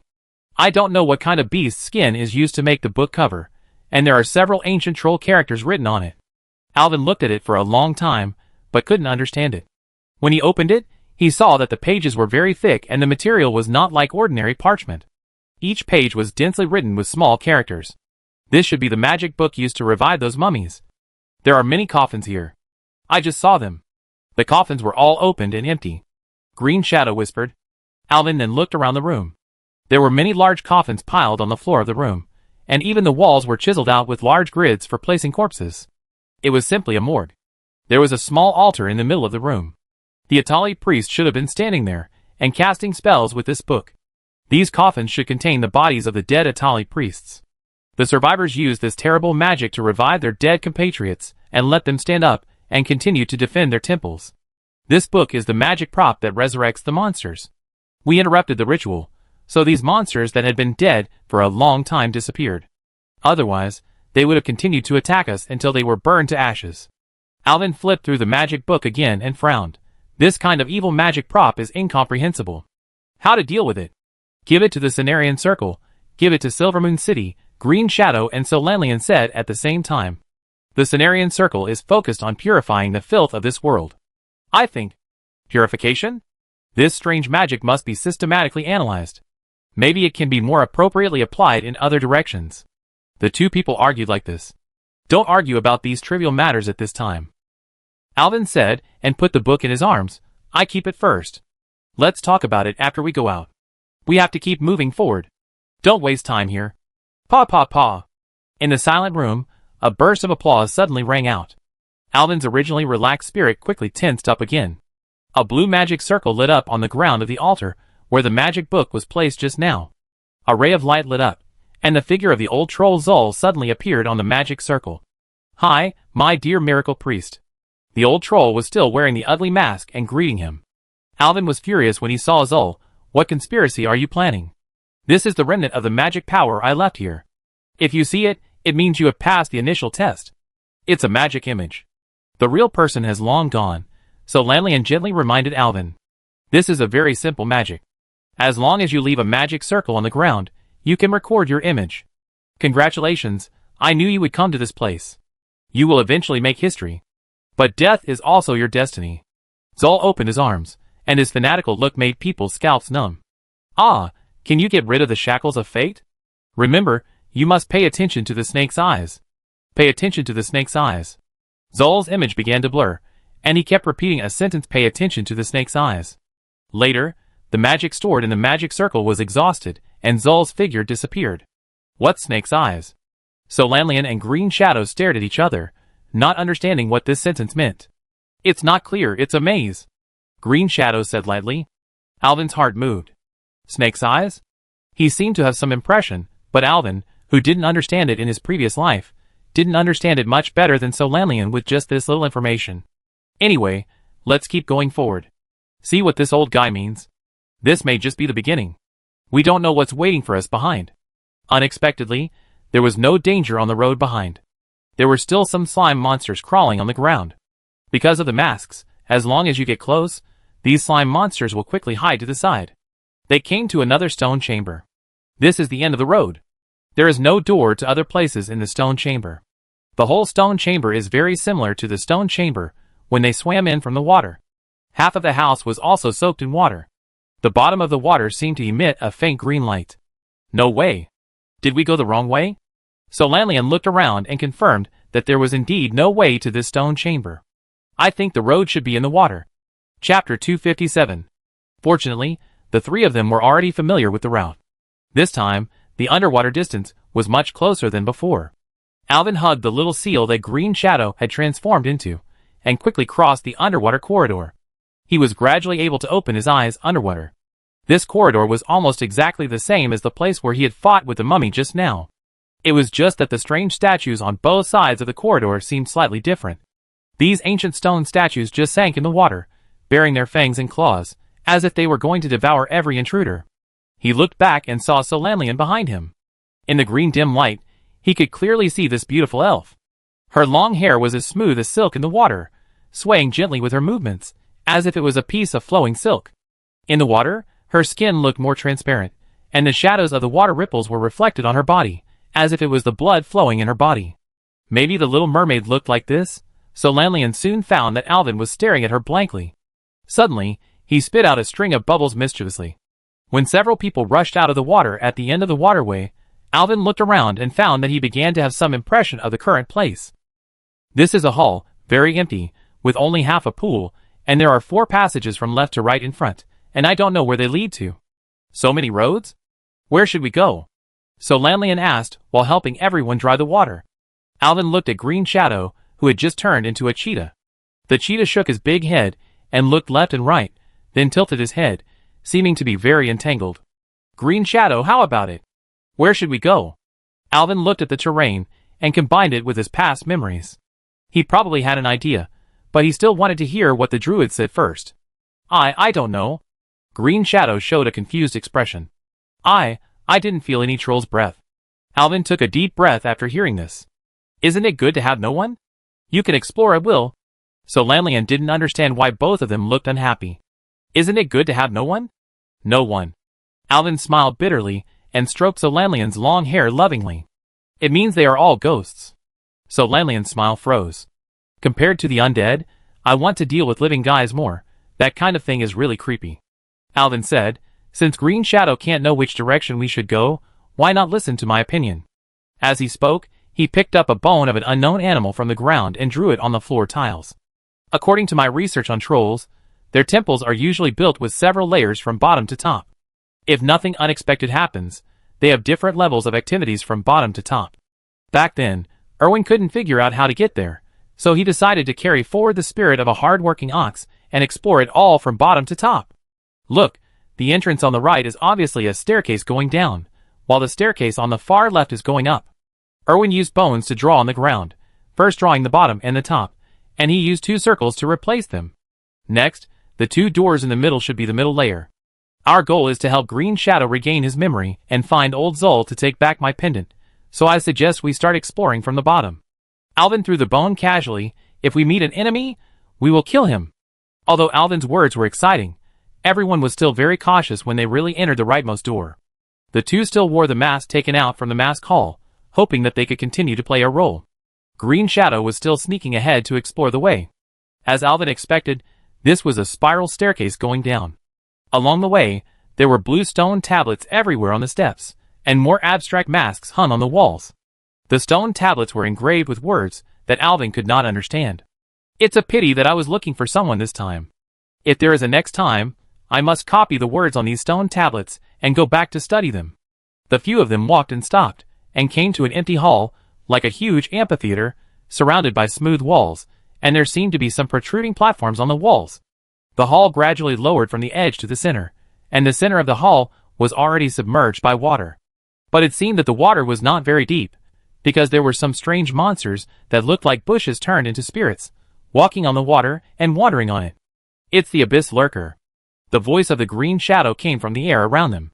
And just at the entrance where they walked in, there was a strange altar, which was like a round millstone, but on both sides of the altar, there were 2 winding giant snake statues. They were carved to look lifelike, with their mouths wide open and their eyes staring, as if they were looking diagonally upwards. This might be the bottom of the temple, Alvin said, pointing to the Abyss Lurkers in the pool below. We'd better clean them up. I suspect there's something in the pool. Leave it to me. Green Shadow's voice came from below. It turned out that when the monster was discovered, Green Shadow had already sneaked behind it. At the same time as the voice was made, Green Shadow suddenly appeared, rushing left and right, and quickly tore all these guys apart. These monsters are so weak. So Lanlian explained. Even Alvin couldn't believe that these guys were actually cleaned up by Green Shadow alone. However, the fallen monster bodies quickly shrank, and then a faint white smoke came out. Green Shadow was not paying attention and accidentally inhaled some white smoke. Plop! The cheetah fell to the ground the next second, making a loud snoring sound like a wild beast. Not good. The reason why those guys are so weak is that they want to use the poisonous fog after death to deal with us. Alvin grabbed Lanlian, who was going to rescue Green Shadow. Calm down. You will get caught if you go over like this. What should we do now? Use your blowing technique to blow away the smoke. This may be a kind of magic. Let me try to remove it, Alvin said, and began to walk slowly towards Green Shadow. So Lanlian, as if it was free, used the ice cone technique to blow away the smoke in front of him during the cooling time. The two finally came to Green Shadow without any danger, and Alvin checked Green Shadow's body. There is no sign of poisoning or magic, nor any injuries. It looks like he is asleep. Asleep? So Lanlian laughed. Shock me. How can this guy sleep so well? He can sleep at this time? I think you blamed Green Shadow wrongly. Alvin stood up and said, it should be the smoke. The smoke that can make people sleep. Humph, I seem to understand. This may be the thing that was handed over to the Murlocs at that time. The Murlocs used this to knock us out. Yes, it seems that the Murloc leader said that the trolls gave them some kind of potion that can be sprinkled into the air. So Lanlian also remembered and nodded. Although the secret has been solved, the bad thing is, how can we wake up such a big cheetah? Isn't this simple? Alvin smiled wickedly. He looked at the cheetah and selected a skill icon in his mind. Dark word pain. The best way to wake a guy up is to hurt her. Chapter 258. The cheetah, awakened from its dream by the severe pain, roared angrily. Although still dizzy and sleepy, Green Shadow was still awakened by the piercing pain. Ah! Alvin was directly pressed down by the angry beast. Ouch! Alvin! So Lanlian screamed and hurriedly jumped on the cheetah's back, trying to lock Green Shadow's throat and pull her off Alvin. But the cheetah was so big that so Lanlian couldn't even hug the cheetah's neck. My shoulder. Myra Green Shadow, you pressed my shoulder blade. Alvin cried out in pain and quickly cast a pain suppression on himself. He didn't die in the hands of the enemy, but was crushed to death by two elves. If this were to be spread out, the name of Miracle Priest would really become a joke. The angry Green Shadow was about to show off his power, but suddenly came to his senses. What's wrong with me? Alvin? Lanlian? Why are you attacking me from above? Get off me! You sleepyhead! Lanlian, get off too! Do you think one leopard is not enough? Alvin, who wanted to cry but had no tears, roared angrily. Ah! Green Shadow hurriedly jumped off Alvin, but her legs were still a little weak after just recovering. She couldn't stand firmly, and fell down with Lanlian and lay beside Alvin. Ouch! It hurts so much. My bones are broken. Alvin kept nagging while casting a powerful healing spell. Fortunately, he was a priest, otherwise he would be useless. Green Shadow struggled to get up, lay on the ground, shook his huge head, and tried to recall everything before. You were hypnotized by some gas emitted by the Abyss Lurker. You just took a nap. I used magic to remove your sleep effect. Alvin healed his wounds, and was relieved to see that Green Shadow and Lanlian were fine. You guy! You almost killed Alvin. Lanlian got up from the ground and jumped on Green Shadow again, like an angry bird, raising her hand to hit him. But she saw that Green Shadow was timid, so she just put down her raised hand gently and patted Green Shadow. Yes, I'm sorry. Aye. Green Shadow lay on the ground, holding his head with two big paws, looking submissive. It's okay, at least I know a little bit. Don't wake up a sleeping female leopard easily, ha ha ha. Alvin didn't care. He moved to the side and laid down on the warm fur of the cheetah. He felt very comfortable, as if he hadn't rested for a long time. Lanlian gently slid down from Green Shadow and leaned against Alvin. I was scared to death just now. It's okay, look, my injuries are all healed. The two leaned against each other tightly. They had been moving just now, but now they suddenly stopped and began to feel the coldness in the air. But fortunately, there was Green Shadow. The fur of this big cat was very smooth and warm. I don't know how my sister is now. It seems that this place is very far from Silver Moon City. Lanlian looked up at the sky. Unfortunately, there was no night sky or stars here, only a ceiling with a round hole in the middle. Don't worry, with her father-in-law here, her research should be able to make a breakthrough soon. Yeah, I believe in my sister too. Alvin. Yeah. Kiss me. Alvin certainly couldn't refuse the girl's request, and he even wanted more. Just when the two were in love, an inappropriate voice sounded. Alun! Please take me away. The helpless voice of the Green Shadow sounded, and the big cat rolled up and pushed its head forward, separating the two people who were in love. I don't care what you want to do, but you can't use me as a bed. Ah! Lanlian's face turned red, and she squatted down with her face in her arms. Damn! I forgot that Green Shadow is a Caldori. Little girl, please watch your words. Green Shadow supported his head with a big paw and said solemnly, although I have lost my memory, I still know that I am much older than you. You must have due respect for me. Stop stroking. While Green Shadow was speaking, Lanlian had already started to comb and stroke Green Shadow's back again. Green Shadow shouted no, but his body stretched unconsciously, allowing Solanlian to stroke more conveniently. You can stroke such a big cat? Alvin smiled bitterly. Although his good thing was interrupted, he also knew that this place was not the place to do this anyway. A closer look showed that this place was just like the inside of a toilet. The round hole in the middle of the ceiling looked like some giant's feces would fall down. And those small platforms protruding from the surrounding walls, what are they? Statues of poisonous snakes? Why put so many statues of poisonous snakes in that place? No, snakes. Alvin suddenly had an idea and remembered the tip that the old troll Zol gave him just now. Pay attention to the eyes of the snakes. Snake's eyes? Alvin suddenly jumped up from the ground. You, help me see where the eyes of the poisonous snake statues on the platforms are looking. Poisonous snake statues? Solanlian looked in the direction Alvin pointed, but the light was too dim, and she could only see a rough outline. There are 6 platforms, each with a poisonous snake statue, and the eyes of these statues are looking there. As expected of a night elf, even in the dark, the vision is quite good. The green shadow stretched out its claws, and pointed to the circular altar at the entrance of the hall. It was the thing that Alvin felt like a millstone when he first came in. Go and have a look. Alvin ran over quickly, and the man and the beast followed him to the altar. It was still a round millstone, and there were 2 statues similar to the serpent statues on the platform facing each other. However, the statues here were much smaller than those on the platform. Alvin gently stroked the round disc with his hand, and it felt cold, as if it was made of white marble or other stone. It didn't seem to be anything special. Let me see. Solanlian walked around the altar twice, but didn't see anything mysterious about it. Zol's tip said that we should pay attention to the eyes of the serpents. Is there something wrong with the eyes of these statues? As the girl spoke, she stretched out her finger and poked the eyes of one of the serpent statues on the side. Click, click. The sound of gears running came from inside the altar, but the sound quickly disappeared, as if it had no effect. There is another statue here. Let's try poking the eyes of the 2 statues together. Alvin ran to the other side of the altar next to the snake statue. 3, 2, 1. The 2 of them poked their fingers at the snake's eyes at the same time. Click, click, click. The sound from the altar continued, getting louder and louder, and the range of the sound became larger and larger.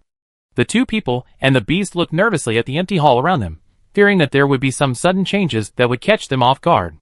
Look, the eyes of the venomous snake on the platform over there are lit up. The green shadow suddenly said. Sure enough, although it was far away and the light was poor, the green light on the venomous snake's eyes was still very eye-catching. But it was only lit for about 2 seconds, and the venomous snake's eyes returned to normal. Then the eyes of the venomous snake on another platform lit up again. That's it this time. Green Shadow reacted very quickly. Her big black eyes could see everything clearly in the dark. Then that's it. Then, the eyes of the remaining snake statues flashed green light one after another. After the green light on the last platform went out, the whole hall fell into darkness again, and the gear sound that just resounded throughout the venue also disappeared. Chapter 259. What's going on? What's the situation with those statues? Solanlian asked in surprise. The memories of the past are attacking Alvin's brain again. I understand. Alvin jumped up happily.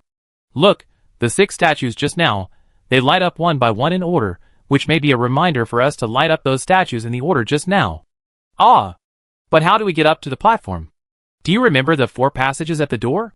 We took the rightmost one, and went directly to the bottom floor. I think we can get to those platforms by taking the second road on the right. Then let's go up and light up the statues now. Do you remember the order just now? I don't remember. Alvin scratched his head and smiled awkwardly.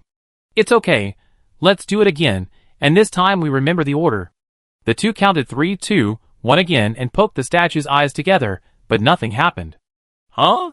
Again 3, 2, 1. Still nothing happened. 3, 2, 1, 3, 2, 1. Plop. The statue's eyeballs fell to the ground. Alvin and Solanlian looked at each other. Oh my god. Alvin hugged his ears with both hands. What should I do? It's over. Solanlian also sighed dejectedly, with both hands on the altar. Front, back, right back, left back. Green Shadow tilted his big head and suddenly said, it should be this order. Green Shadow. You are so awesome. Solanlian jumped up, hugged Green Shadow's big head and started to kiss him. Alvin also wanted to hug him and kiss him happily, but suddenly thought that this guy was a night elf, and he might crush him to death again. He could only rub his hands excitedly. Really, it's true that having an old man in the family is like having a leopard in the family is like having a treasure. Seeing Green Shadow's malicious eyes, Alvin quickly changed his words. You don't have to run up. My movement speed is faster than yours, and I can sneak around the guarding monsters. You just wait for me here. I will light up the statues in order. It's so convenient to have a druid. The early druids actually felt like they were not good at anything. This profession was purely a semi-finished product that the designer had not completed. But when I actually went on an adventure with a druid, I realized how worry-free it was to have a druid teammate. The key is that it can also turn into a small animal to provide emotional value to people. Green Shadow, don't worry, I will definitely help you restore your memory.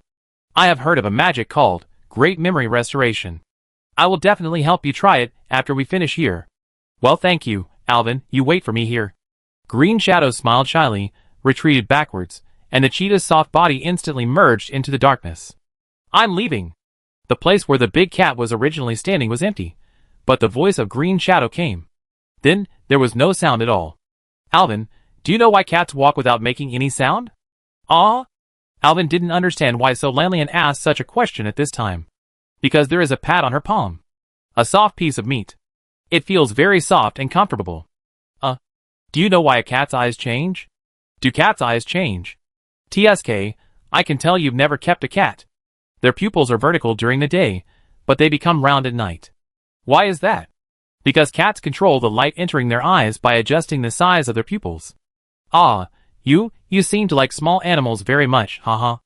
Alvin now knows one thing for sure, Solanian is a cat slave. This usually cold girl actually knows so much about cats, you like cats very much. I like them very much. I have many cats at home in Silvermoon City. Ha ha ha ha. I want to keep Myra Green Shadow. Ha ha ha ha. I said, I want to keep Myra Green Shadow. Ha ha ha. Alvin finally reacted. Did I hear you right? You want to raise a Green Shadow? Yes. Do you agree? Can you help me talk to her? Wait. Alvin was a little confused. But she is a night elf druid. I don't care. She has lost her memory, and is now an unclaimed wild cat. We found her in the wilderness, so she should go back to Silvermoon City with us. You want to raise a druid? This. Please talk to her for me, tell her, I like her so much. Aye. If Solanian wants Khadgar's beard or Tyron's banana, Alvin is willing to try no matter how difficult it is. But now she wanted to treat a living person like a cat, so the first thing she had to consider was the ethical issue. Secondly, Myra Green Shadow obviously had a connection with the Cenarian Circle and the Green Dragon Legion that she didn't know about. Also, for thousands of years, no Kaldorii had ever set foot in Silvermoon City. Even if she deceived Green Shadow and fooled him, would King Anasterian and his Silvermoon City Council agree? Even her hot-tempered father-in-law probably had a lot of opinions about the Kaldorii compatriots. This matter was really tricky. Let's get out of here first. We can test Green Shadow's attitude first, but this is after helping her recover her memory. Yeah. Solanian saw that although Alvin was embarrassed, he did not completely refuse, and stars appeared in his eyes. At this time, the eyes of the venomous snake on the high platform in front of him lit up with a green light. Green Shadow succeeded, Alvin whispered. Afterwards, the statues in the front, left front, and right back were also lit up. There's only one left, Solanian whispered. She held Alvin's hand tightly, and Alvin could feel her little hand was cold and sweaty, and she looked very nervous. Don't worry, no matter what happens, I'm here. This time it took a long time, probably because the two sides were far away from the platform, and Green Shadow had to waste a lot of time running. Just when Alvin began to worry whether Green Shadow had encountered any monsters, the venomous snake on the last platform behind the left also lit up green. It's done! Alvin took a deep breath and also held Solanian's hand tightly. But the two waited for a few seconds, but nothing happened. Did something go wrong? It shouldn't be. Alvin leaned over and wanted to study the secrets on the altar again. At this moment, the temple suddenly shook, then stopped for a few seconds, and then began to shake continuously. Caught off guard, Alvin was thrown to the ground. He thought there was an earthquake, so he stood up and tried to pull Solanian under the altar. In the center of the hall, the ground suddenly dropped, forming a deep pit. Then, a huge snake statue rose from the deep pit. The statue continued to rise, and finally stopped when it almost hit the round hole in the ceiling. On the base of the statue, there was a huge troll lying. He was motionless, and it was unknown whether he was dead or alive. Chapter 260. Several people were stunned by the scene in front of them. Such a violent vibration must have alarmed the Adalite priests. Alvin began to get anxious. If he had known this would happen, he would not have studied these unfortunate snake statues. Speaking of which, it was all Zol's fault. Who made him keep saying watch the eyes of the snake? What should we do now? The two crawled out from under the altar, and so Lanlian asked with a serious face. Myra Green Shadow jumped down from the last high platform, lightly touched the huge snake statue that had just risen with all 4 feet, and then used the force to do a somersault in the air, and then landed steadily in the middle of the hall without making any sound. She also noticed the strange troll under the sculpture. He circled around the base of the statue with a vigilant look. Green Shadow, come back, Alvin whispered. Curiosity killed the cat. He now understood a little bit about the druid. After they transformed into the form of beasts, their thinking would also be affected by the beasts. For example, when Green Shadow transformed into a giant bear, he was always in a state of rage. After transforming into a cheetah, he always had a cute feeling of a cat, and seemed to be curious about everything, and could even be called reckless. He was afraid that Green Shadow, the monster-opening maniac, would stupidly rush up and activate something strange. But his worry still became a reality. While Alvin issued a warning, Green Shadow had already come to the side of the troll, stretched out his claws, and turned him over. Alvin's heart was already in his throat. This stupid cat. While cursing, he pulled out a dagger from his bosom and rushed towards Green Shadow. So Lanlian, support me from a distance. This ghost place is full of evil, and the Atali priests have always been famous for their weird sacrificial spells. He really couldn't believe that anything good would happen in such a place. Power word shield. The sacred light shone from Green Shadow's body, forming a golden shield. Be obedient. Come to me quickly. Roar, roar, roar.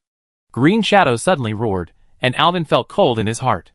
The troll who was lying quietly woke up at the same time as he turned over.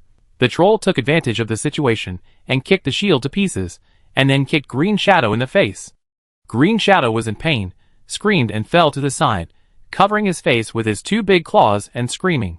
This time, he might have been hit in the eye and was seriously injured. The troll was not idle either. Seeing that the attack was successful, he quickly flexed his body and rode on Green Shadow. Only then did Alvin see the guy's appearance clearly. He was at least 3 times taller than an ordinary troll, and his 2 thick fangs like mammoth tusks were shocking. There were patches of dark spots on the big troll's body. It seemed to be the imprint of blood that had dried for a long time. But although the big troll had a wide skeleton, his muscles were abnormally atrophied, which seemed to be the result of long-term malnutrition. The troll grinned, and his 2 withered long arms pressed the struggling Green Shadow to the ground, opening his bloody mouth. No! Alvin didn't care about the consequences, and quickly selected the skill of Flame of the Sky in his mind. An instant holy fire fell from the sky and struck the big troll. Roar, roar, roar! The big troll and Green Shadow screamed at the same time, and the flames of holy magic ignited on their bodies at the same time. But a terrible thing happened. The troll endured the severe pain in the blazing flames, showing his mouth full of sharp teeth, and big Green Shadow's neck.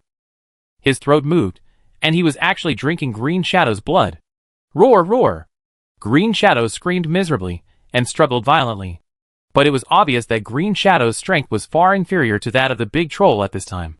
Her strength seemed to be lost at the same time as the blood, and her struggle became weaker and weaker. In the end, she could only lie on the ground and tremble slightly. After the big troll swallowed a large amount of Green Shadow's blood, his originally withered body quickly became full of vitality. The originally shriveled muscles also swelled up, and finally turned into a giant troll that was twice as big as before. Ah! The big troll let go of the unconscious cheetah, and casually picked up Green Shadow's body in his hands. He was covered in blood, and his fangs were stained with Green Shadow's blood. His entire front body from the mouth down was stained red with blood, and he looked extremely horrified. Alvin now understood why this guy was all the color of dried blood. It turned out that this guy could suck human blood. But all this happened too quickly. Green Shadow was already seriously injured. Now Ms. Alvin was really afraid that if she was injured by mistake again, her injury would be aggravated. When he approached, the monster had already swung Green Shadow's body and roared at him. Float! Alvin quickly dodged to the side, and then cast a float spell on the flying cheetah. Then he hugged Green Shadow, and cast 2 instant holy word silence on her, temporarily suppressing her injuries. Although the levitation technique greatly reduced the impact force, The huge inertia still made Alvin feel stuffy in his chest, and his throat felt a little sweet. Ding! A crisp cracking sound was heard. The blue ice arrow exploded on the face of the giant troll, followed by continuous ice arrow suppression. Solanlian, who was far away, saw that the two people in front were in danger, and quickly used magic to delay the attack of the giant troll. Green Shadow. How are you? Alvin cast several powerful healing spells, and Green Shadow finally opened his dark eyes. Sorry. Aye. Green Shadow held on, but before he could finish a sentence, he tilted his head and fainted again. It should be shock caused by excessive blood loss. Alvin was a little surprised. Generally, seriously injured people can be revived with full health after a few healing spells like his. Even the Watchtower, its own group healing spells to treat so many seriously injured and dying Alliance soldiers, are also effective immediately. But the previous set of tricks on Green Shadow was like a stone sinking into the sea, a drop in the ocean, and had no effect at all. It seems that the body of Caldorii may be different from that of ordinary humans. Could it be that the blessing of the Tree of Life gives them great vitality, but if the vitality is damaged, it is particularly difficult to replenish it, but at least her life can be saved. Alvin now has the blessing of the dragon blood of 2 dragons, and his magic reserve is no longer the same as before. He used powerful healing spells on Green Shadow several times. Although there was no obvious effect, Green Shadow's breathing finally stabilized, and the wound on her neck healed. It seems that the rest can only wait for her to recover slowly. Alvin, get out of the way! Solanlian screamed, and Alvin realized that even under the continuous bombardment of ice arrows, the big troll did not seem to suffer any fatal damage. He roared and raised a strong arm to block the front of his body, and then pushed forward to Alvin under the heavy bombardment of Solanlian. You are fat, and you are out of breath. Alvin's eyes turned, and he had an idea. Come and chase me if you dare, idiot. I will break your rotten teeth and pop your nail holes. He held the dagger tightly, cursing in the troll language, and ran to the other side away from Solanlian and Green Shadow. The big troll was stunned, and it seemed that he was surprised to hear the troll language after a long time. But then, he understood the meaning and became furious instantly. He no longer used his arms to resist the attack, but landed on his hands and feet and chased Alvin with all his limbs. Damn, Jun, are you serious? Chapter 261. This is not the first time that Alvin has dealt with a large enemy. From the giant wolf in Shadowfawn Keep to the ogres in Alterac Kingdom, and the 2-headed dragon Chromagus some time ago, all of them are huge and cruel monsters. So he is not in a hurry now, and he has experience. The Flame of the Sky has been used before, and now he has to wait for the cooldown to be over before he can use it again. What he needs to do now is to pull the troll like a kite, and if it is far away, he will get closer. If it is too close, he will let it go further. Until his magic is ready, he will kill him in one go. But soon Alvin found that he had made a mistake.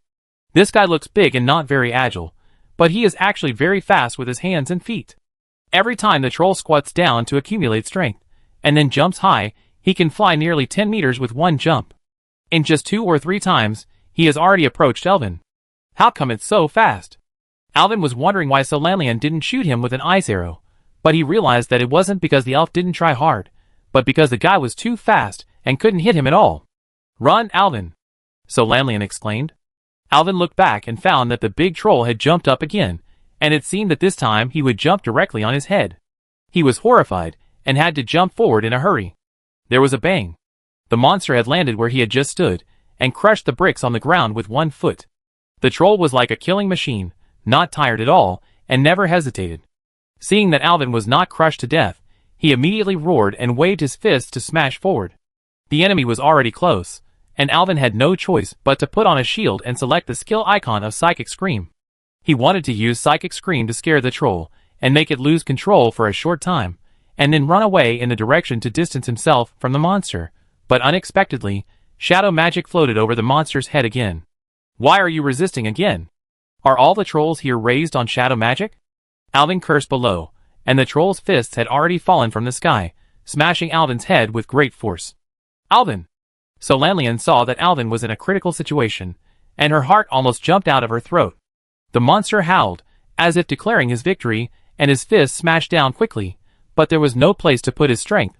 The troll was surprised to find that the human in front of him disappeared, replaced by a ball of pure black shadow energy. This ball of shadow energy was like the virtual air, wrapping his fist and floating to the side. Ah! The troll didn't understand why, and continued to chase the ball of energy and waved his arms, trying to disperse it. But the monster's efforts were in vain. This energy seemed tangible, but in fact it was nothing. It turned out that Alvin used the dissipation skill in a hurry, turning himself into a shadow energy form for a short time to avoid the monster's fatal attack. But the time for transformation is limited. If Alvin can't quickly come up with a way to deal with the monster, then when the effect of his dissipation magic disappears, it will be his death. So Lanlian had seen this magic of Alvin in Watchtower, and she understood it in an instant. The elf flashed and appeared next to the monster from a distance. Frost Nova. Close combat is always a nightmare for mages. Only mages with the most proficient magic skills and the most accurate control of distance dare to come next to monsters. At this moment, Lanlian had no time to hesitate. She knew that if she hesitated, Alvin would definitely die. In an instant, the elf didn't know where the courage came from, and directly chose to get close to the monster. The blue frost spread from Lanlian's feet. Since she was very close to the monster, the magic was instantly transmitted to the troll's feet. A magical thing happened. The frost spread upward along the monster's feet, and instantly froze half of the troll's body in place. A layer of transparent ice shell condensed on his lower body. When the big troll found that his lower body was frozen and could no longer move, he was angry. The big guy started to go crazy, raised his fists, and smashed the ice shell on his legs, instantly breaking off a large piece. Lanlian was shocked by the monster's wildness and toughness. She hurriedly turned back to look at Alvin, and found that Alvin's magic had just ended, and he had regained his human form. Lanlian, retreat behind me. Alvin quickly pulled Lanlian behind him, his brain spinning rapidly. It's too weird. This guy has been sealed here for who knows how long. He sucks human blood, has infinite strength, is not afraid of pain, and has a high resistance to shadow spells. Is this still a human? How to fight? At this moment, a weak voice suddenly came out. He has no life. I can't detect him. In the distance, Green Shadow was struggling to get up, but just as his front legs were lifted up, his hind legs could not support him, and his whole body fell to the ground again. Green Shadow used all his strength to shout loudly. Alvin! He is just a ghost! Alvin woke up as if from a dream. No wonder this guy is weird everywhere. He is not a person. No wonder my shadow magic can resist. It turns out that he is no different from the mummy in front. Thinking of this, Alvin laughed. Alvin, he is recovered. Let's run. Lanlian saw that the monster had smashed all the ice shells and escaped from the control of Frost Nova. He wanted to run with Alvin, but at this time he saw Alvin laughing, and the elf was confused. No need to run. Lanlian, watch me. Alvin chose a skill icon in his mind. The big troll was getting closer and closer, and he raised his fist again and smashed over. Just when the fist was less than 1 meter away from Alvin, Alvin's spell was completed and the magic began to work. Golden sacred energy emanated from Alvin's hands, and quickly condensed into a solid shape in the air. Like a metal chain, it wrapped around the monster's arms, followed the monster's arms to the body, and then wrapped around the body to the ankles, and finally pierced into the ground, locking the monster firmly in place. Ah! The giant troll roared, trying to tear the chain apart with his fists like before. But no matter how the monster pulled, the golden chain didn't move at all. The terrible giant troll was locked in place, and his fist stopped 1 meter in front of Alvin, unable to move forward any further. What kind of magic is this? Lanlian had already been in despair, but she didn't expect Alvin to survive again and use magic she had never seen before. This trick is called binding the undead. It doesn't have much killing power, but it can control undead monsters. Alvin smiled and pulled Lanlian towards the Green Shadow. Won't he break free? Lanlian was pulled away by Alvin, and looked back anxiously at the monster that was controlled and furious in place. Don't worry, it can last at least 30 seconds, and my skills have no cooldown time, like this. Alvin turned around and pointed his hand, and a golden sacred energy shot at the monster again, and the golden chain was visibly tightened. Now we have to consider how to kill his head with one shot, so that we can stop this kind of monster. As he said, the two had already walked into the Green Shadow. Lanlian hurried to support the weak big cat. Alvin turned around and began to chant a spell at the monster. The immobile opponent, who was most afraid of holy magic. He was no longer a threat to Alvin. When Alvin's holy fire descended on the troll, the chains that bound him finally disappeared. The powerful holy fire directly penetrated the monster's brain and cut off half of his head. The monster in the flames opened the remaining half of its mouth and roared silently. Even the monster whose eyes were burned still waved his fists without direction. Alvin shook his head. Why do some people always like to use this kind of necromancy that blasphemes the dead? He chanted the spell again, and another holy fire descended, completely ending the troll's pain. His huge headless body fell down with a bang, and then, like the mummy just now, it turned into flying yellow sand. Alvin pulled out Zalata's and held it high, completely absorbing the yellow sand in the sky. Satisfied? He put the dagger back into his pocket, and Zalatath trembled in response. Next, Green Shadow was lying on the ground, trembling weakly, and Solanlian was comforting her gently. Alvin, please save her quickly. She is in so much pain. Alvin squatted beside Green Shadow and gently stroked the big cat's back. Green Shadow, be my pet, and I will save you. Chapter 262. How can you take advantage of someone's misfortune? Solanlian heard what I said and said in surprise. At least Green Shadow must agree happily. You didn't say you wanted. You are a priest, not a hunter. What do you want a pet for? Green Shadow heard the argument between the two, opened his eyes weakly, glanced at me, and then closed them again. Alvin ignored Solanlian, but squatted beside Green Shadow with a smile. A golden light shone on his right hand, gently stroking the cheetah's back. The holy light slowly penetrated her body, and the cheetah squinted comfortably, and even stretched her body. I mean, I want you to stay with us forever. Alvin persuaded, and his voice was very gentle, as if the holy light was whispering in his ear.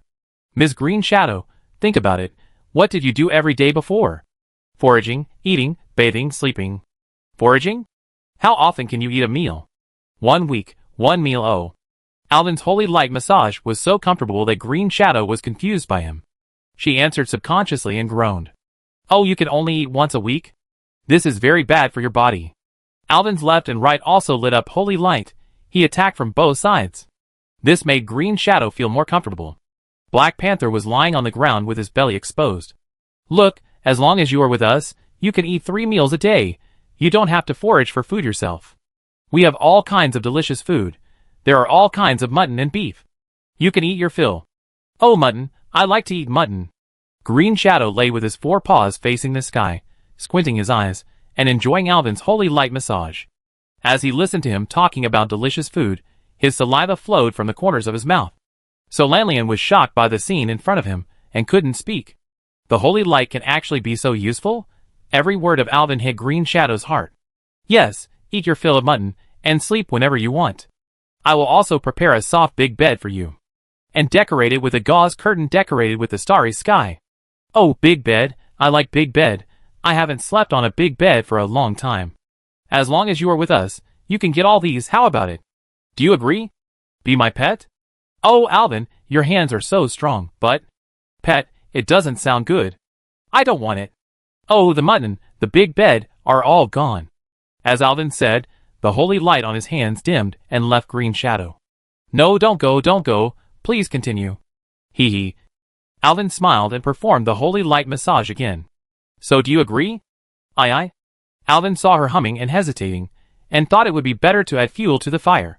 Don't hesitate, follow your heart, and think about it.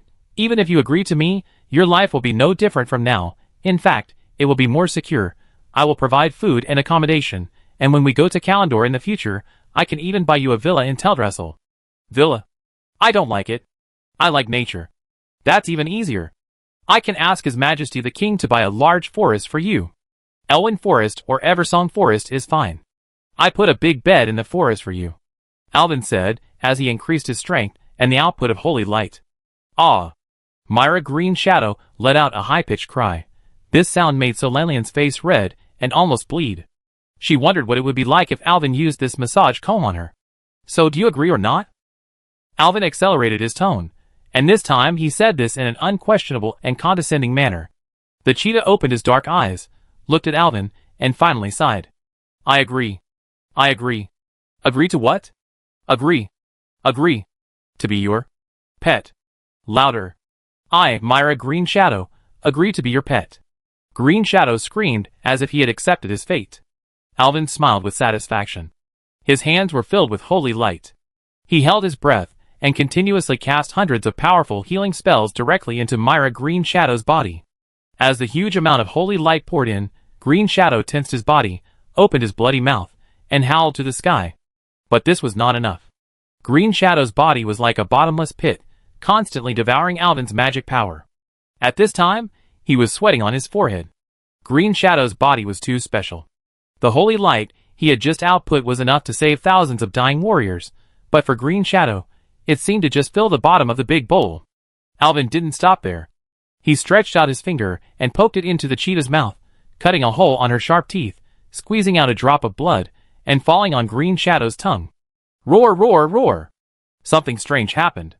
Green Shadow's originally weak body muscles suddenly swelled up, and her body temperature rose so high that it was even a little hot. Her originally narrowed eyes also opened wide, and her dark eyes shot out a little bit of light. The whole body exuded a soft energy, and even the fur became black and shiny. What happened to Green Shadow? So Lanlian asked, covering her ears. The roar just now was really deafening. Now I guess the whole temple knows that it has been invaded. I don't know. I think my blood may contain the power of the dragon. At that time, I drank dragon blood to recover my physical strength, so I thought of trying it on her. It seems that the effect is too powerful. Soon, Green Shadow's body gradually relaxed. The big cat looked left and right, and licked its fur again. I seem to be healed. Really? Are you feeling uncomfortable anywhere? Do you need Alvin to feed you another mouthful of blood? The big cat shook his head. No, I am really completely healed, and my physical condition is better than before. Haha, it seems that I have run into you by accident. I am glad that you are okay, otherwise I don't know how to take you away with you. Thank you, Alvin. The Green Shadow lowered his head, and licked Alvin's face with his bright red tongue. Then will I call you Master in the future? No. Alvin raised his sleeves to wipe his wet face dry. You should call me by my name. Okay, we have to act quickly. There was an earthquake and shouting just now. I guess the whole temple knows we are here. We have to leave quickly. Please wait. Green Shadow stretched out his claws to stop the two people. There is something there. I bring it to you. After saying that, he jumped lightly and landed next to the base of the giant snake statue in the middle of the hall. Then he bent over and jumped up. His light body tapped left and right on the giant snake statue, and came to the eyes of the giant snake. Only then did Alvin realize that the giant snake's eyes were also shining green.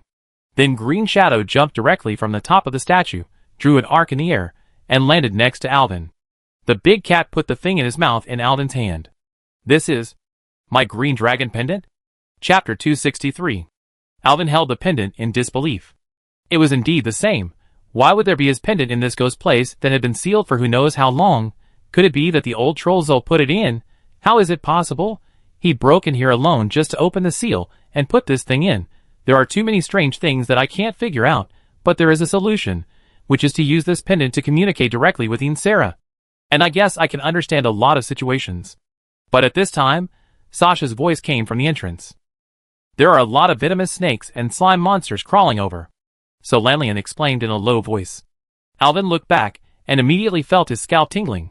I saw groups of slime monsters and venomous snakes piled together, slithering towards me, and monsters of various colors stacked up, looking disgusting. Alvin had to hang the pendant back on his neck first, pick up the mask that had just fallen, and hope to continue to influence the monster's cognition with the mask. But when he got the mask, he found that it had been broken at some point. The mask was broken from the nose down, and the feather decorations on it fell off. Now the whole mask looked like Ultraman Zero's sublimator. Erwin still put it on his face. Go! The monster ran towards Erwin frantically. Erwin threw the mask to the ground and stomped it to pieces. The transformation-like tuxedo mask can't fool people at all. The cartoons are all lies. But the monster didn't stop because of Erwin's complaints, and still rushed up desperately. Erwin narrowed his eyes, and turned on the shadow form. Soon, Erwin eliminated all the overwhelming slime monsters and venomous snakes. These guys are witless, don't know fear, and will never run away, which saves time to chase them. So Lanlian had seen what Alvin looked like when he turned on the shadow form, but didn't say anything. Myra Green Shadow was slightly shocked. When he saw the black shadow energy halo floating from Alvin's body, and madly harvesting slime monsters, Green Shadow even thought that Alvin was the villain. Alun, what kind of master did I find?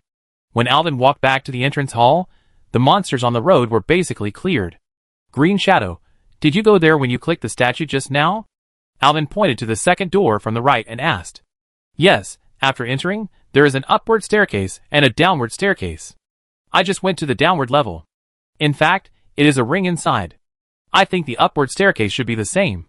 Alvin nodded. Then let's go up the stairs this time. He walked into the second door first, and as Green Shadow said, there were stairs going up and down. When they walked up the stairs, Green Shadow suddenly reminded them, there are people up there. Alvin knew that the druid's ability, which was like a laser radar, would never go wrong. It was Green Shadow's reminder that helped him turn defeat into victory. Since Green Shadow said there were people up there, it must be the Adalai priests. How many of them are there?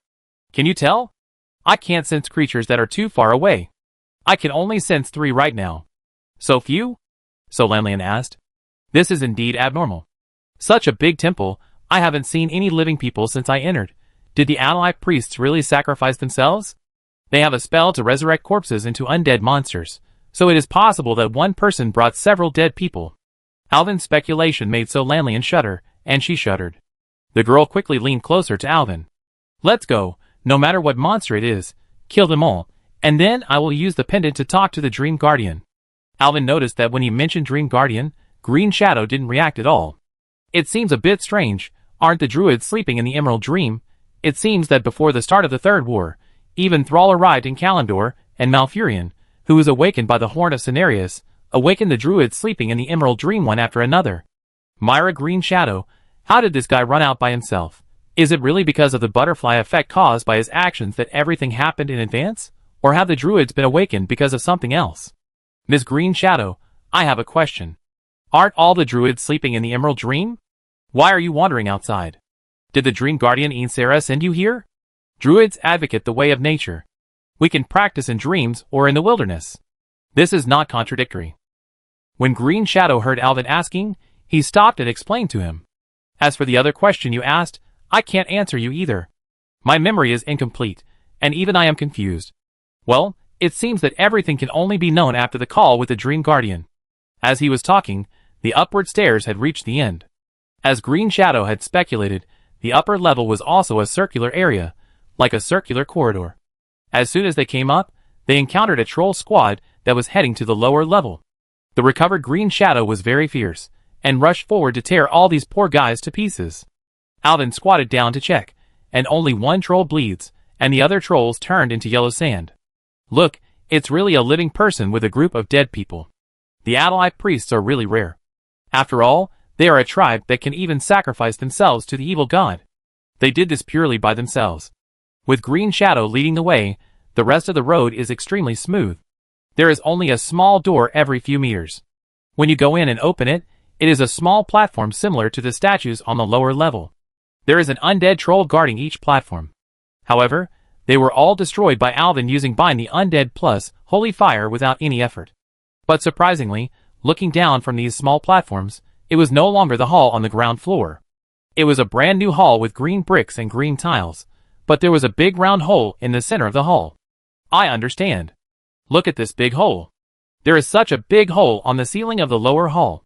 It turns out that the upper hall and the lower hall are separated by this ceiling with a big hole. But then, Alvin noticed another amazing fact. There were countless green dragons wandering on the lower floor. The enemies on this floor were also quickly cleared, and this was mainly due to the credit of Myra Green Shadow. The big cat who got Alvin's blood seemed to have endless energy and inexhaustible power. And fighting became her best outlet. It's time to talk to the Dream Guardian. Alvin excitedly held the pendant in his palm, injected his own magic power, and silently recited Insera's name in his heart. Soon, a green projection was reflected from the pendant. Insera seemed to be sleeping at this time. Dear Irenicus, my love, why did you wait so long to meet me, Alvin? The green dragon in the projection seemed quite surprised. Where did you get the pendant I gave to my spouse, Irenicus? Chapter 264. Alvin was a little surprised. You mean, this pendant is not mine but your spouse's? Yes. The Dream Guardian in the image nodded. I can clearly distinguish the calls initiated by different pendants. What happened on your side? Why is Irenicus' pendant here with you? Alvin scratched his head. There were too many things to say, and he didn't know where to start. My pendant was stolen by a troll named Zol, who claimed to be from the Zandalari tribe. Now we have entered the base camp of the Adalai priests, which is a temple sunk in the center of the Lake of Tears. After our investigation, there are a large number of resurrected troll undead monsters here, and the Adalai priests are here to make human sacrifices for the evil god Hacker. We found this pendant in a statue that has been sealed for an unknown period of time. At first, I thought it was mine. So that's it. Sarah was more and more surprised as she listened on the other side. In the end, her brows were already knitted together, and her body began to tremble slightly. Atlanticus is my spouse. I asked him to lead part of the Green Dragon army to investigate the temple, but I haven't heard from him for a long time. I'm very worried. Sarah stood up and continued, Since you found his pendant, I'm afraid that Atlanticus is in danger. To be honest, I didn't expect you to go so deep into that terrifying area. Another thing, there are many green dragons wandering in the hall. I think they must be the Green Dragon army led by Atlanticus. As Alvin spoke, he recalled the appearance of the green dragons he had just seen. Their eyes are all blood red, as if they have been controlled. I'm afraid they won't listen to me easily. Yinsura's face was tense, as if she was making a difficult decision. Alvin, I can't let you continue to take risks. Please leave the temple immediately. I will come to solve the remaining problems myself. Hearing Yinsura's words, Alvin and Solanlian looked at each other and said helplessly, In fact, I have met some troll tribes by the lake of the Swamp of Sorrows. They have been deeply harmed by Atalii, and have entrusted me to eliminate the evil in the temple. So if I leave now, I am afraid that many people will still die in their sacrificial rituals. If I wait for you to come, I don't know how long it will take, so I want to keep moving forward and see if I can solve all the problems. Inzera was silent, staring at Alvin with her beautiful amber eyes, and said after a while, You have a heart of gold, Alvin. I don't know how to thank you. Thank you so much, but I have a question I want to ask you. Excuse me, are there any Kaldorii druids among the new people you sent? Alvin suddenly asked. Kaldorii? Druid? Inzera didn't understand why Alvin asked this question at this time. I know a lot of Kaldorii and druids. But they are not my followers. I don't have the power to command them, so I won't send Kaldorii there. Inzera shook her head firmly and said, From beginning to end, I only sent Atlanticus to lead the Green Dragon Legion to the Swamp of Sorrows. Now Alvin was even more confused. Why would Myra Green Shadow wander alone in the Swamp of Sorrows? Then please help me see if you know this druid lady? Alvin said, stepping aside and pushing the cheetah Green Shadow up. Green Shadow had been attracted by the green light emitted by the pendant, and ran to the center of the image, as if he wanted to touch the green dragon in the air. As a result, after tossing for a long time, he didn't touch anything. Instead, he jumped too high and fell down, and was lying on the ground roaring. Alvin pushed her in front of the camera. That's her? Do you know her? Well, this is a cheetah. All the animals that druids turn into are similar. I can't tell them apart. What about this? The cheetah's body suddenly began to shrink, its fur gradually disappeared, and its claws turned back into slender jade fingers. Her body, which was originally lying prone, began to stand up, and soon turned into a well-built silver-haired Kaldorii elf. But she was not wearing any clothes. Alvin almost stared straight, and Solanlian hurriedly helped her put on her robe with a red face. Alvin was not the only one who stared straight. Even the Dream Guardian on the other side stared wide-eyed. She had already moved her eyes closer to look in disbelief. From Alvin's perspective, the entire image was only the big eyes of the Green Dragon Queen. If possible, Sarah must have come out of the camera. This, how is it possible? Sarah's voice trembled, as if she had seen the most incredible thing in the world. Alvin and Solanlian were completely confused. Your Majesty, do you know her? Solanlian also stopped Myra Green Shadow behind him, and asked quietly, Do you know the Queen of Dreams?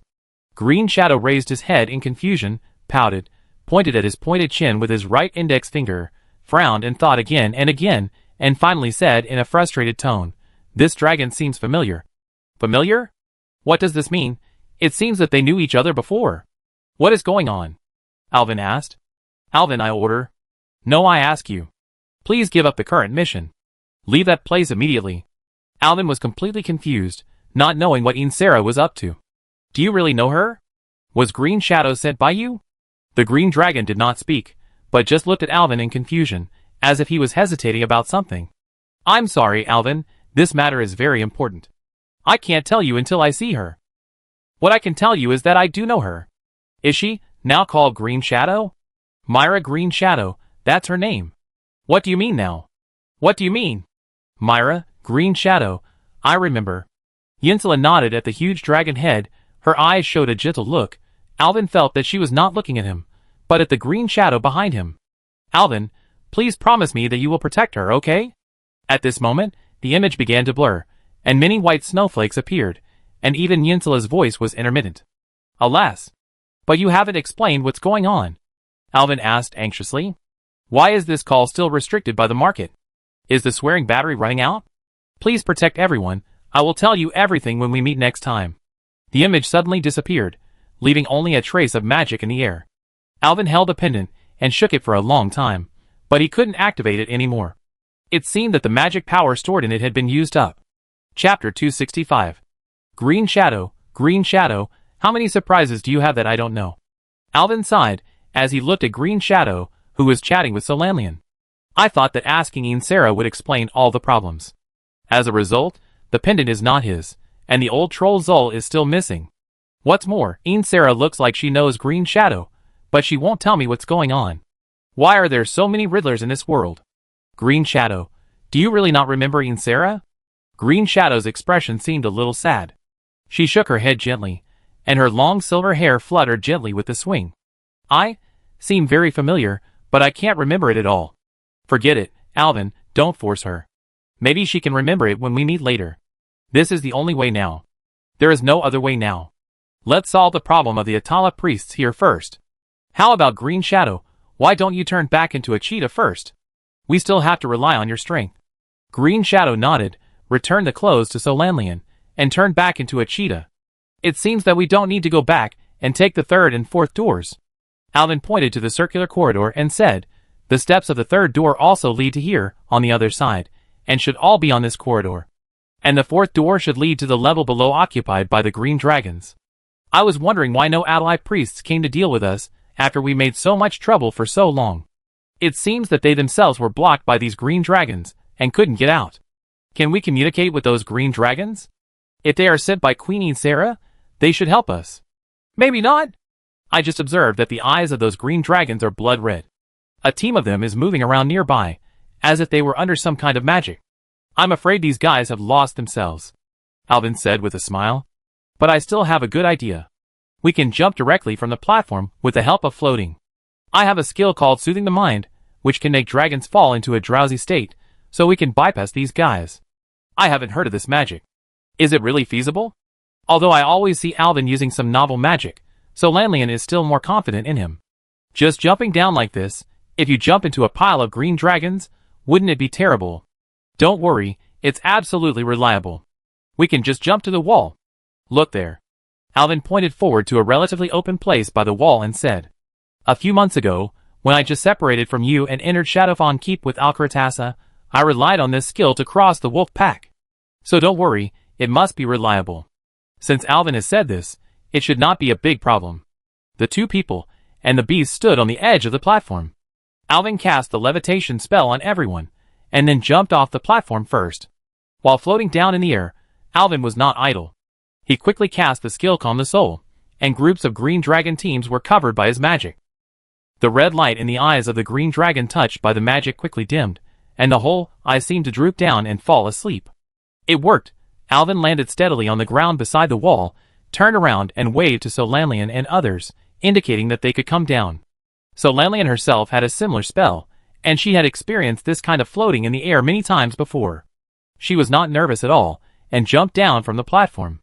But Green Shadow was a little cramped. At this height, even if she jumped directly, it should not be a big problem. But after the levitation spell, Green Shadow found that she could float down like swimming in the air, and happily paddled in the air with 4 claws, and landed next to Alvin in a funny way with Solanlian. Shoo! Alvin stretched out a finger and shushed at the front, indicating that everyone should keep quiet. Then he walked forward along the wall, and then kept casting Soothing the Soul on the green dragons around. The green dragons had already fallen into a coma, some were snoring, and some were drooling all over the floor. Alvin and his companions didn't dare to breathe, and passed through the gaps between the green dragons, and finally came to a passage. There were no green dragons guarding here anymore. Okay, you see, isn't it very simple? But what should we do with these green dragons next? If they can't regain their consciousness, should we kill them? Alvin sighed. In fact, he didn't know how to treat these guys. It was obvious that the green dragons were controlled. They were originally kind dragons, and they might even be the descendants of Yinsera. For Yinsera's sake, I definitely don't want to hurt them, but if they are really terminally ill and their brains are burned by the evil magic, then we have to fight. Let's take it one step at a time. We must first figure out what's going on with these green dragons and what kind of magic they are under, so that I can help them get rid of the control of the magic. As they talked, they continued to move forward. Soon, they saw that the passage turned left at a nearly right angle at the end. There are many people ahead. Green Shadows suddenly reminded. It seems that this is the base camp of the Adalai priests. Be prepared for battle. As Alvin said, he pulled out the Xalatath sword from his arms. So Lanlian also took the staff from his back. Green Shadow disappeared into the shadows. The three held their breath and tiptoed to the corner. Sure enough, before we got there, we heard the sound of the trolls talking. The sound was loud, as if they were arguing. Give up these evil rituals, Prophet J.M. Allen. The evil god hacker is not worthy of your worship. What do you Zandalari know? Where were you when we were expelled? What were you doing when my people and I were far away from Zult Europe and suffered humiliation? What were you doing when the temple we built with great effort was attacked by the Green Dragon Legion and finally sank underwater? Old man, you don't have the power to command me. We have long stopped obeying anyone's command. Even so, don't you know Hacker's true purpose? Hacker will eventually devour the blood and souls of all of you. What's the point of your so-called resurrection if no one survives in the end? Ha ha, that's what I want to show you, Ogum. Go and bring the beast over here. It's old Zandalazel. Alvin recognized the voice, and the other one called the Prophet J.M. Allen should be the leader of these Atalai priests. Sure enough, they were right. This is indeed their lair. I didn't expect Zul to walk here alone. I really don't know how this guy did it. Alvin and the other two quietly approached the corner. They leaned against the wall, and Alvin secretly showed half of his head to look inside. This is a wide hall, and the whole environment is even a bit like the hall of the Holy Light Cathedral. In the front is a high podium, on which stand two trolls. One is Zul, and the other is unknown, who should be the Prophet J.M. Allen mentioned by Zul. Under the podium, there are a dozen trolls gathered. They are dressed in the clothes of Adalai priests, and they seem to be his people. There are indeed not many left. One of the trolls is punching and kicking a green dragon, driving it to the altar. I will let you see the revelation that the blood god gave me in my dream. The Prophet J.M. Allen roared and stabbed the green dragon with a knife. Chapter 266. The green young dragon lowered its head, its body swaying, as if it was eroded by an invisible intoxication. Its scales were already very gray, as pale as if it had not been exposed to the sun for many years. The green dragon's eyes were half closed, and the pupils reflected a blurry world. Its breathing was heavy and rapid. Even from a long distance, Alvin could hear the breathing sound like a bellows. The Prophet J.M. Allen had a cold smile on his face, holding a sharp dagger in his hand, and the blade was engraved with strange inscriptions. A grim smile appeared on his ugly face, and the dagger in his hand stabbed at the green dragon's neck like lightning. With a puff, the tip of the knife easily penetrated the scales and pierced into the green dragon's flesh. The troll turned the dagger in his hand, causing the blade to stir in the green dragon's neck, bringing up a piece of flesh and blood. The drowsy green dragon didn't even wail, but trembled violently, and then fell to the ground powerlessly. J.M. Allen quickly pulled out the dagger, and the green dragon's blood gushed out of the green dragon's neck like a red waterfall, splashing on the troll's face and body. Take a closer look. This is the power of Adalai. J.M. Allen screamed crazily and began to chant unknown spells. His hoarse voice spread in the hall, making other Adalai trolls excited.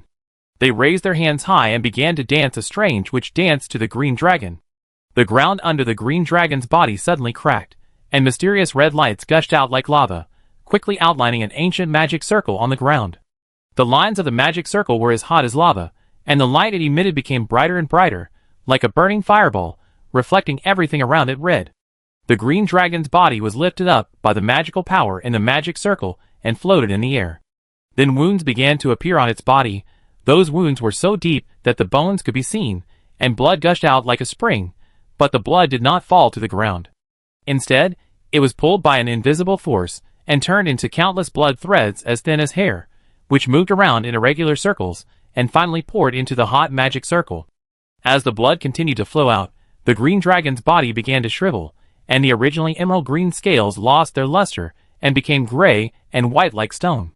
From beginning to end, the green dragon did not make a single groan.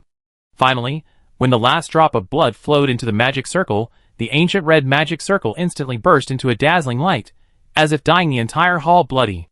At this moment, the green dragon's body completely lost its power and turned into a gray corpse, falling from the air like a piece of rags, falling in the center of the magic circle. This may be the sacrifice ceremony of the Adalai priests. Alvin's hands and feet were cold. Although he had prepared himself mentally, he still felt that the scene was a bit too scary when he saw it. Did you see it, Zandalari? The prophet Jamalan said to the old troll Zol with a smug look on his face. Our god hacker has hinted to me that the blood of green dragons can also be used as a living sacrifice. And outside us, there are countless green dragons. They have been bewitched by my magic. Those green lizards are no different from domesticated livestock. I can completely rely on sacrificing green dragons to summon Hacker to our world. Alvin couldn't see Zol's expression clearly, but he could hear his voice. The old troll's voice seemed to tremble a little. Is this the power of Atalii you mentioned? Summoning the blood god Hacker by sacrificing dragons? Do you know that these evil deeds of yours will eventually lead to the revenge of the green dragon army?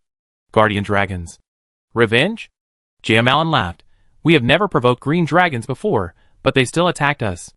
Now, it is Atalii's revenge on green dragons and all living things in this world. I will sacrifice all the dragons outside to Hacker first. When Hacker comes, Hacker will personally kill the confused old green dragon. And you, my respected Lord Zandalari. Jamalan looked at Zol with ill intentions. You will continue to complete your mission and record the great historical achievements of Atalii. But, in another identity. Submit to me, Zandalari. The prophet Jamalan shouted, suddenly raised his staff, and pointed it at Zol. A ball of black magic energy cut through the air like the scythe of the god of death, and hit Zol directly. Zol never thought that this crazy guy would dare to attack a Zandalari sage.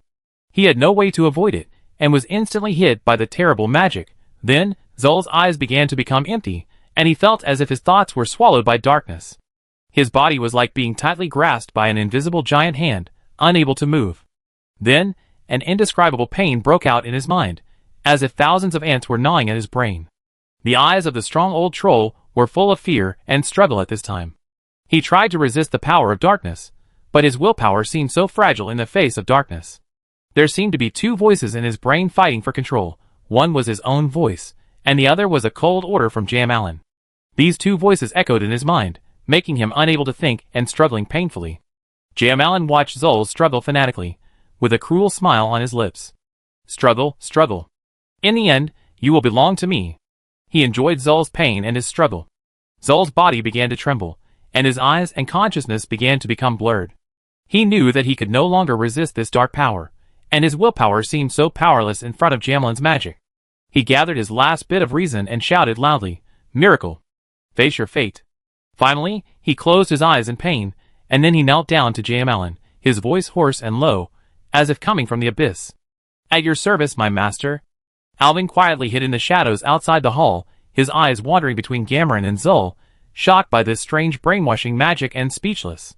His mind control can only control the other party's body, and there is a time limit, but now Gamron showed another more domineering brainwashing magic, which can directly turn the enemy into a companion. In addition to the terrible magic, what made his heart turn like a sea was Zol's last words, like a sharp sword piercing his heart. Miracle, face your fate? Alvin repeated this sentence in a low voice, looking at Gamron's smug look, and a strong sense of uneasiness surged in his heart. He recalled Zol's words again. If you continue to move forward, you will die. This sentence is like a curse that he can't let go. He began to doubt whether he should continue to move forward, whether he should face this fate that may bring death. Alvin couldn't accept that his fate was manipulated by others at will, and he couldn't accept that his future was determined by others. Erwin's heart began to struggle. He held on to Xalatath tightly, his eyes full of struggle. Should he move forward or backward? Chapter 267. Alvin, what's wrong with you? Zol has been brainwashed and controlled by them. Atalii now has mastered a kind of evil magic that can summon the blood god Hacker by sacrificing green dragons. Alvin quickly translated everything he heard to Solanlian and Myra Green Shadow. Then what are we waiting for? Just go up and kill him. Wait. Alvin held back the eager Green Shadow, fearing that this reckless guy would run to attack monsters again. I don't care about the others.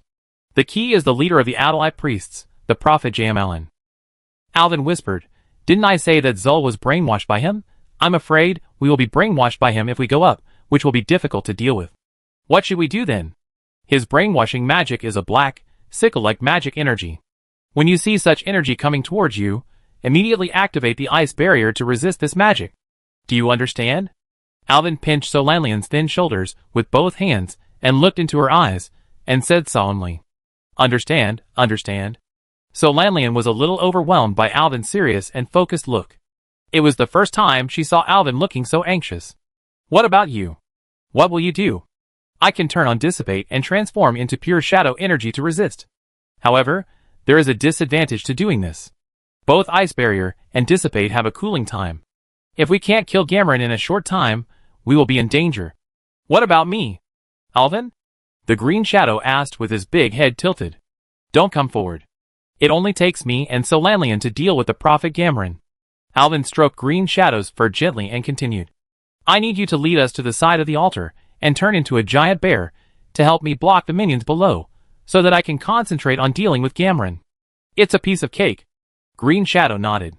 Alvin took a deep breath, turned around, and looked at Solanlian firmly. We must act now. Gameren won't give us too much time. Solanlian nodded. Alvin turned around again and said to Green Shadow, Are you ready? Green Shadow growled, indicating that it was ready. In the hall, Gameren just asked his men to clean up the body of the green dragon and the blood on the ground, and then heard the roar of a beast. Everyone in the hall turned their heads to look at the source of the sound. A cheetah suddenly rushed in from the side of the hall, then jumped up, flew over the heads of many Adalite priests, and landed directly on the edge of the altar.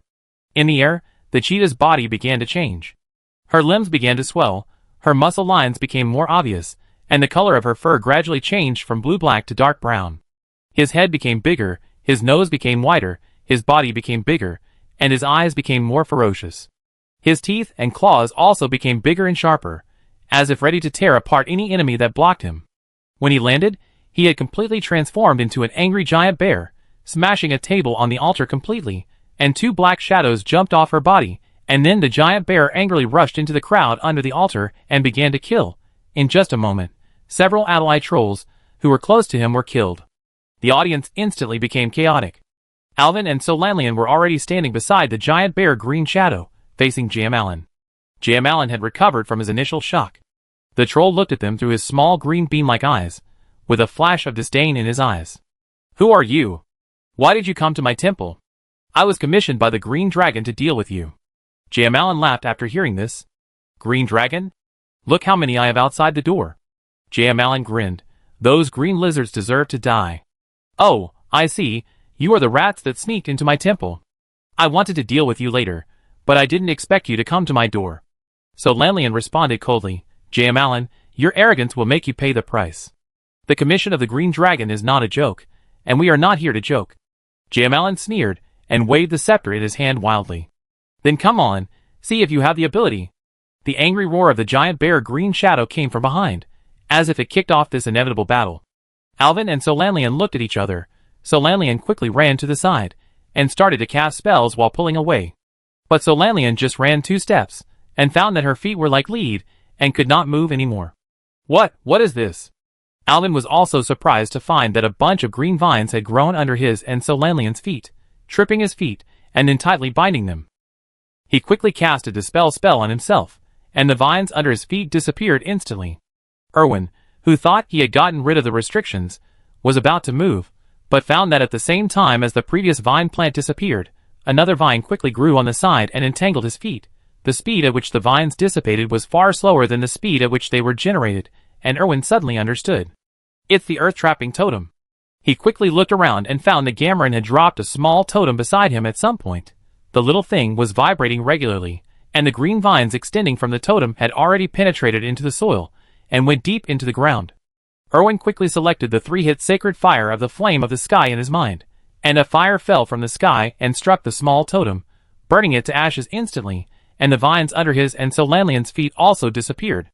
A trace of displeasure quickly rose on Gameren's face, who was originally complacent. What kind of magic is this? Gameren, who had never seen such a spell, frowned. Snap! An icy arrow exploded on Gameren's body, freezing a piece of his chest. Beast! Gamelin cursed angrily. It turned out that the elf who ran away was actually a frost mage. Autumn! Go and defeat my enemy! Before Gameren's roar fell, a troll assassin wearing leather armor suddenly appeared in the shadow behind Solanlian. He held 2 curved green daggers and stabbed Solanlian in the back with a grin. No! Seeing Solanlian was injured, Alvin was so scared that he broke into a cold sweat. He didn't expect that there was a troll thief lurking nearby. He thought it was a 2-on-1 fight, but it turned into a 2v2. In anger, he directly chopped down the remaining 2 holy fires at the troll assassin. Ogum didn't want to fight. After a successful attack, he quickly drew his sword and retreated, and had already circled to the side of Solanlian. While dodging the first holy fire, he waved his 2 daggers to stab Solanlian's waist. At this time, Solanlian was still dizzy from Ogum's sneak attack and couldn't dodge at all. Seeing that there was no way to avoid it, Alvin quickly put the Word of Truth shield on Solanlian, and then gave Solanlian another pain suppression to help her reduce the damage she received. Ogum's double daggers were only slightly blocked by the shield, and then stabbed into Solanlian's waist. Ah! Solanlian had just woken up from the first sneak attack and groaned in pain. This time, her kidneys were severely damaged. Her legs softened, and she was about to fall. Ogum attacked for the second time and hit Solanlian again. He screamed piercingly, "Die! You can't bear it!" Impulsive. Ogum's body twitched wildly, as if he had activated some terrifying skills. It was almost impossible to see his movements. He turned his hand, and was about to stab Solanlian in the heart. Flash to me. Alvin saw that Solanlian was hit continuously, and was sweating profusely. He suddenly thought of a way, and shouted at Solanlian. Solanlian was seriously injured. She raised her head, and tried to see where Alvin was. A flash disappeared from the spot, and appeared beside Alvin. Alvin quickly supported Solanlian, and cast a holy word of serenity on the elf's wound. Under the nourishment of the holy light, Solanlian's wound healed quickly, and her physical strength gradually recovered. Alvin did not dare to delay at all, and chose the skill of Mind Scream in his heart. The troll thief, who turned on sprint, and rushed to Solanlian's back to stab him, was terrified. Chapter 268. Hurry up and kill the thieves! Alvin commanded loudly. Before his voice faded, he found that red sparks suddenly floated under his feet. Die in the flames! The crazy voice of Gamron came from a distance, and the temperature around rose sharply, as if the world of fire would be surrounded by this place in the next second. This guy is not stupid. As a villain, shouldn't you be standing by and watching stupidly when the protagonist transforms? Gamron didn't understand what Alvin meant by complaining. He didn't watch the 2 enemies deal with the thieves leisurely, but took advantage of their unpreparedness and attacked them with the firestorm. The flames were about to ignite, and Solanlian's hair was blown away by the huge heat. True word barrier. Alvin instantly selected this skill icon in his mind, and his body suddenly emerged from the inside out with a faint golden holy light, which spread around the 2 people in a spherical shape, forming a golden protective shield a second before the flames fell. Then, raging fire fell from the sky, pouring mercilessly on the protective shield. Solanlian's body had recovered at this time. At this moment, she was held tightly in Alvin's strong arms. When she looked up, she saw the man's resolute and handsome profile and resolute eyes. Solanlian was not afraid at all, because she had witnessed with her own eyes that under the siege of several red dragons, Alvin's protective shield was not broken. Quick, sheep him, sheep him! The effect of fear is about to end. Alvin nervously issued instructions, but did not see Solanlian take action. When he looked down, he found that the elf was staring at him blankly, as if he was stunned. Looking at the pretty face of the elf, who was looking up and close at hand, he suddenly kissed Solanlian's thin lips, and gently bit the girl. Ah! Alvin, what are you doing? Miss Starwish, go get him. Oh! Solanlian's face turned red instantly, as if it was stained with a layer of red clouds. She locked onto the thief Ogum, who was frightened by the fear magic outside the shield, and obscure magic came out of her mouth. Ba ba ba. A sheep's cry sounded, and the elusive thief was turned into a sheep with no fighting ability, spinning in place. Damn long ears. Jamalin saw that his flames were blocked by Alvin's strange shield, and the seriously injured elf was also saved by this strange human, and Ogum was turned into a sheep. He could no longer endure such humiliation. Follow my orders. Jamalin screamed, stretched out his staff, and burst out black magic energy. It condensed into a cold sickle in the air and flew towards Alvin and Solanlian. Be careful. Alvin was highly focused and saw very clearly. When the cold sickle flew towards them, he pushed Solanlian aside with both arms, and then turned on Dissipate. The moment before the sickle's blade touched Alvin, his body changed. Alvin's body disappeared out of thin air, and turned into a ball of black shadow energy. Gamalin's strange magic penetrated the shadow energy, and hit the ground behind Alvin, emitting a puff of black smoke. No! You monster! Jamalin roared, and he couldn't believe what was happening before him. He had relied on this magic to be invincible, and countless terrible opponents became his slaves under this magic. Allen, who was ready to use the most cruel sacrifice ceremony to deal with the human, who was about to become a walking corpse, was furious. He hit his chest hard with his right fist. Alvin didn't know what this crazy guy was going to do. After the troll hit 3 times, his body changed dramatically. His exposed skin began to turn blood red, and it seemed that blood could be seen surging under his skin. "Welcome to the violent power," the troll roared, waving his staff and constantly summoning a firestorm.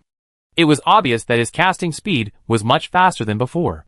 Alvin and the others dodged left and right, avoiding Jamelin's attack in a panic. "This guy is crazy," Alvin shouted. "Let's compete with him for the fast break."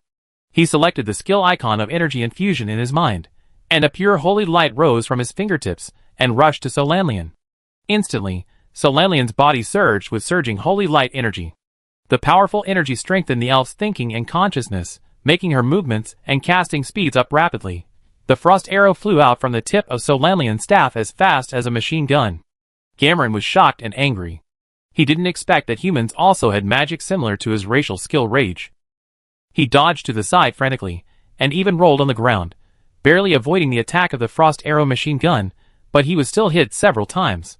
The places that were hit were quickly frozen into ice by the cold air, and his mobility was reduced again.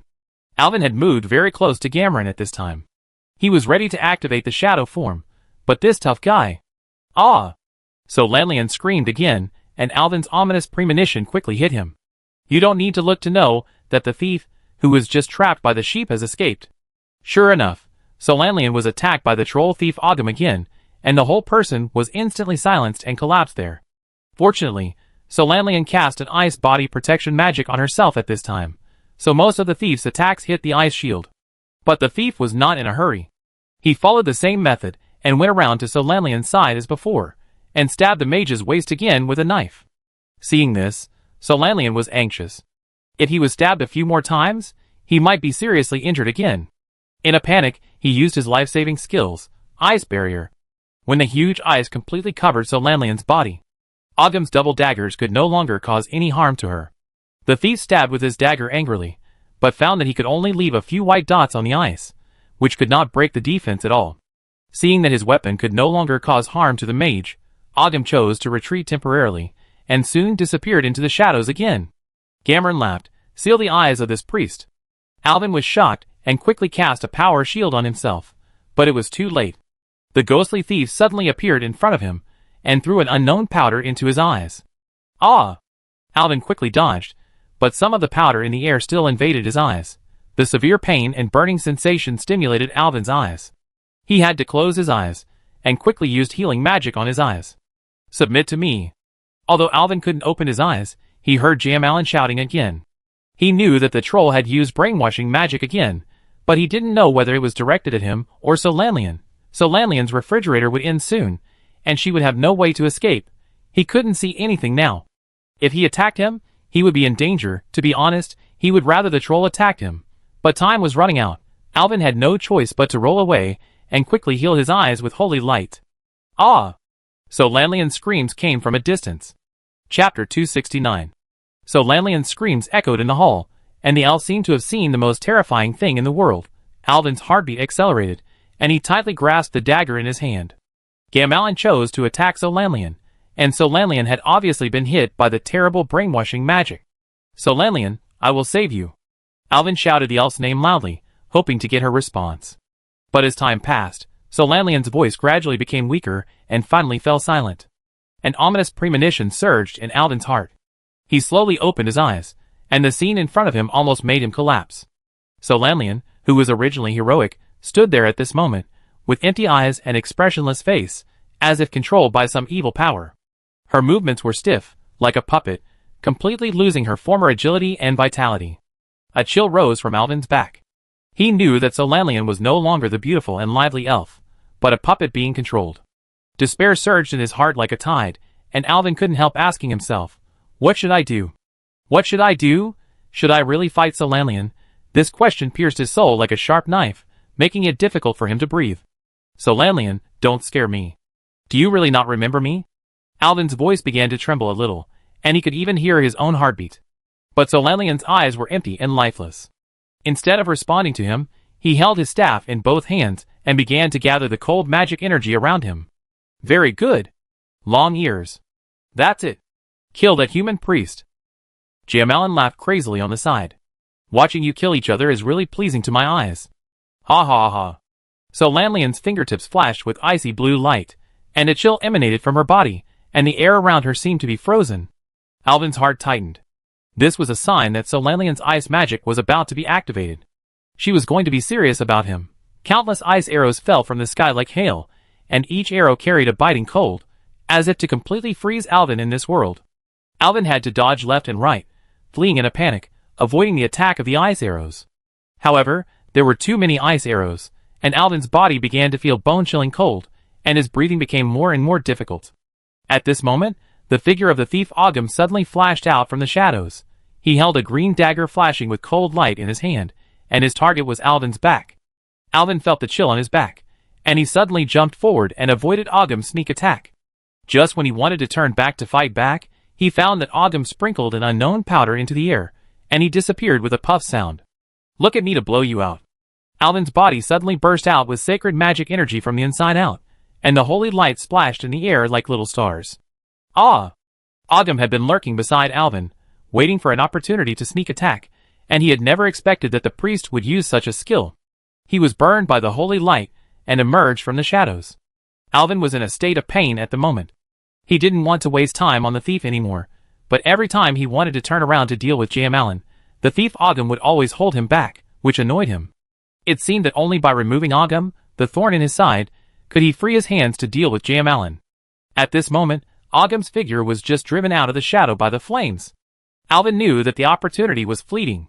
He activated the shadow state without hesitation, and his body was immediately wrapped in a thick layer of darkness, and even the air became heavy. Under the cover of shadow magic, Alvin was like the deepest existence in the night, and every movement of his exuded a suffocating sense of oppression. He first cast a dark word pain, which instantly stiffened Ogham's body, and then the power of the void burst gathered into a ball in his palm, and released it at lightning speed. Void torrent! A low voice came from Alvin under the cover of darkness. A huge shadow energy rushed out, forming a thick cable-like energy, sweeping over Ogham like a raging wave, covering his entire body. The energy was so strong that it seemed as if even time and space were distorted, and Ogham's screams were swallowed up in an instant. Die! Seeing that Ogham was hit, Alvin no longer hesitated and quickly increased the output of magic power. Ogham was directly hit into the sky by the shadow magic. Under the erosion of the void torrent, his body turned into countless particles and dissipated in the dust of the hall. No, no! Jamalin roared in fear. He used to be proud of his ability to control shadow magic, but now he realized that compared with Alvin, his ability was just a drop in the ocean. Alvin's shadow energy was like a violent storm, making him feel an irresistible terror. Alvin glanced at Jamalin coldly, his eyes flashing with the light of death. Then he growled, "Mind whip!" A thick shadow energy gushed out from his hand, pointing directly at the troll. Jamalin's heartbeat accelerated instantly. He screamed and retreated, shouting at the same time, "Help me block it! You stupid long ears!"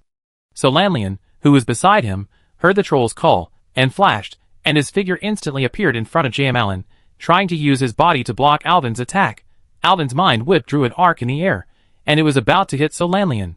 He hurriedly lifted the magic, but the aftermath of the shadow energy still swept the elf, knocking the girl's slender body away. No! Solanlian! Alvin's heart was broken.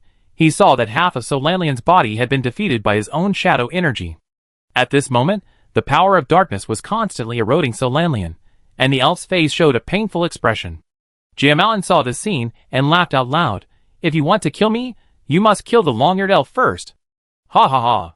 Struggle and pain. Solanlian struggled to stand up. Her seriously injured body shook a few times, and her empty eyes seemed to be full of pain and struggle. Her hands tightly grasped the staff, and her body trembled under the control of Jamalin. "Kill him! Elf! Kill him!" Solanlian's eyes flashed with resistance, and tears of pain flowed from her eyes. The whole person hugged her head and shook, as if making a final struggle. "Go! Kill the humans!" The hall was filled with the frantic voice of Gamron. In the end, the elves were unable to resist Gamron's will.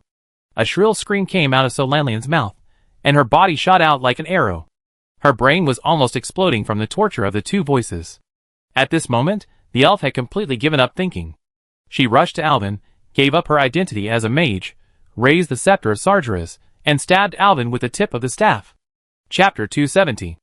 Alvin was not feeling well at this time. His shadow form was becoming increasingly unstable. If it weren't for Xal'atath strictly controlling the output of shadow energy, Alvin would be in danger of being swallowed at any time. Just like the last time on the Stormwind Wall. The black energy storm was like an invisible beast, roaring wildly, tearing the surrounding air into pieces. These black energies penetrated through his skin like thick ink. From a distance, Alvin was no longer an ordinary human, but a life form composed of shadow energy. His body seemed to be swallowed by the darkness, leaving only a translucent outline. Like a little black man, he just stood there stupidly, like a black clay sculpture, as if he had lost his soul. Alvin in the shadow tried to open his eyes fixed on Solanlian, the elf, who was once as beautiful as an angel, but was now eroded by shadow energy to the point of being almost unrecognizable.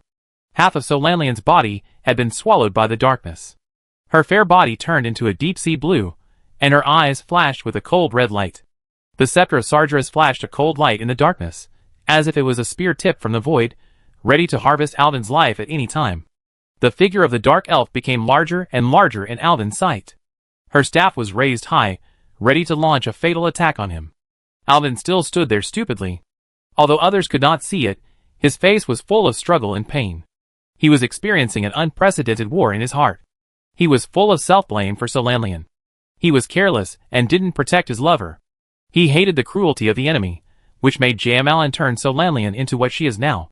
He also hated his powerlessness, unable to stop all this from happening. Various thoughts and emotions filled his brain and fought against each other, making his mind more unstable. Should he fight back or give up? Should he die in the hands of his beloved, or end it all with his own hands? Idiot! Kill him! Sarther's voice suddenly sounded in Alvin's mind. The voice was no longer as if everything was under control as usual, but rather quite anxious. But I can't. If you die, everything will be over. Sarther roared loudly. You are in a very unstable state now. If you continue like this, your spirit will collapse. Shut up. Let me handle everything. The body belongs to me now. Sartha said, and drove Alvin's weak spirit back to the depths of consciousness, and forcibly took over his body. Strange things began to happen. Alvin did not dodge, his body floated up as if swallowed by darkness, and the whole person trembled slightly, and then trembled more and more. Suddenly, the priest in the shadows laughed a harsh and strange laugh, which was full of madness and ominousness. In the distance, the prophet Jamalyn, who was watching the battle nervously, had a fixed look in his eyes, and he quickly felt the ominous breath. His brows were furrowed, his hands were clenched into fists, and his mouth was half open. He looked at Alvin and muttered to himself, This is. As a priest who had always served the evil god Hacker, he immediately felt that the situation in front of him had changed dramatically. The breath exuded by that human at this time was much more terrifying than the pressure of the blood god Hacker when he descended into the real world. The troll's face turned pale in an instant. His throat seemed to be blocked by fear, and he could only roar. He stomped his feet hard and shouted to Solanlian, Kill him! Long ears! Kill him! The hoarse shout echoed in the air, as if foreshadowing the impending disaster. Solanlian heard the order and immediately accelerated his body, aiming at Alvin like a sharp arrow. However, Alvin's face covered by darkness showed a cunning smile, a smile that would never appear on his face, the smile of Xal'atath. Xal'atath floated in the air under the support of shadow energy, and a black round hole suddenly appeared behind her, like a portal to an unknown world. She sneaked in without hesitation and disappeared into the darkness. Solanlian's attack missed instantly, and she stood there in a daze, looking for Xal'atath's trace left and right. At this time, Jamalyn, who was watching the battle, also realized that something was wrong. He shouted to everyone to find Xal'atath's trace. However, a black round hole opened silently behind him. Xal'atath smiled and floated out of it. His two arms were surrounded by darkness, and he hugged Jamalyn's head tightly from both sides. The arrogant Jamalyn was instantly hugged by Xal'atath's head like a powerless hen. The troll was terrified, and the cold touch on his hands was like the deep cold from hell, making him almost unable to breathe. The unwilling troll immediately launched a counterattack, using his own unique skills. Brainwashing magic came out of his hands and hit Xal'atath's body. However, the troll's magic and his hands seemed weak and powerless in front of the shadow storm raging around Xal'atath, and were torn apart in an instant. Ah! The troll screamed miserably, his hands had disappeared, and only 2 broken arms with white bones could be seen. How dare you attack the gods? Xal'atath sneered and began to absorb the energy of Jamalyn. I heard that you are very good at sacrifice rituals. Why not sacrifice your soul to me? She held Jamalyn's head tightly with both hands and began to extract the troll's soul from his body. The troll's eyes quickly turned up, drooling, and his body began to tremble violently. His vitality and soul were quickly extracted from his body between Xal'atath's hands, transformed into Xal'atath's energy. In just a few seconds, Jamalyn's body stiffened, his soul was completely sucked away, his body drooped weakly on the ground, only his head was still in Xal'atath's hand. Is it over so soon? How boring. Xal'atath tossed his hands, tore Jamalyn's head off his body, and took his fangs to look at it. Ugly and disgusting, no collection value. Go ahead, pinched the prophet Jamalyn's head with both hands, and crushed it directly. Who's next? Xal'atath looked around. In addition to Solanian not far away, there were also the stunned Adalai priests, and the giant bear Green Shadow under the altar. When he saw Green Shadow, Xalatas frowned. It's a pity that you lost your power, otherwise you would be a good source of nourishment for me. But if I attack you, I'm afraid Alvin will not agree, hee. You, who are you? Do you know me? Green Shadow had just noticed Alvin's mutation. She keenly felt that the person in Alvin's body at this time was not Alvin, but another incredibly powerful existence. As for the others, come here. Xalatas ignored Green Shadow. She raised her arms high, and the shadow energy raged around her, as if a dark ocean was surging in her hands. Suddenly, countless tentacles suddenly stretched out from the invisible shadow energy and rolled towards the trolls under the altar. These tentacles are like the tentacles of an octopus, with amazing power. After pulling the tied trolls down, they quickly opened the suction cups on them, and attached them to the trolls' bodies. The suction cups are like countless big mouths in the abyss, instantly absorbing the trolls under the platform, leaving only pale shells. The Adalai priests entrenched in the sunken temple were devoured completely without a sound. It seems there is still time. Sartharian smiled grimly, and floated out of the black hole behind Solanian, holding Solanian's head with both hands as before. I have to deal with this elf who wants to kill me. Chapter 271. Don't touch her. Alvin's voice suddenly sounded. Sarthas's hands suddenly froze, unable to exert any more strength. Hee. Sarthas laughed. So you've woken up. So afraid that I kill your lover? Don't joke like that, it's not funny. Green Shadow stood among the corpses, watching the expression on Alvin's face change rapidly, and the way he talked to himself, her heart beat fast. She knew that the terrifying guy who occupied Alvin's body might know her life experience. It took only a few rounds to kill all the trolls including Jamalyn. Only the word monster can describe this guy. What do you want to do? Her body has been devoured by the shadow. If you don't kill her, will you let her become a shadow creature?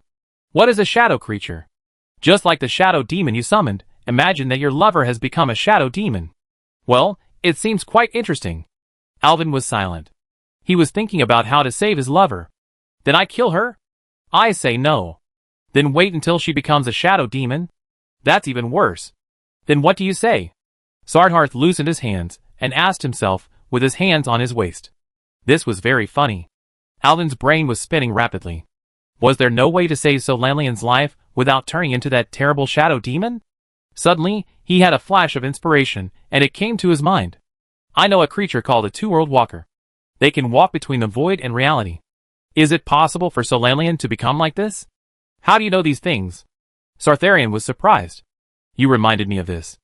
I should be able to transform her into a complete shadow form, but I can't guarantee what the consequences will be. There may be sequelae. Now this is the only way to do it. Alvin's eyes suddenly lit up. He knew that a long time later, a group of Quel'Dorii who were deeply trapped in shadow magic accepted the void under the leadership of Illyria, and all this will change today, because from today on, Solanian is the first void elf on the continent of Azeroth. Go ahead, Solanian. I hope you won't regret it. Sartharian laughed. Doing a crazy experiment on a living person? This is in line with Solanian's interest. She floated her body, and came to Solanian, who was standing there blankly. Her eyes flashed with deep dark light.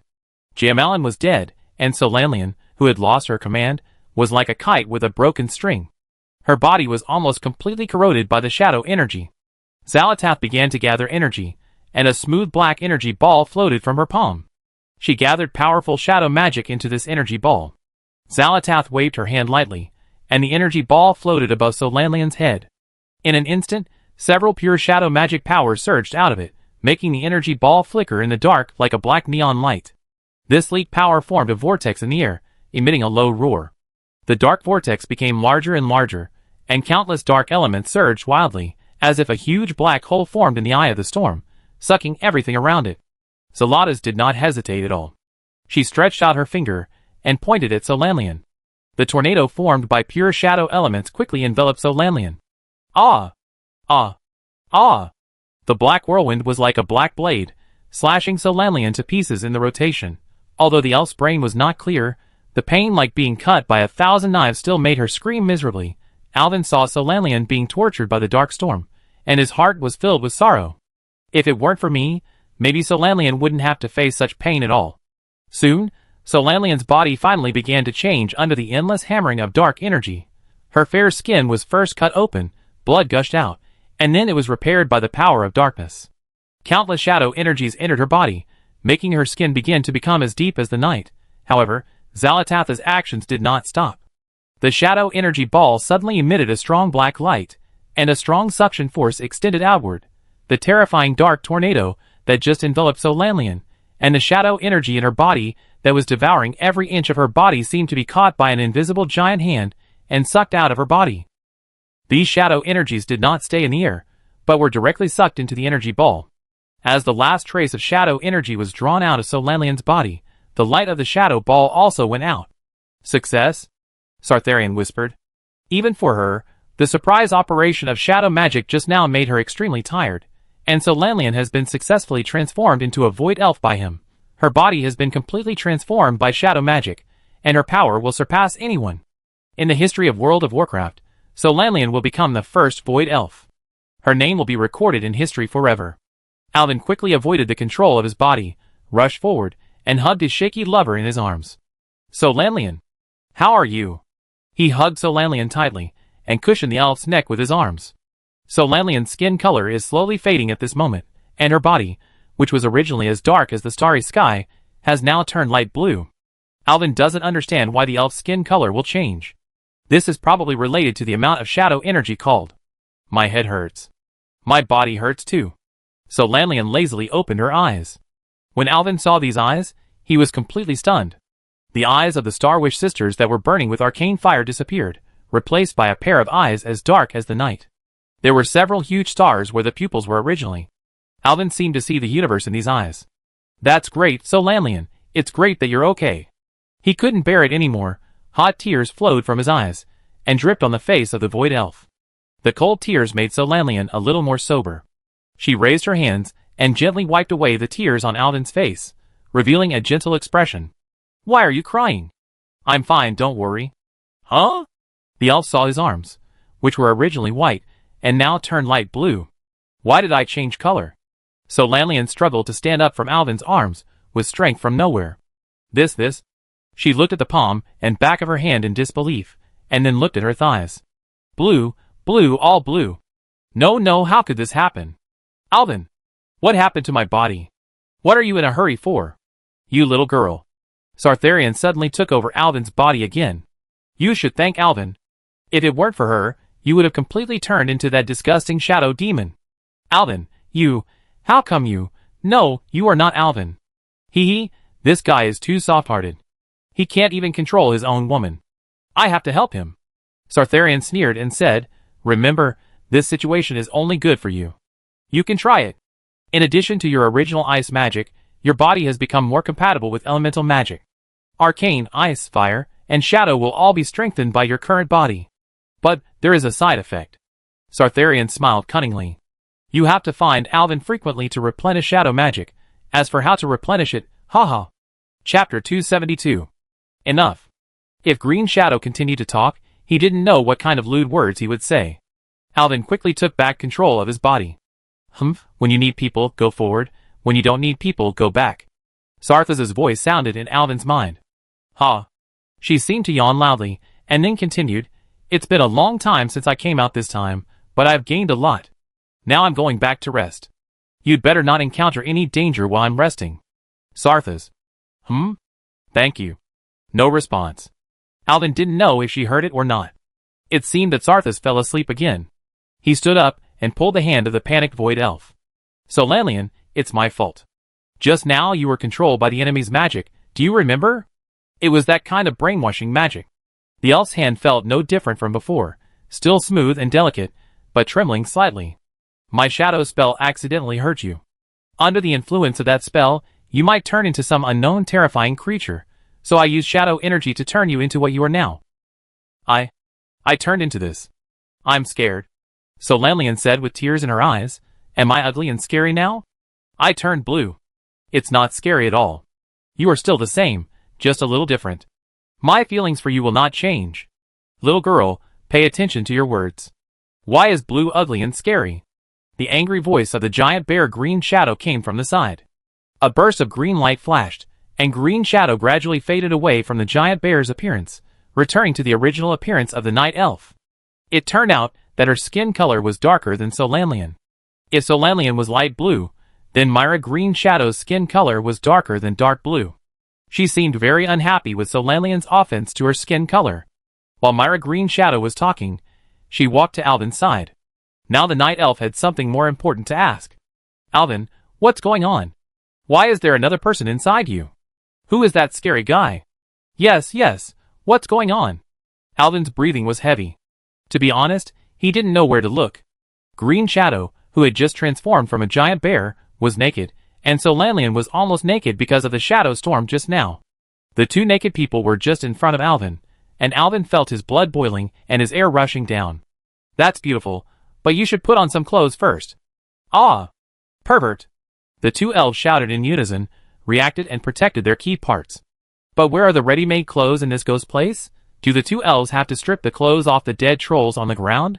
Alvin sighed, took off his eternal light robe, and put it on Solanlian, and then took off the white lining inside, and covered Green Shadow with it. I only have a hurdle vest left. As a night elf, Green Shadow is a head taller than Alvin. The white shirt can only cover her key parts. Her long legs are thin and long, which makes people more excited. Alvin took a deep breath, and silently prayed for the blessing of the holy light several times before taking the dagger in his hand. You haven't seen her yet. Your sister and Akalissa have seen her once before. Alvin turned the dagger over so that the two could see it clearly. Solanlian, do you remember this dagger? This is the dagger you got after winning the bet in Lordaeron? I remember that there was only this handle at that time. Solanlian took the dagger and looked at it carefully.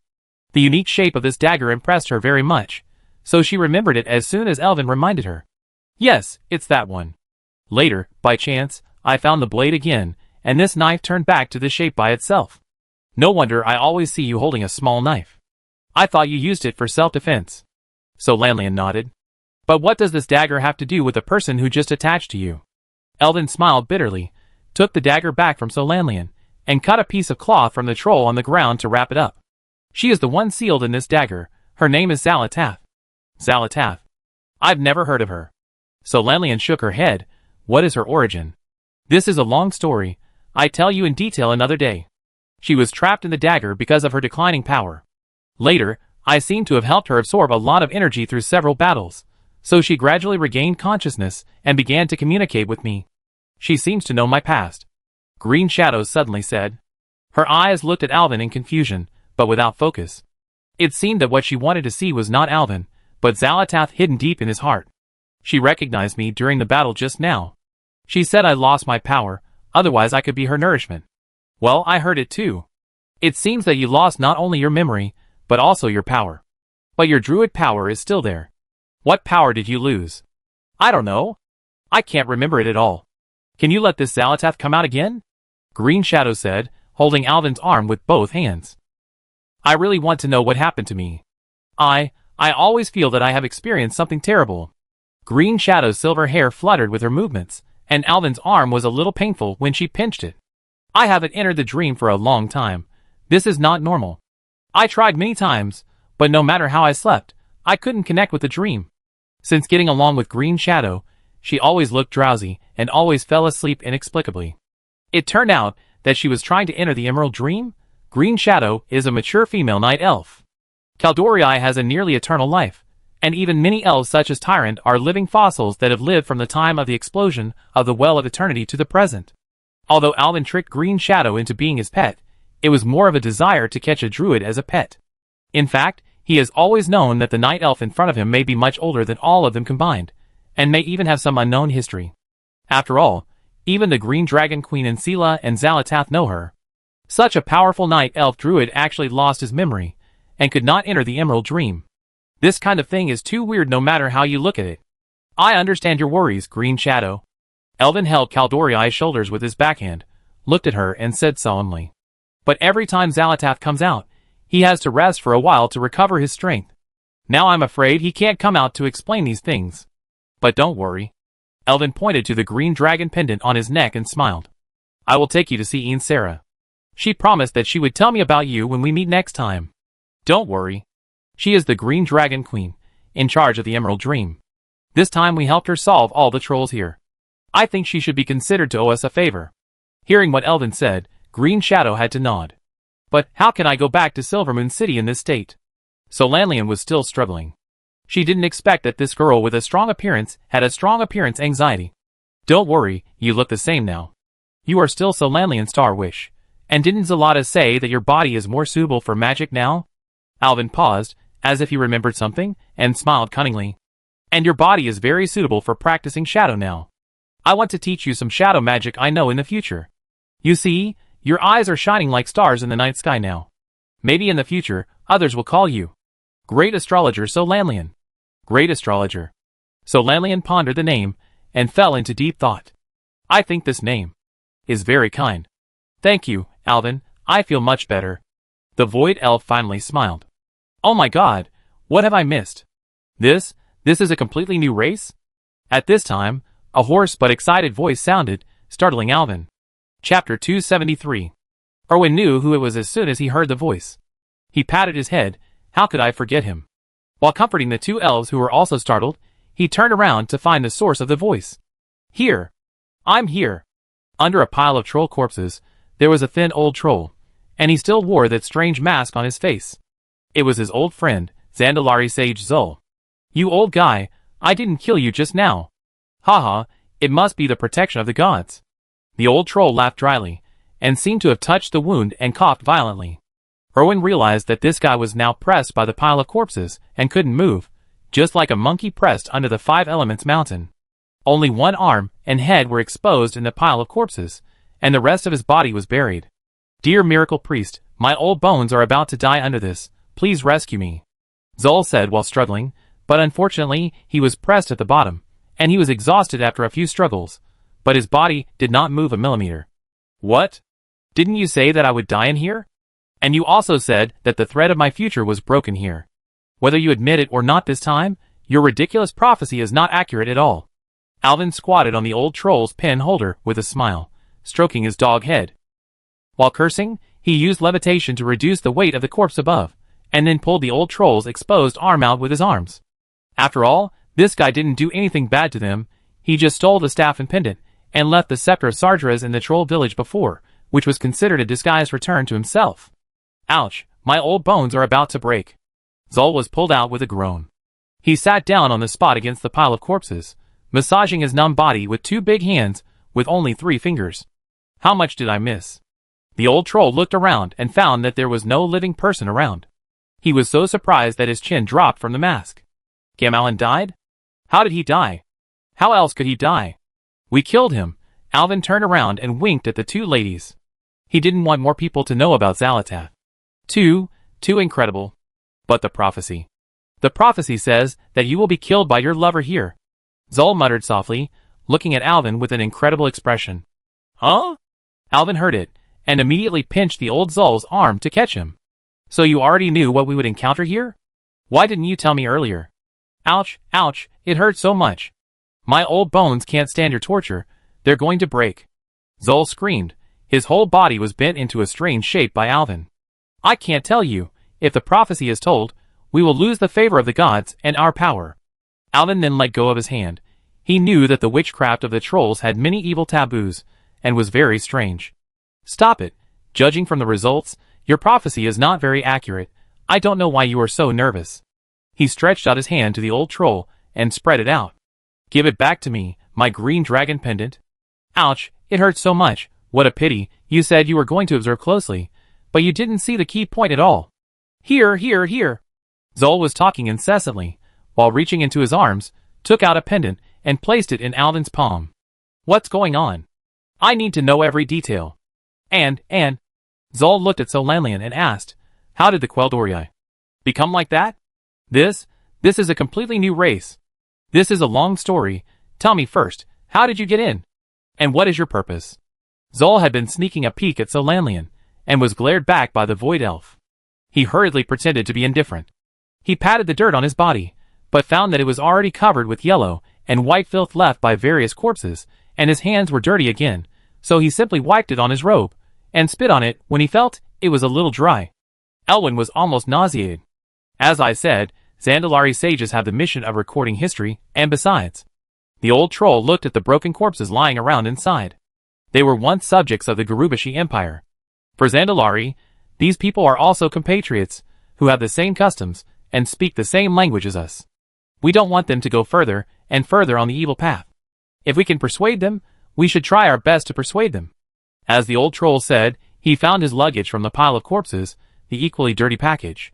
He took out a small bottle from it, opened it carefully, and then sprinkled the fine sand on the pile of corpses and bowed to them several times. But they got too deep into it, and the hatred with the green dragon made them unable to see their own path clearly, and finally ended up like this. Alas, all I can do is to save their souls. Alvin was silent. He had guessed Zol's purpose more than once, but he didn't expect it to be such a simple idea. You almost died here yourself. Is it worth it? There is no such thing as worth it, only whether it should be done or not. Just like you can leave here without caring, right? But you still came, not only to eliminate the evil, but also to save my life. Although this is different from my prophecy, but... The green eyes of the old troll hidden behind the mask blinked. I prefer the current ending. Sweet talk. I don't know which of your words are true and which are false. Ha ha, you will know later. I said that I will always observe you and record you. I will never let go of such good material. Alvin got goosebumps. You'd better not follow me, or I poke your eyes out. Ha ha ha. The old troll laughed loudly, and his hoarse voice echoed throughout the hall. All right, go and accompany your female companion. Don't worry about me. I'm going to record everything that happened here. Just call me when you leave. Go, Zol said, while taking out a pen and a notebook from his broken bag. The notebook looked yellowed, and I don't know how long it has been used. The old troll just lay on the ground with his butt sticking up, licked the pen in his mouth, and started writing on the spot. What a strange guy. Alvin turned around and returned to the two elves, translating the conversation with Zol to them. I still don't believe him. Trolls are disgusting things. Solanlian shook her head. After the initial hesitation, she has gradually accepted her identity as a void elf. I just tried magic and found that the magic reserve and power are indeed stronger than before. Anyway, the target is Alvin. As long as Alvin doesn't despise me, I don't care about anything else. And the way Alvin looks at me seems to make him more excited. And I feel hot all over when I look at Alvin. Is it really like what Zalatas said? I have to go to him to replenish my mana? Huh? Solanlian, what did you say? Ah. No. I didn't say anything. Solanlian blushed, but fortunately her skin color has turned light blue, so even if it is red, it won't be so obvious. She said she wants to find you to replenish your mana. Myra Green Shadow said seriously. Alvin stood still as if he was acupunctured. Ah. The void elf squatted on the ground with his face covered. What's wrong with you? Green Shadow scratched her head. She didn't understand what happened. What is replenishing mana? Can you replenish it for me too? Chapter 274. Even though Alvin had lived 2 lives, he was still shocked by the fierce words of Myra Green Shadow. But he recovered quickly and laughed. Replenishing magic, as the name suggests, is to replenish magic power. He bent down and pulled Solanlian up from the ground. The void elf still covered his eyes with his other hand, as if he was an ostrich, who was not shy as long as he could not see. Alvin put his hand on Solanlian's waist, and gently held the void elf in his arms. Solanlian's body stiffened and struggled slightly, but felt Alvin holding him tighter, so he gave up struggling. The elf's hand left his face, hugged Alvin's waist, and quickly buried his face in the man's chest again. Solanlian is already his fiancée, and it was promised by his father-in-law himself. What else is there to worry about? Alvin hugged his beloved elf tightly and whispered in her pointed ear, When we get out of here, I will help you replenish your magic. Solanian's ears twitched and quickly became red with blood. It seems that even if the body turns blue, the blood is still red, Alvin thought. A subtle sound came from his arms, which was smaller than the buzzing of a mosquito. If Alvin hadn't had outstanding hearing, he would have almost missed it. Ha ha. Alvin hugged Solanian and laughed like a villain, as if all the fatigue brought by the journey was swept away. Roar, roar, roar. A deafening roar suddenly came from outside the hall, and the dust on the ceiling was shaken to the ground and fell. Everyone had relaxed, but suddenly they were startled by the roar and took a fighting stance. Green Shadow's shirt burst instantly and turned into a cheetah. Don't worry, that's the cry of the green dragon. Had you forgotten? There are still a group of controlled green dragons outside. Alvin smiled and said, but now that Jamalin is dead, his witchcraft should be ineffective. Let's go and take a look. The three were about to walk out of the hall, but found that Zul was still writing something, as if everything around him had nothing to do with him. Alvin did not disturb him, but followed the cheetah Green Shadow, who had already run out, and walked out of the hall. In the central circular hall, many green dragons have gathered. This is where Alvin and the others just landed. The scales of the green dragons flickered with emerald green light under the weak torchlight. These green dragons were lying on the ground, as if they had just woken up from a long nightmare, with confusion and anxiety in their eyes. They were whispering to each other, and every whisper was accompanied by a slight sound of scales rubbing against each other. The green dragons might be sharing their intelligence, and occasionally a few low dragon roars would break the silence. That was the dragon clan's unique way of communication, and only they could understand it. Hey! Hello! Two people and a leopard walked out of the dark corridor. The man was wearing a ridiculous white cross-hurdle vest, and raised his hand to greet the green dragons. As soon as Alvin finished speaking, the green dragons turned their heads to look at the source of the sound. When they saw Alvin and others, the green dragons immediately struggled to stand up and took a fighting stance. Seeing this, Green Shadow immediately jumped to Alvin's side. The cheetah's body squatted slightly, its tail raised, its ears erected, and its eyes sharp as a knife. She was ready to fight the green dragons. Alvin looked at the green dragons in front of him with a friendly smile on his face. He waved his hand gently, signaling Green Shadow to stay calm. Then he turned to the green dragon, raised the token of the green dragon queen, the green dragon pendant, and said in a calm tone, I am Alvin, and the green dragon queen sent me here. There may be some misunderstandings between us. Please allow me to explain. Excuse me, who is the person in charge? The person in charge of the dragon? I saw a huge green dragon slowly walking out of the shadows, its scales flashing emerald light in the sun, and a kind of majesty in its eyes. This green dragon is obviously the leader of this group of dragons. The green dragon leader narrowed his eyes slightly, as if examining Alvin, and then lowered his head to carefully observe the pendant in the human's hand. After a moment, it nodded slowly, signaling the other green dragons to step back. Then its low and majestic voice sounded, I am Dimkasel, the lieutenant of the Lord of Dreams. Since you are sent by the Queen, please tell me your purpose. Hello, respected green dragon, you lost contact after the Queen sent troops into the temple, so she was very worried, so she entrusted me to investigate. May I ask, what exactly happened here? The green dragon Dimkasel nodded. It can be seen that he is very weak now, but he still explained with all his strength. After we entered the temple, the initial battle went smoothly, but the trolls summoned an evil god called Hacker the Soul Taker, so we fell into a hard battle. The green dragon tilted his head, as if recalling the fierce battle at that time. It was the Lord of Dreams. His roar shocked the world and defeated Hacker in the final duel. But as Hacker was driven away from this world, the Lord of Dreams' breath also disappeared. Is the Lord of Dreams you mentioned the spouse of Queen Inzera? Irenicus? Yes, after they disappeared, we wanted to wipe out all the remaining trolls here, but I don't know what kind of witchcraft we were under until just now. Did you wipe out the trolls? Yes, the leader of the Adalai priests, the prophet Jamalin, has been wiped out by us, and everyone can go home. It was obviously a victory, but the green dragons didn't seem to feel the victory. The sacrifice of the leader and comrades, and being imprisoned for so many years, such a victory was a bit shameful for the green dragon corps. Where did the dragon cry just now come from? Alvin knew that the green dragon needed time to digest all this, so he didn't persuade him much. Some time just needs time to smooth out. There is the phantom of the Lord of Dreams. In the hall over there, the phantom of his battle is left between dreams and reality, and now it has become a real nightmare. The green dragon Dimkasel said painfully, I just came from there, the real Lord of Dreams Irenicus has left, leaving only his nightmare, but even so, I still can't do anything to his nightmare. If you can, please go and have a look. The dragon lowered his head as he spoke, as if he didn't want Alvin to see his sadness. Alvin nodded. Irenicus's heroic battle should be praised by the world. At this time, another angry dragon roar came. Even if it has turned into a nightmare, the pressure of the Lord of Dreams is still huge. What are you going to do? Solanlian asked. I want to purify Irenicus' nightmare, and it would be best if I could bring back his relics and return them to Queen Ensera. Alvin put the green dragon pendant back around his neck. He needs to have a glorious funeral. Chapter 275. Following the roar of the dragon, Alvin and the other two walked into the corridor leading to Irenicus's nightmare hall. This place seemed to have been a sacred place for wind snakes, but now it has become a ruin. The remains of wind snakes are scattered on the floor of the hall. They are in different shapes. Some are like twisted ropes, and some are like feathers torn by the wind.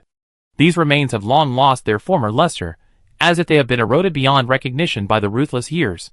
On the sand and stone between the remains, claw marks and tooth marks of varying depths can still be seen, as if telling how the wind snakes were slaughtered by Irenicus before they died. You can imagine what kind of battle they experienced back then. Alvin sighed. The walls of the hall have been damaged to the point where they can no longer be recognized. The originally exquisite reliefs were smashed to pieces and scattered on the ground, leaving only some vague outlines. The cracks on the wall were as dense as spider webs, and in some places one could even see the structure inside the wall.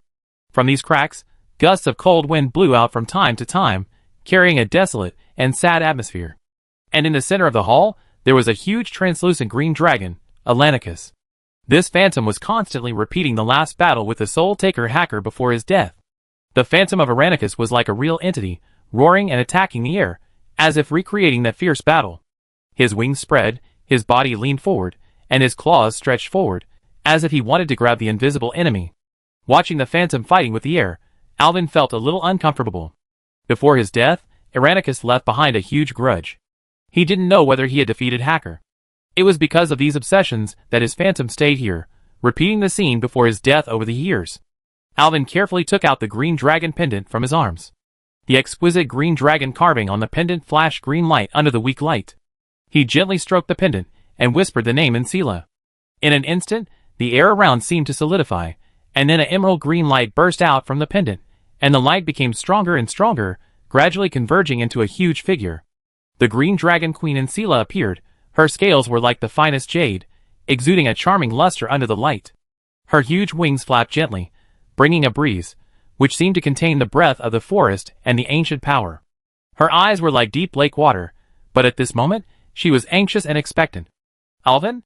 Who did you find your pendant for? Alvin looked at Ensera, took a deep breath, and began to introduce the current situation. Yes, I have eliminated the ally priests here. He continued, most of the dragon army has been saved, and they have escaped the shackles of those evil forces. Ensera nodded slightly after hearing the news. I knew you would succeed. But her eyes were still full of anxiety. What about Irenicus? How is he now? Alvin's face showed a sad expression. He died? He died in the battle with Hacker the Soul Flayer. Ensera was struck by lightning when she heard the news, and her body trembled slightly. Alvin continued, but his phantom remained, repeating the way he fought with Hacker before his death. As he spoke, he pointed the pendant towards the phantom of Irenicus. Ensera looked carefully at the familiar figure, watching his glorious last battle.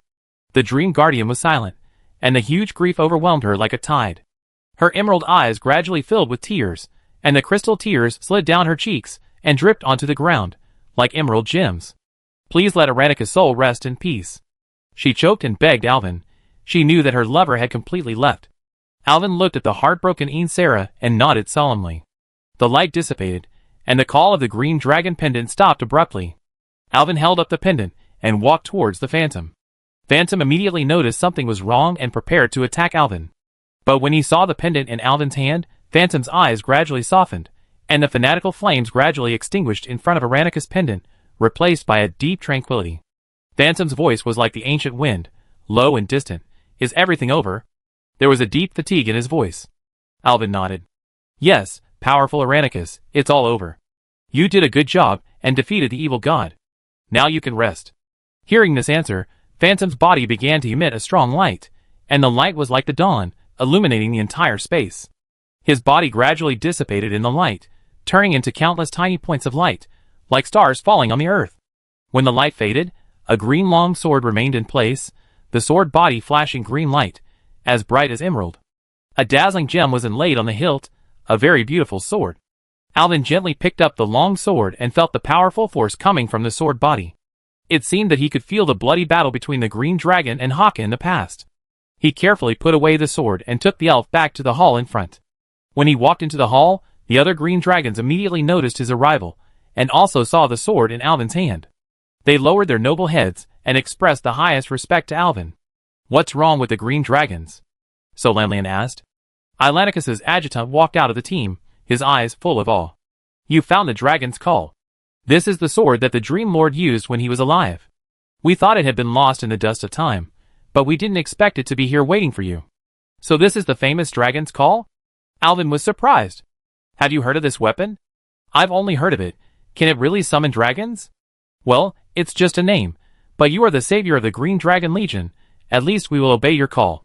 "Is there any benefit?" Alvin nodded. "It's time to leave now." So he called Zol, and led the green dragons out of the sunken temple. When everyone broke out of the water, they found that the miasma on the lake had disappeared. It was already afternoon, and their figures cast long shadows under the setting sun, which looked particularly quiet. Water birds began to land on the lake, and some animals gathered on the shore to drink water. It seemed that the evil influence of the temple on the surrounding area also disappeared with the destruction of the Atali priests. After leaving the temple, the green dragons seemed to be injected with new vitality. It was obvious that their spirits were more energetic. The green dragon Dimkasel and his subordinates discussed a few words, and took off again, launching a final attack on the temple in the water. They used powerful flames and sharp claws to completely smash the temple and wipe it out from this world. As the temple collapsed, the entire water area was covered by the waves. Now the roots have been cut off, and there is no need to worry about others returning to this evil place to gather forces again. What are your plans next? Well, I plan to go find Queen Yanzera and return the dragon summoned to her. Dimcastle nodded. You can come with us. We are also planning to go home. There were a lot of casualties this time, and the Green Dragon Legion also needs to recuperate. That's great, but where are we going? Are we going to Kalandor? No. The Green Dragon shook his head. We're going to Duskwood. Chapter 276. Dusk Forest? Alvin suddenly remembered that when he was adventuring in the Dusk Forest as an Alliance player, he was chased by a group of night werewolves and spider monsters, and had nowhere to go. Finally, he accidentally entered a forest. After entering, he found that the whole forest looked completely different from the spooky atmosphere outside. The trees and sky here were green and full of vitality. Could it be there? Dawn Forest? Alvin suddenly thought of this name.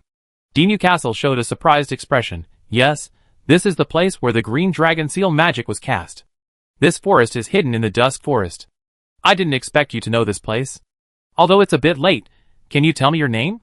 Possessing the token of the Queen of Dreams, purifying the phantom of the Lord of Dreams, and also getting the dragon summoned. Dinu Castle has completely believed that Alvin and the Green Dragon are inextricably linked, and has put away his vigilant attitude. Elwyn Priest, from Ordarin, these two are Silvermoon City Mage Solanlian Starwish, and Myra Greenshadow from Teldrassil. The Void Elves and the Green Shadow in cheetah form also bowed gently to the Green Dragon. And this? A troll, you can ignore him. Oh no! Zol shouted with a hoarse voice. Hello, dear Mr. Dragon, I am Zol of Zandalar. The dragon turned around and ignored him. Elwyn laughed secretly. The Green Dragon was just fighting with the trolls, and now seeing another troll. It's good that they didn't eat you directly, and you dared to go up and provoke them. While Zol was still introducing himself noisily, Dimkasel had already turned to Alvin and made a proposal. I can take you to the Dawn Forest, where there is a portal to the Emerald Dream, and Lady Emeries is guarding the gate there. That's great. It's our honor to be able to enter the Emerald Dream. As the savior of the Green Dragon Legion, I think the Queen of Dreams will also welcome your arrival. Without saying much, the Green Dragons, homesick, immediately took off. There was a small incident before departure. Due to Green Shadow's transformation just now, the shirt that Alvin gave him was burst again. Now there was no choice but to ride on the dragon's back in the form of a cheetah, but the big cat's physique was like a young dragon. Several dragons tried for a long time, but it was difficult to bear Green Shadow's weight. In the end, Alvin had no choice but to take off the hurdle vest and took out a dagger to split it in half horizontally from the middle. Then he pulled Solanlian and Green Shadow behind the tree and told them how to wear the two pieces. So Lanlian blushed and pushed Alvin out from behind the tree. Then the green light came on, and the big cat disappeared. So Lanlian took 2 pieces of poor cloth, and helped Green Shadow put them on. When the 2 elves walked out from behind the tree, Alvin's breathing became heavy. The tall night elf was wearing a white bra similar to what modern girls wear when exercising, and a white miniskirt on her lower body. Alvin's hurdle vest was very stylish. After Solanlian helped Green Shadow put it on, she tied the excess part at the back. As for Green Shadow's lower body, only a layer of cloth was wrapped around her hips, like a miniskirt. The cloth was the lower part of Alvin's hurdle vest that was cut in the middle. Unfortunately, there was too little cloth, so the navel could not be covered, and the thighs were exposed. Does it look good? Alvin, you are so smart. Myra Green Shadow was very generous. She had been living in the wilderness for many years, and she was used to being naked and didn't care at all. Pervert, what are you thinking about every day? You can even think of this. So Lanlian whispered in Alvin's ear. Alvin laughed. Isn't there a way? Next time, I have to think of a way. Find a spell like space storage, otherwise it will be too embarrassing for Green Shadow to have no clothes to wear every time. The problem of clothes was solved, and several people sat on Dimcasser's back. With his roar, the green dragons flapped their wings and took off from the ground, quickly passing through the woods and rising high into the sky, flying to the north under the afterglow of the sunset.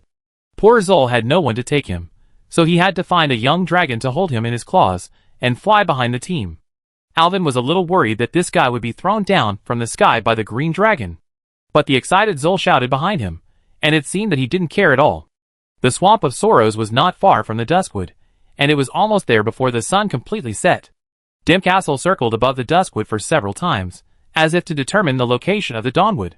The Dawnwood is hidden in the Duskwood by magic. We started from here last time. Look, the entrance is right there. Alvin and others looked in the direction Dimcastle said, but they could not see anything except the lush forest. You can't see it with your naked eyes. I take you in right away. Don't blink.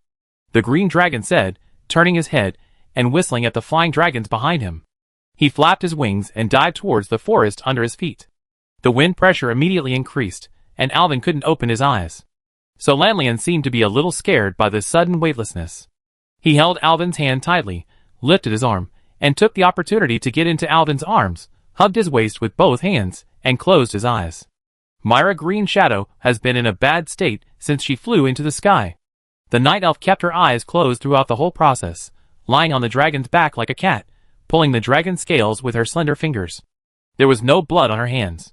You can imagine how much effort she used. Now she suddenly descended, and she screamed, closing her eyes and shaking like a sieve. This druid is actually afraid of heights? Can't they turn into birds and fly? Seeing that Green Shadow was very scared, Alvin had to use one hand to support her. As a result, when Alvin's palm touched Green Shadow's back, Green Shadow cried wow, then suddenly stood up and rushed towards Alvin, almost breaking Alvin's ribs. The night elf and Solanlian hugged Alvin tightly on the left and right. A happy trouble. Alvin was a little cold with his bare chest, but now, he was hugged by 2 people. He was not cold, but the 2 elves were stronger than each other, and they strangled him. Fortunately, Dimcastle's dive did not last long. Alvin's eyes suddenly changed. He hugged Solanlian and Green Shadow tightly, feeling the vibration of the green dragon's powerful force, and the sudden attack of the strong wind. When the green dragon dived into the woods, Alvin's eyes suddenly brightened. They seemed to have passed through a green translucent film, as if they had broken through a dark tunnel and entered another world. Dimcasser's speed slowed down, and Alvin opened his eyes in a hurry, and was immediately attracted by the scenery in front of him. The green here was so rich that it seemed to have condensed the colors of the entire forest here. This is the Dawn Forest. Lady Emery's is down there. Chapter 277. Dimcasser's excited voice came from the front. They were very close to their hometown, and the green dragons were excited. The beautiful scenery in front of them was too much to take in. He quickly told Solanlian and Green Shadow to open their eyes, and not miss this rare view. Tall trees stood in Alvin's sight. Their crowns were like green clouds, layered on top of each other, as if they were about to touch the edge of the sky. The sunlight between the trees sprinkled on the ground, forming a pattern of interlaced light and shadow. Alvin could even hear the sound of flowing water, which was a crisp and pleasant sound, like the sound of nature, purifying the soul. The flowing water jumped on the stones, making a ding-dong sound, as if playing a natural symphony. The calls of animals came one after another, with birds singing, squirrels squeaking, and wild beasts roaring in the distance. These sounds intertwined to form a vivid animal symphony. In the middle of the forest, a huge circular portal stood. The edge of the portal was entangled with ancient vines, and the center was shining with thick green light, as crystal clear as emerald, and as mysterious as a dream. This green light was not dazzling, but gave people a sense of tranquility and peace. It was surrounded by a layer of light mist, making the entire portal look more mysterious. In front of the portal, there was a green dragon that was even bigger than Dimkasser. Her scales were shining like emerald in the sun. When the sound of flapping wings was heard in the sky, the huge body shook slightly and slowly raised its head. Her eyes were like two burning emeralds, staring at the newcomers through the misty smoke. Dimkasser's roar echoed in the green forest like thunder, and the dragons behind him responded. Their wings drew graceful arcs in the air, and they landed beside him one after another. The huge green dragon Emerus let out a low and powerful roar, as if responding to the returning dragons. Alvin and his companions jumped off the dragon's back. "Welcome home, Dimkasser," the green dragon Emerus said. "Welcome to you as well, Miracle Priest Alvin Priest. Please enter the portal of the Emerald Dream. Queen Ensera has been waiting for you for a long time." "Did the queen know we would come?" Alvin asked curiously, originally wanting to give Ensera a surprise, but she didn't expect that she had known it for a long time. "Yes, she has contacted me and asked me to let you enter the Emerald Dream immediately after seeing you." "Thank you, respected Lord Emerus." Alvin nodded and saluted. "So Lord Irenicus really sacrificed?" "Yes, but he defeated Hacker the Soulflayer." Alvin was silent for a moment. "It's good that the dragons can come back. Let's go. Don't let the queen wait too long." As she said, Emerus turned around and stood next to the portal. "The Emerald Dream welcomes you." Dimkasser nodded to Alvin, motioning him to go first. Alvin did not refuse, took Solanlian's hand, and stepped into the green portal first. Green Shadow and Zol followed closely behind them. Dimkasser saw that several people had passed through the portal, and then led the dragons into one by one. Alvin held Solanlian's hand tightly. After a brief dizziness after entering the portal, the next moment, he finally arrived in the Emerald Dream. It was a green world, more beautiful than the Dawn Forest before.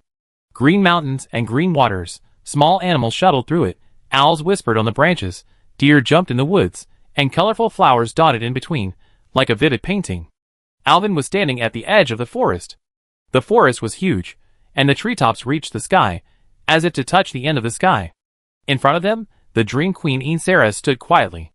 She had turned into a Kaldorii, with long green hair falling on her shoulders like a waterfall, and the green eyes flashed with wisdom.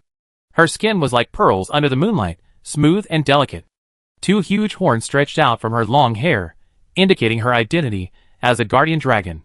Alvin looked at Ensera and suddenly felt that she looked familiar. But his current appearance was really unbearable, like a performance art hippie group.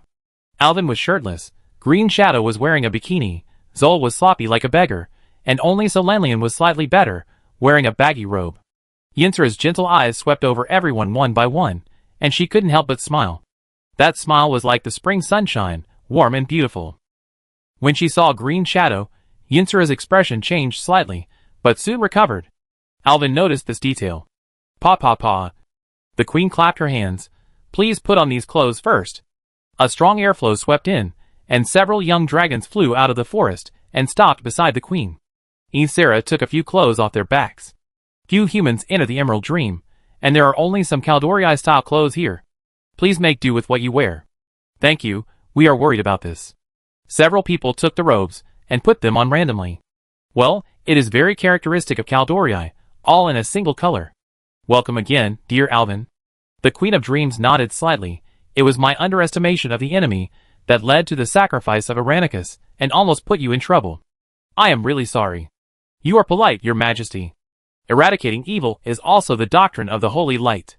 When I first set out on my journey in Lordaeron, my teacher Fail asked me to carry forward the power of the Holy Light and try my best to dispel the darkness," Alvin said, reaching out to take out the sword behind his back and holding it across his hands. Speaking of this encounter, the descendants of the Adalai trolls in the temple have all been wiped out, and this sword was left behind by the phantom of the Dream Lord when he left. I brought it back to you on purpose." Ynsera's eyes were a little moist. She took the dragon's summons with both hands. She gently stroked its blade, then held it with both hands and began to chant the ancient spell. A soft light shot out from the dragon's summons, forming a huge phantom. The shape of the phantom was exactly the same as Irenicus, His eyes flashed with wisdom, and his voice was as shocking as thunder.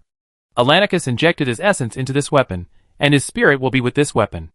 The phantom gradually dissipated in the air, leaving behind a fresh and natural fragrance. Ensera solemnly put away the dragon's summons, and her eyes inadvertently swept over the green shadow. Alvin, come with me to the grove over there, okay? Chapter 278. Ah? Although Alvin knew that the Dream Queen must have meant it literally, it still sounded strange. I understand your confusion, but I have something to tell you alone. Since Ensera said so, Alvin agreed readily. Go ahead, I watch Green Shadow waiting for you, don't worry. So Lanlian whispered softly in Alvin's ear, and then went to Green Shadow's side. Green Shadow was full of excitement at this time, and was looking around curiously. Her attention was attracted by a beautiful blue owl. She stretched out her hand to touch the owl's head, but was pecked by the angry owl. It seemed that Green Shadow was pecked and hurt, but she still looked very happy. I will arrange for you to go to our camp first, Ensera said, clapping her hands again, and several young dragons came to the queen's side in response and bowed their heads respectfully. Take our guests to Bellum's, Dimkasel, and have dinner with us. Tell me about your experiences later. Yes, my queen. After arranging everything, Ensera gently patted Alvin on the shoulder. Alvin came back to his senses, and found Ensera smiling at him. Come on, I take you to a place. After that, she took a deep breath, and a green mist rose, quickly covering her body. Then, a beautiful green dragon walked out of the mist. Her scales shone with green light, as if carved from jade. Her wings were broad and powerful, and every flap could bring a gust of wind. Her eyes were like two huge ambers, crystal clear. Alvin had seen Ensera in dragon form more than once. He always felt that although the several guardian dragons had their own characteristics, Ensera was the most beautiful, as if she was a creature from a real myth. She lay quietly beside Alvin, using her front paws and wings to build a staircase. Alvin turned around and waved to Solanlian and Green Shadow, and climbed up her back along the green dragon's claws. Take good care of our guests. Alvin and I will be here soon. The green dragon ordered, flapped its wings, and quickly left the ground and flew northeast.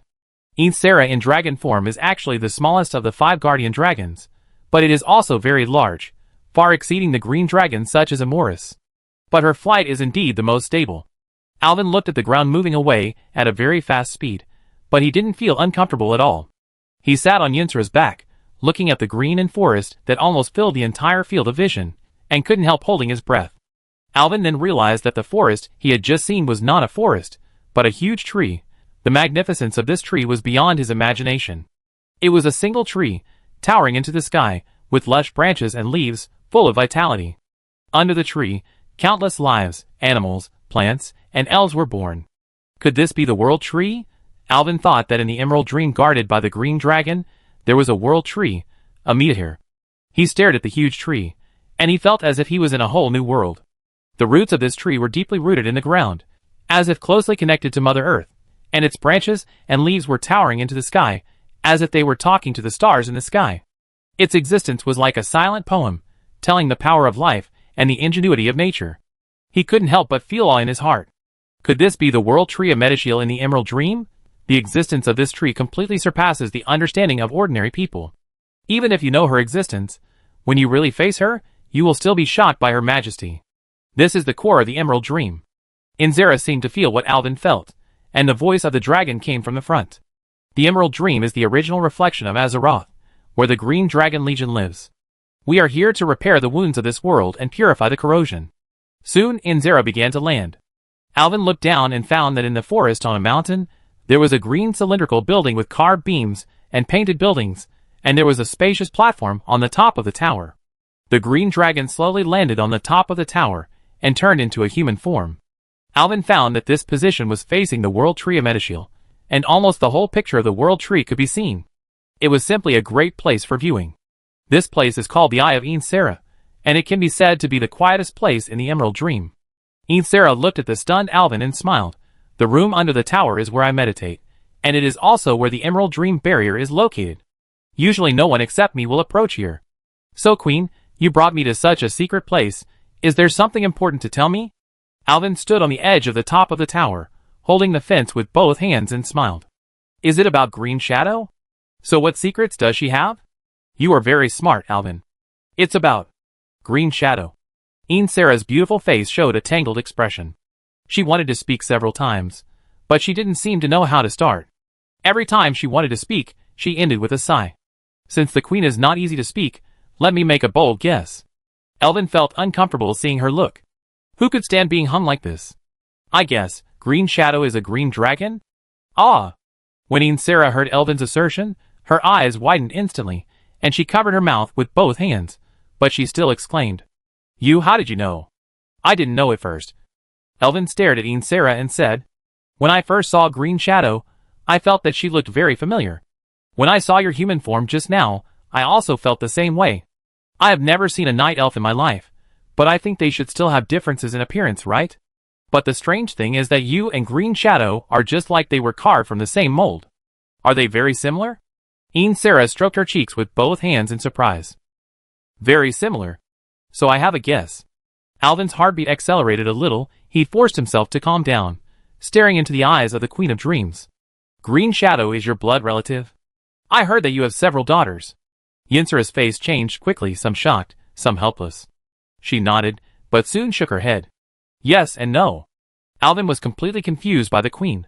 What is yes and no? Let me put it this way. I heard that you have a daughter named Mylinsera. Is she Green Shadow? Sarah smiled bitterly. You are really smart, Alvin, but you still guessed wrong here. My daughter Mylinsera disappeared after the Quicksand War. I guess she must have been tied up behind the beetle wall. Sarah's eyes stared at Alvin and lowered her voice.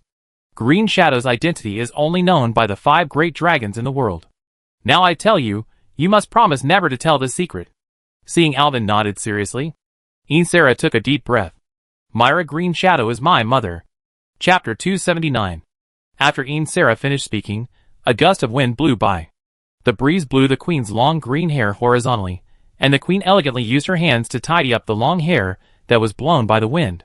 The wind was a bit loud just now. I didn't hear clearly. You just said that Green Shadow is... Alvin swallowed his saliva. Your mother? Not a daughter? She is indeed not my daughter, but mother, I can't give you an accurate answer. I don't know how such a relationship should be defined in human social relationships. Alvin was completely confused. A mother is a mother. What is an undefined mother? Looking at his confused expression, Sarah smiled. Even a smart priest like Miracle Priest can be confused by a dragon. It's troublesome to explain. I show you directly. As Sarah said, he stretched out his hand to Alvin, and Alvin did not dodge, and was touched on the forehead by Sarah. Instantly, Alvin felt that the space around him dropped instantly. Looking down, his feet were getting farther and farther away from him, as if his body was stretched into a long noodle. Then, the world around him changed completely. He and Sarah were actually floating in the air, with an endless white world under their feet. They seemed to be held up by an invisible force, without any support points, as if they were stepping on transparent glass. The air around them was freezing cold, as if it could freeze your breath in the air. This is a world covered with ice and snow, a vast expanse of white, as if the painter of nature had painted the purest colors in this world. The earth was covered with a thick layer of snow, and each snowflake was like a carefully carved work of art, crystal clear, flashing a cold light. The mountains in the distance looked even more majestic and magnificent under the decoration of snow. The lines of the ridges cast deep shadows in the sun, forming a sharp contrast with the surrounding snow. Unlike the quiet environment, a huge monster was entrenched on the ground in the distance. The monster was covered with festering skin and exuded a foul smell, as if it was an evil spirit crawling out from the depths of hell. It had 2 huge wings, and the edges of the wings flashed with sharp bone spurs. The monster was covered with countless eyes and many mouths, each of which was wide open, revealing sharp teeth and making a creepy roar. In addition to the 4 huge claws under its body, there were countless tentacles, which danced flexibly and looked very disgusting. This is the Dragon Bone Wilderness. Alvin was inspired. That monster is the ancestor dragon Galakrond. Have we returned to the time of the Dragon War? Your erudition surprised me. I thought no one remembered this history. Sarah nodded. Yes, we went back to the time when I and other guardian dragons obeyed the call of the guardian tier and fought against Galakrond, which was years ago. This is amazing magic. Did we really not travel through time and space? Alvin felt the vividness of everything around him, the biting cold wind, and the snowflakes falling on his body. It was hard not to doubt whether he really traveled through time. No, unlike Nosdormu, I don't have the ability to control time. What I'm letting you see now is just the power of dreams. Insila said with a smile, and suddenly, she pointed her finger forward. Look, my past self is here. Alvin looked in the direction she pointed, and sure enough, several dragons including Insira came, and they launched an attack on the evil dragon Galakrond. That green proto-dragon is me, Insira said with a smile. At that time, I had not yet become a guardian dragon, and was given the power of dreams. The battle was in full swing over there, and every collision between the dragons triggered a storm-like energy fluctuation, and the sky was torn into cracks, and the stars seemed to be trembling. The roar of the dragon, the roar of Galakrond, the roar of thunder and lightning, and the roar of fire intertwined to form a shocking symphony. I know this history. In the end, it seems that you attacked Galakrond's eyes and mouth and other weaknesses, and threw a big stone into Galakrond's throat and choked him to death. Well, you keep reading? Sure enough, as Alvin said, the guardian dragons cooperated tacitly, and used strategies to defeat Galakrond. However, what happened next was beyond Alvin's imagination. The evil dragon Galakrond did not accept defeat. With a crazy light flashing in its eyes, it began to gather powerful magic power. It will explode, and it will perish with you. History only recorded that Galakrond was defeated, but did not record how he died in the end. Alvin, look carefully. Yinsira's voice also became tense. The guardian dragons were keenly aware of Galakrond's intentions. They screamed in fear, and tried to evacuate this place that was about to be destroyed. However, the surrounding environment was extremely empty, and there was no place to hide. At this critical moment, a huge figure suddenly appeared on the horizon. It was a huge green proto-dragon. Her body shone with emerald green light in the sun. Although she was huge, her movements were extremely agile. The green dragon quickly flew to the side of the guardian dragons. She spread her huge wings, and tightly protected the 5 guardian dragons under her wings. Her wings were like 2 huge green barriers, providing solid protection for the guardian dragons. At this moment, the explosion of Galakrond finally occurred. It was a devastating disaster. The terrifying explosion energy was like a surging tide, raging around. The whole world seemed to tremble under this powerful force. The earth cracked, and the sky was dyed a fiery red. However, the green dragon always spread its wings tightly, without any retreat, and used her body to bear the huge impact brought by Galakrond's self-explosion. Even in the dream, Alvin seemed to feel the power of the shock wave generated by the explosion. The blinding light spread, making it impossible for Alvin to open his eyes. After a long time, the light gradually dimmed, and he was able to open his eyes. At this time, the guardian dragons poked their heads out from under the wings of the green dragon. They were surprised to find that the wings of the green dragon had been completely burned. This brave green dragon protected 5 guardian dragons at the last moment, but it was not without cost. The wings of the green dragon almost completely disappeared under the heat and impact of the explosion. The wings that were originally broad, strong, and covered the sky and the sun were burned to only a few charred skeletons, like a broken autumn leaf, hanging weakly in the air. Her muscles were torn and her bones were charred, leaving only the painful green dragon lying on the ground and shaking violently. Alvin was so shocked by this scene that he couldn't speak. He pointed at the green dragon, looked at Insira, and stammered, "Could this green dragon be Green Shadow?" Insira nodded. "She was also my mother. Her name back then was Selinus, Guardian of the Sky." Chapter 280. Selinus, Guardian of the Sky. This is another history that Alvin never knew. In other words, Green Shadow is your mother. She was the one who protected everyone when you were fighting Galakrond, causing her to be seriously injured? Yes. Yinsila nodded, and she waved her hand gently. The scenery in the dream changed again, and it accelerated instantly. The sun and the moon quickly rose in the east and set in the west, and time moved forward by an unknown amount. In order to protect us, Mother lost her wings and lost the ability to fly in the sky. As a former guardian of the sky, this blow was too great. Later, Mother slept in the Emerald Dream to recuperate. Until 15,000 years later. Insila thought for a while, and continued, that is to say, about 10,000 years ago from now. A wonderful race appeared. The Dream Guardian pointed down, and saw a group of primitive dark trolls starting to settle near the Well of Eternity. Time passed quickly, and the world was constantly changing. Because of the influence of the Well of Eternity, the dark trolls gradually changed their appearance and became the same as the current Kaldorii. They developed a powerful civilization and built many magnificent buildings. Mother was affected by the fluctuations of the Well of Eternity, and woke up from her sleep of tens of thousands of years. She was very interested in these newborns of Azeroth. At first, she just observed them from a distance, And later she transformed herself into the appearance of Caldori, went deep into their society, and understood their culture. It seems that Green Shadow has been a very curious person since tens of thousands of years ago. Alvin smiled, thinking of the previous adventures. The reckless Green Shadow would always startle monsters inexplicably. Yes, maybe the long hibernation has restored some of her strength, so she lived in the Caldori society for a long time, and this period of time was her happiest time, until the Burning Legion came. The surrounding scene changed again, and Alvin was startled. The beautiful elven buildings that were just now collapsed, and the Well of Eternity has become a huge fell energy portal, and the whole world is burning. Countless demons swarmed out of it, destroying the civilization of the Caldori and slaughtering countless ordinary night elves. This chaos lasted for a while, and soon the guardian dragon appeared again, and they fought fiercely with the demons. Selenos, who was hiding in the crowd, also stepped forward. Her figure began to swell, and green light gushed out of her body, like a green flame burning. Her body gradually grew larger, and finally turned into a huge green dragon, but the dragon without wings looked like a deformed lizard. But she still protected countless night elves. Her huge body covered the sky and the sun, like a continuous mountain range. Her scales sparkled in the sun, like green gems. Countless demons launched an attack on her. Their number was like a tide, one wave after another, endless. Their roars were like thunder, shaking the entire battlefield. However, Serenus's huge claws and fangs, as well as the powerful flames and venom, were not something that ordinary demons could deal with. Her tail was like a huge whip, and every swing could whip the demons away. Her claws were like huge swords, and every swing could tear the demons apart. Her flames were like green meteors, and every spray could burn the demons to ashes.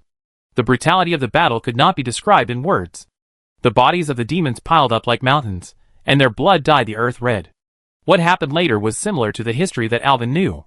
Ainsara waved her hand, and time continued to flow. Alvin witnessed the betrayal of Deathwing and the destruction of the Blue Dragon Legion, until the violent magic fluctuations finally affected the portal, and finally the Well of Eternity had the most famous explosion in history. The sky collapsed and the earth split. The Queen of Dreams no longer spoke. Although the scene she had experienced the year was replayed in front of her, Alvin could still hear her breathing becoming heavy. The Well of Eternity began to explode, and the whole world seemed to be torn apart by an invisible giant hand. The sky shattered, and the stars fell. The earth began to crack into countless cracks, as if the earth's blood vessels were cut off, and could no longer withstand the raging power. The city sank into the seabed bit by bit in the trembling, and the once prosperous streets and buildings were now only sunken ruins. Countless demons screamed in the chaos, and they were sucked back into the dark portal by an irresistible force. The wails of these demons echoed in the air, as if they were the last farewell to this world. And at the end of this disaster, there was the ultimate explosion of the Well of Eternity. That force was strong enough to shake the balance of the entire world, causing the seawater to rise continuously and submerge the original land. The ancient Kalandor continent, this once prosperous continent, has now been split into countless fragments. At the original location of the Well of Eternity, a huge vortex appeared, which rotated and swallowed everything around it. Seawater, rocks, and even clouds in the sky could not escape its swallowing. In the final explosion, Serenus still did not give up. She used up her last bit of strength, and used her body to block the impact of the explosion for the Caldori refugees. Her body was broken bit by bit in the explosion, but she never retreated. She sacrificed herself to become the last line of defense of this world, protecting the Caldori from greater disasters. However, Serenus' body was also completely destroyed in this explosion. Her figure gradually dissipated in the light of the explosion, as if she had never existed in this world. In the end, everything calmed down, the whole world turned into darkness, and the scenery in front of Alvin changed again. When he came to his senses, he found that he had returned to the present. He and Ainsara were still standing on the tower of Yinsara's Eye, facing the world tree of Metashare. The ending is over? Serenus is dead? Insila nodded painfully, and there seemed to be moisture in her amber eyes. No, didn't you say that Green Shadow was Serenus? What happened to her later? Alvin scratched his head. The ending seemed different from now. My mother Serenus has indeed sacrificed, but everything is not over. Insila stretched out her hand and pointed to the distant world tree of Metashare. Later, a lot of things happened that I couldn't understand. I got a seed of the world tree. The person who gave me this seed said that he took back the essence of Serenus from a place called Azure Wilds, and she had turned into the seed. That person asked me to plant the seed in the Emerald Dream, so that Forest Noth could be resurrected. So the seed grew up to become the world tree of power of Medishiel? Yes, and then a Caldorii was born in the center of a Medishiel. That is, Myra Green Shadow. Chapter 281. Alvin took a deep breath. He couldn't understand what Insera said at all. You mean, Myra Green Shadow was conceived by the world tree of Medishiel? Yes, I have investigated. She and the world tree share the same soul, her appearance, breath, and my mother Serenos are exactly the same, even though she can no longer turn back into a dragon, but I know that her soul is the soul of my mother, the soul of the former Sky Guardian. Alvin's head hurts. What's going on? The Azure Wilderness has come out. Isn't that a place in the Shadow Realm? Could it be that someone from the Shadow Realm has come to the world of Azeroth a long time ago? Your Majesty, is the person who brought the seeds back a lady? Or a very cute, short person with a pair of cute butterfly wings on his back? Alvin is still guessing. Is it the Queen of Winter who has come? Or the group of cute fairies ruled by the Queen of Winter? Not sure. He entered my dream and told me everything in the dream. And when I woke up, the seeds appeared in front of me. Yinsula thought carefully, and then shook her head. But I am very clear about one thing. He is definitely not a lady, or a short person. Although I can't see the face of the person in the dream, I think he should be a human male, speaking of. Somewhat similar to your figure. The Dream Queen said with a smile. Alvin's heart was beating. It seemed that he, the little butterfly, flapped his wings, and brought out many things and people that would happen later. Fortunately, the Shadow Realm has not yet affected my world. I can only take it one step at a time. So, Alvin took the topic back. Then the newborn Serenos became the Night Elf Myra Green Shadow? Yes, I later entrusted her to the Archdruid Malfurion Stormrage of the Caldorii. Stormrage was very dedicated, and trained her into an outstanding druid. Insela smiled and said, they used to practice in the Emerald Dream. I often watched my mother from a distance. I saw her smile, and knew that she was enjoying her current life, so I didn't recognize her, and never told anyone, including Stormrage, about her life experience. On the one hand, it's because I don't want to disturb her current life. On the other hand, because she is the half of the World Tree of Medishiel, in order to prevent evil from finding her, I try not to disturb her life. So, I cast a spell on her, and she will not remember anything related to the Guardian Dragon and the Emerald Dream. So that's it. Elvin finally understood why Insela said that Myra Greenshadow was her mother, but not her mother. This relationship is quite advanced even in human society, and difficult to define. The reason why Green Shadow lost her memory was because her daughter cast a spell on her, causing her to lose everything about the Green Dragon and the Emerald Dream. No wonder she said that she felt that Insera looked familiar, and that she could not return to the Emerald Dream. I understand, but why did I find her in the wilderness? You don't know that Green Shadow was captured by a group of fishmen like us and thrown into the pot to be cooked as food. Puff. Yinsula finally couldn't help it and laughed with her mouth covered. For a moment, her branches were shaking, and even the green vine ornaments on her horns were dancing, ringing and jingling, which was very beautiful. I didn't pay attention to it later. I think it might be a druid custom or something.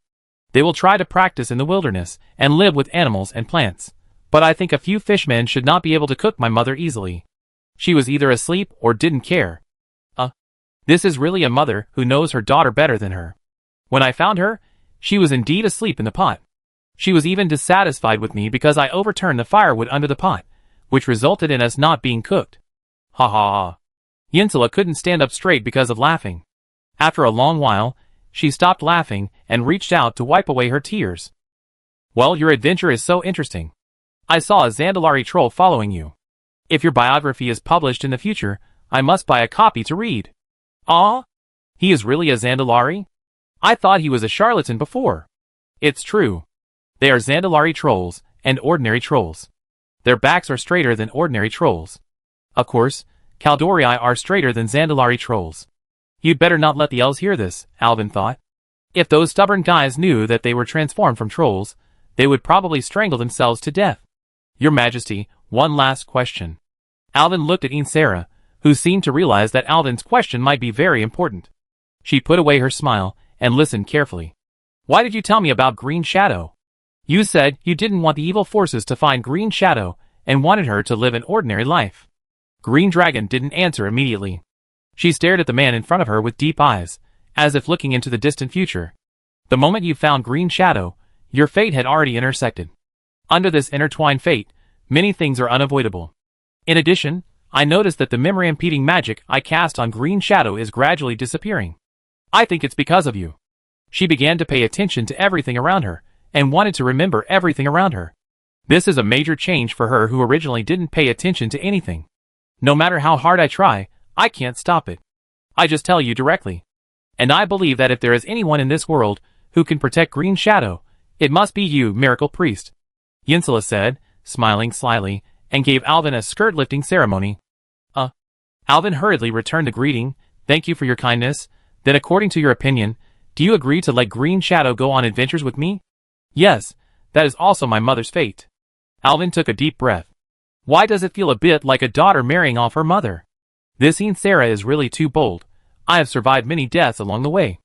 I have gone through caves, fought zombies, pretended to be an orc, and fought with Deathwing. I almost died every time. Are you going to let the half of the world tree, the former guardian of the sky, follow me? If something happens to her, won't I become the center of the whole Azeroth? And I was confused before, and insisted that Green Shadow be my pet, and call me master. If Sarah knew that your mother became my pet, wouldn't I be skinned by the green dragon? But seeing Yinsura's expression of I am optimistic about you, Alvin could only nod awkwardly, hoping that Green Shadow would not do anything weird. It's getting late. The banquet should have started a long time ago. Let's go there too. After Sarah finished speaking, he changed into the form of a dragon again, and carried Alvin to the banquet venue. My camp is in Bellums, just below Amida Hill. Listening to the voice, Sarah seemed very happy. It seemed that entrusting Green Shadow to her made her feel a lot more relaxed. Alvin was a little entangled. The banquet was held in an open-air location next to the Bellums camp. When the smiling Sarah led Alvin into the banquet, Myra Green Shadow immediately saw them. Master Alvin, come quickly. There are many delicious foods here. Your pet will eat until full today. Insura's smiling face froze instantly. Chapter 282. Alvin was struck by lightning and stood there in a daze. At this moment, let alone the cracks in the ground, he would have wanted to hide in the gaps between Deathwing's teeth filled with rotten flesh. Seeing that Green Shadow was still enthusiastically calling him over, Alvin felt his face burning and didn't even dare to look at Sarah. He smiled awkwardly and secretly glanced at the Queen of Dreams with his peripheral vision. I seem to be hallucinating. I must have had a bad sleep recently. Sarah said to herself softly, as if hinting at herself. The Queen raised her hand to tidy up her hair, and wiped off the cold sweat as if nothing had happened. Master, Miss Solanlian and I have discussed that we will not let you sleep tonight. Green Shadow's face flushed, and he continued to shout while waving the wine glass in his hand. I want the same thing you did to me last time. Green Shadow. Alvin shouted desperately, it's holy light massage, right? It's the holy light massage you did last time, right? You said it must be holy light massage for a whole night, right? Your Majesty. Don't think too much. I really just gave Green Shadow a massage, but I added holy light techniques. Aye. Alvin felt exhausted even though he didn't do anything. The climate in the Emerald Dream was suitable, and it wasn't hot at all, but he had sweated profusely without realizing it, feeling more tired than after 3 days and 3 nights of fierce fighting. Solanlian. Yes, Solanlian. You know, right? Say something. Alvin found the Void Elf sitting next to Green Shadow. Compared with the Night Elf Green Shadow, Solanlian was much smaller. She was sitting there quietly, staring at the wine glass in front of her. When she heard Alvin's call, her body shuddered suddenly. Hiccup. Solanlian looked up at Alvin, and a charming smile immediately appeared on her flushed face, her eyes blurred. Where have you been? Come on. Hiccup. Her face was as red as if it was illuminated by the setting sun, and she looked delicate and charming. Alvin, tonight. I want to replenish my magic. Hiccup. Boom. Alvin completely lost his ability to think at this time, and his brain was dizzy. But seeing the wine glasses in the hands of the two people, Alvin finally figured it out with his remaining IQ. The 2 elves were drunk. Is there anyone who can save me? Can I die first? Alvin shouted in his heart, but unfortunately no one could hear his voice. Alvin. Yinsula's low voice brought Alvin back to the real world. Yes. Alvin shuddered, his legs weakened, and he almost fell. Now he was caught by the green dragon. Such an explosive conversation, Alvin could not clear himself even if he jumped into the Yellow River. He was ready to accept the green dragon's judgment. Even if he had done nothing, it was a great crime of disrespect to take the mother of the Queen of Dreams as a pet, right? As expected of a miracle priest, I did not choose the wrong person. Entrusting my mother to you may be the most correct thing I have ever done. Alvin rubbed his ears. He suspected that he had heard wrongly, and looked up at Sarah. You don't blame me? Sarah was tilting her head and staring at Alvin with a playful look. Alvin's face was hot under her burning gaze. The law of the jungle is the law of nature. The Green Dragon Legion is a race that worships nature, and as a strong male, it is normal for you to have many spouses, which just shows that my arrangement is completely correct. Yinsela sighed and said, although being a pet or something is a bit embarrassing. But I think you must have conquered your mother with some magical means. Like I said, meeting you is also your mother's destiny. Saved. Long live the dragon's mate selection. Yinsela's words sounded familiar, and it seemed that the Black Dragon Princess Onyxia had said something similar before, advising herself to have more harems. At that time, I thought that Onyxia was teasing me, but now it seems that the dragons are really open to this aspect. Recalling the time when she rescued the Red Dragon Queen Alexstrasza in grim battle, she and Krasus were reunited after a short separation, and the scene of thunder and fire, and thinking of Krasus's feet of 1 minute each time, 1 second apart, for a whole year. Alvin couldn't help but feel a chill. He definitely couldn't do such an exaggeration. Fortunately, the storm finally passed. Yinsela brought Alvin to join the banquet. Sure enough, the Green Dragon's wine was indeed sweet, but it seemed to have a high alcohol content. There weren't that many strong alcohols in this world. Even the dwarves and pandas who were the best at drinking mostly brewed low-alcohol beer. So Lanlian fainted after just a little drink. Although Green Shadow was usually confused, she could drink a lot of alcohol. After drinking, she became completely different from her usual quiet personality, and she carelessly pulled Alvin to drink. Fortunately, as a time traveler, Alvin knew that no matter how strong the alcohol in this world was, it was not as strong as that in his previous life, so he could drink 1,000 cups without getting drunk. The green dragons were even happier now. Sarah also drank a lot of alcohol, and even pulled a male elf over, saying that this was Green Shadow's master, Malfurion Storm Rage. Unfortunately, Storm Rage had also been drunk a lot, and was already shaky at this time. Alvin now understood a little bit why druids and green dragons were always said to like sleeping in the Emerald Dream. This was not sleeping at all, it was intoxication, a hangover. He drank like a drunkard every day, and you would sleep too, if it were you. Alvin wiped the sweat off his head. There were not many people who were still energetic at the banquet. He wanted to take this opportunity to chat with Storm Rage, but he never thought that these guys were actually drunk, so they ran to Sarah to say goodbye and slipped away. As a result, only Alvin and his party, and several green dragons led by Sarah were left at the banquet. Alvin, I want to thank you again. Sarah picked up the wine glass and stood up. Seeing Yinsera's serious words, the others also stood up with their wine glasses. On Alvin's side, only he and Green Shadow were still conscious. So Lanlian had fallen asleep on the table, and Zol had rolled under an unknown table early in the morning. If it weren't for you, the Green Dragon Corps would have suffered heavy losses this time. This is what I should do. It was the heroic sacrifice of Lord Irenicus that stopped the conspiracy of the Soul Taker hacker, so that I could successfully bring back the Green Dragon Corps. Sarah saw that Alvin was not greedy for credit, and liked him even more in her heart, so she raised her glass and drank it all. Alvin's alcohol tolerance was basically at its limit, but seeing the host toasting, he couldn't help but drink, so he raised his glass to signal and emptied the glass. What are your plans next? After finishing things here, I will go to the Red Dragon Queen to pick up Alexstrasza, then go north to Lordaeron to meet my teacher Fail, and finally return to Silvermoon City. Alvin continued. The Alliance's troops should have begun to gather in Silvermoon City. We will set out from there to the world of Draenor, and bring the Black Dragon Army and their dragon eggs back to our world. Chapter 283. The return of the Black Dragon Corps is a major event for the entire Dragon Clan. If you have any needs, please continue to contact me through my pendant. The Green Dragon Corps will do its best to help you. Thank you, Your Majesty. In addition, if you go to the Red Dragon's habitat, I can go with you. There are some things I need to synchronize with my sister, the Black Dragon's matter, and, as Sarah said, she looked at Myra Green Shadow, who was still drinking by herself, and was stunned for a moment. Alvin knew that she must go to talk to the Red Dragon Queen about their mother. This matter involves confidentiality, and must be said in person to be safe. When Myra Green Shadow saw Sarah staring at her, her expression became unnatural. Being stared at by the Green Dragon King for no reason, Green Shadow's not very smart brain began to spin, wondering if she had done something that would anger the Green Dragon. She put down the wine glass, moved her body secretly, and hid behind Alvin. I'm sorry. I think I drank too much. The Night Elf seemed to have mistakenly thought that the Green Dragon had a problem with her drinking too much. Ms. Myra Green Shadow. Zara looked at Green Shadow tenderly. Are you happy? Green Shadow's face, which was very similar to Insura's, secretly appeared from behind Alvin. Like a frightened little animal. She looked at the green dragon, and then at Alvin. Then she smiled, stretched out her hands from behind and hugged Alvin's neck, snuggling up to Alvin like a big cat. Alvin's body shook, and Green Shadow's delicate body pressed against his back, and he immediately felt the heat rising and the turbid air sinking. I wanted to move to the side, but I found that I was hugged tightly by Green Shadow. Although my memory is not very good. But I seem to remember a lot of things today. I know that I must have been protected by everyone, so I have been very happy.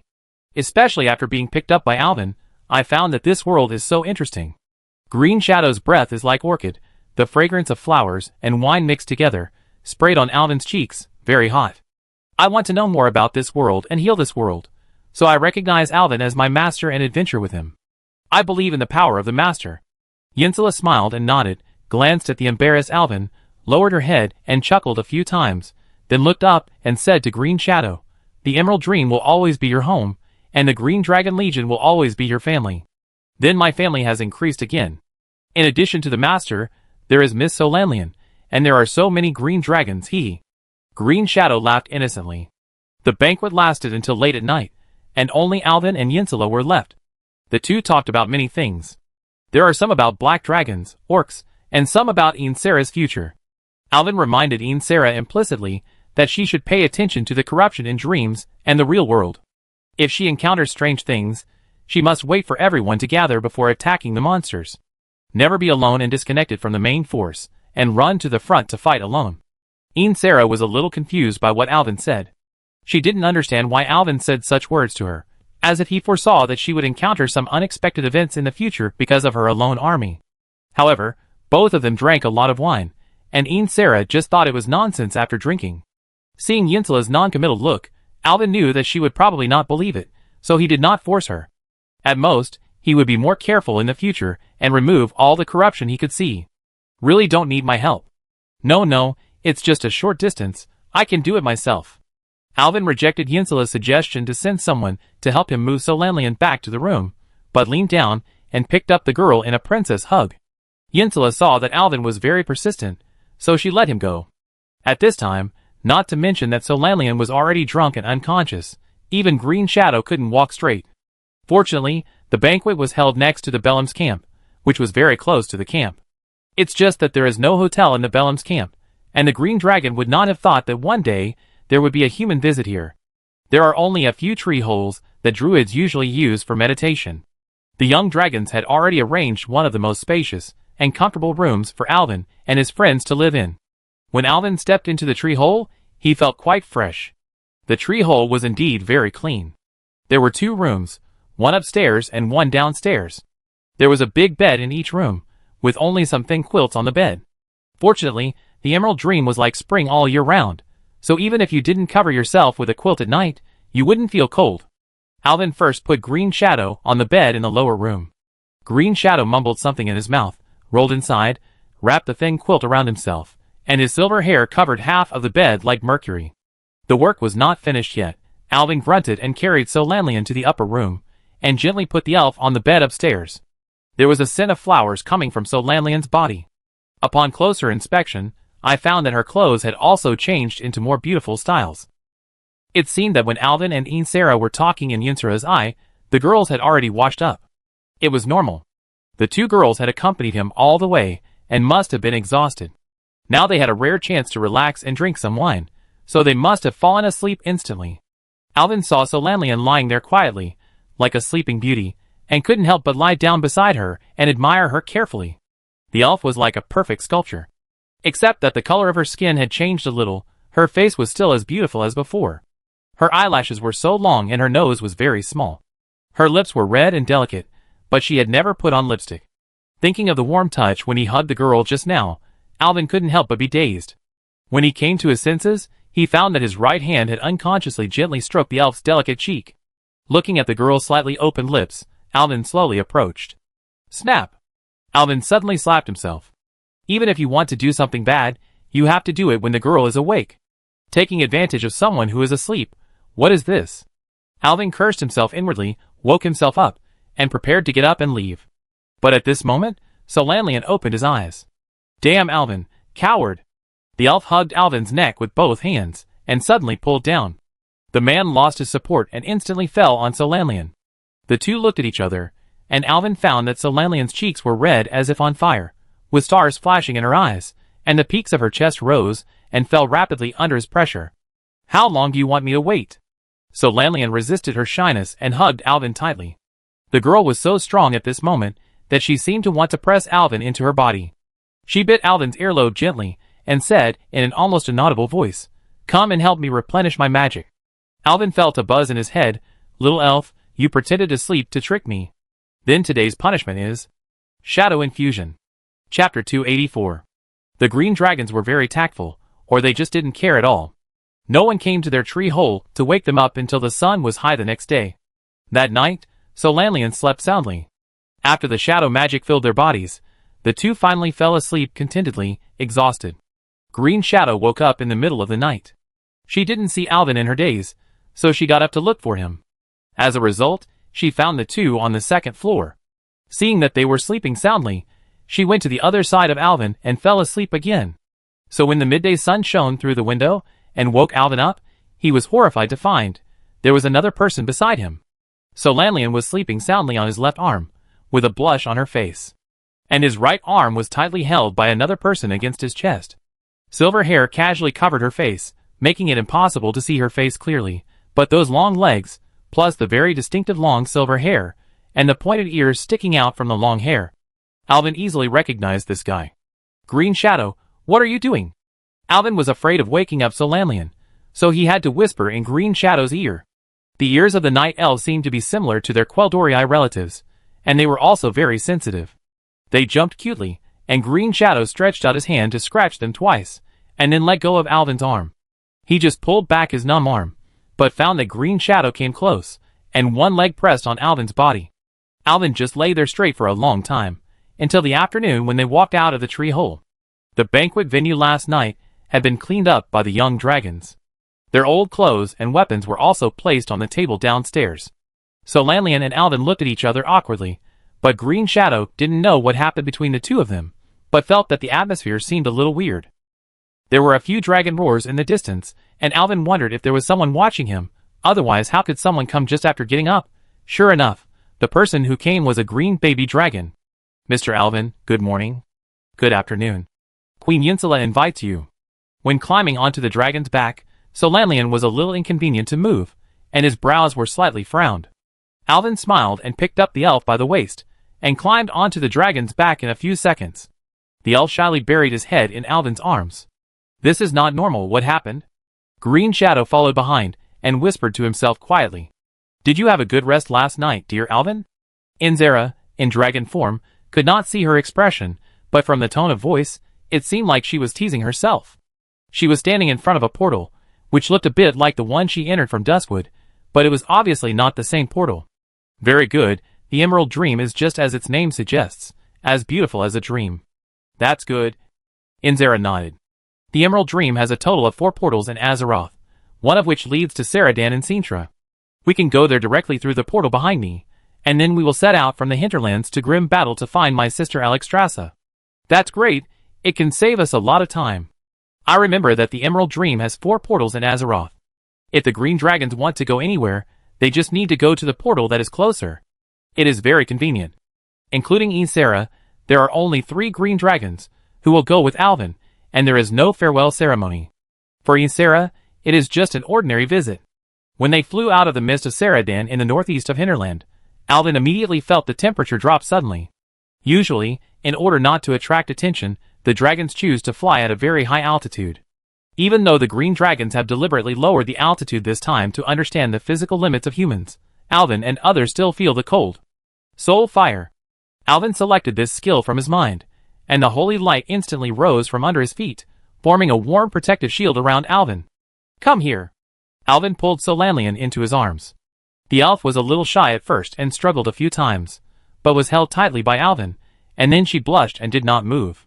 Green Shadow was usually very quiet, like a goddess. She was shivering beside him, her lips were frozen white, and she looked pitiful. It's a pity that Alvin had seen her drunken appearance. "Come here too, Green Shadow." After saying that, he gently pulled Green Shadow into his arms without any effort. I remember my childhood. The three of them snuggled together, and finally they were no longer cold. Alvin suddenly spoke. What happened to you when you were a child? We were poor back then.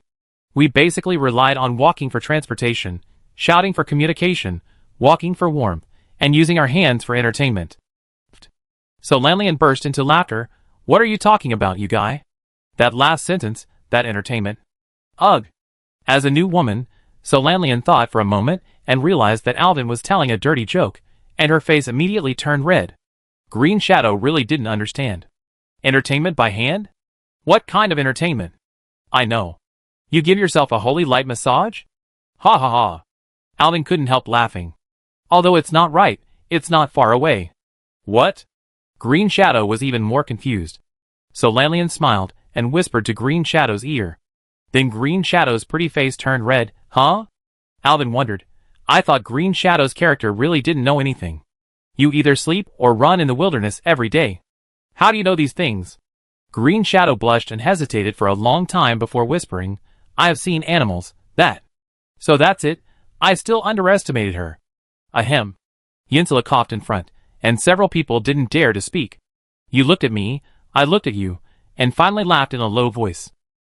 Well, I flirted with her mother on my daughter's back, which was really asking for death. The green dragon flew very fast, and soon crossed the sea to the wetland. At the moment of entering the land from the sea, Alvin suddenly felt a familiar and warm feeling in his heart, as if something was coming from a distant invisible place. He was moved. Could it be the little red dragon? Is it the effect of the blood contract? Alvin stood up, put his hands on the pergola, looked at the empty sky, and found a small black dot in the distance. The small black dot was growing rapidly, gradually revealing its original outline, showing that it was approaching the green dragon quickly. That's a Kalitassa. So Lanlian looked in the direction Alvin was looking, and then she also found the small black dot, but the elf's eyesight was still much better than Alvin, a human, as always, and she saw it at a glance. At this time, Alvin could see clearly, because in just 1 or 2 breaths, the small black dot had turned into a huge red creature with huge horns and a beautiful streamlined figure. Its wings spread out like a sunset glow covering the sky. Brother Alvin. A familiar voice came, and the beautiful little red dragon had come to Alvin's side. Akaratassa. Chapter 285. Alvin was both happy and surprised. It had only been a few days since we last met, but he felt that the little red dragon had grown up again. She was almost as big as the green dragon queen now. And Yinsula. Akaratassa broke suddenly in the air, and hovered in the air. The strong wind almost blew the green shadow away. She hurriedly hugged Alvin tightly. My mother is waiting for you in front. I will lead the way. Thank you, Akalissa. Yinsula knew this little red dragon. It was she who persuaded her sister to agree to Akalissa to go on an adventure with Alvin, so the little red dragon was very close to this ant. But the little red dragon did not move. She just tilted her head and looked at Alvin. Yinsula was a little strange, but when she saw Akalissa's hesitation, she immediately understood what was going on. Little guy, are you afraid that I will take away your blood contract? I give it back to you right now. Thank you, Aunt Yinsula. Alvin also laughed. In fact, he also missed Akalissa. So Lanlian, Green Shadow, let's go. He took the hands of the 2 elves, took a run and jumped high from the back of the green dragon. So Lanlian knew that they were going to transfer in the air.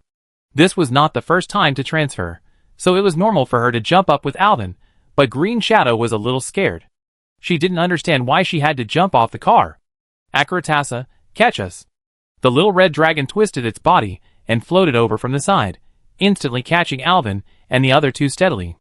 Riding on the familiar little red dragon, Alvin was in a good mood. He came to the dragon's scale where he often sat and sat down, caressing Akalitha's scales affectionately. I missed you so much after not seeing you for a few days, haha. I miss Brother Alvin too. I felt it as soon as you were nearby. Mother said it was because of our blood pact, so I hurried to pick you up. Okay, have you grown up again? Have you? The little red dragon tilted his head and looked at himself. I don't feel anything. Indeed, he has grown up. He is bigger than when we parted. Solanlian smiled. Is it really Sister Solanlian? The little red dragon said in surprise. I thought I recognized the wrong person. It's clearly Sister Solanlian's smell. How did she change? Transformed by your dear brother Alvin. Solanlian looked at Alvin with a hint of meaning, and then said with a grin, although the appearance has changed, I am also stronger than before. I can feel that Sister Solanlian has a strong smell of Brother Alvin, a very fragrant one. Solanlian blushed. The two had an intimate relationship, and I didn't expect that such details could be discovered by the little red dragon. In addition, this is the night elf druid Myra Green Shadow from Teldrassil. We met when we were adventuring in the Swamp of Sorrows, and now she will join us in the adventure. Alvin continued to introduce. And she is also your grandmother, Alvin said in his heart. Hello, dear Akalissa, I am Myra Green Shadow. Nice to meet you. Green Shadow returned to her peaceful state. You are so beautiful. Akaratassa seemed to smell the scent carefully. Ms. Green Shadow seems to have a very familiar smell, a smell that makes people feel at ease, and of course there is also a strong smell of Brother Alvin. It's blood. Alvin was afraid that Ian Sarah would hear this and misunderstand it again. Once in a battle, Green Shadow was injured by the enemy, and I fed my blood to Green Shadow. So that's it. No wonder I have a familiar feeling. As the few people talked, they had already flown over a large area of woodland. We're here, Akaratassa suddenly said, and then began to land. Several green dragons followed Akalissa, and landed in a relatively flat area in the forest. Alvin looked down, and saw that the red dragon Queen Alexstrasza and Krasusu had already turned into human form, and were waiting for them. The dragons began to transform as they landed, and when they landed on the ground and stood firm, they had already turned into human form. Sister Alexstrasza, Inzera, Alvin, and everyone, welcome. The Red Dragon Queen warmly welcomed everyone. Alvin knew why he came, and he also learned about the Black Dragon Core through Akalisara. For the Red Dragon who loves peace and life, as long as the Black Dragon is willing to turn back, she can completely forgive their past actions. Everyone is already very familiar with each other, and unnecessary courtesy is omitted. After the two sides met, Inzera took Alexstrasza to the side to talk alone. While the two chatted, they looked at Alvin from time to time. Alvin knew that they were looking at Green Shadow. Krasus was in a good state, full of energy, and looked much younger than when they met in Dalaran. It seems that he has been living a very comfortable life recently. But Krasus's mood was complicated. Since Alvin arrived, his daughter Akalissa had abandoned her old father, and kept hanging around Alvin. He had already winked at his daughter several times to express his dissatisfaction, but she ignored him, and even rolled her eyes at him. He could only shake his head helplessly. Girls are really outgoing. Senior Krasus, what are you talking about? Nothing, haha. Krasus quickly put away his sad expression. Are you really not going back to Dalaran? Last time I brought a message to Antonidas, he felt it was a pity and said that there would always be a place for you in the Council of Six. This old guy. He complained about me every day and said he wanted to fire me. I didn't expect him to be such a friend. Krasus seemed to remember all the interesting things that happened when he lived in human society. It was obvious that he missed some time, but the man looked at his wife not far away and shook his head. Her Majesty the Queen has returned not long ago and needs my company. Antonidas, and everyone in Dalaran. I take some time to visit them when I come in. Let's not talk about my business for now. I heard from Akali that you have subdued the Black Dragon army. This is really amazing. I thought those cunning and despicable guys would fight us one day sooner or later, but I didn't expect that a big battle would be eliminated by you. This is a great joy for the dragon race that has not happened in tens of thousands of years. The Black Dragons were led astray by their father. They are all awkward guys, but I think as long as they are guided correctly, they are not hopeless. Alvin thought of Onyxia and wondered how this sister was doing in Draenor. After chatting for a while, Alexstrasza and Inzera also finished their conversation. The Red Dragon Queen is still quite stubborn. She was not optimistic about the Green Shadows getting too close to mortals, but she couldn't beat her sister. Alvin's purpose here has been achieved, so he said goodbye to everyone and prepared to go to Lordaeron. The Queen also knew that Alvin was worried about the Black Dragon Legion, so she didn't keep him. She just asked him to take good care of Akalissa and Green Shadow, and said that she would summon the Guardian Dragons and be ready to help Alvin at any time. Alvin nodded in thanks, then left grim battle on Akalissa, who had transformed into a dragon, and flew north. Why do you still want to go to Lordaeron? Solanlian was a little confused. Just go back to Silvermoon City. After all, I left Lordaeron with a mission. Now that the mission is completed, I have to go back to my teacher Fail to hand in the mission. If you do the mission but don't hand it in, you won't even get the experience and rewards. So isn't it a waste? Of course, he actually has a selfish motive. Alvin wants to meet the legendary filial son. Arthas Menethil. Chapter 286. Akaratassa never chooses to fly high in the sky when carrying Alvin. Originally, she was born on this land, and is very familiar with this airspace. This time she came back to accompany her parents for a few days, and she couldn't sit still anymore.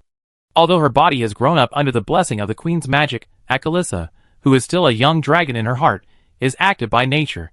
She flies around when she has nothing to do. She has already played all over this area, so for the little red dragon, she can fly with her eyes closed.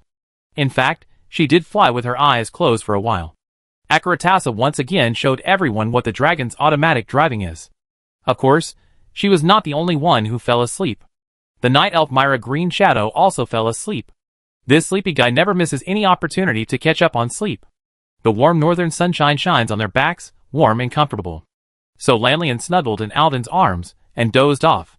Alvin was a little confused. He looked at the scenery passing by quickly below and couldn't help feeling a little dazed. It might also be that he was homesick.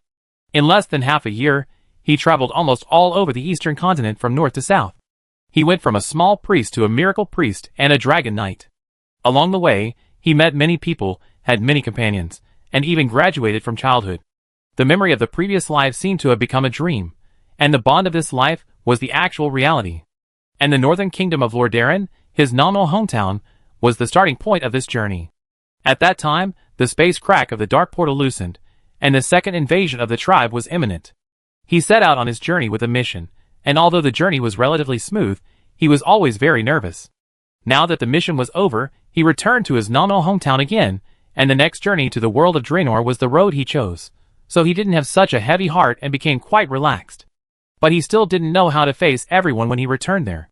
However, the guards of Lordaeron were not so relaxed. When the patrolling guards and the common people saw a behemoth as big as a hill passing over the Silverpine Forest, the defense forces of the entire north were mobilized. You know, in the sky of Lordaeron, the last time a red dragon visited was when the city was besieged during the First Orc War a few years ago, not to mention such a big dragon. So the entire north, starting from the kingdom of Strongard, gradually ignited the beacon fire representing the enemy attack to the north. Alvin, who was completely unaware of this, flew directly over the capital of Lordaeron. When Akalisa was hovering over the capital, the whole of Lordaeron was under martial law. Soldiers were guarding the city walls with helmets and armor, and countless black arrows were aimed at the dragon in the air. Akalisa was a little angry at being treated unreasonably, although these things could not hurt her at all. At this time, Alvin realized what was going on. He patted his head and said that it was bad. He was busy on the road and forgot to report it in advance. He hurriedly climbed onto Akalisa's head and looked down with the dragon's horn. The city wall was densely packed with people. The leader seemed to be a dwarf who looked very familiar and was 7 points similar to Magni Bronzebeard. Alvin suddenly remembered that it was this guy. I had had breakfast with him. Mr. Muradin Bronzebeard? Alvin asked loudly. I am Alvin Priest, back from Stormwind. Do you remember me? The nervous dwarf heard someone shouting above his head, and his eyes widened immediately. He blocked the dazzling sunlight with his hands, and then he saw that there was a person standing on the dragon's head. The dwarf looked carefully, and it was really Alvin. Although Muradin had been staying in Lordaeron as the ambassador of the Bronzebeard dwarves, they also kept receiving war reports from the south. Of course, they knew that the war with the orcs had been initially settled, and the coalition forces were gathering toward Silvermoon City in the north after resting. They also knew that the miracle priest Alvin had made many military achievements and was now a double dragon knight, but when the dragon really descended on his head, the sense of oppression was too strong. Mr. Alvin? My stone! Is it really you? Muradin shouted loudly. Yes, it's me. I'm back, and I want to see His Majesty the King and my mentor fail. It's one of us. Brothers, clear the alarm. Clear the alarm. The miracle priest is back. Muradin was overjoyed. With a loud voice, he immediately started shouting and giving orders. In addition to being the ambassador of the Dwarf Kingdom, he is also the swordsmanship instructor of His Royal Highness Prince Arthas Menethil, and also serves in the Alliance army. The news spread quickly after the noisy dwarfs made such a fuss. The residents who were hiding in their rooms due to martial law in the city also ran out of their homes one after another, all wanting to see the style of the miracle priest. You know, the miracle priest made a big splash at the dinner of the nobles in the royal city. Go report to His Majesty the King. And the church. Go tell the bishop. Muradin continued to shout, Brother Alvin, you still have to land outside the city. Your dragon is too big. If you land inside the city, I'm afraid our garden will be trampled. It doesn't matter. We can come down directly. After Alvin said that, he cast a floating spell on himself, and the two elves, and several people jumped off the dragon. Green Shadow still tilted her head and closed her eyes, breathing evenly. It was unknown whether she was asleep or awake. She followed Alvin down as if she had turned on automatic follow. When everyone left the dragon's back, Akali Tasha also changed. Red smoke emerged, and the giant beast that originally covered the sky and the sun disappeared in an instant.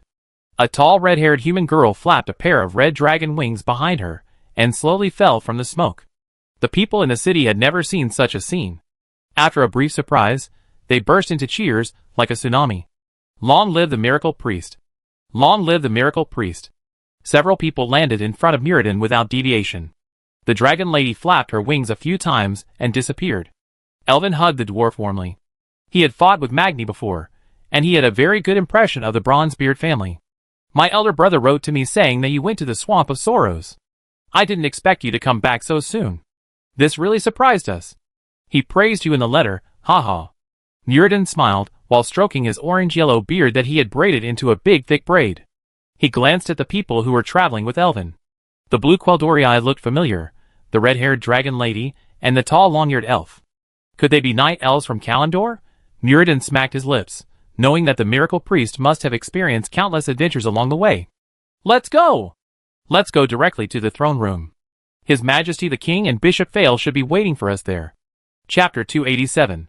Since Stormwind City had just been rebuilt, most of the main forces of the Alliance were drawn from the army of Lordaeron. Many of these veterans had participated in the previous defense of Stormwind Kingdom and the Battle of Nethergard in the south, and had witnessed the power of the miracle priests in the battle.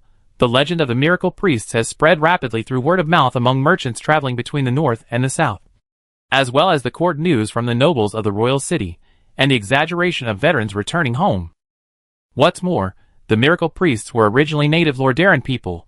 This has further increased the pride of the people of Lordaeron. Now that the heroes have returned triumphantly, how can they not go and see their style? So it can't be said that this journey was a flowery road, but it definitely allowed Alvin to enjoy the treatment of returning home in glory and a hero's triumph. People came to the street one after another, crowded on both sides of the road, and some people who came late had to climb onto the roofs of the roadside. The guards held hands and formed a human wall to prevent the crowded crowd from blocking the road. As a result, people found out that the legendary miracle priest, who was the spokesperson of Holy Light, was actually a handsome young man under 20 years old, and these people became even crazier. Some nobles with daughters became more active and sent servants to inquire about the love life of the miracle priest. But when they saw the three ladies following Alvin, they were all a little discouraged. Which of these three is not a first-class beauty? So Lanlian has been in charge of foreign affairs in Silvermoon City for many years, so although she has not experienced this kind of scene much, she is used to it and has long developed a natural noble temperament. She walked gracefully beside Alvin, holding his arm naturally. The green dragon-style dress was very exotic, making the smiling elf look particularly elegant. Calitha didn't care about humans other than Alvin at all. She stayed at the Quel'Dorii embassy when she crashed in Lordaeron last time. She still remembered that the food in the embassy was very delicious, and she was thinking about when to go there for another meal. But the most eye-catching one was Myra Green Shadow. There are still some Quel'Dorii in the human kingdom now. After all, thousands of years ago, when those long-eared elves just crossed the sea and entered the north, they had a lot of dealings with humans. Even the first human wizards were taught by Quel'Dorii. Although the elves later hid in the forest and rarely went out, there were still people who accidentally entered the Eversong forest and saw the elves. Not to mention that when the Orc War started, the elves also sent the Farstrider Ranger troops to support the Alliance. But Quel'Dorii, or night elves, are so rare, most humans never have the chance to see night elves in their lifetime. Those night elves are said to have amazing beauty and eternal life, and it is said that their city is built on a huge tree. When people marvel at the amazing beauty and indifferent attitude of Myra Green Shadow, some people can't help but feel pity. How could a good person go blind? That's right, Myra Green Shadow closed her eyes the whole time and automatically followed Alvin to sleep. People mistakenly thought she was a blind person. But Alvin thought it was good. Although Green Shadow was the oldest in the group, she basically spent these years in the mountains and forests, and the people she knew could be counted on 10 fingers. Now there are so many people and noises. If she is awake, she will probably feel even more uncomfortable. It is better to fall asleep. Although there are guards to clear the way, the enthusiasm of the people cannot be resisted. In the end, the road that should have taken half an hour to walk took almost an hour to reach the palace. Muradin wiped the sweat from his head and panted with exhaustion. Stone, are these guys crazy? Brother Alvin, you are too popular. No wonder my eldest brother is also full of headaches when talking about Moira. You are really a popular person. Please don't make fun of me. There are no obstacles on the way into the palace. Alvin has been here once or twice before, and now he has some impression of it. The guards here are more well-equipped, obviously the elite guards of Menethil. Only in the corners of the palace, you can occasionally see a few maids or noble ladies dressed in fancy clothes, hiding in the corners and secretly looking at him, and then a burst of chirping sounds. Alvin and Solanlian continued to walk hand in hand. Welcome home, Mr. Alvin. Ha ha ha. As soon as they entered the throne room, they heard a hearty laugh from the throne. Alvin looked up and saw that the throne room was almost full of people. There were many familiar faces among them, who should have been people who had attended the dinner together before. At this moment, everyone turned their heads and looked at Alvin and his party, with professional smiles on their faces, and it was unknown whether they were really from the heart. Hearing the king's voice, the crowd automatically parted to both sides, making way for the throne. King Tarina's Menethil, wearing a crown and gorgeous clothes, was standing in front of the throne, waving to Alvin enthusiastically. The Archbishop of the Church of Light, wearing a white bishop's robe, Alonsus Fail, was standing closest to the king's men. Behind him was an acquaintance, the leader of the Knights of the Silver Hand, Uther the Lightbringer, who was smiling and greeting Alvin. Come closer, come to me. King Tarinas waved enthusiastically. Let me see if our miracle priest has become more powerful. Alvin also laughed. He and Solanlian looked at each other, took the girl's hand and walked quickly 2 steps to the throne. Your Majesty, I salute you from Elwyn Priest. The war in Stormwind City in the south has been temporarily settled. I am back. Then he turned to the Archbishop. Hello, Master Fail. Hello, Senior Brother Uther. I'm glad you're back. I'm glad you're back. Elwyn, you are the pride of our Lord Aaron. Ha ha ha. King Tarinas seemed to be in a good mood. From his kingdom came the Alliance Army Commander Turalian, the Knights of the Silver Hand, and now the Miracle Priest. A place full of talents? This is a word that flashed through the mind of the old King Tarinas. Welcome home, Elwyn. Can you introduce us to your companions? The king noticed the elves beside Elwyn, and asked with a smile. Your Majesty, don't you recognize me? So Lanlian stepped forward. I have been traveling to Lordaeron as an ambassador of Silvermoon City. Ah? King Tarinas opened his eyes wide, and looked carefully at the Quel'Dorii in front of him. Is it, Lady Starwish? So Lanlian smiled and bowed slightly. That's right. Hello, I am glad to see you are in good health. Your Majesty, I am Solanlian Starwish of Silvermoon City. This is really... The king smiled and said, Forgive me, you have some changes in appearance. I didn't recognize you immediately. No problem, it's nice to meet you. The other two. Alvin looked at Ekalissa and Green Shadow behind him, knowing that they would not introduce themselves honestly, so he helped them do it. This is my sister Ekalissa, and the other is my partner Lady Green Shadow. Hello, Lady Ekalissa, Lady Green Shadow. Neither of them answered. They said they were honored to meet you. Alvin said with a smile. They are both very shy, please don't blame them. Ha ha ha, I understand. In fact, someone had already told King Tarinas what happened at the city gate. He knew that the red-haired girl was one of Alvin's dragons, and the other might be a noble blind wise man of Caldoria. Chapter 288. King Tarinas was really happy. After a simple greeting, Alvin finally understood why His Majesty the King made such a big fuss. The king waved to the side, and a minister in luxurious clothes came forward with a scroll. Mr. Alvin Priest, listen to the title. Alvin was stunned for a moment, thinking that he had heard it wrong. He looked left and right, and everyone was looking at him with a smile. Then, seeing that Alvin had no response for a long time, the minister in luxurious clothes pretended to cough. Ahem. Kneel on one knee, cough, cough. Alvin woke up from his dream. Is this going to reward me? Why? But everyone was waiting, so he knelt on one knee like a paladin. The minister in fancy clothes nodded, then opened the scroll and enthusiastically promoted many things that Alvin had done after he went south, starting from the werewolves in Silverpine Forest to the end of the Battle of Watchtower. In general, in order to commend Alvin's heroic performance and military exploits, he was given the title of Earl on the spot. This meant that Alvin had now become a noble lord. Of course, in addition to these titles and rewards, there were some more practical benefits. King Narinas gave Alvin's real hometown, a piece of land adjacent to Eversong Forest in the north of Stratholme, to him as a fiefdom. Alvin was a little confused. Was he now a great noble with a territory? Was he also the kind of noble who could build a castle in the territory and govern his land according to his own ideas? Your Majesty, I have dedicated my life to the way of holy light. I don't have too much desire for fame and fortune. Please transfer my reward to those warriors going south. Pa, pa, pa. There was a sparse applause in the throne room. It turned out that King Terenas did not speak, but just smiled and clapped. Under the king's leadership, the entire throne room began to applaud, and finally turned into a thunderous cheer. King Terenas waved at the crowd, and the hall returned to silence again. Dear Alvin, please rest assured that the warriors who participated in the battle this time have received due rewards according to their military merits, and this part is also what you deserve. And your humility and selflessness prove that you are a person with noble character, and you deserve these rewards. The king's voice was loud and clear, and there was no room for excuses. Alvin looked at Archbishop Alonsis Fail helplessly, but found that Fail just smiled and nodded at him. So Lanlian was very happy.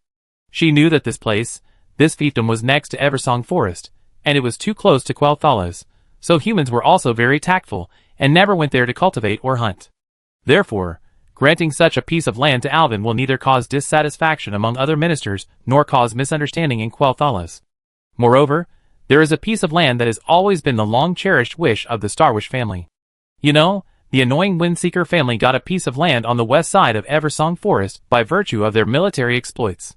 Although that piece of land is not large, it is also one of the reasons why the Windseeker sisters always feel that they are superior to the Starwish sisters. Now that Alvin's land is placed here, it is basically equivalent to the land of the Starwish family. The elves have even thought about what their magic tower will look like. She quietly pulled Alvin's sleeve and looked at him eagerly. Since his fiancée likes it, then take it. He honestly accepted the reward, and the king laughed and handed the deed and documents to Alvin in person. One more thing. Terenas stroked his beard and smiled. I hope you can be the mentor of my son, that is, Arthas. Since this child heard about your battle in Stormwind, he has been determined to defend his homeland and fight against evil forces like you. Alvin was a little overwhelmed when he heard it. Although he also wanted to meet this little prince, he didn't want to be his mentor. Let's not talk about whether he had time to teach this little prince. The key is that in the original history, this kid was a star of misfortune, and killed his father and several teachers. Alvin shuddered, but he couldn't refuse directly, which would be too disrespectful to the king. Finally, Alvin's eyes turned and he saw Uther standing by and smiling at him. I am very happy to be the prince's mentor, but you know I will soon set off for Silvermoon City, and from there, I will set off to Draenor to chase the orcs, so I may not have much time to stay in Lordaeron to teach the prince the secrets of the holy light. Alvin sighed with a distressed look, then stopped his eyes on Uther, and suddenly showed a look of surprise. Got it. Please allow me to recommend my senior brother, the eldest disciple of Master Fail, the leader of the Silverhand Paladin, Uther, to be the prince's teacher with me. My senior brother's way of the holy light is more proficient than mine. I think he will definitely live up to the mission. Well, what you said makes sense. King Terenas nodded with a smile. It would be even better if 2 disciples of Bishop Fail could teach this child. Mr. Uther, can you agree? I am honored to guide the way of holy light for His Royal Highness, my king. Uther walked out of the crowd and saluted the king. Ha ha, great. Today is a double happiness. Not only did the miracle priest return triumphantly, but I also found 2 mentors for my son. I am so happy. So, pass the order down, hold a banquet in the palace tonight to welcome the miracle priest, and the whole city will have a day off, so that the people can also be happy. Yes. Okay, ha. His Majesty the King was laughing. Suddenly, a graceful woman walked out from behind the screen of the throne. She was a little fat, and the years left frost on her face, but it can be seen that she must have been a world-famous beauty when she was young. The woman also wore a crown on her head, and came to the king with a smile. Queen, why are you here? The king took the queen's hand affectionately. Come, let me introduce you to our Lordaeron Kingdom's rising star, Mr. Miracle Priest, Mr. Alvin Priest. The queen smiled, looked at Alvin kindly, and said, the miracle priest that your majesty talks about every day is such a handsome young man. It's true that heroes emerge from youth. After that, the queen stepped down from the high platform of the throne and gently took Alvin's hand. Chapter 289. Mr. Alterac grew up in Stratholme? The queen asked enthusiastically, holding Alterac's hand. This sudden enthusiasm made him a little overwhelmed. So Lanlian's expression became subtle, and she walked to the other side of Alterac, smiling and holding his other hand. I have heard that you have a relationship with the nobles of Alterac, the Prester family? Alterac suddenly remembered that the Black Dragon King Neltharion came to Lordaeron under the alias of Presto, and Katrana, that is, Onyxia, went to Stormwind as Lady Prester.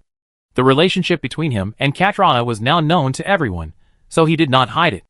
Actually, I don't have any impression of it. It was Sister Katrana who found me, but I didn't recognize the Prester family. I grew up in Stratholme, and that's my home. Yeah. The Queen nodded, staring at Alvin for a long time with a smile like looking at a chicken, and then looked at Solanian standing beside her thoughtfully, then let go of Alvin's hand, returned to the throne, and finally whispered a few words in the king's ear. The king stroked his beard, frowned first, looked at his queen, and the queen didn't know what she said in the king's ear, and finally could only smile and nodded. Okay, let's go first. King Tyrrhenus clapped his hands, and then said, Please ask Bishop Fail, Night Uther and Miracle Priest to stay for a while. I have something to talk to you about. Everyone else go back first. Remember the banquet tonight. After that, he said to the archbishop beside him, You must have something to talk about between you and your disciples. Please go to my study and wait for me. I change into comfortable clothes before coming over. I'm really not used to this one, ha ha. His Majesty the King said, pulling his tights and laughing. Then he left with the Queen. Seeing that the meeting was over, the others congratulated Alvin and left. Since the king did not ask Solanian and others to stay, she decided to go back to the embassy. Akali Tasha naturally followed her. The little red dragon was already hungry. When she heard that she was going to the Quel'Dorii embassy, she almost drooled. I hope they don't finish the embassy's food for a month again this time. Humph, I don't think they're keeping you here for any good reason. Solanian snorted coldly. She always felt that there was something fishy in the queen's eyes when she looked at Alvin. The more troublesome thing was Green Shadow. This guy was still sleeping with his head tilted. Solanian called twice, but didn't wake up, so she shook her head to Alvin and said, Forget it, let her follow you. I feel more at ease with someone following you. I'm going back to the embassy first. Remember to come find me when you're done here. After that, she stood on tiptoe, kissed Alvin on the face gently, and left with Akali Tasha. At this time, the people in the hall had not yet left. Seeing this scene, they also smiled knowingly. They had heard that the Miracle Priest and the Elf Sisters of Quel'Dorii were very close. It seemed that they had basically decided to be together for life. Alvin thought that Green Shadow could sleep if she was asleep. If she was really woken up, seeing so many people here, something might happen. It would be better to leave it like this, but he didn't think there would be any problems in the palace. So everyone split up into two groups. Solanian left with Acalitha first, and Green Shadow continued to follow Alvin automatically. Soon, Alvin and his party were taken to the king's study by the eunuchs. This was a spacious space, and the sunlight could penetrate the window lattice and sprinkle into the room. Now he finally had the opportunity to talk to Archbishop Fail. Compared with half a year ago, the old bishop has not changed much, and still has a shiny head and a white beard. Teacher Fail, are you in good health? Yes, very good, Archbishop Fail said with a smile. These days, I have been waiting for your news every day. Now you are back, and only Tyrralian is left, but he is now the commander-in-chief of the coalition forces. I guess he is busy with military affairs, and probably has no time. Yes, but I also want to apologize to you. Although you arranged for me to be the Bishop of Stormwind, to be honest, I have never been to work for a day. Alvin scratched his head and said, But I haven't received any salary either. Ha ha ha. Fail laughed. It would be a waste to trap someone like you in the church and not let you go out. In fact, I thought you might have a great opportunity in the future, so I sent you south to Stormwind City. Now it seems that I was right. As for the salary, we priests are people who dedicate ourselves to the holy light. One meal is enough, so how can there be any salary? Ah? Alvin was a little unconvinced. This is true.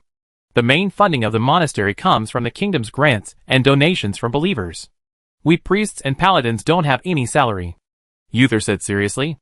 I have served in the army for many years, and have some military pay, but basically all of it is used by the church. For people like us, money is useless, don't you think? Yes, yes, yes. Alvin looked at the devout Uther and Fail, and said yes repeatedly. I thought to myself that I can't do that. I still have to get married and support my family. By the way, teacher, what else does His Majesty the King have to say to keep us here? My business should have been finished. Hee, we will know this in a while, but Alvin, who is the one behind you? The old bishop looked at the night elf behind Alvin, looking confused. Alvin didn't know how to answer, so he said, This is my adventure partner Green Shadow, but he is just sleepy on weekdays. Fail nodded. I heard that the leader of the Caldorii, Miss Tyron Whisperwind, is also a priest. She has lived for tens of thousands of years. If you see her someday, you must ask that lady for advice. It will definitely be very beneficial to you. Is this Ms. Green Shadow also a priest? Teacher is right. If I have the opportunity to meet Miss Tyrant in the future, I will definitely ask her for advice in person. But I have already met her husband, the Archdruid Malfurion Stormrage, Alvin thought. Green Shadow is a druid who practices natural magic. She is not a priest. Druid? This is an even rarer profession. It is said that there are very few druids in Caldorii society. Vale said, a little excited. It seems that the old man has some research on the culture of the Night Elves. Everyone has been waiting for a long time. A heroic voice sounded, and everyone looked at the door.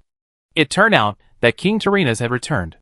At this moment, he had changed back into a loose robe and was happily supporting himself and walking back into the office. After the king and queen came in, a teenager and a slightly older girl followed.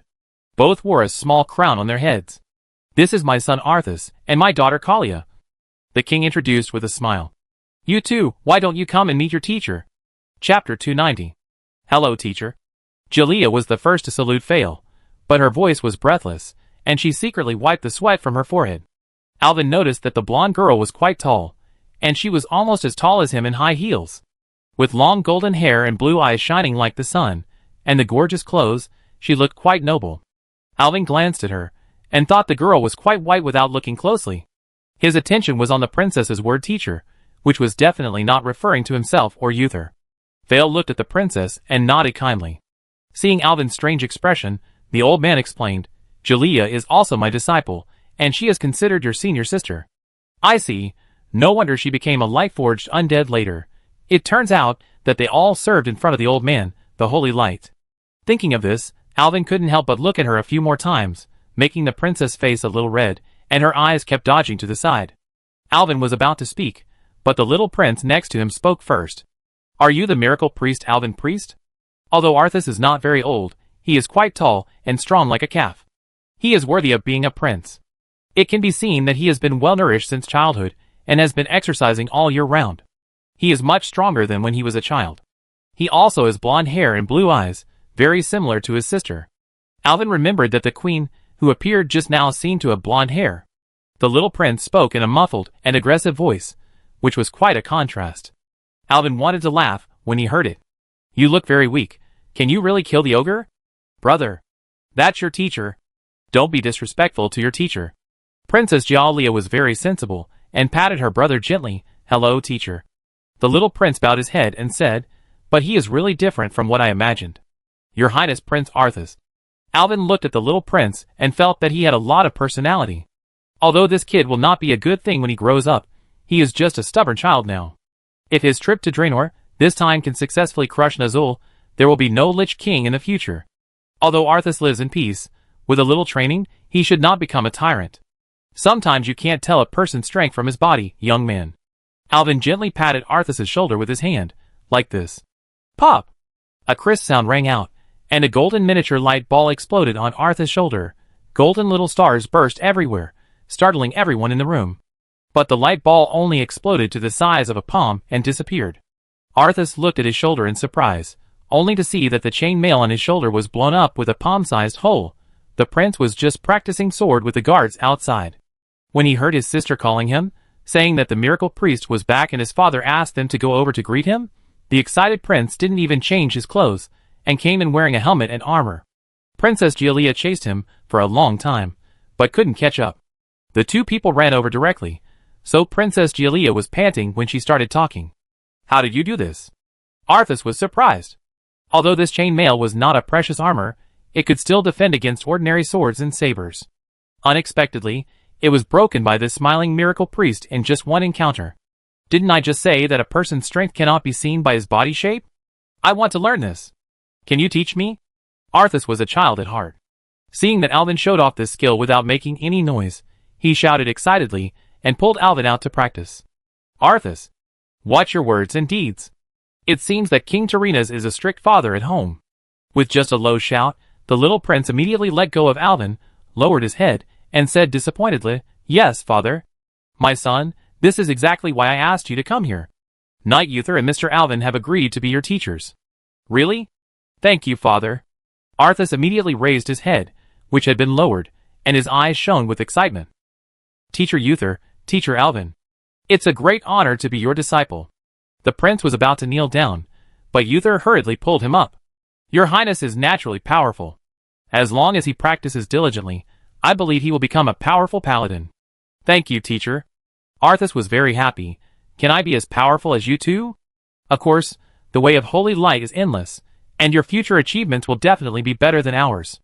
Alvin knew that he had to find some obedient people at this time. Sure enough, everyone, including Arthas and his father, was so happy that they couldn't stop smiling. One day I will grow old, and you, my son, will be crowned king.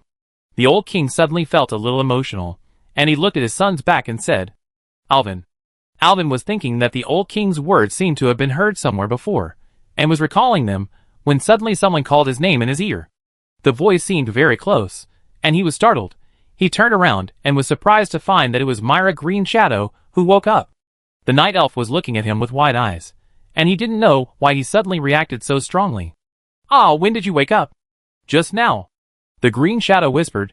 She seemed to not care about the things around her, looked around, and then leaned close to Alvin's ear, almost whispering, There is a shadow behind this child. Her voice was very low, as if she didn't want others to hear, but in fact she thought too much, because she spoke ancient Chaldorii, and no one in the room could understand it except Alvin. What shadow? Who doesn't have a shadow? Alvin was a little surprised. He looked carefully, and didn't find anything unusual. Thale, and the others saw that the night elf, who had been following Alvin with his eyes closed, suddenly opened his eyes, and said something to him, and they were also very curious. It's the thing in the shadow. I can't explain it, but that thing is definitely not a friend. You mean, there is something unknown hidden in the prince's shadow? Alvin frowned. He always regarded Myra Green Shadow as a little radar. He had escaped several times in the temple adventures by relying on her perception ability. Now she slept all the way, and suddenly woke up after seeing Arthas, and said that there was something wrong with the little prince's shadow. There must be something wrong, but his conversation with Green Shadow just now has attracted the attention of other people in the room. Now these people are silent, and look at them curiously, especially Thale. The old man is also seeing the night elves for the first time in his life, and he is extremely curious. Don't say anything, everything is under my command, Alvin whispered. Green Shadow nodded, looked at Arthas' shadow again, and then closed his eyes again, and soon began to doze off. Mr. Alvin, what did this Chaldorii lady say just now? Bishop Thale asked. Chapter 291. Alvin looked at the curious babies in the room, and thought that he couldn't say that there was a monster in your prince's shadow. But judging from Green Shadow's appearance, the monster in the shadow would not make any moves for a while, so it was better not to make a fuss to avoid unnecessary confusion. Nothing, Miss Green Shadow said. She was a little hungry. Ah? The few people looked at each other, and finally laughed. They would never have thought that the spokesperson of the miracle priest Holy Light would make up a lie to deceive them. It's true that I didn't think it through. I was so busy that I forgot to arrange lunch for you. King Terenas apologized, and then called the eunuch to arrange a meal for Alvin. Don't be polite. I take her out to eat something after the end. Don't bother you, your majesty. Alvin quickly stopped him. Well, where do you live? Are you going to live in the church? You don't seem to have a house in Lordaeron? Why don't you live in the palace? It will be more convenient to attend the dinner in the evening. King Terenas said, and Princess Gallia and Arthas beside him also looked expectant. No need to be so troublesome, Alvin said. I continue to live in the Chaldorii embassy. Hearing Alvin say this, several people looked at each other. King Terenas coughed lightly a few times.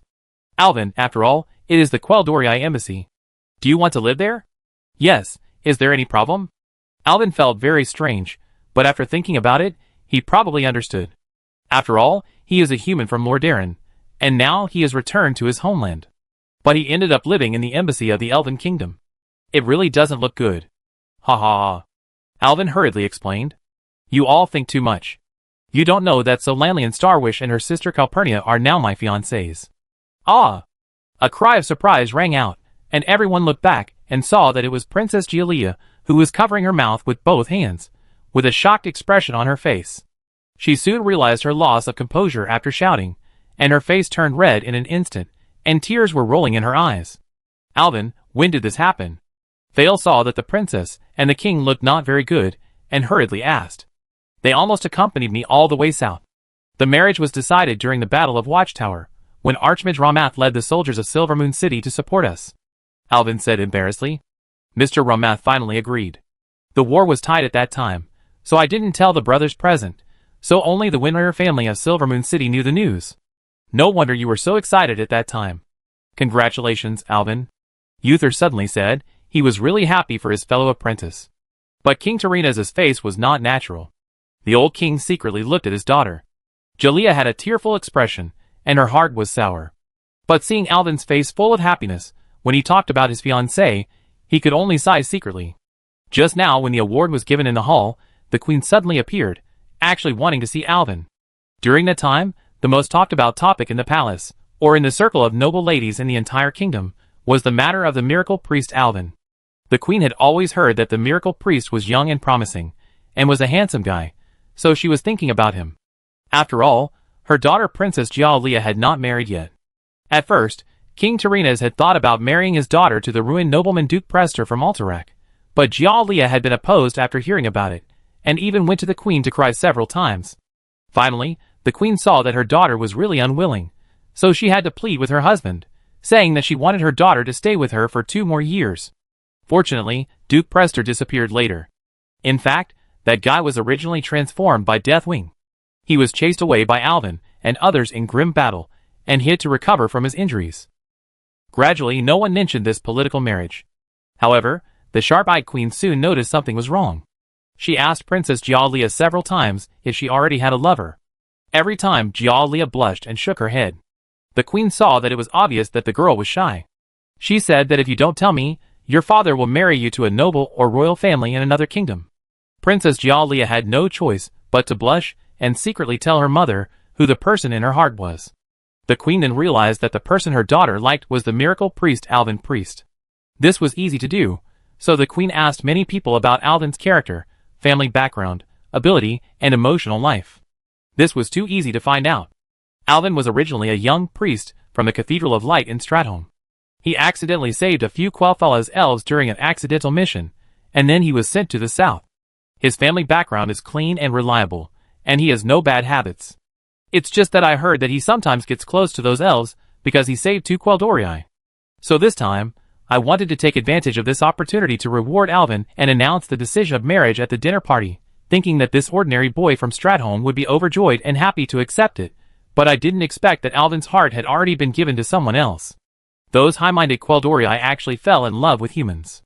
The great wizard Ramath, who has become a living fossil, actually married his 2 daughters to the same human. Alas, the quick hand will get the slow hand. Congratulations.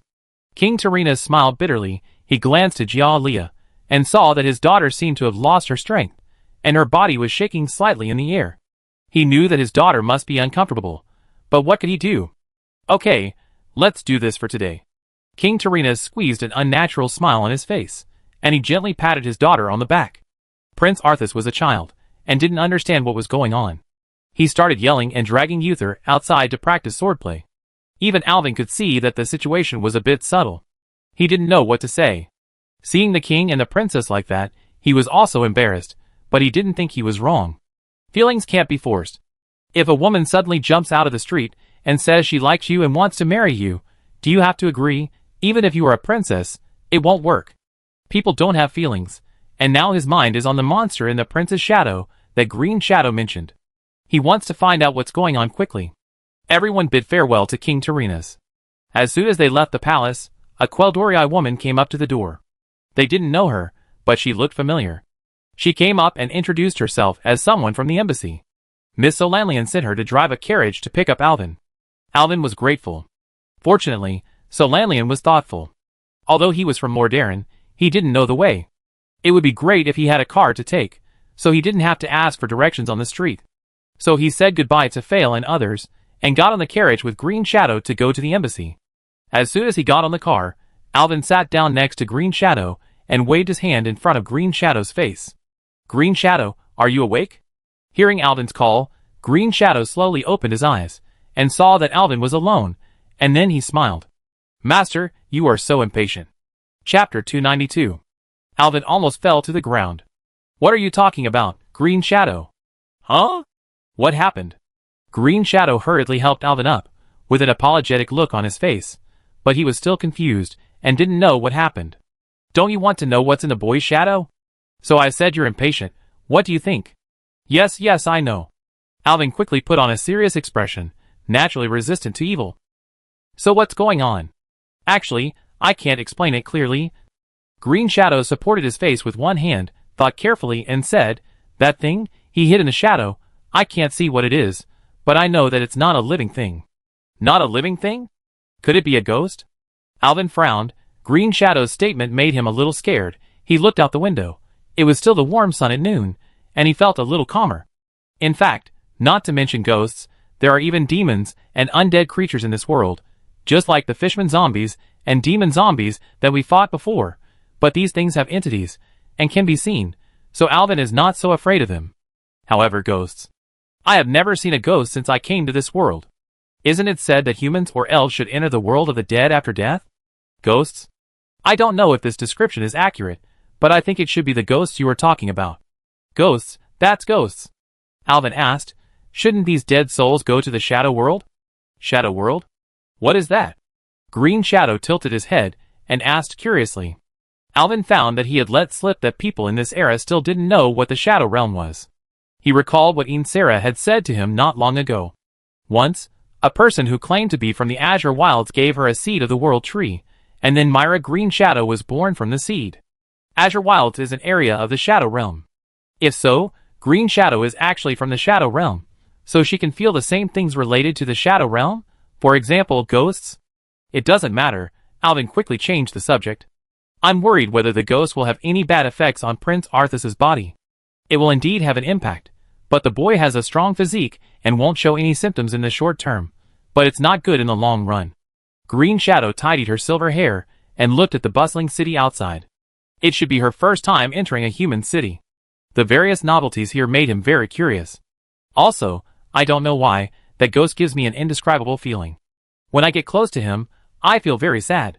I feel he might want to talk to me. Don't let that negative energy affect you. Alvin looked at Myra Green Shadow suspiciously. How about letting me get rid of that ghost tonight? He patted his chest. Do you remember my Xalatath? She can get rid of ghosts. When I was in the temple before, she got rid of the ghosts of the troll zombies. Remember? Green Shadow nodded, but then shook his head. But no, the dagger has absorbed the energy, so I tried to send the ghost to where he should go. After that, Green Shadow stopped talking and just stared blankly out the car window. Well, since you said so, there's a dinner party tonight. Let's find a few opportunities to do it. Alvin saw that Green Shadow didn't seem to be in a good mood, thought about it, and suddenly smiled and said, by the way, when we get to the embassy later, I take you to taste the fine wine of Queldorii. It is said that it is improved from the brewing method of your ancient Caldorii. I guess you will be interested. Green Shadow blushed, thinking of how she looked when she was drunk last time. That time, she not only drank Alvin a lot, but even climbed onto his bed when she was confused at night. Who said I was interested? As she spoke, she swallowed her saliva, and her swan-like neck slid down, very obviously. Alvin laughed. Arriving at the embassy, he went directly to Solanlian's office. Most of the elves working here knew Alvin. Seeing him coming, they all greeted him. It seemed that most of them knew about him, and Solanlian. After all, the last time he came was half a year ago. The eldest daughter of the Starwish family was angry and ran away alone. Unexpectedly, after half a year, they had reconciled and even became an engaged couple. The Green Shadow following Alvin scared these elves. The people here are basically young people, and the younger ones are only a few hundred years old. Of course, this is according to the concept of Queldorii. They were basically born in the eastern continent. Although they had read history, and knew that they had some distant relatives of Caldorii in distant Kalandor, no one had ever seen them. Only then did I realize that the legends were true. The two of them went straight to Solanlian's office. Seeing the two people coming in, Solanlian put down the pen in her hand, rubbed her eyes, and smiled. Why, did you see the princess? Alvin's face froze. What are you talking about? What princess or not princess? Tell me, what did you talk about? Good guy, is he jealous? Alvin smiled and went directly behind Solanlian and hugged her. The girl struggled a few times, but soon stopped moving. What else can I say? His Majesty the King just wants us to meet His Majesty the Prince, As for what others think, it has nothing to do with me. Alvin said, and thought of the monster in the shadow that Green Shadow said, so he also said it to Solanlian. Solanlian didn't understand what was going on, Ghost. The elf showed an unnatural expression on her face. Was she afraid of ghosts? Well, how are you going to deal with it? We didn't make it public. I thought we could meet at the dinner. Then we can find a chance to send the ghost back to the kingdom of the dead. At least we can't let him bother the prince anymore. What is this? Do we need to prepare some exorcism ritual? Solanlian smiled and said, Are you going to do this in the palace? I think it shouldn't be that complicated. Only Green Shadow can feel the guy among us. We can talk to him. If the talk goes well, it's fine. If he refuses to leave, I will just use the Latas to get rid of him. Solanlian heard what Alvin said domineeringly, but she was still a little worried. I wonder if our magic can harm these spirit monsters? I'm afraid not. The Green Shadow on the side suddenly said, but the guy today should not be very strong. I can feel that he has no hostility, and has been hiding in the shadows. If Alvin hadn't blown up the prince's chain mail and scared him, I might not have found it. You blew up the prince's chain mail? Why? Solanlian smiled and said, Aren't you his teacher? Why did you blow up his clothes? This won't offend the royal family, right? Then she thought for a while and said, But even if you offend them, don't be afraid. Anyway, we in Silvermoon City are not afraid of them. No. I just showed my skills to the child to let him know to respect the teacher. It won't escalate to a diplomatic incident. Don't worry. Alvin was a little moved. Alvin. The Green Shadow pulled the corner of Alvin's clothes. I heard Akali Tasha's voice. I want to eat delicious food too. Chapter 293. In fact, Solanlian was also waiting for Alvin, wanting to wait for him to come and have lunch together. Since Green Shadow has already brought it up, let's go together. The plates and bowls in front of Akali Tasha had already piled up into a small mountain. Alvin and Solanlian ate a few bites and were full. Green Shadow also ate a few bites and looked at Alvin expectantly. Alvin pretended to be stupid for a long time, and finally until Green Shadow frowned and wanted to transform into a giant bear to pounce on him, he smiled and said to Solanlian, Our Lady Green Shadow heard that the fine wine of Queldorii was famous all over the world, and she said on the way that she wanted to try it. Solanlian understood what was going on, and ordered the kitchen to take out the fine wine stored here. These wines are only a few hundred years old.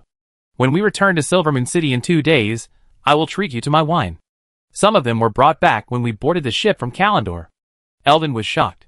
When the elves boarded the ship, it was thousands of years ago. So these elves have been so fond of drinking since then? I didn't expect your wine culture to be so popular. Well, I heard from my father that because Queen Azhara likes wine very much, wine tasting has always been a favorite social method for the upper elf nobles. However, the upper elves sank to the bottom of the sea with Queen Azhara, and the Queldorii went too far. I heard that they no longer brew strong wine. Solanlian smiled. So the culture of brewing and tasting wine has been well passed down by us Queldorii. This taste is indeed similar to the wine in the palace back then. But it's still a lot different. Seeing Green Shadow sipping the wine and enjoying it with his eyes closed, Solanlian also muttered a little, Green Shadow. Have you seen Queen Azhara? Green Shadow opened his eyes when he heard Solanlian's question, bit the edge of the wine glass, tilted his head and thought for a while, then nodded. Oh my god! How old are you? Solanlian scratched his head, pulled Alvin's ear and whispered, You seem to have brought our old predecessor back as a pet. More than an old predecessor. This is the ancestor, Alvin thought. He patted Solanlian's back and smiled. Why bother so much? Now Myra Green Shadow is our adventure companion. Akaratasa was still eating, and Green Shadow was also sitting aside to taste the wine. It seemed that the two of them were going to spend the whole afternoon here. Alvin took Solanlian's hand and stood up, letting the two big eaters continue to eat, and he and Solanlian returned to her office. As soon as the door was closed, Alvin's hands became restless, and Solanlian blushed. What are you doing? There's still time for dinner tonight. I need to write a letter to my father and sister, telling them that we're coming back. This is very important. Then I hold you and write. I won't go into details about how the letter was written. When Alvin came out of the office contentedly, it was already quite late. Solanlian wanted to change into another set of clothes. Alvin walked to the side of the cafeteria and found that the two dragons were fighting at night. The chefs were all resting outside because there was nothing to cook, and now Solanlian was eating cooked food. Alvin felt very sorry. Last time, only Akali Tasha came, and the embassy's food for a month was already used up. Now there's Green Shadow, and it's estimated that the embassy will have to go out to buy food in the next few days. Yeah, Akali Tasha, Green Shadow. Alvin opened the door and said softly to the two people in the restaurant, "Eat Sheila." In an instant, the two people came to him, startling everyone around him. "It's a dinner at the palace. Brother Alvin, let's go." "Wait." Alvin grabbed the two guys who were eager to try. "Go change your clothes first. I take you to Solanlian. Look at what your clothes have become after eating." Fortunately, Solanlian had a lot of clothes. The girls dressed up together for a long time. When they came out, Alvin felt a burst of jewels and gems, and he didn't dare to recognize them. Several people redid their hairstyles and put on evening gowns. "Well, it seems that I will become the most envied man in the city." On the way, Alvin told everyone his plan again. It would be difficult to do it at the dinner.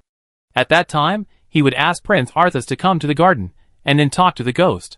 If it was a reasonable ghost, it would be fine. If it was an unreasonable ghost, he would directly use Zalatas to take him in. But it's easy to say, I'm afraid there will be problems later. So Alvin decided to tell Fail first. When he arrived at the palace, the dinner had just started. Alvin was lucky enough to meet Fail and Uther, so Alvin took them and told them about the ghost he saw in the palace Green Shadow today. Fail felt it was incredible. The three of them were clergymen of the church, but they didn't feel it. And there was no need for her to lie about the Caldorii Green Shadow. Moreover, the ancient race of Caldorii had many magical abilities. It was hard to say whether they could really see ghosts. Fail was mature and prudent, saying that he would take time to talk to the king, at least to prepare the old man mentally. Uther agreed with Alvin's method. "Let's do it. Alvin, I fully support you." Just like that, the plan was finalized. In fact, the dinner in this world is very boring. It's called a dinner, but it's actually a social occasion where nobles hold wine glasses and go around to talk and chat with people. Alvin had something on his mind, so he kept an eye on Prince Arthas's movements, but it may be that the most important people often appear at the end. The king's family has not arrived yet. Because the three girls of Solanlian are really a bit eye-catching at the scene, it is inevitable that some noble men will get close to the girls. As a result, Akali Tasha was quickly angered. Her little mouth suddenly split almost to the roots of her ears, and she drove the crowd away while spewing black smoke. Everyone remembered that this beautiful human girl was actually the dragon of the miracle priest. Seeing this scene, Alvin couldn't help laughing. It seems that these guys will have nightmares at night. As they were laughing, the noisy voices in the hall suddenly quieted down, and a voice shouted, "The king and queen are here. The prince and princess are here." Everyone looked towards the source of the voice, and found that the royal family of four was walking down from the second floor of the hall slowly under the leadership of the king. The king and queen walked in front, and Princess Kalia and Prince Arthas walked behind. They were all dressed up, and there were praises from the audience. Some praised the royal family's aesthetics, some praised the king's bravery, some praised the queen's beauty, and some even praised this family for being blessed by God. Alvin was a little speechless when he heard it. So many flatterers? This family was destroyed by Arthas before, so can this be called being blessed by God? To be honest, although King Varian of Stormwind is older than Arthas, he is also a child, but the officialdom of Stormwind Kingdom is much stronger than that of Lordaeron. If there were no other things to do, Alvin would even want to leave now. I really don't want to get together with these flattering guys. At this time, Alvin heard a cold snort. He turned around and saw that it was Uther who made the cold snort. I always thought that this Uther was a bit stubborn, but now it seems that he is quite cute. Soon, the king and his family walked down the steps, and a group of nobles from the kingdom surrounded them. Of course, Alvin and his family did not go to get together with this person. They just quietly watched Arthas's movements from the side. The little prince seemed to have noticed Alvin and his family's sight, so he whispered a few words to his sister secretly, and the brother and sister squeezed out of the crowd and walked towards Alvin. Chapter 294. Because they had something on their minds, several people looked at Arthas, trying to find clues from his shadow. But until they got closer, they still found nothing. Uther even turned around and shrugged at Alvin. "Well, it seems that we are all ordinary people and cannot see this ghost." Princess Gialia followed behind Arthas. Her eyelashes curved and her eyes blinked, looking at Alvin. When she saw the girls following him, she showed a surprised expression on her face. "Teacher." Arthas was a child after all, and he ran over in 2 steps. Alvin coughed, and just when he was thinking about taking Arthas to a place with few people according to the previous plan, a green wind flashed by. Myra Green Shadow stood directly in front of Arthas, and the little prince was running fast and bumped into Green Shadow's waist. "There is a ghost in your shadow, Green Shadow ignored the little prince, who was knocked to the ground, and continued beside him. I want to talk to him, don't move. Burp. Oops, I didn't notice it just now. Green Shadow seems to be drunk again. Alvin hurried over and helped Arthas, who had hit his butt up with Gialia. What's going on? Although Arthas was startled, he didn't get up. He asked in surprise, what is this night elf lady talking about? Fortunately, they couldn't speak the same language. Alvin said cheerfully, Sorry, your highness, she is a little drunk, don't mind it. Alsos pushed his sister's hand away, and stood up with a somersault. With a face full of suspicion, she seemed to not believe what Alvin said. So Lanlian also stepped forward at this time, trying to pull Green Shadow back. It's too late, that thing wants to run away. Green Shadow, who was drunk, was simply the opposite of her personality in her sober state. Although she usually spoke in a low voice, once she drank, her voice immediately became louder and more aggressive. She pointed at Arthas' shadow, as if she was facing a great enemy, and she began to chant a spell. Unfortunately, Alvin and others could not see anything, but only the empty shadow of Arthas that was hit on the ground by the chandelier. Your Highness, actually my companion saw that there was a ghost following you, so he hid in your shadow and asked us to help you get him out. Alvin saw that there was no way, so he had to briefly explain to Arthas. Arthas' face changed slightly, and suddenly he shouted as if he was stimulated. What ghost? How is it possible? I am a prince. Let me go! The little prince shouted loudly, immediately attracting the attention of others in the banquet hall. Quick, princess. Help me hold Arthas down, please believe me. What we do is definitely for the good of his royal highness. Arthas shouted and struggled. Although he is not grown up yet, his muscles are very developed due to years of training. Alvin couldn't control him alone under the fierce struggle. What is going on? Princess Gialia also showed a horrified expression on her face. She was a little confused by Alvin shouting, but when she saw Alvin's serious look, she subconsciously pulled the other side of Arthas' body. What are you doing? King Tyrrhenus finally noticed the situation here. He frowned and led everyone to this side. Alsos, I have said it many times, if you want to find someone to practice with, go outside. Not here. Your Majesty. Archbishop Fao stepped forward, came to the king and stopped him. King Tyrrhenus still respected this bishop, who was much older than himself. He knew that the mature and steady Alonsis Fao would never play with a few children. Bishop Fao, what happened? Fao squinted his eyes, leaned close to the king's ear, and told him the judgment of Alvin and others. When he heard that his son was haunted by evil spirits, the old king frowned. He was a little unconvinced. He knew his son very well. The boy seemed to have endless energy every day. He was very young and had excellent martial arts. He grew up in the palace and had no chance to come into contact with evil spirits. But seeing the solemn look of several people, the king was a little undecided.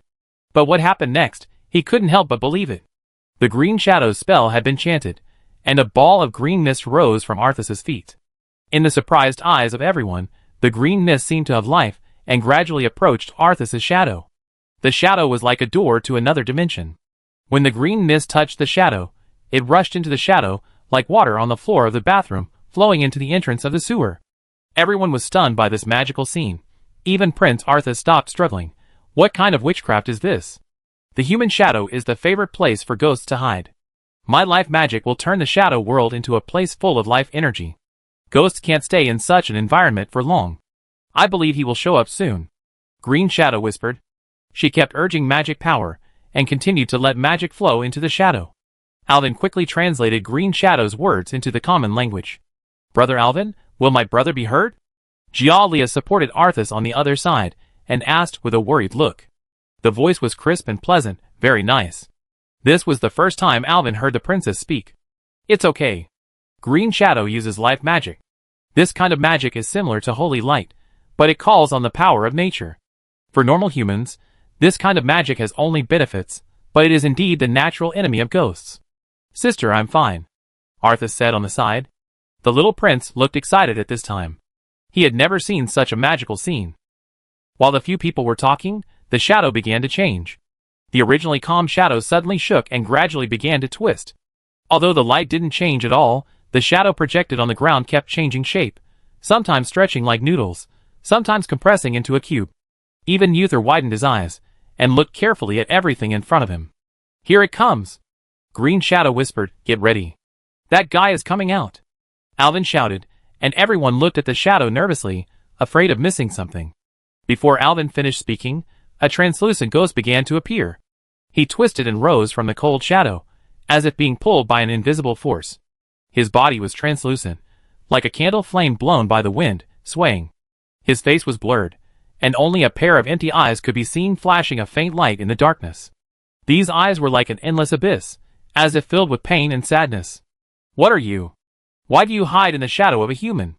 Myra Green Shadow asked. Chapter 295. This ghost rose and fell in the shadow of Arthas, like a drowning person in the deep sea, struggling to escape from this dark world. "Speak, what on earth are you?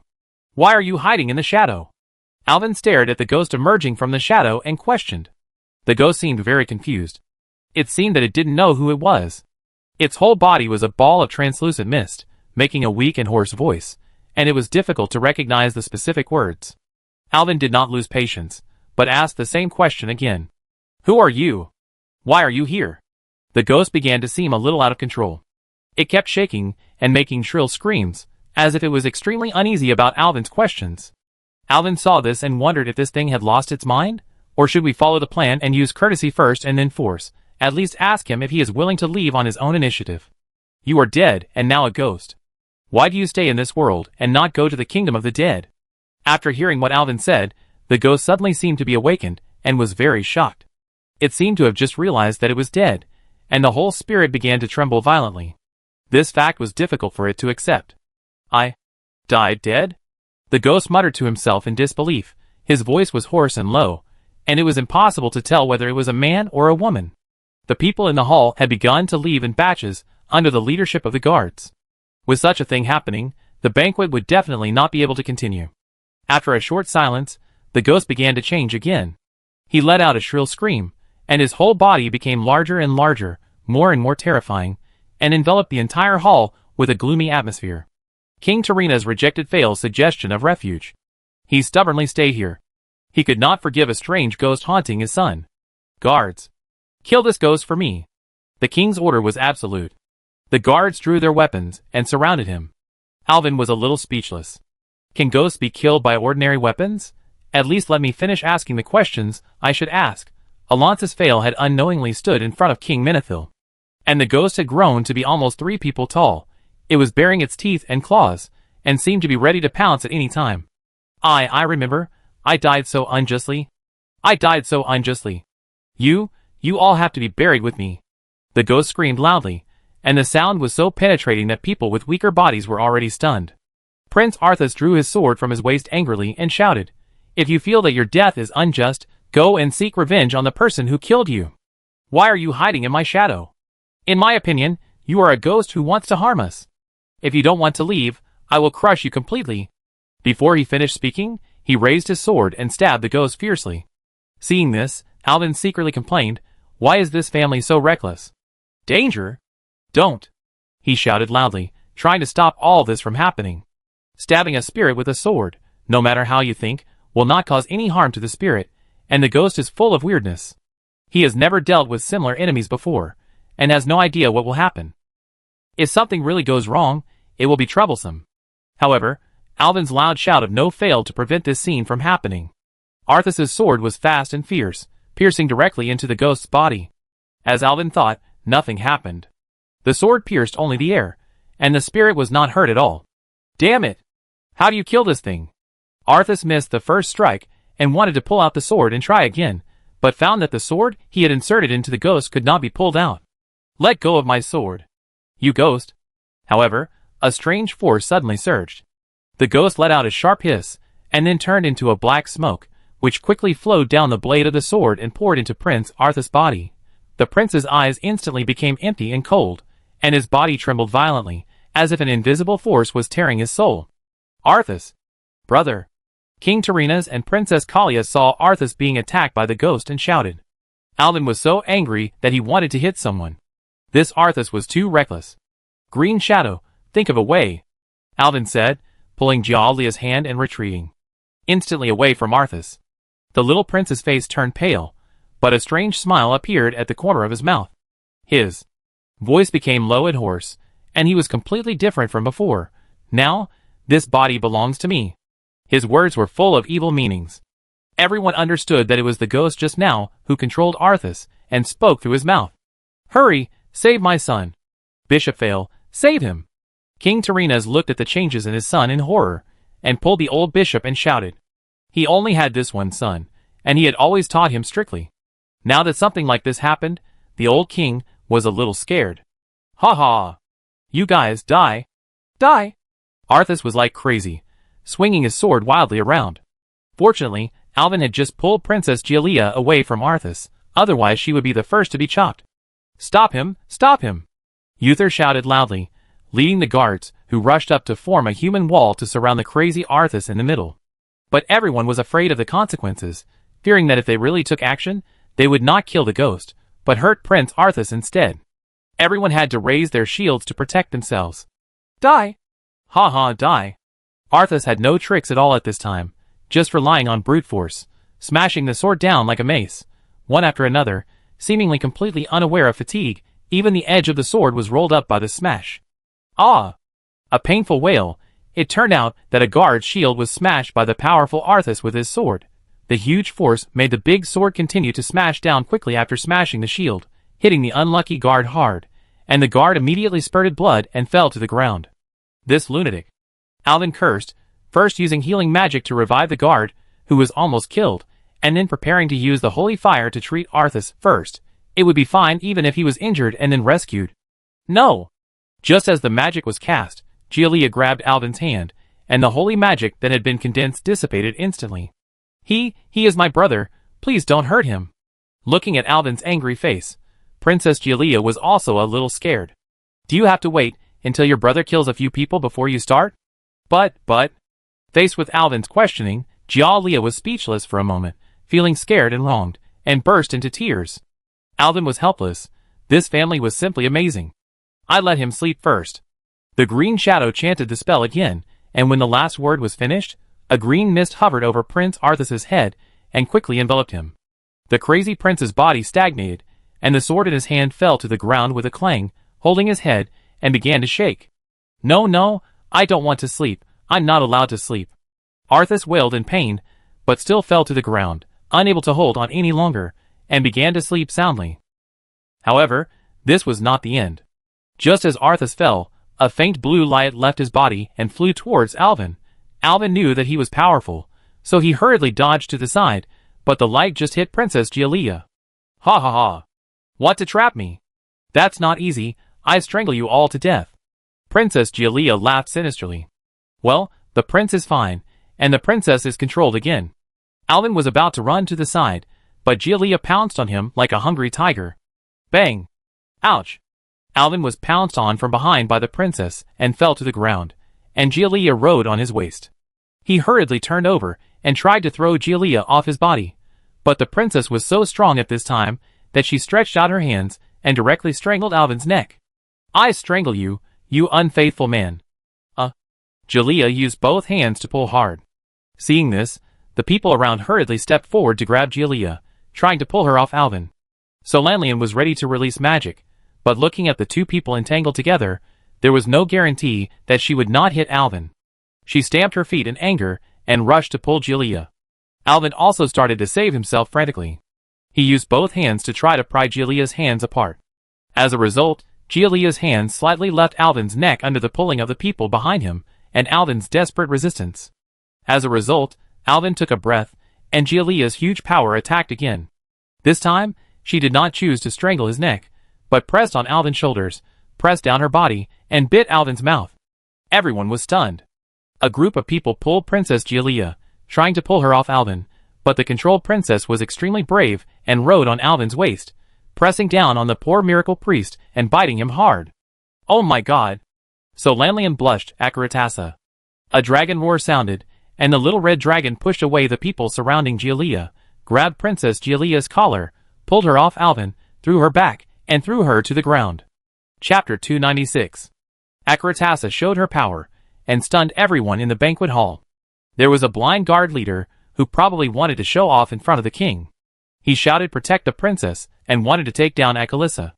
As a result, the little red dragon snatched his weapon like a child's toy, twisted the long sword into a twist like kneading plasticine, and threw it away, and then slapped them all away. The remaining guards were shocked, and then they realized that this fierce girl seemed to be the dragon of the miracle priest, seeing Echalissa's malicious eyes, and the black smoke with sparks coming out of her mouth. Finally, one of them was smart and took the initiative to throw away his weapon, raised his hands, and circled around Echalissa for most of the circle, and then ran to the princess to protect the princess. Seeing this, the others followed suit, threw away their weapons, and ran around in circles.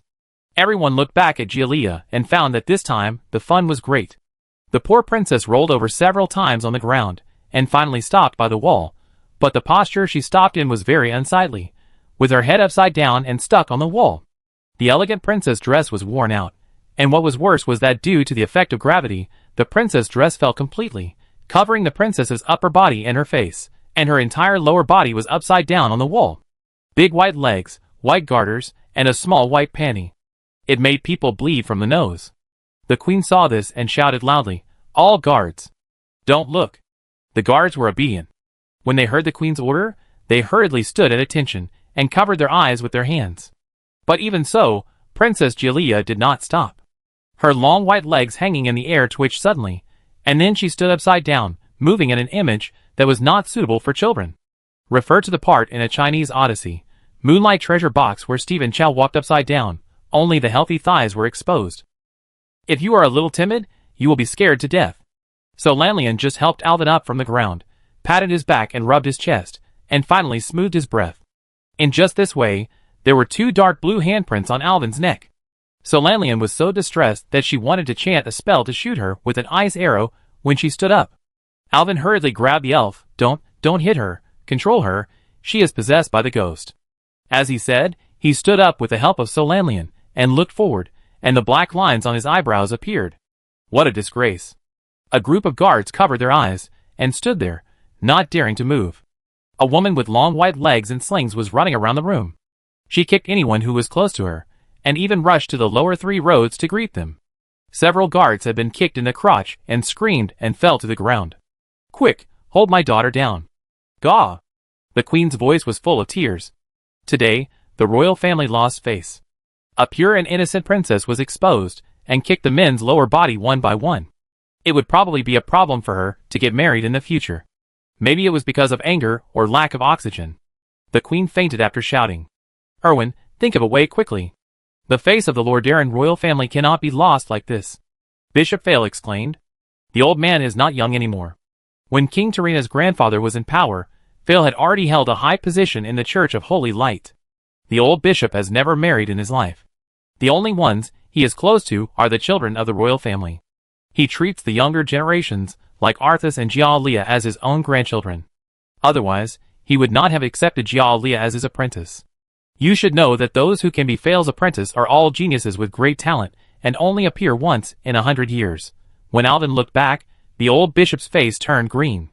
The queen was even more stunned. His Majesty the King and Uther were pinching the queen's renjong and flashing the holy light. It was a combination of Chinese and foreign. "Akaratassa, go and control her." Now it seems that only Akali can control her, and Alvin instructed again, "Be gentle, don't hurt her." Akaratassa pouted. If she followed her idea, she should have directly executed this obscene thing on the spot, grabbed her legs, and wrestled with her arms, and tore it off with a click sound. But since Alvin had spoken and couldn't stop, he rushed up in one step. Gialia just blew another guard's crotch. Just when the poor guard was kneeling on the ground with his wounds covered, Akalissa rushed over. The little red dragon grabbed the guard's collar with one hand and his belt with the other hand, easily lifted him up, and then, like throwing a discus, he pulled the unfortunate guard with both hands and quickly turned 360 degrees. Ouch!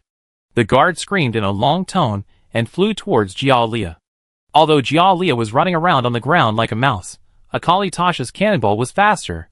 The guard hit Gialia's lower back head-on, knocking the princess sideways and lying on the ground. The guard also had stars in his eyes, foaming and fainting. Oh my god! Alvin was speechless, covering his forehead with one hand, thinking to himself, "Akali, at this time, why are you still playing billiards? I just hope that the king and queen will not pursue it afterwards." Akali Tasha jumped again, directly crossed most of the banquet hall, and stood next to Gialia.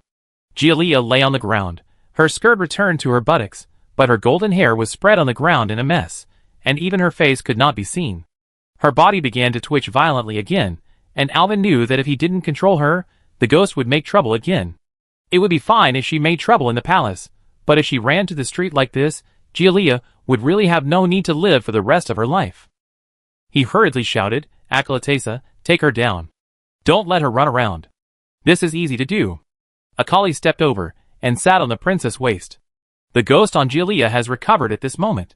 She struggled to turn over and stretched out her claws to grab Acalatesa. The little red dragon didn't tolerate him.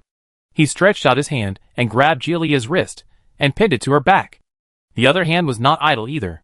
He touched the princess's skirt on her buttocks and tore off a piece of the skirt with a swish. He pinned Giulia's other hand to her back and twisted her arms in a few seconds. Giulia's hands were controlled, and she was immediately furious. She crawled on the ground and struggled violently. She did a few reverse carp jumps. Now the skirt was torn, and the pair of garter stockings and big white legs were completely exposed to the air. After Giulia tried hard, the thin heels of her high heels still kicked Acalatesa's back. The little red dragon was angry, turned 180 degrees, hugged Giulia's legs directly, picked up the torn skirt, tore off a few more pieces of cloth, tied them around her ankles, and then got off Giulia. Giulia was finally completely controlled. Her arms were tied behind her back, her legs were tied tightly, and she was standing still like a fish. Except for these people, everyone else in the hall had been driven out, and Uther also went out to help. Just now, several guards were kicked in the vitals. If they were not dealt with quickly, they might die. Alvin, Solanlian, and Green Shadow came to Giulia's side. Green Shadow cast magic again, and Giulia finally recovered from the violence and slowly gave up struggling. But she didn't struggle now, but kept crying. Alvin couldn't stand it anymore and shouted, "If you have grievances, then cry them out. If you have problems, then tell them. What are you trying to do? I was also tortured by you. If we Green Shadows didn't want to send you to the Shadow Realm, I would have killed you with one knife." Giulia was shocked when she heard this, and then she groaned twice before she stopped crying. I was killed by someone. I died so miserably. Woo woo woo. Chapter 297. Hearing Giulia crying and shouting for injustice, King Tyrrhenas also wanted to come over to see what was going on, but the princess was in a disheveled state, and the old king was not convenient to come forward. Alvin looked around and wanted someone to take off some clothes to cover the princess, otherwise it would be unsightly. Solanlian was very angry because she was almost strangled to death, and Akali Tasha was about to go up and chop Giulia. Green Shadow was dazed. When he was getting dressed in the morning, Alvin found out that this lady was completely naked. Look at the trembling old bishop. It's not appropriate for anyone to take it off. Who did I offend? Alvin cursed in his heart and took off his robe of eternal light and covered the princess with it. Only one white crossbar vest is left. Since you are here, just say whatever you want to say. What will it take for you to leave? I died so tragically. I want revenge. I want revenge. I want revenge. Giulia cried and shouted 3 times, "You can take revenge, but why do you want to attach yourself to the prince and princess? Do you know that because of your mess, the princess's reputation will be ruined by you? I don't care. I was killed, and the child in my belly was also killed. I want revenge." It seems that this is a vengeful spirit. Green Shadow frowned and said, "We need to help her understand her obsession. It seems that we can only help her revenge." She bent down and asked, "Then tell me, who killed you?" Giulia stopped crying. Her hair was messy now, and she was not much different from a real female ghost. She pointed in a direction. "That's the heartless man." Everyone looked in the direction of Giulia's finger, and a middle-aged man was looking at her in confusion. When he found that the person Giulia pointed at was himself, he looked left and right, and found that there was no one around him, only himself, and the middle-aged man roared. "What are you talking about? As the king of Lordaeron, I only have the queen as a woman in my life, and I don't even know you. It's you? You heartless man. You killed me, and the child in my belly." Giulia wailed and cried again. Yes, the heartless man who was pointed out was the king of Lordaeron. Tyrrhenas Menethil too.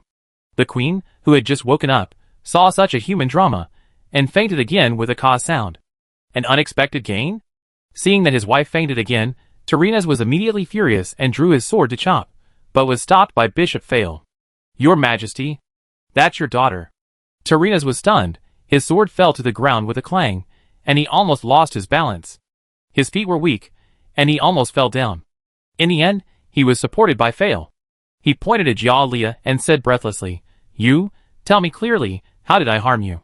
Do we need to avoid it?" "Your Majesty," Alvin asked. "No, please ask you and Bishop fail to help me bear witness.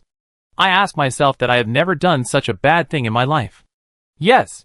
Alvin didn't want to go out either. It would be stupid not to watch the excitement. "Isn't this much more interesting than the dinner party? You'd better explain the problem in detail. Strict punishment for confession, and even more severe punishment for resistance. If you tell even a single lie, I kill you with a single blow." Alvin patted Saladas in his arms, and threatened viciously. Giulia was obviously a little afraid of Alvin. She lowered her head, as if she was organizing her words. "My name is Elfinor. 60 years ago, I was still a little girl, working as a maid in the palace. It was Tarinas who deceived me. He said he would marry me as queen," Giulia cried and said, while looking up at the king with resentful eyes. "But in the end, he still abandoned me and married the daughter of a noble. I was pregnant at that time, and threatened him with a child, but he was unmoved, and said, 'How could a child born by a maid be a prince?' Giulia wiped her tears. I was completely desperate, so I went to the elevator leading to the cellar. I committed suicide, but for some reason, my soul stayed. After my family learned of my death, my mother died of grief that month, and my father never recovered from the depression, drinking every day, and soon died. Although I have nowhere to go, I know that I must avenge myself, my parents, and the child in my belly. I want to destroy the Menethil family." After hearing this story, everyone took a breath. The most ruthless imperial family, only Green Shadow didn't understand what it meant. So Lanlian whispered to her in Caldorii. As the two elves spoke, they looked at His Majesty the King with a complicated expression. Even Prince Arthas looked at his father awkwardly. "But, Ivan, how can this name be so confident? Just like an ant from the northeast." But Alvin thought about it again. "Isn't Lordaeron also in the northeast of Azeroth?" "Well, as far as I know, His Majesty the King seems to be only about 50 years old this year." "You just said 60 years ago. This is impossible. His Majesty the King was not even born at that time." Giulia was stunned and seemed to be confused by this point. "Yes. My father is only 51 years old this year." Arthas raised his sword angrily. He would not allow others to slander his respected father like this. "You are just talking nonsense. Even if you are a ghost, I will not forgive you. Teacher, please drive her away." But? No, it's impossible. Could it be that he is dead? Impossible. You look exactly like him. Exactly the same." Giulia held her head with both hands, as if she could not accept this fact, and burst into tears again. "It seems that these are things of the previous generation." Alvin immediately understood. He stopped Arthas first, and looked at King Tarinas. The old king's face changed quickly. He looked at his daughter who was crying and tearing her hair, and then looked at the unconscious queen, and sighed deeply. "It's all sins. My father once told me when he was dying that he lived a fair and upright life, but he was sorry for two women. One was my mother, and the other was his first love. I asked him, but he never told me why until he died." King Tarinas seemed to have completely lost his confidence at this moment, like a child who made a mistake. "Lady Ethan Orr, I am Tarinas Menethil II, the heartless man you mentioned, the son of Tarinas Menethil I. Although I am not sure whether this is what my father said at the time, I apologize to you on behalf of my family for what happened to you," the king said, bowing his head. "Apologize? What's the use of apology? My family, my children, and me are all dead. So I will attach myself to you, and I want you to pay the price." Giulia screamed madly, "Tarinas, I will not let you go even if you die. You cruel heartless man." As she screamed, she shook her body, and shook off the robe that Alvin covered her with. Alvin noticed that blood was oozing from the places where Akali tied her. It seemed that the little red dragon was really not polite to her. Alas, what a sin, what a sin. Fao, who had been silent the whole time, sighed, "Ethan Orr, can you please stop making trouble for now? I want to take you to a place." Chapter 298. "I won't go." After hearing what Fao said, Giulia cried and shouted, "I don't care. Since the old man is dead, then I will kill his descendants. I won't listen to any of you." As she said that, she jumped to the side, and it seemed that she wanted to hit the steps on the side with her head and kill Giulia. "Why are you doing this?" After listening to Solanlian's translation, Green Shadow sighed. "The dead are gone. Don't you want to go to another world to see your parents?" Alvin leaned over and covered her kick clothes again, and whispered to Giulia in a voice that only she could hear. "As far as I know, After the death of all the living, their souls will go to a place called Shadow Realm to be judged by the arbitrator. Whether a person has done good deeds or committed murder and arson in this life, the arbitrator knows very well. Alvin tried hard to recall the dusty memories, and some things he couldn't remember clearly now. The arbitrator will determine where your soul will go next based on what you did in your lifetime. If you do good things, you will go to a sunny place to enjoy life, and you may even be promoted to an angel. But if you do bad things again, you will be thrown into a place called the Devouring Abyss. The Devouring Abyss, listen to the name, it's not a good place at first glance. You will be tortured and tortured every day, and you will be killed by many people over and over again, and your soul energy will be extracted and given to others as energy. Alvin said, and shuddered in a pretentious way, I feel terrible just thinking about it. Look at you, you don't take the road to the Temple of Heaven, and you insist on going to the Devouring Abyss. Don't blame me for not telling you when the time comes, you chose these roads yourself. After hearing this, Jialia was also a little scared. She had stopped crying at this time, but although she was afraid in her heart, she felt that if she was scared at this time, she would be embarrassed to show her weakness. How old are you, a little priest? Why should I believe you? You sound as if you have been there. After 3 fatal questions, Jialia stiffened her neck and seemed to be unconvinced. You don't believe it, right? Then let me help you recall. Have you ever seen a kind of eyes that are particularly large and floating in the air? And the kind of ghosts with some black and gray armor with barbs on their bodies? They are responsible for taking you ghosts to the shadow world. Don't say it. Jialia trembled violently, as if she was thinking of something terrible. Alvin was also quite surprised. The big-eyed monsters and armored ghosts he mentioned were all monsters he saw in the Devouring Abyss when he was playing in his previous life. Could it be that these things really exist in this world, but he just can't see them? I believe you. Ah? Alvin was surprised. He didn't expect that he would be believed by just a few casual threats. I have seen those things you mentioned. My parents were taken away by them. It was terrible. I accidentally hid in people's shadows and was not caught. So that's how it is. You are not stupid. You know that the prince is young and energetic, and those monsters can't touch him easily. Jialia looked up at Alvin, wiped the tears from her face, looked at the old king who was looking at her eagerly, and finally snorted. Okay, I go with you. Let me make it clear first. If you dare to deal with me, even if I die, I will drag the princess down with me. It's a deal. The old bishop nodded hurriedly when he saw that Jialia agreed. I don't know what Erwin said to Jialia in private, but he actually convinced this difficult ghost. Fao was also secretly surprised. Then come with me, and your majesty the king will come with you. Fao looked at Jialia who was tied up, untie her first and put on some clothes. It's still quite cold in Lordaeron at night. After saying that, Fao turned and walked out of the banquet hall. Erwin nodded, reached out and took out a dagger, and cut the rags that bound Jialia. This time, Jialia didn't make a fuss again. She put on the robe given by Erwin honestly, stood up, looked at King Tyrrhenus with a complicated expression, and followed Fao out.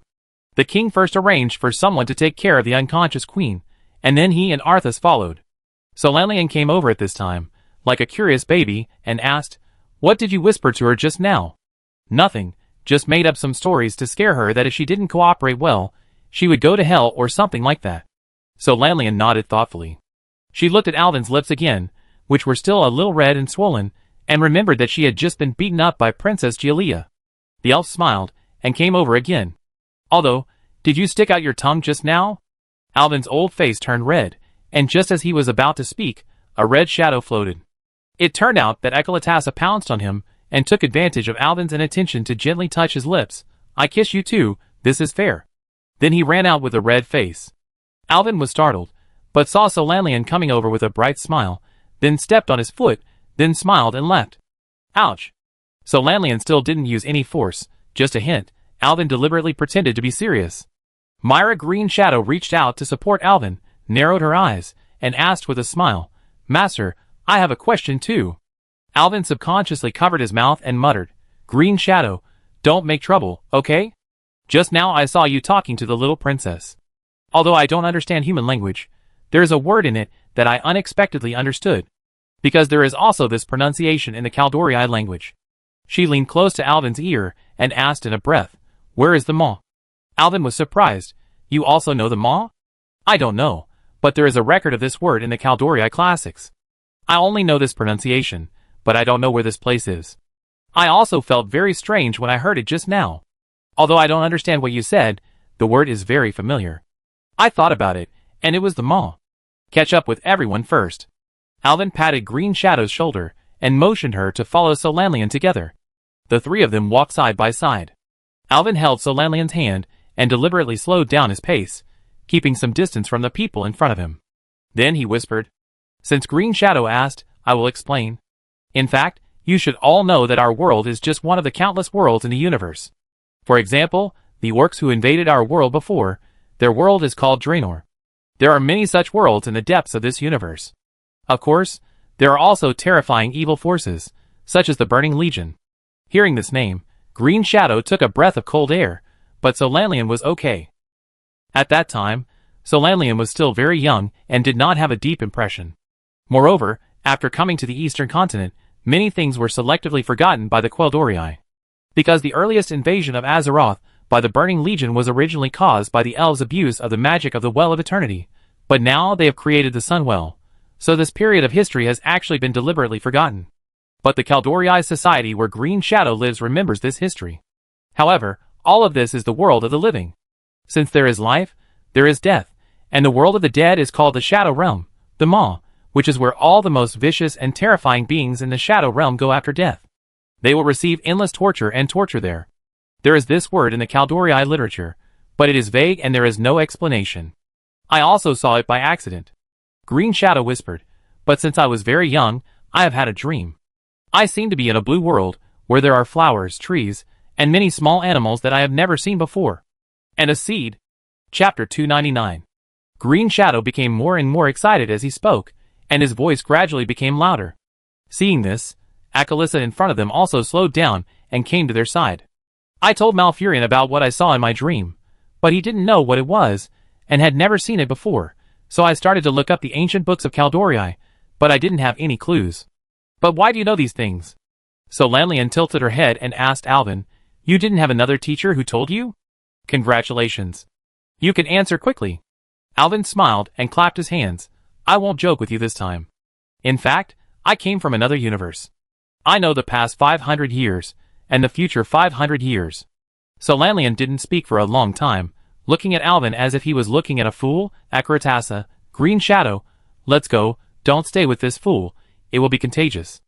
After that, the three girls ran to the front hand in hand. Hey. Why doesn't anyone believe me when I tell the truth?" The people behind were chatting enthusiastically. The people in front were worried. The old Bishop Vale walked in front, leading everyone through many twists and turns, and finally arrived at the hillside near the Lordamere Lake in the south of the city. This is the highest place in the capital of Lordaeron.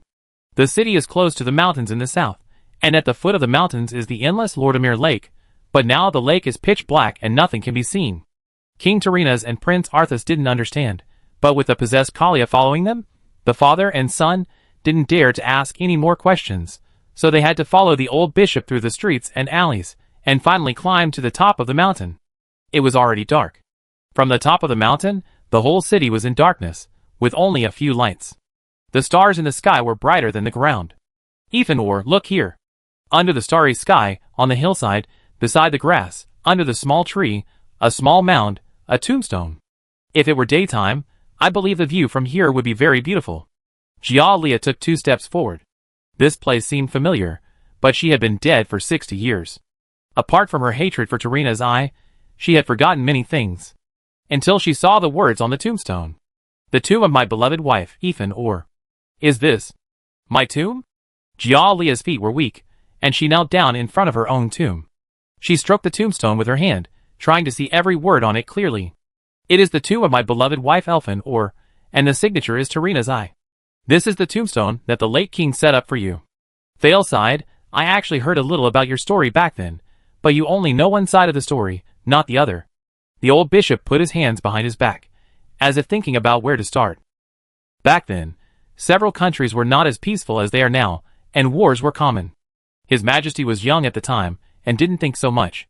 Until later, he found that his marriage, and even his fate were not decided by him at all. He was also very distressed, and thought about taking you away from the country. Vale sighed. "In fact, he did succeed. You lived together quietly for a while, but later the war broke out again. When Lordaeron was in danger, the prince came back. He went through untold hardships, and finally led the kingdom to victory. But at this time, he faced the previous problem again. Political marriage. This time the prince has matured. He accepted his fate. He wanted to bring you here, but his father wrote you a letter in his name, trying to drive you away. When the prince's men found you, you had already committed suicide. The prince regretted it, and had a big fight with his father. Not long after, the old king died. After the prince succeeded to the throne, he became Tarina's eye. He buried you here, saying that you loved watching the sunrise and sunset here the most when you were alive. Maybe only an old man like me knows about this. Alas, it's all a sin, FAO said, and sighed again. If His Majesty the Prince could have set off 2 days earlier, or if you received the letter 2 days later, perhaps the current situation would be completely different. Maybe this is fate, alas. At this time, Jialia had already cried into tears. I remember it all. Jialia knelt in front of her own grave, crying. It turns out that I have wronged you. I should have believed you. I should have waited for you. In this situation, it was really difficult for others to persuade her, and they could only tacitly keep silent. So Lanlian whispered all this to Myra Green Shadow, who seemed a little melancholy. Human life is short. Why are you so persistent? She shook her head, walked forward slowly, and gently patted Jialia's twitching shoulders twice. Then, a magical scene happened. A pale blue woman's soul, with eyes closed, separated from Jialia's body, curled up on the ground. Jialia, who lost her support, fell directly. Arthas was quick to support his sister. I'm really sorry, I wronged you. Ethan turned around and said apologetically to the king's family, the princess is fine, she just needs to rest for a few days. I'm very sorry for making her look bad today. This is all a coincidence. It's really my father and grandfather who are sorry for you. You are right to be angry. King Tarinas too quickly admitted the mistakes of his ancestors. If Bishop Fao hadn't explained this, I'm afraid I would never know that my previous generation had such a story. In the future, I will often come to visit your grave. Ethan nodded. When I entered your daughter's body, I had some synesthesia. I found that she liked this priest, so I kissed him with your daughter's body, which can be regarded as a fait accompli.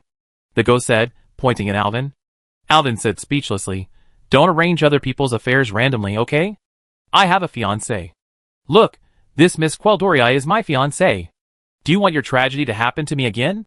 This was a bit harsh, and Ivan lowered his head in embarrassment. I'm very sorry, Mr. Pastor, but I can't compensate you in my current state. I can only wait until you die and then... Don't talk. Isn't this a curse to me to death? Alvin frowned and said, and finally thought about it, and had to say, forget it, you should go to the Shadow Realm as soon as possible. Maybe your lover is still waiting for you there. Yes. You are right. Thank you, Mr. Priest.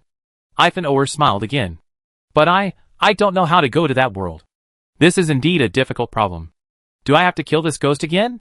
I have saved my dead colleagues in the monastery and on the battlefield. Let me try. Uther suddenly spoke. Yes.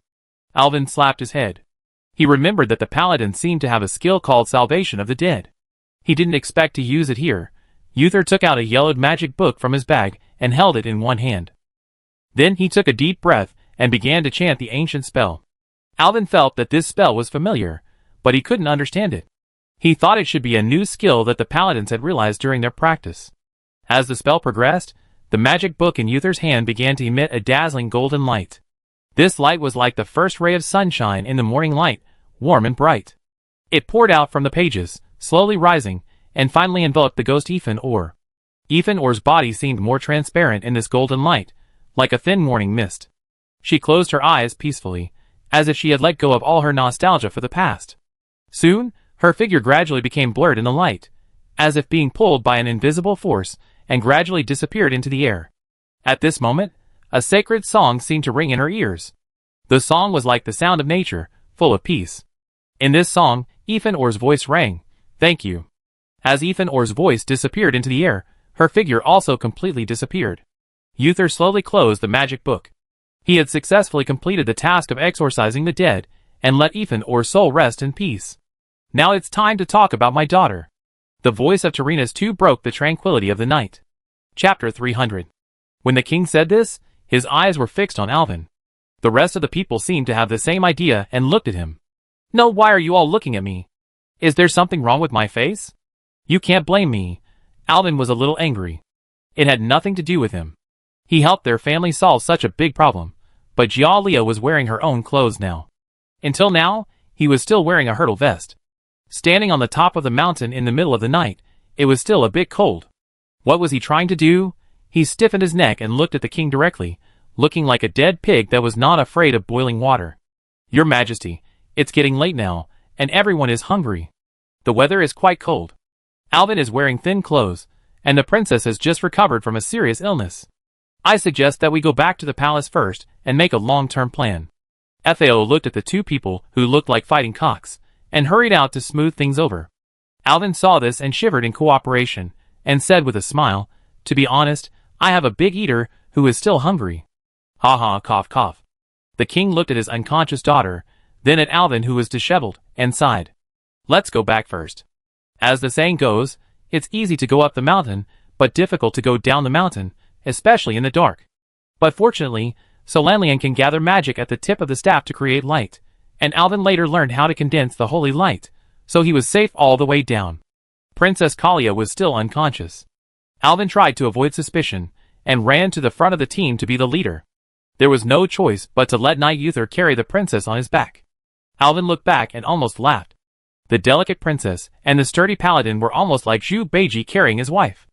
Also, Alvin accidentally discovered that the princess had actually woken up a long time ago and was pretending to sleep with her eyes squinted. How come she was awake but still refused to walk down by herself? Isn't this just tormenting my senior brother? Just when he was about to expose the fact that Princess Gialia was lazy and sly, he suddenly realized where the princess was looking. Princess Gialia squinted her eyes from time to time and looked at Uther. Her face was changing, sometimes shy, sometimes angry, and sometimes admiring. There's a way. Alvin smiled in his heart. It seems that this girl is interested in my senior brother. It seems that I have to help her, haha. Alvin laughed as he thought about it.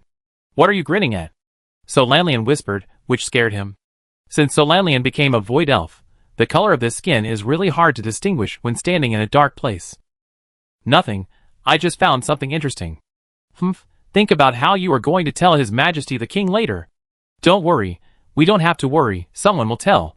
Solanlian saw that he was mysterious, and couldn't help but become curious. What do you mean?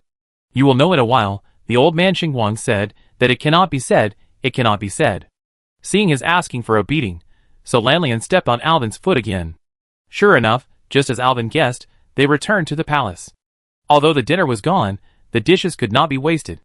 The king rearranged the kitchen to serve the dishes, and had dinner with everyone. In the middle of the meal, the queen came and whispered something to the king by pulling his ear. The king listened and nodded at first, but the more he listened, the more his eyebrows frowned, and finally they were almost twisted into a big knot. Then he didn't eat the meal, called Uther and left, saying that he wanted to talk alone. Alvin watched secretly, and his heart was full of joy. It was probably that Jialia told the queen that she liked Brother Uther after she came back. Time passed by minute. Except for the glutton Akali Tasha and the wine fairy Myra Green Shadow, everyone else had put down their tableware. The old Bishop Fao waited for the king to come back, and he didn't know what happened. Alvin, what is the king doing? Haha, he's busy. I wait until they finish eating before leaving. Alas, your business. I can't say anything, but princess, I'm afraid that you... No, teacher, don't worry, I'm afraid that this fate will be borne by my senior brother. Ah? No wonder you were so mysterious just now. Solanlian, who was beside him, heard it and came over. How can this woman change so quickly? What's wrong with Alvin? Alvin was speechless. Isn't this good? Do you still want me to get involved? He smiled and said to Fao, Teacher, I don't think there is any problem here. I plan to leave here tomorrow and go to Silvermoon City. Okay. Fao nodded, and his round bald head was still shining under the dim light. If you need anything, please let me know anytime. Turalian and the others will go with you this time. I am not worried about you. I wish you a safe journey to Draenor, and a quick return. Thank you, teacher. Alvin was really grateful to Fail. This wise and powerful old man was his only attachment to Lord Aaron. If Fail hadn't pointed out the way for him at the beginning, I'm afraid he might just be a little priest in Lord Aaron or Silvermoon City now. Later, the king didn't show up. He just sent a eunuch to tell everyone that they could leave after eating. He and Uther actually had something to talk about. Fail smiled, hugged Alvin and said goodbye, and left. The farewell between men was so simple, a few words, a hug, and a goodbye. But Alvin was miserable. He didn't know how long he had to wait here. Akalisa kept eating and Green Shadow kept drinking. Not only did they eat all the food at the dinner tonight, but they also ate up all the food in the palace. In the end, it was the chef of the palace who came forward and begged them to stop using their magic. Only then did Akalisa stop. The chef was a fat man. Alvin was surprised at first. The fat man was helped up by someone. He knelt down to Akalisa as soon as they met. She cried and said that she was too tired. She had never cooked for so long in her life. She had been busy from the afternoon until now. She had old people and children at home. She wanted to go home to help her children with their homework. She really couldn't hold on any longer. Alvin was shocked and asked Solanlian, "Why are the chefs in the embassy okay?" She also cooked for so long, but she didn't seem to be as tired as them. Solanlian smiled and said, "That's because our mages are also helping the chefs. It's impossible to do it purely by manual labor. The magicians use magic to drive all the work in the kitchen. One person can replace an entire team of chefs. Magic is the primary productive force." Alvin sighed.